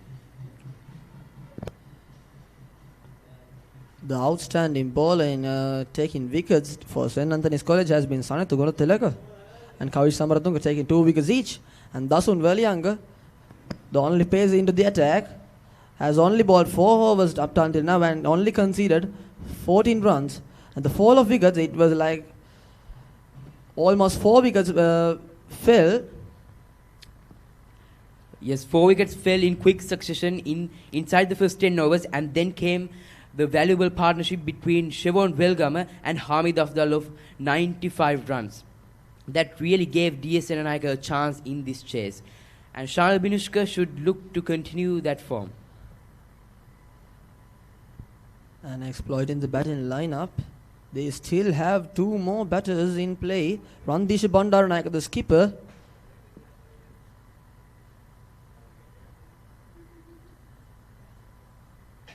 And Shanu Latale, who scored a brilliant half century at the Battle of Goals in the previous year.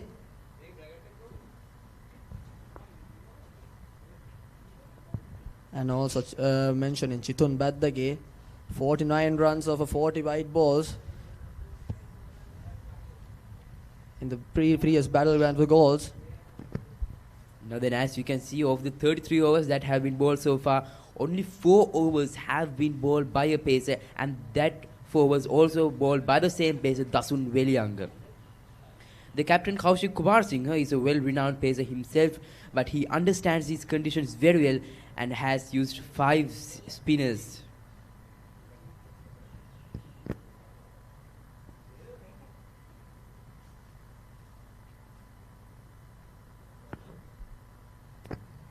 Exploring into the St. Anthony's bowling attack, the difference has been in the first over itself, DS Senanayake was after conceding very good extras over by them. More than 10 runs off of extras, and up until now, St. Anthony's College has been very careful with that. No extras delivered.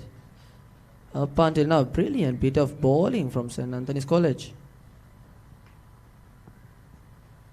So with another 174 runs needed, who do you think that DS Senanayake College should go after in this chase? I think they should strike more to the Ryan Gregory side. He has only considered 13 runs off of his 7 overs. If they were able to pick off the pressure from Ryan Gregory, they could strike well towards the other bowlers too.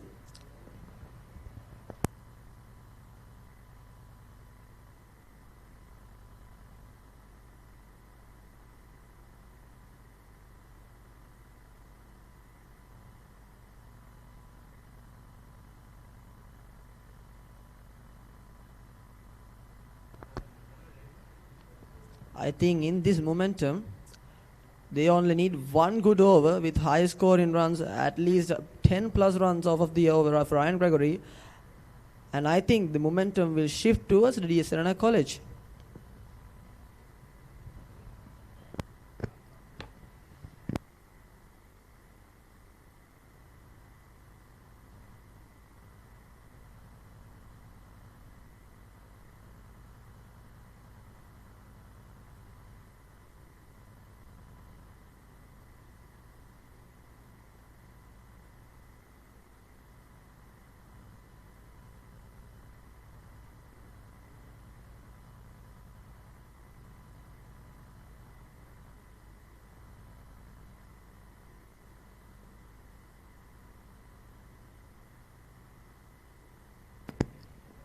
Now then, Sanithu Gunathilaka has been brought back into the attack. He has got 2 wickets inside his 6 overs.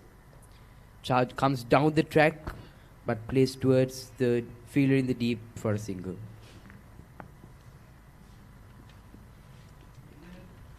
And now, DS Senanayake batters need to pick off their pressure and score some more runs and avoid the dot balls at all costs.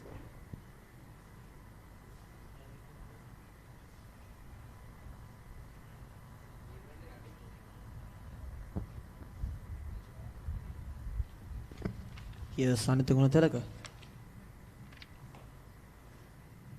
Hamid Afdal tries to drive it down the ground, but is unsuccessful in doing that, straight to the Sanithu Gunathilaka's hands. Now then, Sanithu Gunathilaka coming in for the 3rd delivery of the over, and again well bowled and well defended by Hamid Afdal. But I think the Antonians would be happy with how the things are proceeding. DS Senanayake are only managing to score around 5 or 6 runs per over, and that is not enough. And just as you said that, brilliant strike off of Hamid Afdal's bat, Sanithu Gunathilaka has been conceding runs from Hamid Afdal. Brilliant strike into the stands. Hamid Afdal now picking up the pace. 60 runs off to his bat, and Senanayakians are just 1 run off of 150 malas. I think Hamid Afdal might have heard what I said and just went for it, just slog swept it beautifully over the long on fielder for a maximum. And now, this is what the DS Senanayake batters should do. Hamid Afdal needs to pick up the pace for other batters to follow him. He should take the lead as he's now on 60 runs. Sanithu Gunathilaka still not changing his end.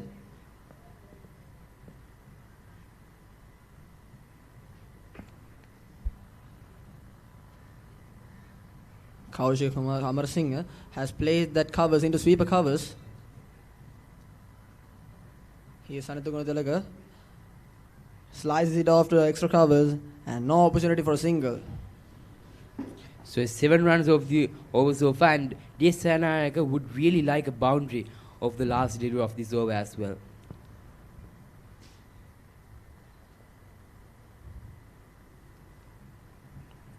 Oh, this time brilliant placement, but he's failed in doing so. There's a field at the points. And DS Senanayake College need 167 runs from 97 deliveries. Yes, I think it's definitely achievable with Hamid Afdal on the crease and a couple of batters to follow. But I think the key would be that Hamid Afdal stay in the crease for another 10 overs also. Well, this is the story of St. Anthony's College bowling lineup. Dasun Veliyanga, 16 dots balls. Remarkable spell. Sanitha Gunathalaka, 36 runs off of his 7 overs. And Ryan Gregory still has 3 overs left in his spell.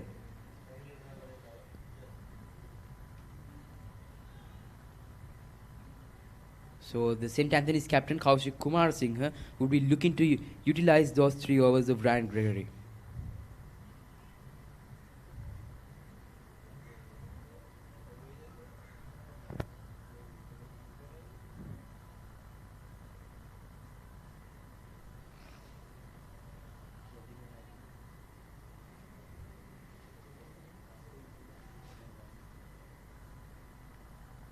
Now the required run rate is well low, over 10 runs. And Ryan Gregory is into the attack. He has 3 overs left. As you said, Dulkit. Here's Shanal Binushka. Nudges it off of the mid wicket. He's in for a single. He tries for a close for a second run, but Hamid Afdal denies it strongly. Only 1 run off the first delivery of Ryan Gregory is over.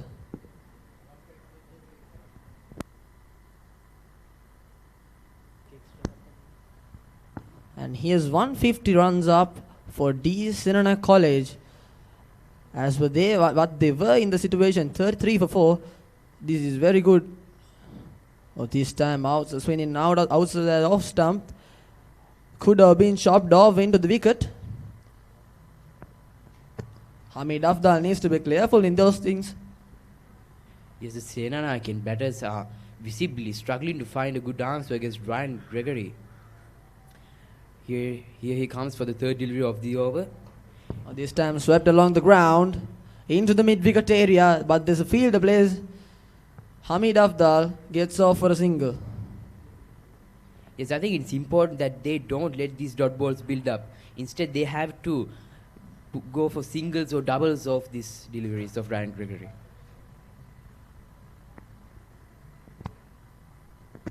What is brilliant is Ryan Gregory only conceding 15 runs off of 8 overs.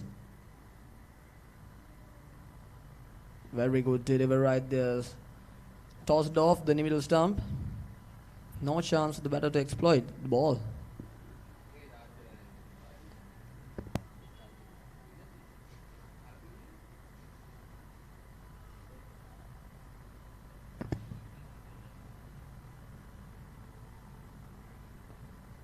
This time Shanal Binushka notches it into the long on region just for a single.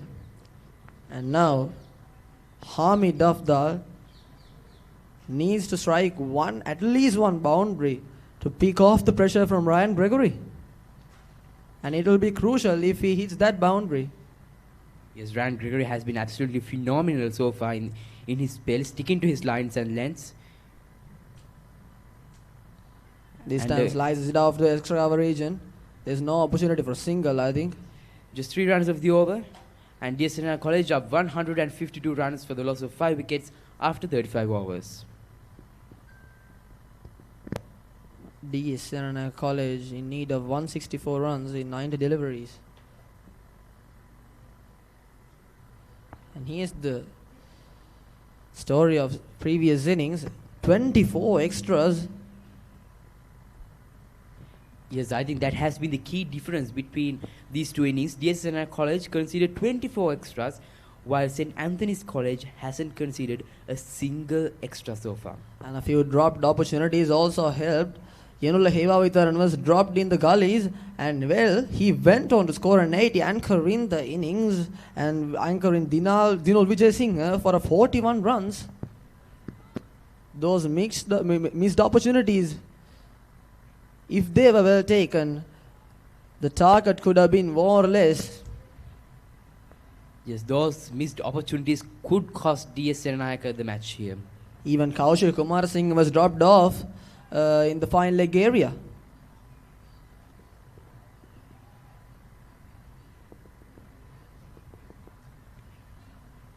So as Mahanama College build, my apologies, St. Anthony's College build partnerships throughout the innings very well.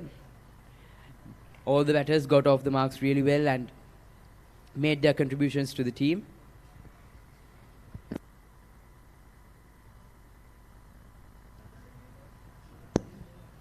Here's Praveen Gamage, and the batter moves that towards, and he strikes it off. Shanal Binushka into the long on region. He's desperately calling for a double, but Hamid Afdal denies him. And the required run rate has now climbed up to 11 runs per over. They need to go after one of these bowlers desperately. They can't score just 5 or 6 runs off every over. As an example, this over needs to be well over 11 runs at least. Still a very good line and length picked off by St. Anthony's bowlers. There's no opportunity in that.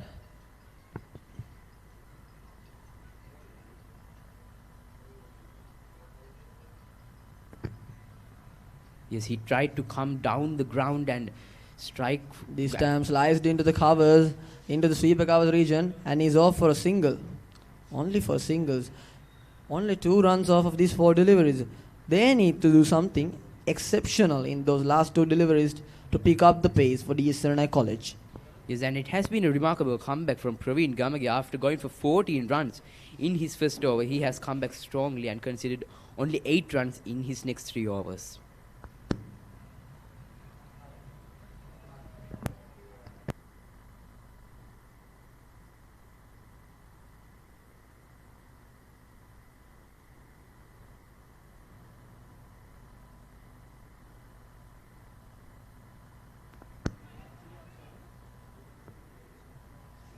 This time Hamid Afdal slices it off in the long on region.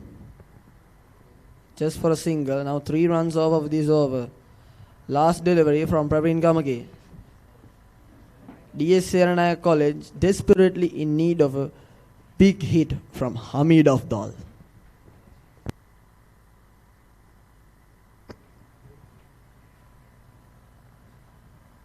And he tries to go for a big shot but is not successful. Just a single.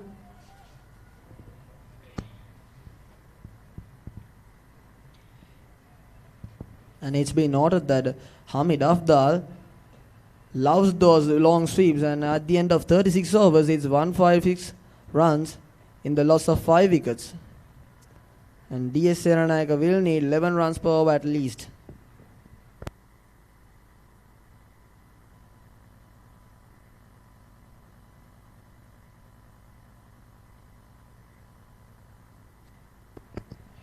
Yes, this Antonian spin attack is not letting DS Senanayake College get any sort of breathing room whatsoever. Not allowing them to bring that run rate down. Keeping it at 11 runs per over.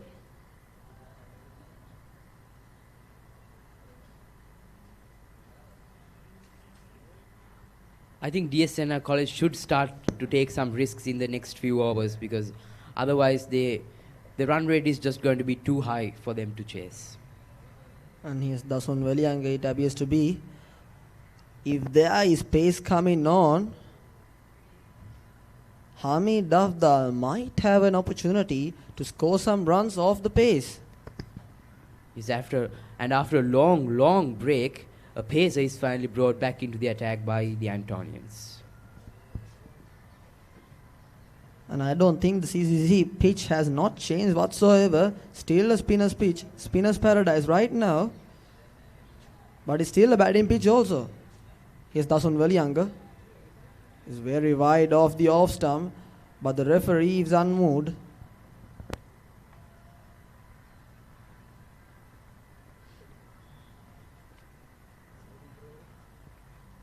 So yes, I think DS Senanayake College should really try to capitalize on this over, because this is a spinner's pitch, so a pacer is bowling now and they should try and get some valuable runs off this over.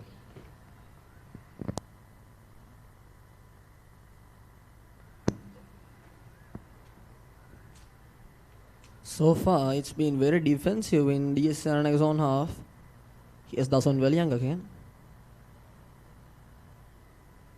Oh, this time goes big, down the ground, all the way for 6, into the stand. Hamid Afdal firing up those big shots right now.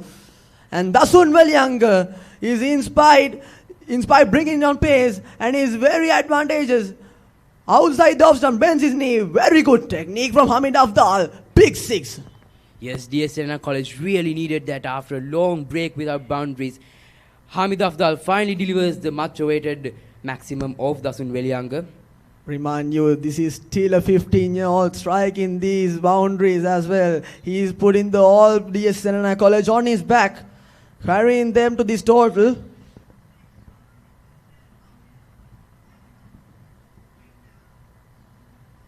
This time, Najal is on to the third man region. There's no opportunity for single, I think.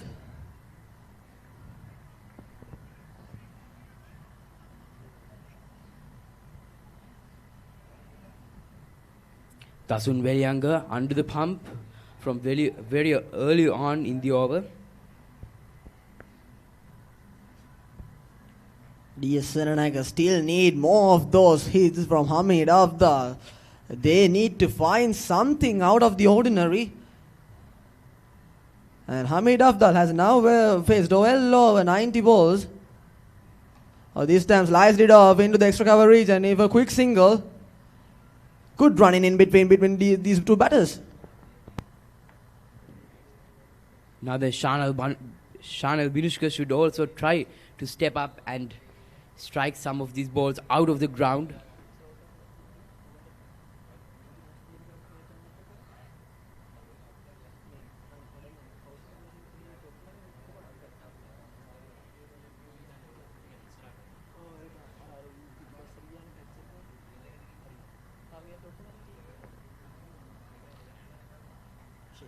And he once again goes, and this time, oh, what a catch! What a catch by the fielder, Sanuka.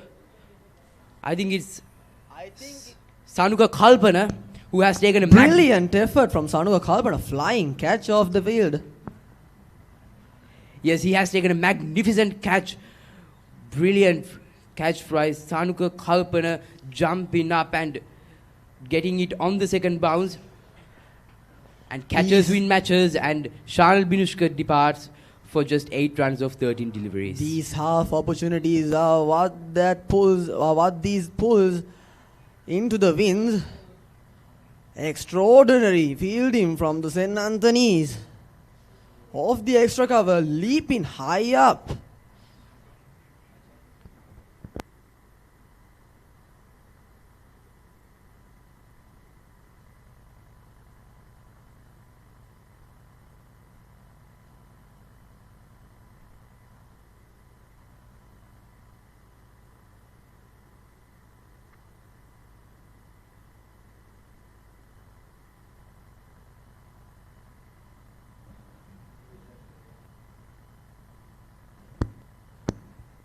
Here's Chano Latale onto the pitch. Half century in the previous battle of the goals. And the Senanayakans would want him to put up a similar sort of performance for them in this match as well. They are 6 wickets down for 163 runs. The run rate still at 11 runs per over. And Chano Latale needs to pull something out of the bag.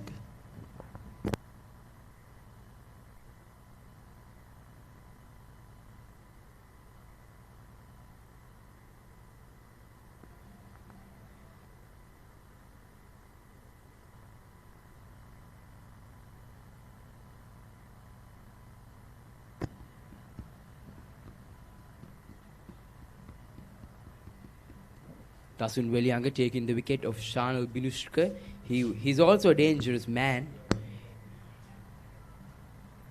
And a really good delivery to follow up that wicket. Just 7 runs of the over. DS Senanayake College 163 runs for the loss of 6 wickets after 37 overs.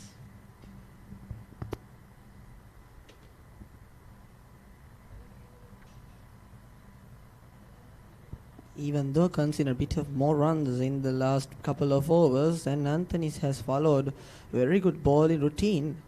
What do you think of it, Dulkit? Yes, I think they have been rewarded for sticking to their lines and lengths throughout the innings. All of the bowlers, they have been very disciplined, and they are getting the rewards for that here. Praveen Gamage brought back into the attack. The run rate is now closing 12 runs per over. DS Senanayake College should try to do something in these few overs. I mean, they need 153 runs in 78 balls. They desperately need something. Couple of big hits, and it's off the pressure.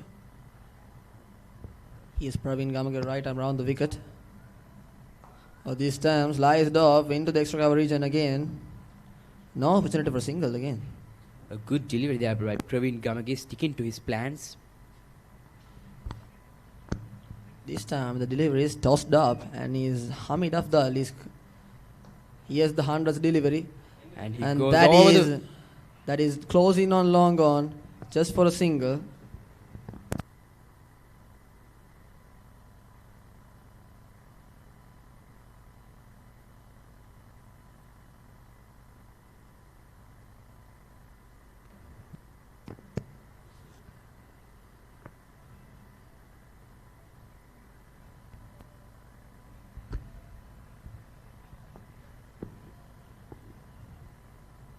Here's Chanulatale.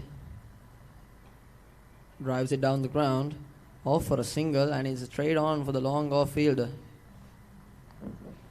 Yes, Hamid Afdal has now faced 100 deliveries, and I think he should by now be very comfortable on the crease, and now he should try and take on these Antonian bowlers. Oh, this time big hits, and he's tossed up, and he's all the way into the stands. Hamid Afdal, just as we said it, he's done the man. He is the man. Hamid Afdal, will he strike those big hits into the overs right now? 77 runs over 101 deliveries. A brilliant hit over long off. Brilliantly hit by the young man Hamid Afdal, just 15 years of age, but he is playing the innings of a very, very mature man here for the Senanayakins.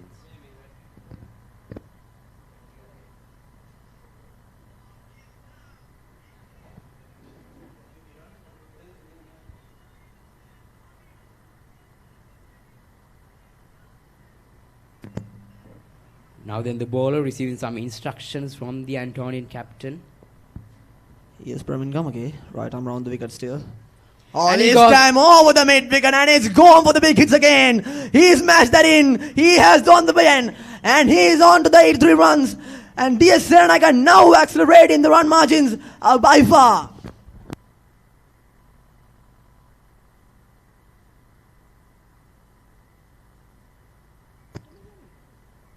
Yes, and again a brilliant hit, read the length perfectly, anticipated the delivery and just sends it out of the ground. Hamid Afdal now using his experience on the crease here.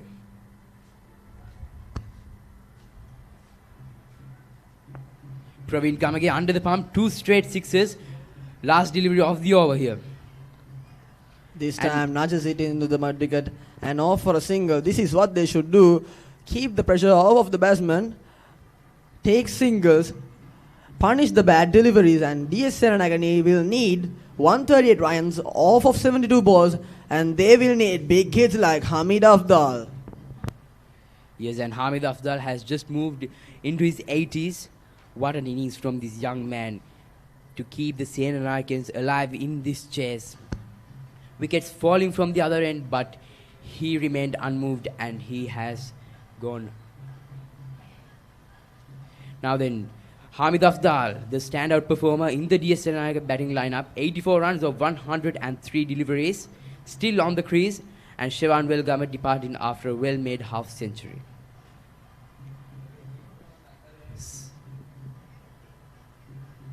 So there's Chanul Latale and Randisha Bandaranaike, the only batsman left, Hamid Afdal. He's still on the crease and needs to accelerate. And still, no extras have been considered by the Antonians. So that is going to make a huge difference in this contest. And we are closing on to the third power play. And after these 2 overs, they will need to accelerate by run margin. Hamid Afdal now facing Dasun Welianga. Slices it off to the points, but the points field is right there. No opportunity for singles. Hamid Afdal will need to pick off these balls and try to convert them into boundaries or whatnot. Yes, I think what the Antonians are doing here is they are provoking him to go for big shots and hopefully get his wicket through those provocations. And Dasun Welianga is bowling well off the off stump. Just as you mentioned, I think he's trying to provoke him to those big shots. Yes, I think he is bowling away from Hamid Afdal's hitting arc.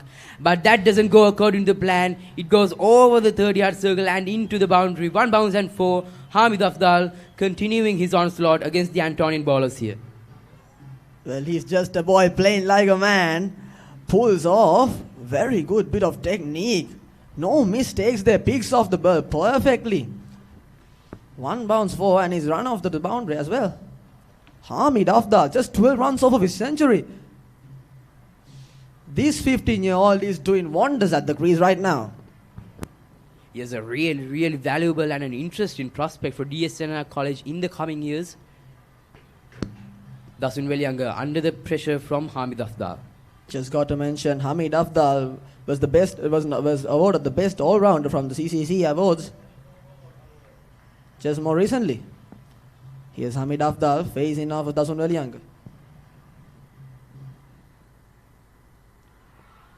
Now then the Antonians are asking for it and the umpire has given it. And the all-important wicket of Hamid Afdal has been lost and Antonians will feel that they are right on top once again. Well, the tactic has worked. Dasun Welianga has drawn that wicket out of the bag.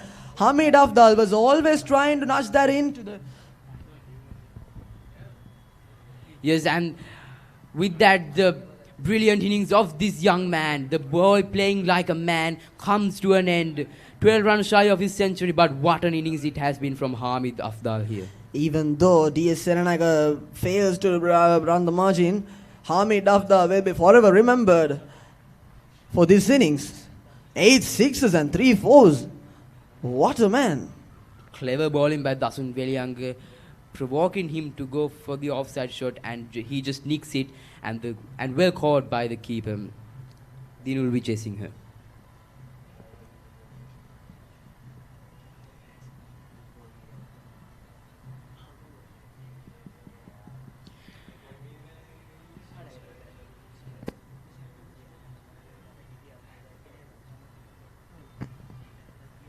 Now then, the last recognized pair of batters, Randisha Bandaranaike and Chanul Atale, is on the crease. And these two can't afford to lose their wickets here. And Randisha Bandaranaike got to mention, he was a former member of under-19 national team for Sri Lanka. Randisha Bandaranaike is the most experienced player out of here, and he needs to deliver. Yes, I think he should lead by example as the skipper. It's a really steep slope from here for the DS Senanayake College, but they will count on their skipper to take them to that mammoth target.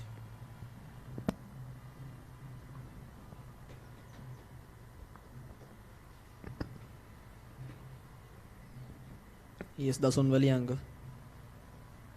This time attacking the leg stump. Randisha Bandaranaike nudges it off into the mid-wicket. They can't afford to waste these balls. I mean, they got to smash some. Yes, and Sidilaka, I think that is the most difficult part here. They only have 3 wickets remaining, yes, but the most difficult part is that on a pitch that is very spin-friendly like this, it's really difficult to get going from the word go. I mean, every Sri Lankan pitch does this.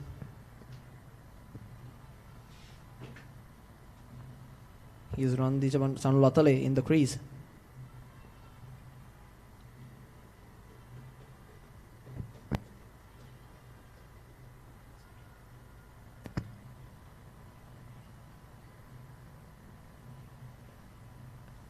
Dasun Wellianga this time attacking the off stump.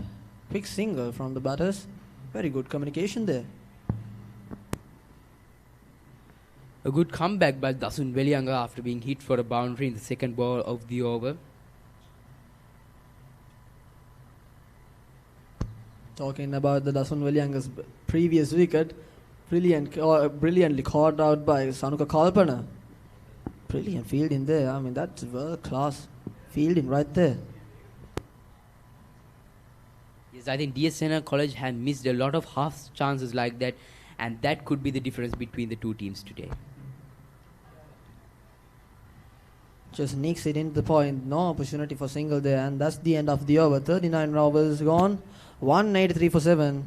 And DS Senanayake will need 133 runs from 66 balls.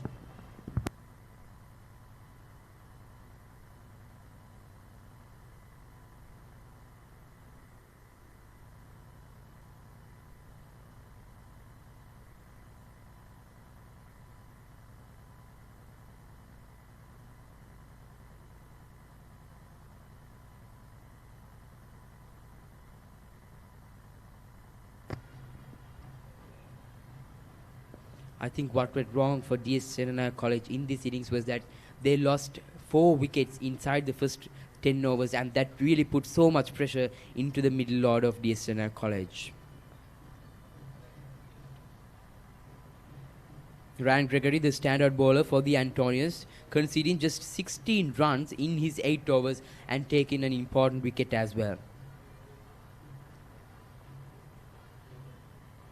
The spin trio of Sanitha Gunathilaka, Kavish Samarthunga and Ryan Gregory has been really important in being economical for the Antonians in this contest. Here's Sanitha Gunathilaka on the attack. Oh, very good turn from Sanitha Gunathilaka. He felt like he was going in, and all of a sudden he was bringing out of the wicket. Brilliant bit of bowling from Sanitha Gunathilaka. And that just explains how spin friendly this pitch is.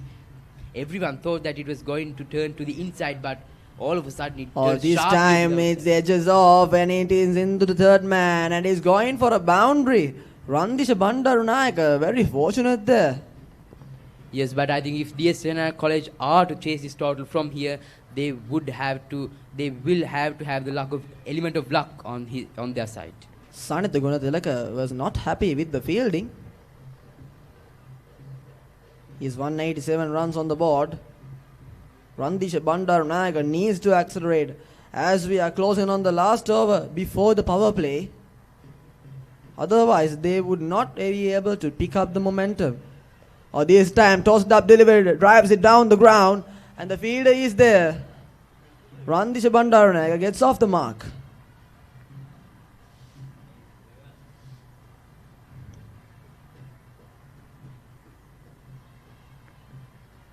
I think the difference between the two teams today was especially the innings of the Antonian skipper Kaushika Kumarasinghe. What do you think of that?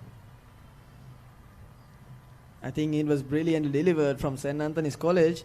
Kaushika Kumarasinghe took the lead from early on. And Dan charges down the ground and is run off to the boundary. Very good strike from Anulatale into the long on region, charging down the ground. And the Senanayakans are not going down without a fight. Brilliantly picked up and played through the leg side for a boundary. It was full of delivery, spinning outside to the off stump. Brilliantly picked out by Atale, as you said. Mentioning Chanul Atale. He's also still young, got more years to represent the DS Senanayake College first 11. Now the long on has been put in place to cover the previous shot. Oh, this time very fortunate the Chanul Atale. Very unfortunate there. Sanitha Gunathilaka spinning inside into the wicket. And the run rate has just climbed up to 12 runs per over. This time charges down the ground and is into single. Oh, brilliant bit of fielding right there. And it's the end. My apologies. And it's the end of the fifth deliveries of. It's the end of the 40th over. DS Senanayake College 193 runs for the loss of 7 wickets. And we have just entered the power play. Now, DS Senanayake College will need to accelerate, take those shots. Just like Hamid Afdal did in the previous overs, they need to pick up pace, score 123 runs off the board, just in time to nick those wins. And the St. Anthony's College will need to ball in the previous line of length, stick to those plans, and they will clinch the win as expected.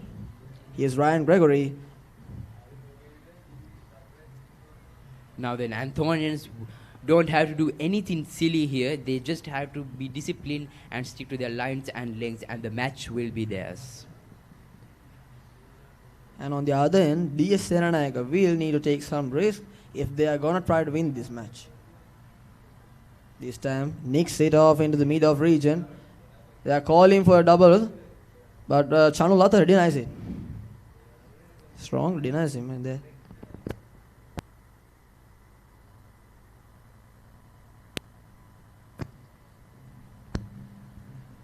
Here's the DS Senanayake College sweeper on strike. They desperately need some runs off the bat of him. Last year in the Battle of the Goals, we saw that he held off a strong Mahanamin bowling lineup to hold the draw for the Senanayakans, but this time he would have to go on the charge. Well, he will need to prove his versatility as a batsman. Here's Ryan Gregory installing the square leg, but he's rejected that again, and he's put the third man into place again. And he's now calling off the mid wicket into short. Here's Ryan Gregory. This time just flicks it off. And very quick single there by Randish Bandaranaike. Very good work between the wickets by Chanu Latha and Randish Bandaranaike. This is what they need to do. Convert these dot balls into singles and score off of the mistakes of this bowling lineup. Yes, absolutely. These two will have to lead the charge here. These are the last pair of recognized batters on the crease. This time bit uppishly played, and it's over the stands. Chanu Latha lead in the charge, and DS Senanayake College will get past that 200 run margin. Chanu Latha, brilliant bit of play, picking out Ryan Gregory there. Ryan Gregory has not considered boundary yet, and now he's done him. Chanu Latha, brilliant bit of play. Yes, after so many great deliveries, Ryan Gregory has been finally hit for a maximum, and that is by Chanu Latha. Here's Ryan Gregory again. This time nudges it on for the long off, and he's in for a double, but he's not given the opportunity by the fielder. 9 runs off of the 4 deliveries. Yes, can Randish Bandaranaike deliver? Yes, this just shows how DS Senanayake College will not go down without a fight. Yes, they are in deep trouble, but they won't go down without a fight. That's the fighting spirit of the Senanayakans.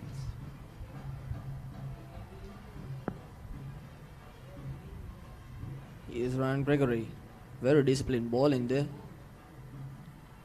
This time bit of innovation there into the wide leg region, and it will run off to the boundary. Very good bit of play by Randish Bandaranaike in time of need. DS Senanayake College desperately needed that. Randish Bandaranaike providing that for themselves. Both the opening order and the middle order failed to make anything out of Ryan Gregory, but the lower order pair of Randish Bandaranaike and Chanu Latha are doing that just perfectly. But the question is it just too late, too little for the Senanayakans? I think the problem is Ryan Gregory is bowling now a bit shorter in the end, and Randish Bandaranaike is exploiting that very well. Also Chanu Latha, got to mention half century and again in the previous Battle of the Alls. They desperately needed this pair to deliver if they were to win this match. Here's Ryan Gregory. This time drives it off into the extra cover region. That's a bit of misfield there. That's going to prove costly. Just off for a single. Now then, that's the end of the 41st over. DS Senai College are 207 for the loss of 7 wickets. 14 runs off of that over. Very good bit of an over. That will provide the momentum for this power play. And if they can feed off of this momentum, they are gonna probably clinch this title. 109 runs needed in 54 balls. Chanul Latale and Ramdesha Bandaranaike desperately need to go for these risks and convert them to big hits.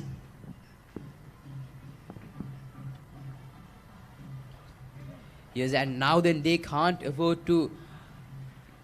any dot balls from any bowler of the Antonian lineup. They have to just go after every one of them.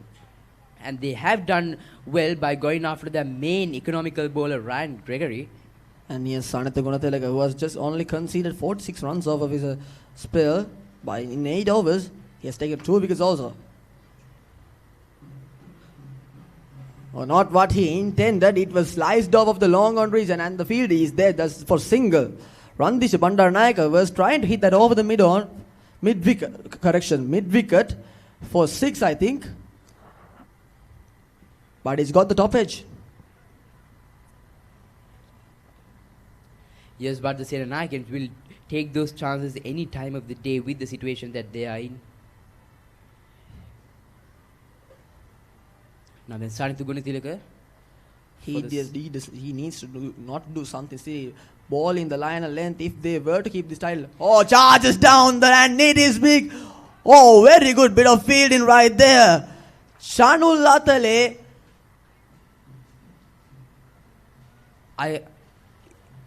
Has he called it? I don't think so. No, it hasn't. A brilliant effort goes in vain. Chanul Latale goes for the boundary. My apologies. What is going on? Chanul Latale is accelerating the run margin by Ipswa. Sanatha Gunathilaka needs to pull in those lengths quick enough. And here he goes again.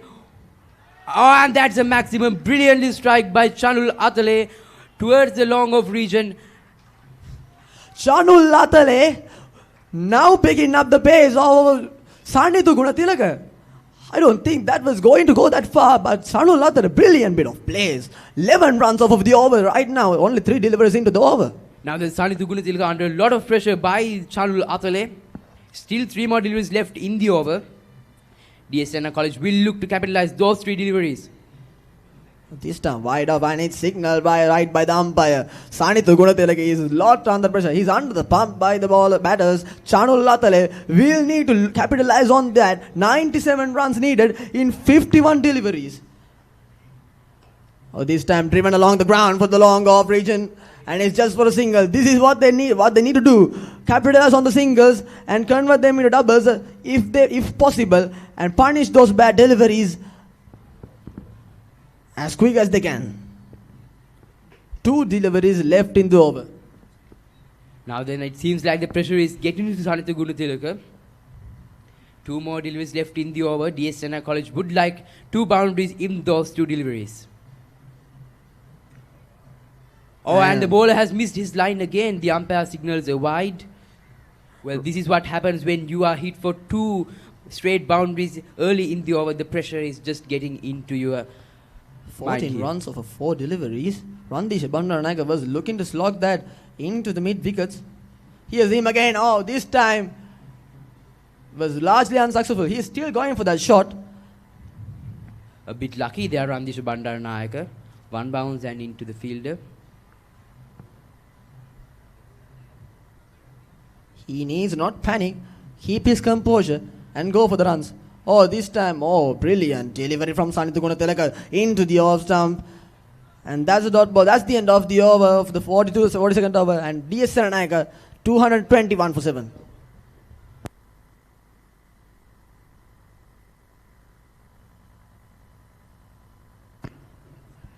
Now then, Ryan Gregory, who has been brilliantly economical in his first 8 overs, has been taken for 14 runs by Chanul Latale and Randisha Bandaranaike. And Sanatha Gunathilaka, also, who has been very economical, went for 16 runs in his last over. So the Senanayakans are definitely putting up a fight and not making this any easier for the Antonians.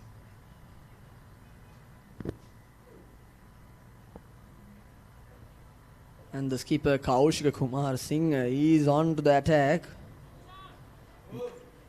They are definitely expecting something from him.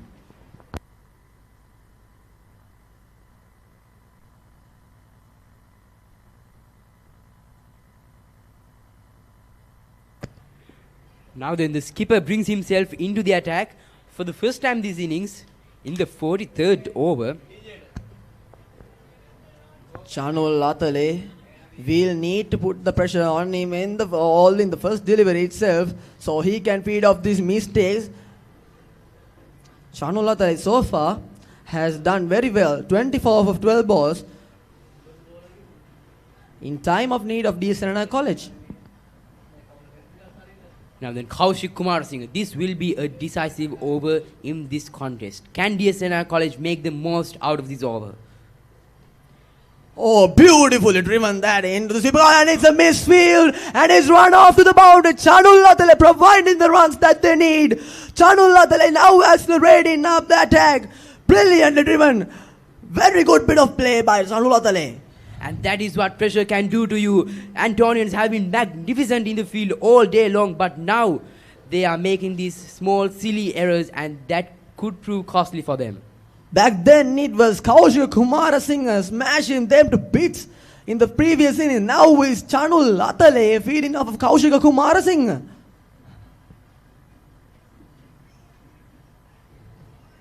Oh, this time pulled off into the long on region. There's a field there, only for single.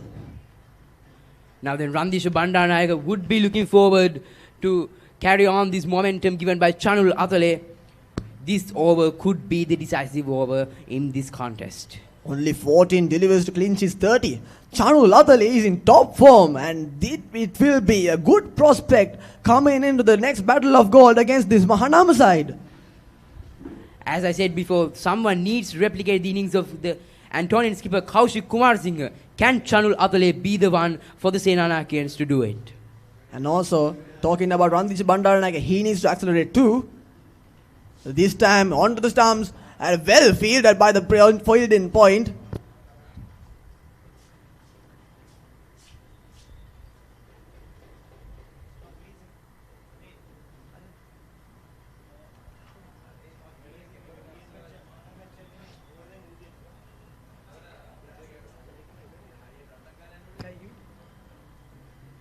Good bit of run in between in the wickets by Chanul Latale and Randisha Bandaranaike.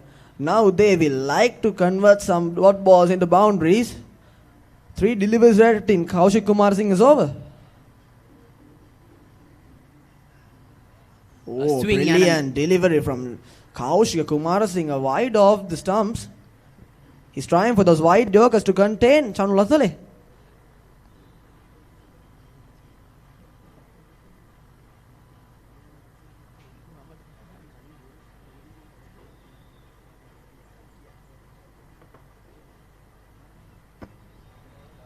Now then, this was a replay of the final delivery. A swing and a miss. Had he made any contact, that would go out of the ground all day long. Here is Kaushik Kumar Singh for the 5th delivery of the over. And this time towards the offside for a single, and the Senanakians cross for a quick single. Last delivery and 7 runs conceded in that over so far. Randisha Bandaranaike will need to hit a boundary to keep the Senanayake dreams alive of clinching that 316 runs. You know, at the start of the innings, Senanayakans were 33 runs for the loss of 4 wickets. Can they make a similar comeback from this situation? Flicked on too wide, deep square leg. Randisha Bandaranaike delivering the captain's innings, and he's done that very well. Picked off the delivery very well. Kaushik Kumar Singh is smashed for a 4 again. DS Senanayake College now accelerating into the target, 316 to the target, and at the end of the 43 overs, 232 for 7 wickets.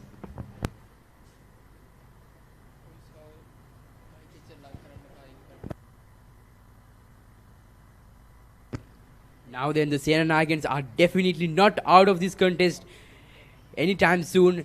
They still need 84 runs from 42 deliveries. but still it's really an achievable target. 11 runs off of Kaushik Kumar Singh's over. And here's Chanu Latale on strike. 31 off of 16 balls. Just as you said, someone needs to replicate Kaushik Kumar Singh's innings. And Chanu Latale and Randish Bandaranaike are doing brilliantly at that. 7 overs left. 12 runs needed per over. What can these batters do? Yes, previously no one would have thought, after being 4 wickets down for just 33 runs, that this match would come this far. But Senanakians, with their fighting spirit, has achieved this. Can they get their side over the line?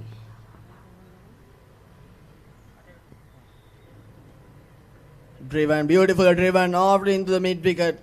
Chanu Latale has taken that for a single, I think. Almost a misfield by the field at mid wicket.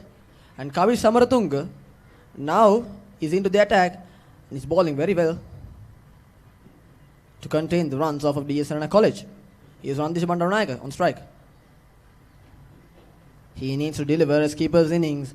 He needs to deliver a big knock for the Senanayakans in order for them to win. Here's Kavi Samaratunga. Tossed up. Could have made that count. Randisha Bandaranaike should pick his shots very wisely. Very good delivery from Kavi Samaratunga. Ball into that wide Yorker length to restrict the Randish Bandaranaike from his hitting arc. Brilliant bit of fielding by the Zilimidon. Kavi Samaratunga still sticking to his length and very good off the ball. Now, Senanayakans are struggling towards Kavi Samaratunga, I think.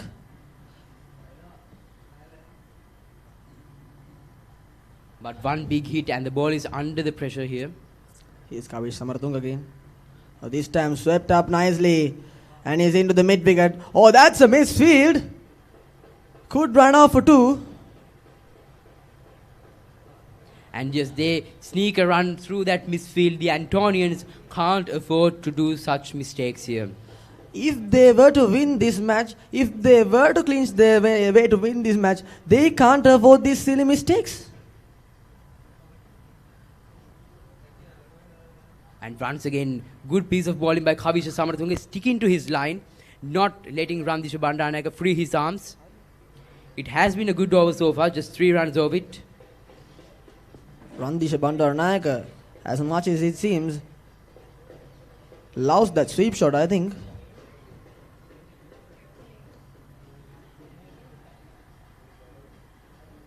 One bounce and into the hands of the fielder, and it's just a single, and it is a really good over by Kavi Samaratunga.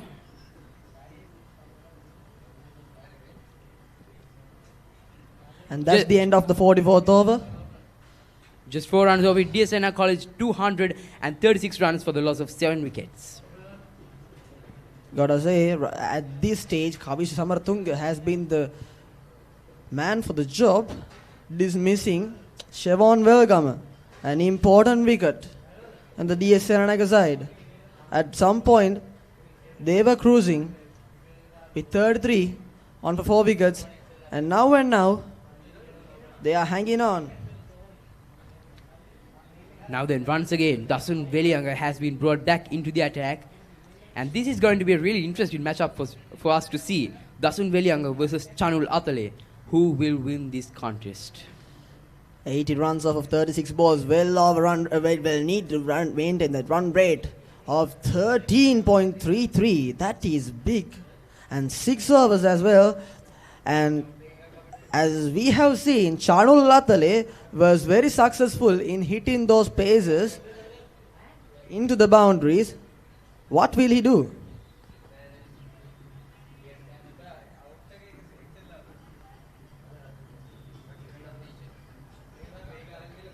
And now Randish is on strike.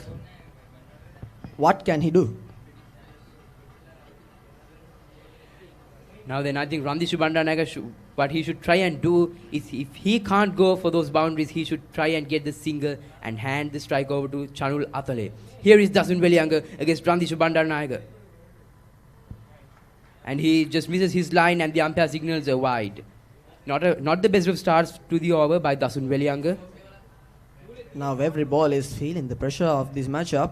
Dasun Weliyanga, I think what he was trying to do is pull those wide yorkers to restrict the Randisha Bandaranaike to get off the single or go for a big hit.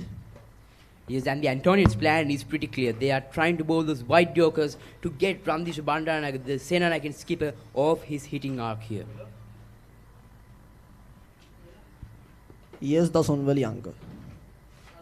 Oh, beautifully driven into the covers. Brilliant single there. Nice bit of technique from Randisha Bandaranaike. Spectacular shot from there. And now then, the interesting matchup we all waited for. Chanul Atale, the man in form, versus Dasun Weliyanga, the main pacer of the Antonians. 32 runs off of 17 balls, Chanul Atale. Can he put up some big hits against Dasun Weliyanga?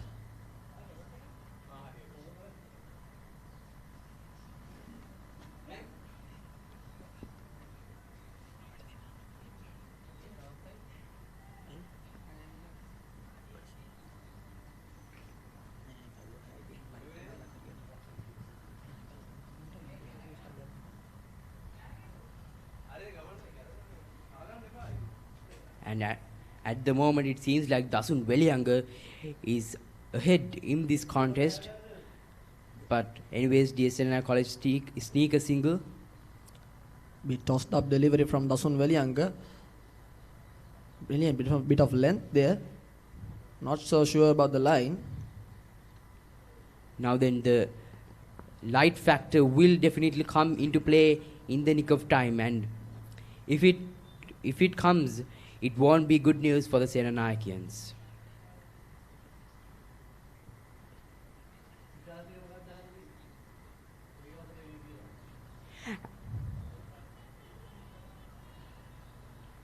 And Randisha Bandaranaike going for the big shot through the offside, but just couldn't connect it. And again, I think it's for his best that it didn't connect well.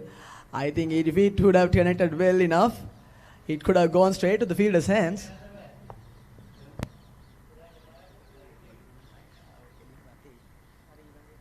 Now then, here's the redemption chance for Chanul Atale against Dasun Weliyanga. Can he do something big for his team? Oh, that's a misfield from wicket keeper. Deliveries like that should definitely be punished. It was full toss asking to be hit, but Chanul Atale just missing his timing on that shot here. I think the ball dipped out of the bowling arc. Here's the replay. Yeah, the ball dipped after a bit of flight. If it was intended, brilliant bit of bowling from Dasun Weliyanga. Yes, and this has been a fabulous over by Dasun Weliyanga. Just 4 singles of it. And Senanayakans can't afford to do that. They need boundaries. They desperately need boundaries. Can their skipper deliver those boundaries? 75 runs off of 32 balls. Shuffles across the crease. And it's a dot ball.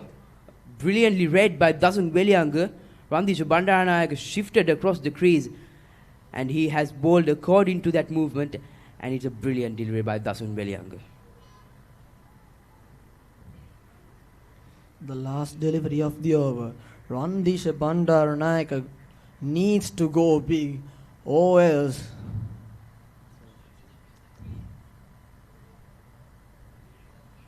Now then, the last ball of the 45th over. And this time, he hits it and it goes for a boundary. Randisha Bandaranaike finally gets that much needed boundary of Dasun Weliyanga. And that's 9 runs off the over. Here's the replay. He was very tossed up. Very good stroke by there. Over the points and into the boundary. 245 for 7 at the end of 45th over. And they will need 71 runs off of 30 balls. And Chanul Atale and Randisha Bandaranaike will need to deliver those goods for Senanayakians.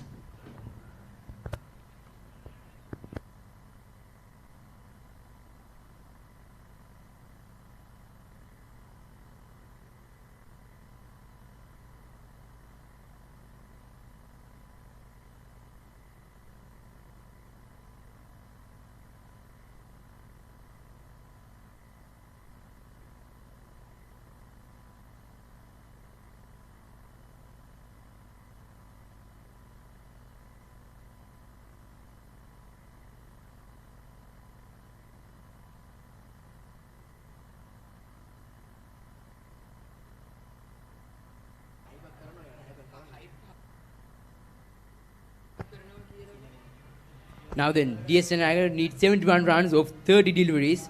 It's definitely achievable, and Kaushik Kumar Singh, the Antonian skipper, brings himself back into the attack to break this partnership.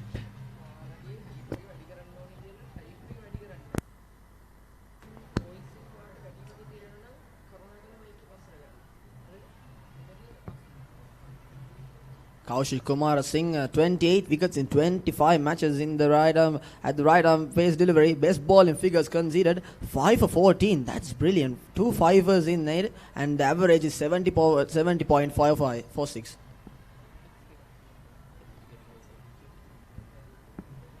And the required run rate for the Senanayakians is 14.2. And having conceded 11 runs in the previous over, Kaushik Kumar Singh needs to be smashed by Chanu Latale. Oh, flicked up nicely. Big hit off the mid-wicket. And it's gone. Chanu Latale has provided the goods for Senanayakians.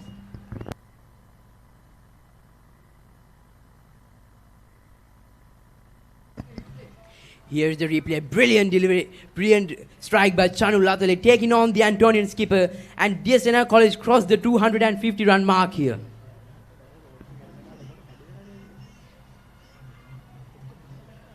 Now then, Kaushik Kumar Singh played a brilliant innings on his own for the Antonian total, but now then, he is being picked up by Chanu Latale. Now then, Kaushik Kumar Singh under the pump. Tries to go again, but this time misses the shot. Chanu Latale into his 40s of just 20 deliveries. The required run rate has gone down to 13.93. 4 deliveries left of this over. They will need to pick up those big hits and accelerate the run score of the DS Senanayake College. Chanu Latale is on top form. What can he do next? Here comes the Antonian skipper for the third delivery of the over. And he goes again through the offside. Brilliant technique from Chanu Latale. I mean, that was spectacular shot. So unfortunate that it couldn't go to the boundary. Yes, as you said before, one big over could change the whole match. Can the Senanayakians make this over that one big over? Here's the replay. Brilliant bit of connecting with the ball. Just wide off of the off stump, Kaushik Kumar Singh.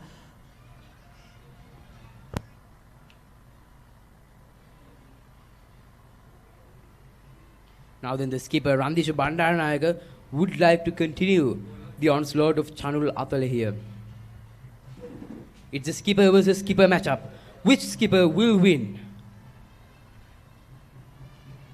Oh, brilliant run into the sweeper covers, but is on for a single only. Gotta say, Senanayakian batters have displayed very good technique on the cover drive, especially. Now then, these two batters, the low order batters of the Senanayakians, are putting up a real fight against the Antonians here.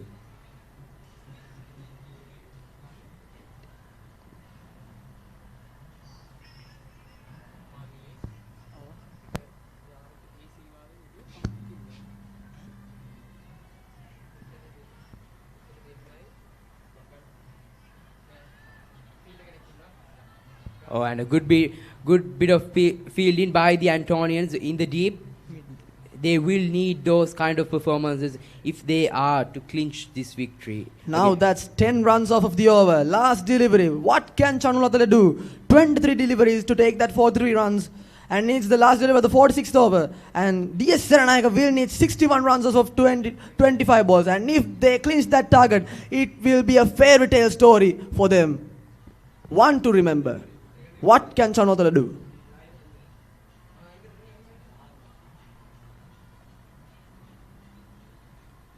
Brilliantly played by Chanu Latale.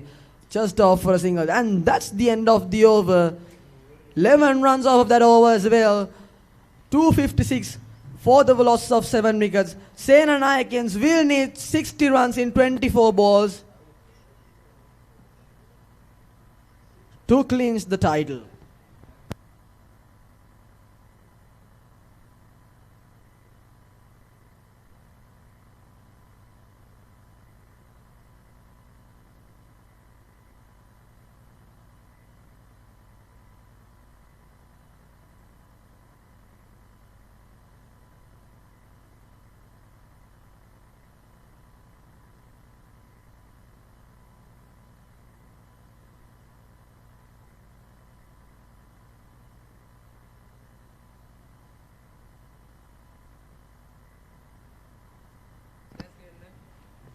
Now then, the other pacer is brought from the other end, Dasun Weliyanga.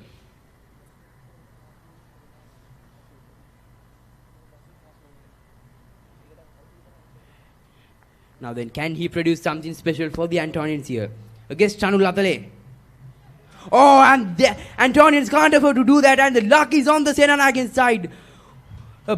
By signal, by the umpire. Oh, that is very unlucky from the Antonian side. But that will surely bring some confidence into the Senanayake innings. I think it took the edge of the bat for Chanu Latale.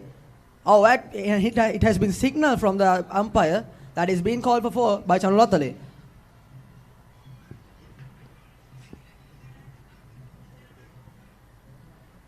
Dasun Weliyanga was trying to bowl the wide Yorker, and Chanu Latale read that very well.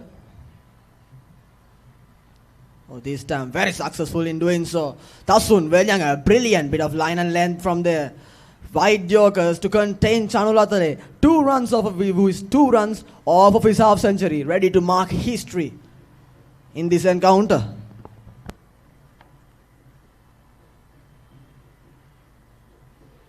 Dasun Weliyanga sticking to his plan, and Chanu Latale will need to do something innovative to get the Antonians out of their comfortable zone here. 56 runs in 22 balls. You can't afford dot balls in here. Tossed up, flicked up, beautifully driven. Oh, and it's into the hands of the fielder. Sweeper covers. Dasun Weliyanga has drawn the man in form and the important man. And he has dismissed 2 men in form, Hamid Afdal and Chanu Latale. Brilliant bit of innings. Although he was dismissed, Chanu Latale will depart for 48. And that could just be the match for the Antonians. The all-important wicket of Chanu Latale has been taken by the Antonians. But what an innings by this man.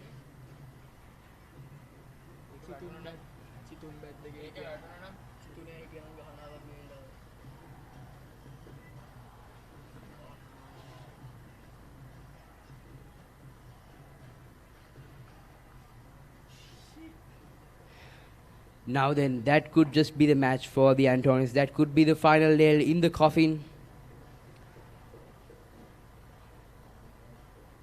But Chanu Latale, what an innings by that man, taking the match down to the wire. But well, Praveen Gamage has redeemed himself over that expensive first over. What now has to be done is Randisha Bandaranaike should do what Chanu Latale did.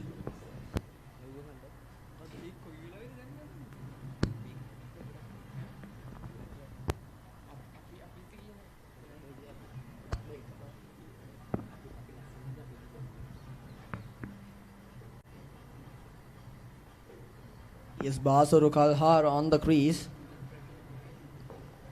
Now then, the only slightest bit of hope left for the Senanayakes is in their skipper Randisha Bandaranaike.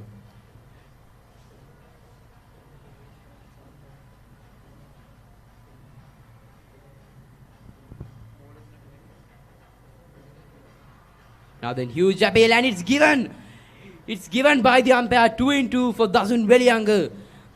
And they are just all over the DS Senanayake batting lineup here.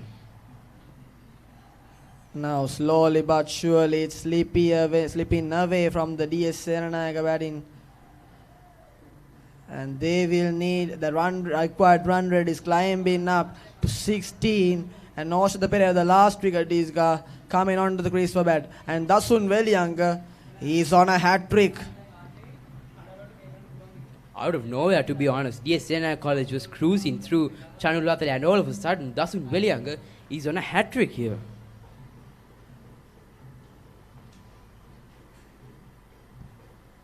Even though if they fail to win the match, it will be a very valiant effort, especially from Hamid Afdal and Chanu Latale. Also mentioned in Shevan Welgama, that brilliant partnership between Shevan Welgama and Hamid Afdal. Brilliant bit of batting display, even though it was 33 before they clinched on and hung on until 260 for 9. Yes, nobody would have thought that this match would come this far after the first 10 overs, but the Senanayakes proved all of them wrong. I mean, this proves Senanayakians can still come back even though from that kind of deficit, that kind of a failure from the top order. Now then, Dasun Velianga, can he complete his hat-trick here? And it will be phenomenal if he does that, Dasun Velianga. Here is Dasun Velianga for his hat-trick. Oh, can't do so, and the batter's cross for a single.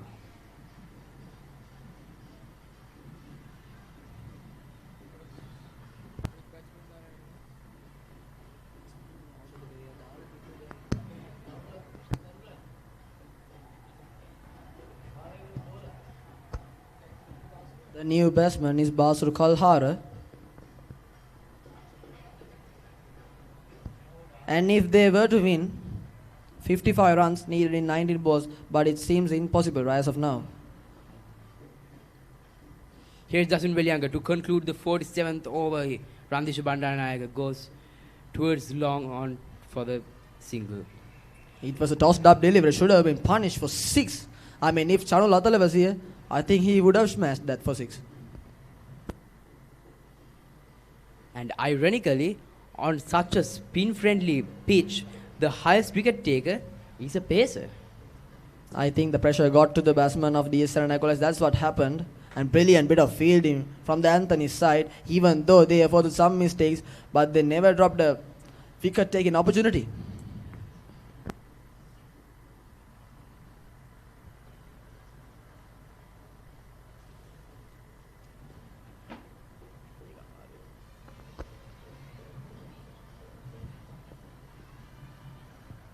Now then, Senanayakins, but to be honest, it was just all too much for the low and the middle order after that opening top order failed to fire.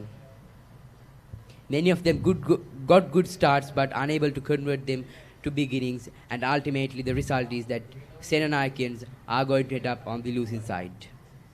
Here's Kaushik Kumar Singh for his third over.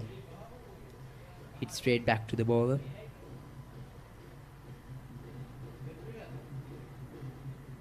Well, the battle of the skippers. You know who won that? Kaushik Kumar Singh.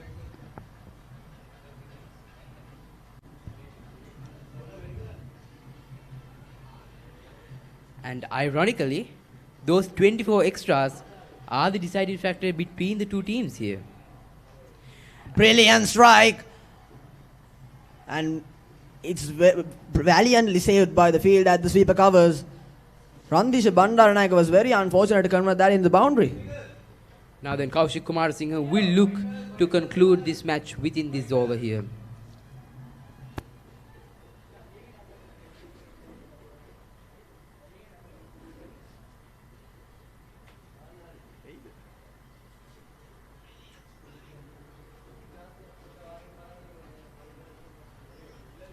Here's Kaushik Kumar Singh for the third delivery of the over. Oh, and there is a slight misfield and the batter's cross for a single.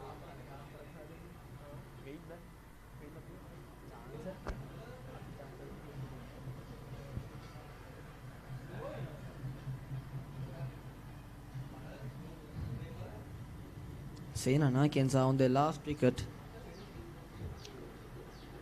And the required run rate is 20 per over. Seems impossible. I think 30 more runs from the top order and the Senanayakins would be in a much stronger position. Very good bowling from the Kaushik Kumar Singh. Brilliant delivery there.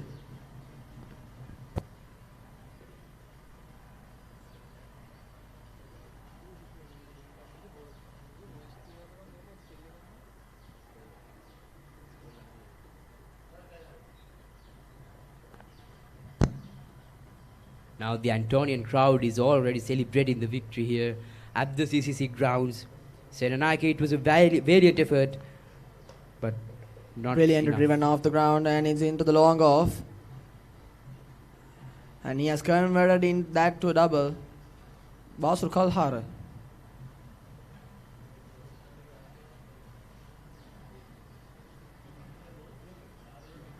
I think the main two factors that made the difference between the two teams was the innings of Kaushik Kumar Singh and those extras.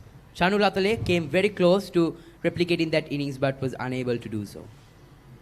And also the momentum from the start. Big hit from Randisha Bandaranayake and it's gone sailed off past to 6 from the long off territory. Randisha Bandaranayake, brilliant strike there. And the Senanayakians are still not going down here. They are still giving Antonians a run for their money here.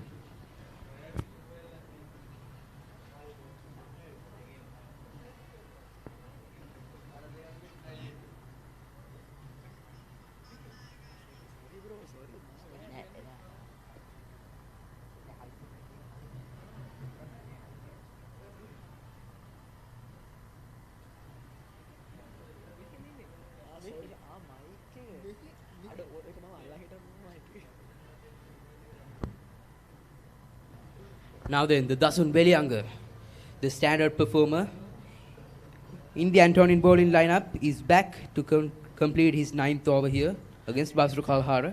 Required run rate is well over 22 runs.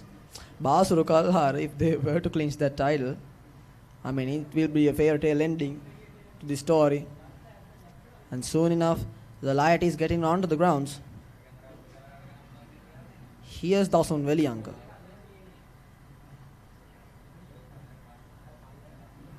Oh, brilliant bit of ball in there. Dasun Belianga. Just outside off stumps. Brilliant yorker from there. And Basru Kalhara is absolutely beaten.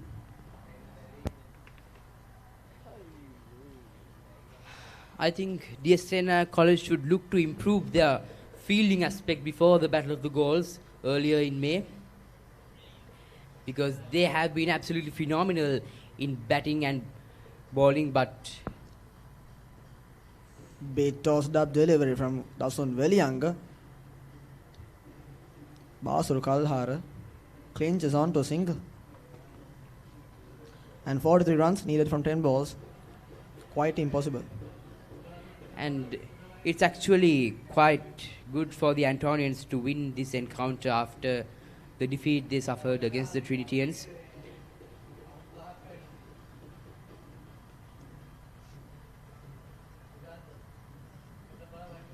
Now then, Dasun Belianga against Ramdesha Bandaranayake. Can he pull a rabbit out of the hat here, the DS skipper?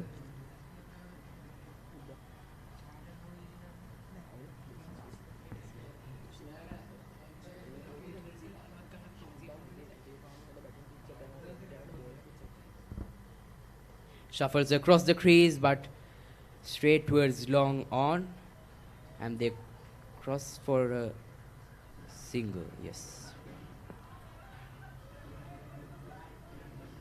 Even though nearing the end of the innings, Dasun Belianga, brilliant bit of bowling right here,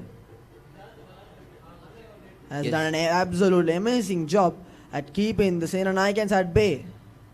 Yes, I think Dasun Belianga and the Antonians should not let their guard down. They have the match in their hands, but you never know what can happen. Here's Dasun Belianga against Basru Kalhara. Oh, huge appeal, the umpire is and the umpire gives it out. Ladies and gentlemen, that concludes the inaugural Bridges of Brotherhood encounter between St. Anthony's College Kandy and DSN College Colombo. St. Anthony's College win by 41 runs.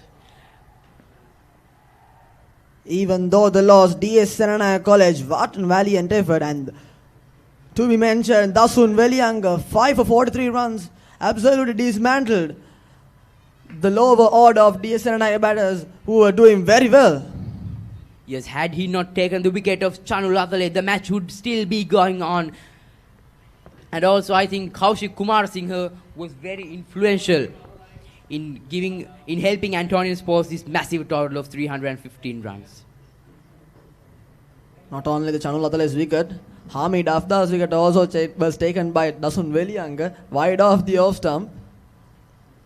He has taken some crucial wickets there. And this is the sportsmanship that we would like to see. St. Anthony's players shaking their hands, and the St. Anthony's brothers congratulating DS Senanayake College.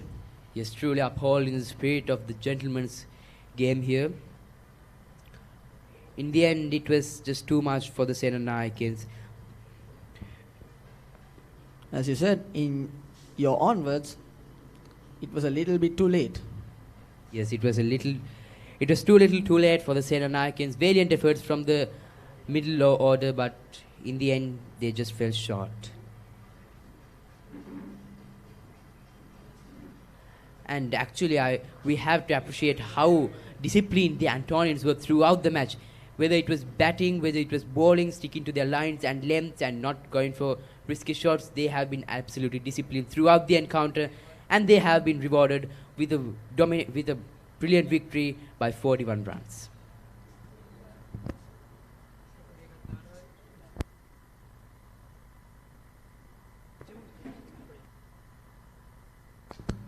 And this is the graph of St. Anthony's and DS runner balls. St. Anthony's largely successful off the power play with the help of Kaushik Samarsinghe. And I think that 47th over, of which Kaushik Samarsinghe got 29 runs, really helped Antonians go past 300. Here's the story of DS batting lineup. Miyuru Banda dismissing now for 16 runs. He took a very good start with Sitru Gunaratna, and Shevon and wickets fell through very quickly after Sitru's dismissal. And then came Shevon Welcome and Hamid Afdal, the 15-year-old. He held on for much longer, put in up a 95-run partnership, put in Senanayake dreams alive. And then Shanel Binushka, after Shevon Welcome's miscalculated shot, came on, was dismissed. And then Chanu Latale came on and absolutely smashed every ball, punished every ball, every bit. And Randish Bandaranaike also helping them. But in the end, it was a little too late. Yes, Dasun Weyanga was surprisingly the standard bowler in such a spin-friendly pitch here at CCC, getting 5 wickets for an economy of just 4.96. And Ryan Gregory also really helped the Antonians tighten their grip on the Senanayakes in that middle phase of the game, being really economical. And got to mention Kavisha Samaratunga dismissing Shevon Welgama. That was a very good bit of display of bowling. And this is what you would like to see. Keeping the spirit of the game. Yes, the boys from Kandy have clinched the title, and they are going to take the Bridges of Brotherhood trophy back to Kadugastota till the encounter is going to happen next year. But it was a brilliant inaugural encounter between these two cricketing powerhouses. Standout performance delivered by Kaushik Kumarasinghe. A brilliant bit of play. 72 runs from 30 balls when in time of need. Yenula Hevavita Ranastikid anchor in the innings with 80 runs, and Sisal Hemaka keeping the turn of the game from the top order. And in the bowling lineup of DS Senanayake, Shanel Binushka 3 wickets for 47 runs, and Hamid Afdal 2 wickets for 47 runs, and Oshad Pereira taking 1 wicket for 50 runs. And in the batting lineup, DS Senanayake posed up a very good target, and Hamid Afdal came out successful in 88 runs, but just fell short of his century. The 15-year-old, just to highlight, and Shevon Welgama runner ball 53, and Chanu Latale 48 off of 27 ball. Yes, I think where DS lost the match was inside the first 10 overs of both in their bowling and batting. In bowling, they leaked too many runs, and ultimately it was difficult to restrict St. Anthony's to a pass score.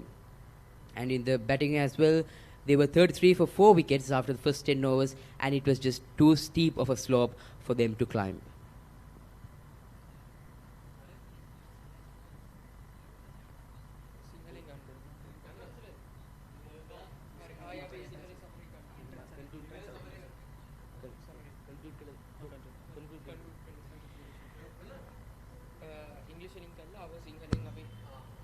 And ladies and gentlemen, that's it for the inaugural Bridges of Brotherhood encounter between St. Anthony's College Kandy and DS Senanayake College Colombo. The boys from Kandy emerging victorious by 41 runs and will be taking the trophy back to Kadugastota. join with us for the closing ceremony.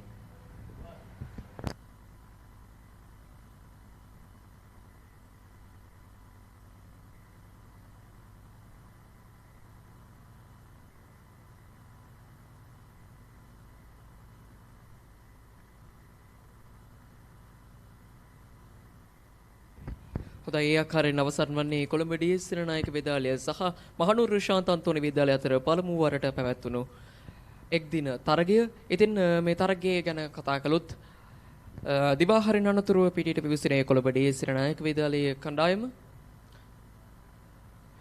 D.S.. සෙනනායක විද්‍යාලයේ කණ්ඩායම වෙනුවෙන් මියුරු බණ්ඩාර පන්දු 24කදී ලකුණු 16ක්, සිතුරු ගුණරත්න පන්දු 21කදී ලකුණු 14ක්, රණුමිත සිහස් පන්දු 9කදී ලකුණු 2ක්, ඒ වගේම ජනදු රණසිංහ පන්දු 3කදී කිසිම ලකුණක් නොලබා වගේම ශිවන් වෙල්ගම පන්දු 53කදී ලකුණු 53ක් වගේම සේනානායක ඉනිමු ශක්තිමත් කරමින් පන්දු 106කට මුහුණ දෙමින් ලකුණු 88ක් ලබා ගැනීමෙන් හමිඩ් අෆ්දාල්, ඒ වගේම උපනායකත්වයේ ඉනිමක පන්දු 13කදී ලකුණු 8ක් ලබා ගැනීමෙන් ශානෙල් බිනුක්ෂේ වගේම චනුල් අතලේ විශේෂම සිපත් කළ යුතු ලකුණු 48ක් ලබා ගන්නවා පන්දු 27කදී.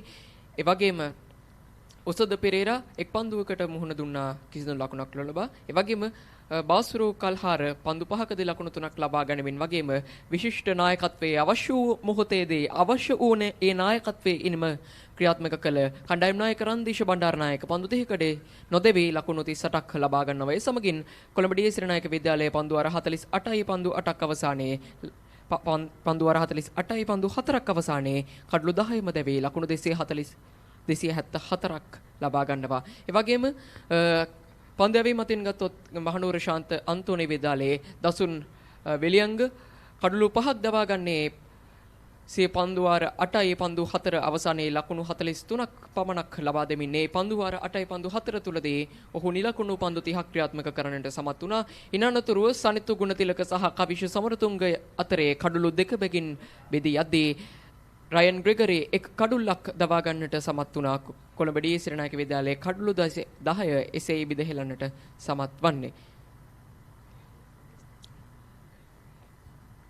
ඒ වගේම මහනුවර ශාන්ත අන්තෝනි විද්‍යාලය පන්දු වාර 50 අවසානයේ කඩලු 7ක් දැවේ ලකුණු 315ක් ලබා ගන්න විශේෂයෙන්ම යනුල හේවා විතානට පන්දු 94කදී ලකුණු 80ක්, කෞශික කුමාරසිංහ විශිෂ්ට ඉනිමක් ක්‍රීඩා කරමින් පන්දු 30කදී ලකුණු 72ක් ලබා ගන්නේ සිය නායකත්වයේ පෞරුෂය තරගයටම අභිමානයක් ගෙන දෙමින්. ඒ වගේම සිසල් හේමක පන්දු 63කදී ලකුණු 53ක් ලබා ගන්නවා. ඒ වගේම කොළඹ ඩී.එස්. සෙනනායක විද්‍යාලය කඩලු 10ක් දැවී යද්දී ලකුණු 274ක් ලබා ගන්නේ පන්දු වර 48යි පන්දු 4කට මුහුණ දෙමින්. එහෙදී විශිෂ්ට ඉනිමක් ක්‍රීඩා කරන හමිඩ් අෆ්දාල් පන්දු 106කදී ලකුණු 88ක් ලබා ගන්නවා. විශේෂයෙන්ම සිපත් කළ යුතු වයස අවුරුදු 15ක ක්‍රීඩකයෙක් හමිඩ් අෆ්දාල් හොඳම තුන්නිරියව ක්‍රීඩකයෙක් සේනානායකීය කණ්ඩායමේ සිටින හමිඩ් අෆ්දාල් පන්දු 106කට මුහුණ දෙමින් ලකුණු 88ක් සේනානායකී ලකුණු පුවරුවට එක් කරන්නට ඔහු සමත් වෙනවා. ඉනනතුරු ශෙවන් වෙල්ගම පන්දු 53කදී ලකුණු 53ක් වගේම චනුල් අතලේ අපි බලාපොරොත්තුවෙන් සිටි ඒ ඉනිම ක්‍රියාත්මක කරපු ක්‍රීඩකයා පන්දු 27කදී ලකුණු 48ක් ඩී.එස්. සෙනනායක විද්‍යාලයට ලබා දෙන්නට සමත් වුණා. පන්දු දෙවි මතින් ගත්තොත් කොළඹ ඩී.එස්. සෙනනායක විද්‍යාලයේ ශානෙල් බිනුක්ෂ සිය පන්දු වාර 10 අවසානයේ පන්දු 47 ලකුණු 47ක් පමණක් ලබා දී කඩලු 3ක් බෙදහෙලන්න සමත් වෙනවා. ඒ වගේම හමිඩ් අෆ්දාල් සිය පන්දු වාර 8 අවසානයේ ලකුණු 47කට කඩලු 2ක්, ඕෂධ පෙරේරා සිය පන්දු වාර 5 අවසානයේ ලකුණු 58ක් කඩලුක් දවා ගන්නට සමත් වෙනවා. ඒ වගේම මහනුවර ශාන්ත අන්තෝනි විද්‍යාලයේ පන්දු යැවීම අතින් ගත්තොත් දසුන් වෙලියංග සිය පන්දු වාර 8යි පන්දු 4 අවසානයේ ලකුණු 43කට කඩලු 5ක් දවා ගන්නට සමත් වෙනවා. සනිතු ගුණතිලක සිය පන්දු වාර 9 අවසානයේ ලකුණු 60කට කඩලු 2යි, කවිෂ සමරතුංග සිය පන්දු වාර 9 අවසානයේ ලකුණු 37කට කඩලු 2. ඒ සමගින් ප්‍රථම වරට පැවැත්වෙන කොළඹ ඩී.එස්. සෙනනායක විද්‍යාලයේ සහ මහනුවර ශාන්ත අන්තෝනි විද්‍යාලය අතර එක් දින තරගය මහනුවර ශාන්ත අන්තෝනි විද්‍යාලය විසින් ලකුණු 41කින් ජයග්‍රහණය කරනු ලබනවා. මේ ආකාරයට තරගයේ ක්‍රීඩා විස්තර විචාරය කටයුතු මේ ආකාරයෙන් අපි අවසන් කරනවා. විශේෂම සිපත් කළ යුතු SLT Mobitel PO TV සහ PO Sports මාධ්‍ය අනුග්‍රහයෙන් පවත්වන පවත්වන මෙම තරඟාවලිය Pure TV හරහා Pure Sports 1 නාලිකාංක 323 සහ 150 ඔස්සේ සජීවීව දැන් ඔබට True Quality HD quality එකෙන් නරඹන්නට හැකියාව තිබෙනවා. විශේෂයෙන්ම සිහිපත් කළ යුතුයි live cast productions live cast creations ආයතනයත් මේ සඳහා සහභාගී වනවා. ඒ වගේම නෙමේ දැන් ලංකාවේ කොහේ හිටියත් මිස් නොවීම තරඟාවලිය live Pure TV Pure mobile app එකෙන් ඔබට නැරඹීමට හැකියාව තිබෙනවා. අද දවස පුරාවටමත් ඔබට ඒ ආකාරයෙන් Pure mobile app එකෙන් වගේම Pure TV නාලිකාංක 323 සහ Pure නාලිකාංක 150 ඔස්සේ Pure Sports 1 නාලිකාව යටතේ මෙම තරඟාවලියම අපි විසින් සජීවීව විකාශනය කරනු ලැබුවා. ඉතින් මේ ආකාරයෙන් අද දින තරගයේ ක්‍රීඩා කටයුතු අවසන් වෙද්දී ක්‍රීඩා විස්තර විචාරය මේ ආකාරයෙන් අවසන් කරන්නටයි සූදානම. ක්‍රීඩා විස්තර විචාරය මේ වෙද්දී අවසන් වෙද්දී තව ස්වල්ප මොහොතකින් අපි සූදානම් තරගයේ සමාප්ති උත්සවය ඔබ සියලු දෙනාට මේ ආකාරයෙන්ම ගෙනෙන්නට ආරාධනා කරන ඔබ සියලු දෙනාට අතර දී සිටින්න Pure Sports නාලිකා සමගින්. මෙදා පාර අලුත් අවුරුදු නිවාඩුවේ පවුලේ හැමෝම එක්ක එකතු වෙලා හිතේ හැටියට රස විඳින්න පුළුවන් අලුත්ම අලුත් චිත්‍රපට පෙළක් දැන් Pure TV වෙතින්.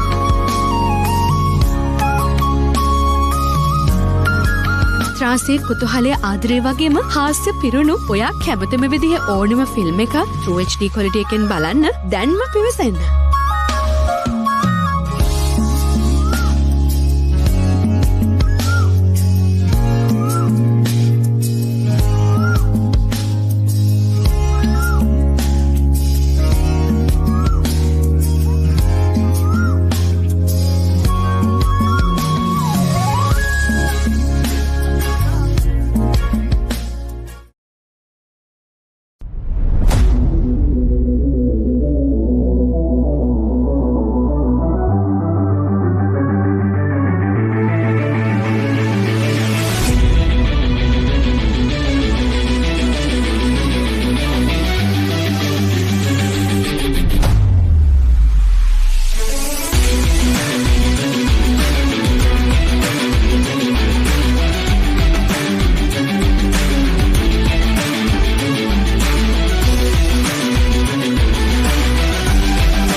Biggest cricket league in the world. Full on entertainment. Clash of the heavyweights. An absolute demolition. Get ready for the battle for the ages. .IPL.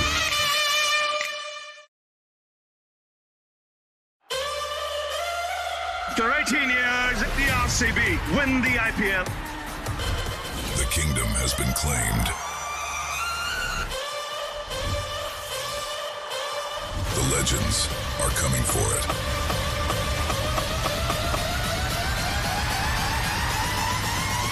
The throne won't go uncontested. Tata IPL.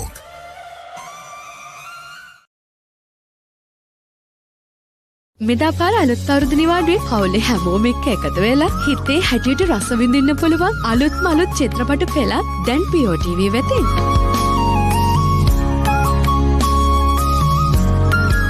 ත්‍රාසයේ කුතුහලයේ ආදරය වගේම හාස්‍ය පිරුණු ඔයා කැමතිම විදිහේ ඕනම film එකක් True HD quality එකෙන් බලන්න දැන්ම පිවිසෙන්න.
ක්‍රීඩාව වෙනුවෙන්ම.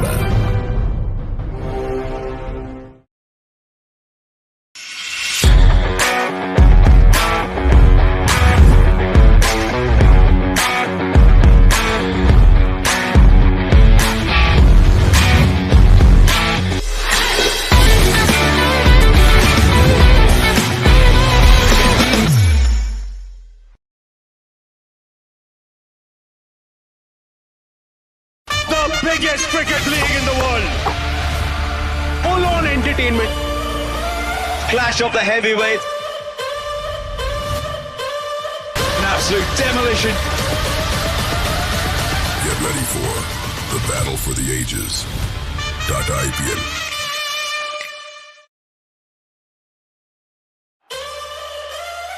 After 18 years, the RCB win the IPL. The kingdom has been claimed. The legends are coming for it.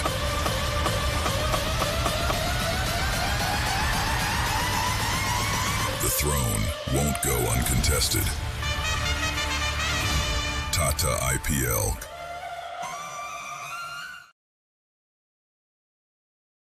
මෙදා පාර අලුත් අවුරුදු නිවාඩුවේ පවුලේ හැමෝම එක්ක එකතු වෙලා හිතේ හැටියට රස විඳින්න පුළුවන් අලුත්ම අලුත් චිත්‍රපට පෙළක් දැන් POTV වෙතින්.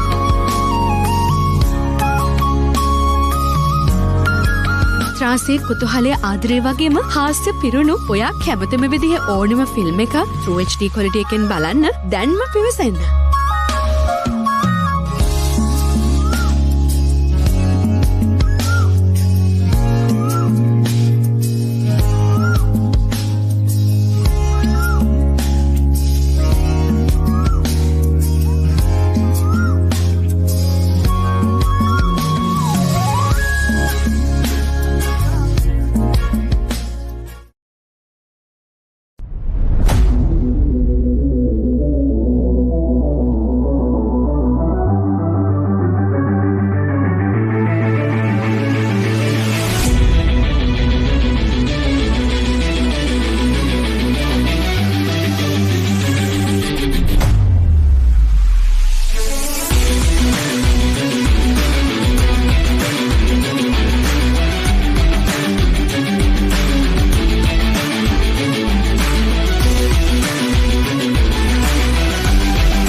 Biggest cricket league in the world. Full-on entertainment. Clash of the heavyweights. An absolute demolition. Get ready for the battle for the ages. .IPL.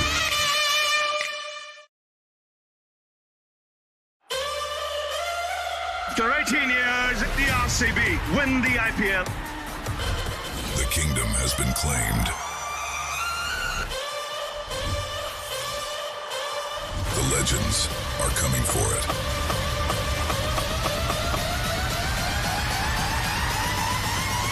The throne won't go uncontested. Tata IPL.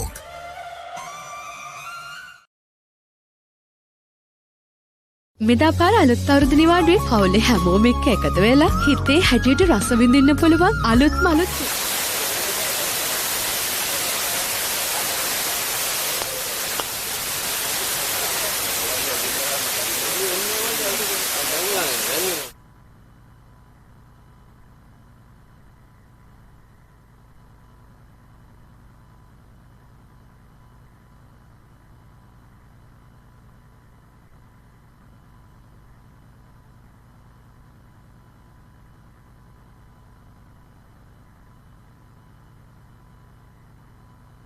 සියලුම විද්‍යාලය නියෝජනය කරන පාර්ශව ඒ වගේම ආදිශිෂ්ට වර්ගයේ නියෝජනය කරන පාර්ශව ඇතුළු ජයකාරී කණ්ඩායම විද්‍යාලයේ පුතාලා ඇතුළු බීසනනායක විද්‍යාලයේ නියෝජනය කරන ආදිශිෂ්‍යයන් සහ විභාගයන් සුබපතන්න ඇතුළු අද දවසේ අපේ බීසනනායක විද්‍යාලයේ පුතාලා මේ සියලු දෙනාගෙන්ම අවසරයි. මේක ඉතිහාසගත තරගයක්. මේක මේ දෙපාර්ශවයේ පුතාලටම වැදගත් වෙන්නේ අපි පාලමක් හදන්න හදන තරගයේ ආරම්භය. ඔබ සමහර විට දන්නවා ඇති, සමහර විට නොදන්නවා ඇති. ගිය අවුරුද්දේ අපි එහෙම පාලමක් ඇන්තනීස් විද්‍යාලය සහ අපි අතර හැදුවා. ඒ තමයි රගර් සම්බන්ධව. RIT අලස් කුසලාන රගර් එන්කවුන්ටර් එක අපි ගිය අවුරුද්දේ පටන් අරගෙන නුවරදී අපි ශ්‍රී ලංකාවේ. ඒනෝ අපි එදා තීරණය කළා හැම අවුරුද්දකම මේ රගර් තරඟාවලිය RIT අලස් කුසලානේ නමින් පවත්වන බවට. ඒක ඉවර වෙලා අවුරුද්දක් යන මත්තෙන් ඇන්තනීස් විද්‍යාලයේ පාර්ශවයෙන් අපට ආරාධනා කළා අපි ක්‍රිකට් එන්කවුන්ටර් එකක් පටන් ගනිමුයි කියලා. අපෙත් එහෙම හිතේ අදහසක් තිබුණු වෙලාවක තමයි ඔවුන්ගේ මේ ආරාධනය ලැබුණේ. යනවා අපි කොහොමත් කැමැත්තෙන් හිටි ආරාධනය අපි බොහොම කැමැත්තෙන් බාරගත්තා. අපි කොළඹදී සෙල්ලම් කරමු පාර්ශවයක එකතු වෙලා පළවෙනි තරගය එහෙම නැත්නම් සමාරම්භක තරගයක් විදියට. ඉතිහාසයේ අලුතෙන් ලියවෙන සමාරම්භක තරගයක් විදිහට මේ අපි සංවිධානය කළා. ලබන අවුරුද්දේ නම් අපි මේ දිගට පවත්වාගෙන යාම සඳහා වූ අවබෝධතා කිවිසුමක් යටතේ කටයුතු කරමුයි කියන එක. ඒ අනුව අපේ අවබෝධතා කිවිසුමේ අපිට අදහසක් තියෙනවා දෙපාර්ශවයකම සාකච්ඡා කරන්න.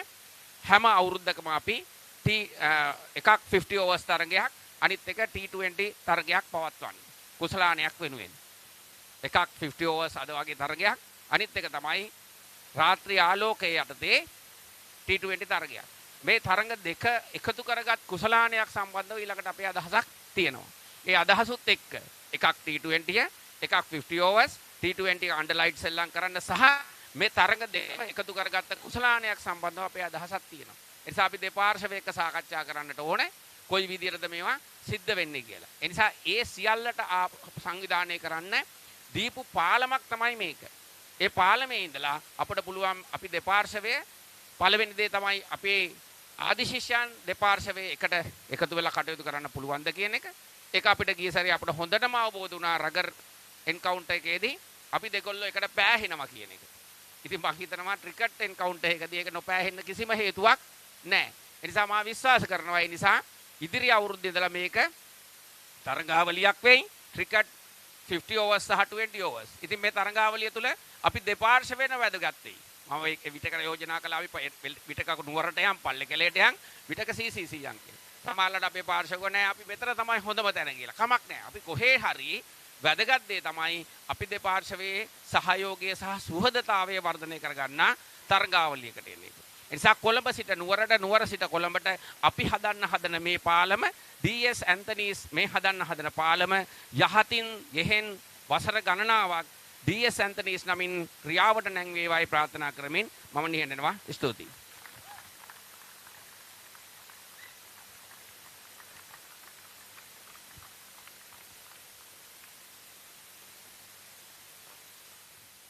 And now, to start off the presentation segment, I call upon stage the guests of honor of today's encounter, Mr. Chaminda Wickramasinghe, a national player of the Sri Lankan cricket team and an old boy of St. Anthony's College, Mr. Kavin Bandara, the former captain of the Senanayake cricket team from 2015 to 2016, the principal of Senanayake College, Mr. Sampath Veragoda, the president of the Old Boys Association of St. Anthony's College, AGM Mustaq, and the president of the Old Boys Association of Senanayake College, Lasanta Vitaranaya, the president of the Old Antonians Cricket Wing, Mr. Angelo Wickramasinghe, and the president of the Cricket Development Foundation of Senanayake College, Sadun Patiranaya.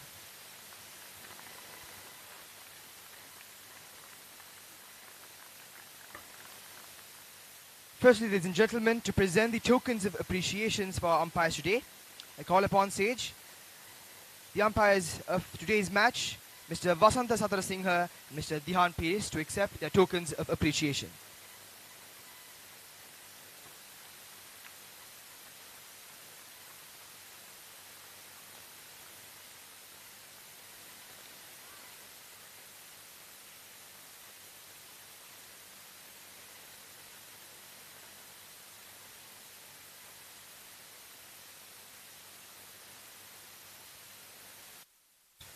Moving on to the individual awards of the day. Ladies and gentlemen, firstly, to present the award for the best fielder. For his outstanding performance in the field today, the award for best fielder goes to Miru Bandara.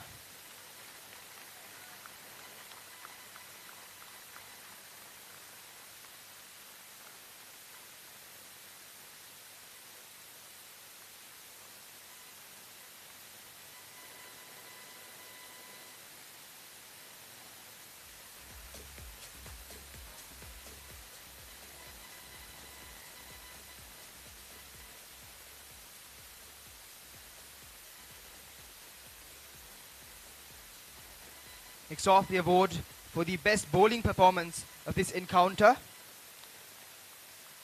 With 5 wickets, only conceding 43 runs in 8.4 overs. It's Dasun Veyanga from St. Anthony's College, Kandy.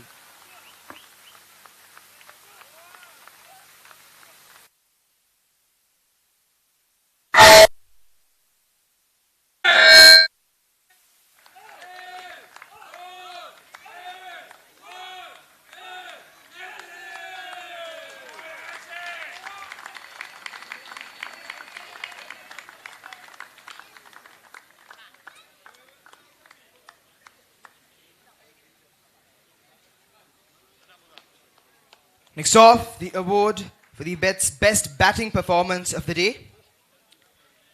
With 3 sixes, 8 fours, and 88 runs off of 106 balls from Senanayake College, Hamid Afdal.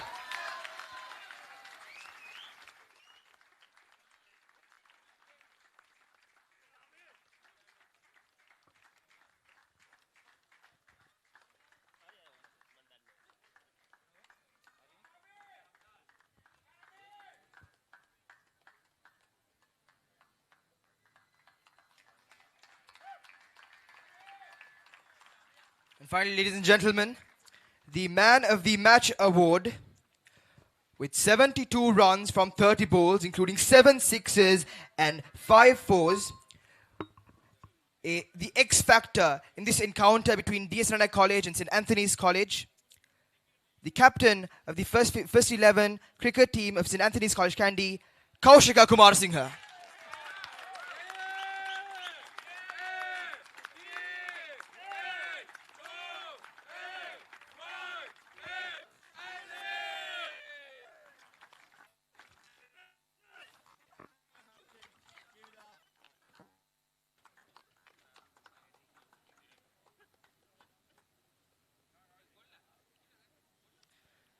And to cap off the presentation segment, ladies and gentlemen, the winners of this limited over encounter between Senanayake College, Colombo 7 and St. Anthony's College, Kandy. The winners of this encounter, the first 11 cricket team of St. Anthony's College, Kandy. Please give a round of applause. The team, please come up on stage to accept your tokens.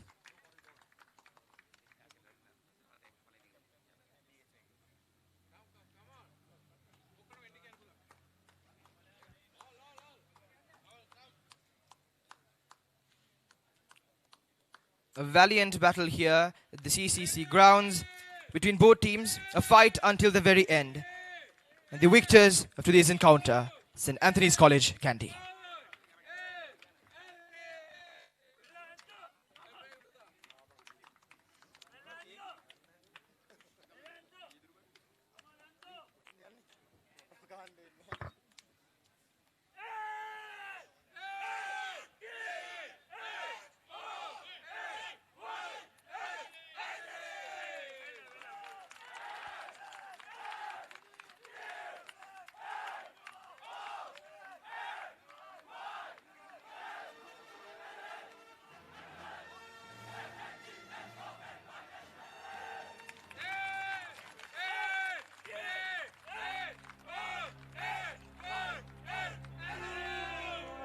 Thank you, ladies and gentlemen. You may now return. Before we end today's presentation, this is the exchange, the signed memorabilia to signify the friendship and sportsmanship between the two teams. I invite the two captains of the schools, Randisha Bandaranayaka and Kaushik Kumarasinghe, to signify this.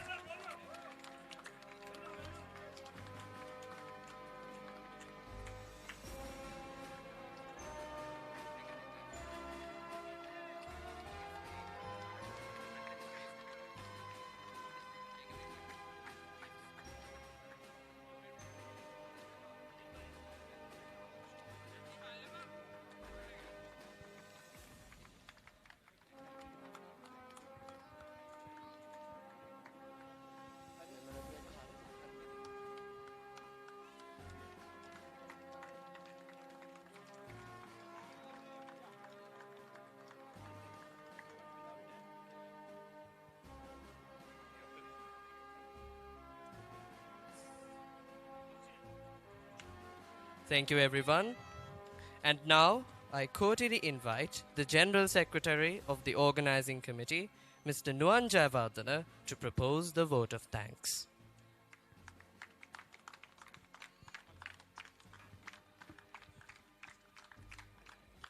Ladies and gentlemen, good evening to you all. It's my privilege to propose the vote of thanks at the conclusion of this memorable inaugural cricket encounter between DS Senanayake College, Colombo and St. Anthony's College, Kandy.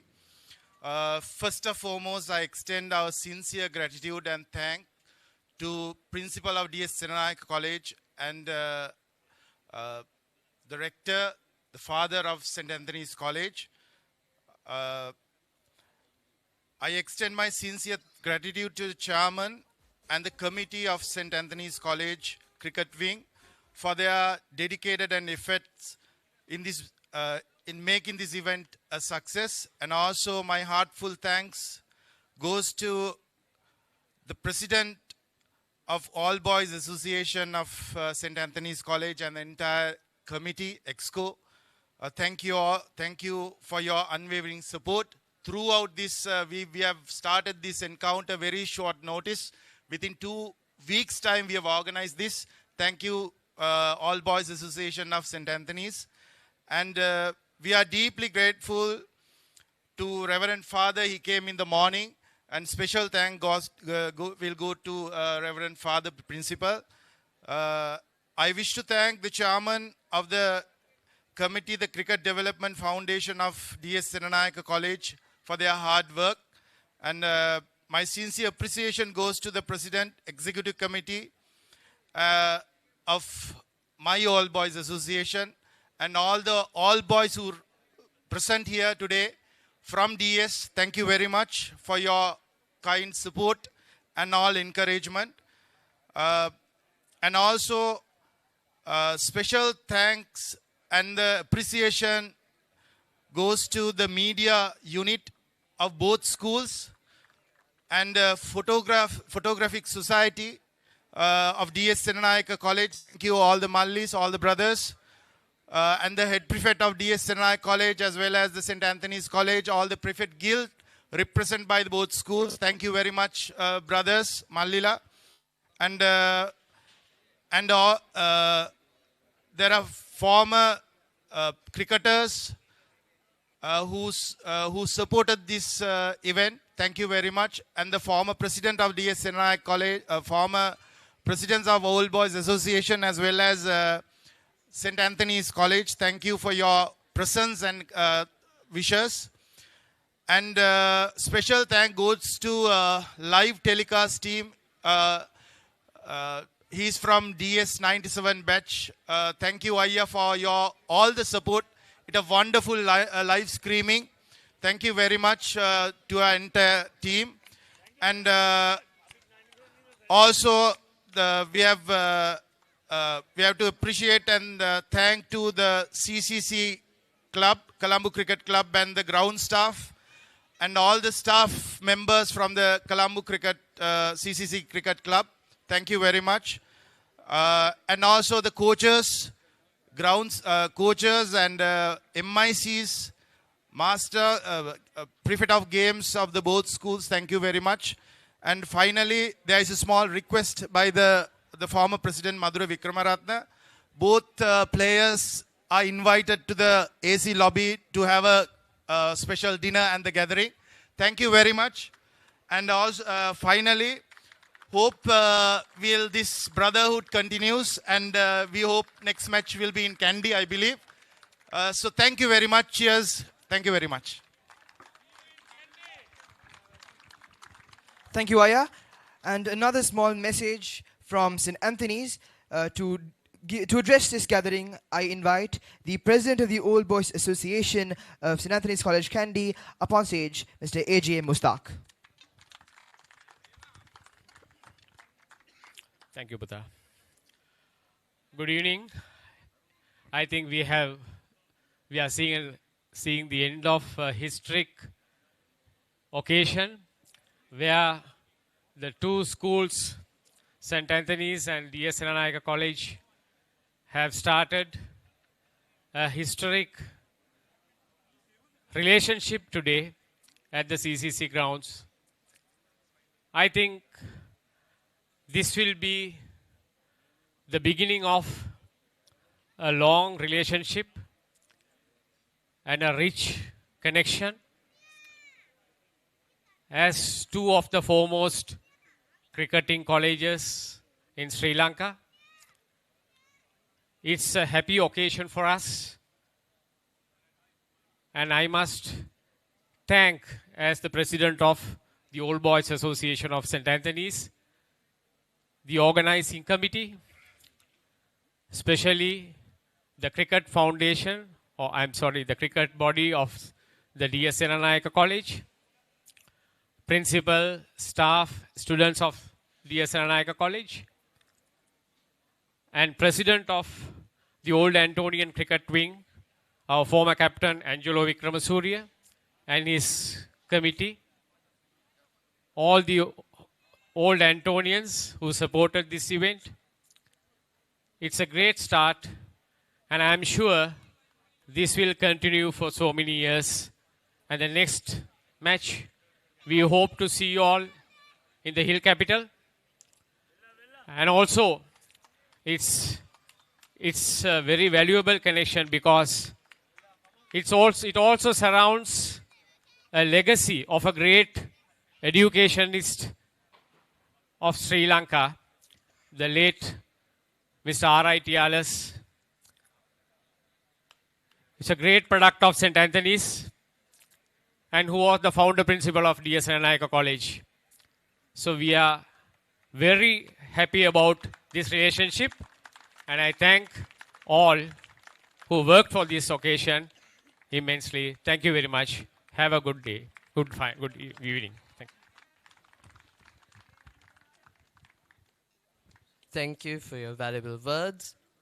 And as today's encounter finally comes to a close, it marks the beginning of a new tradition and a newfound partnership.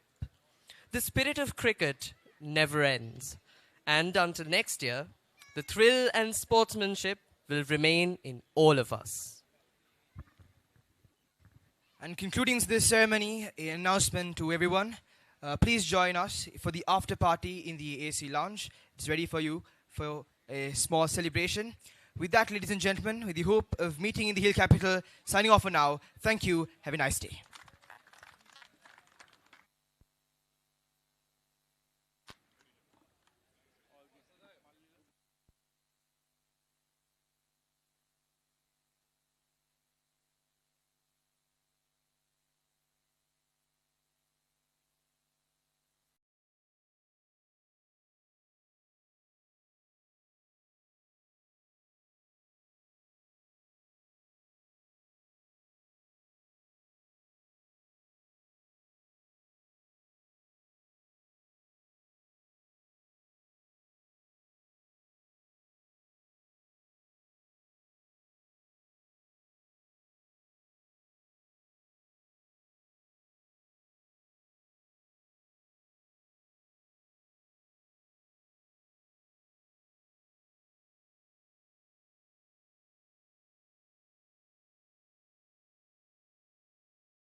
චිත්‍රපට පෙළක් දැන් POTV වෙතින්.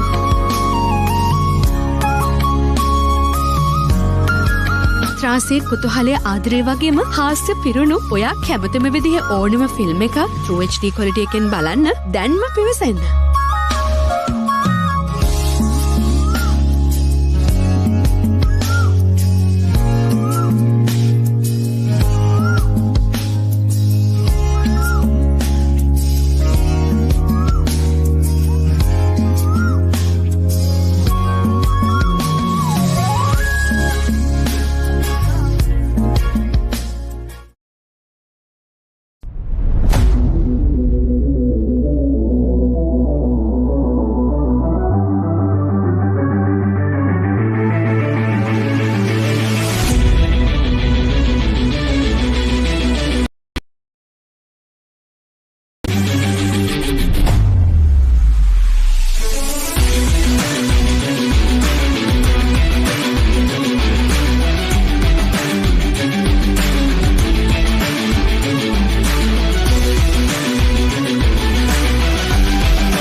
Biggest cricket league in the world.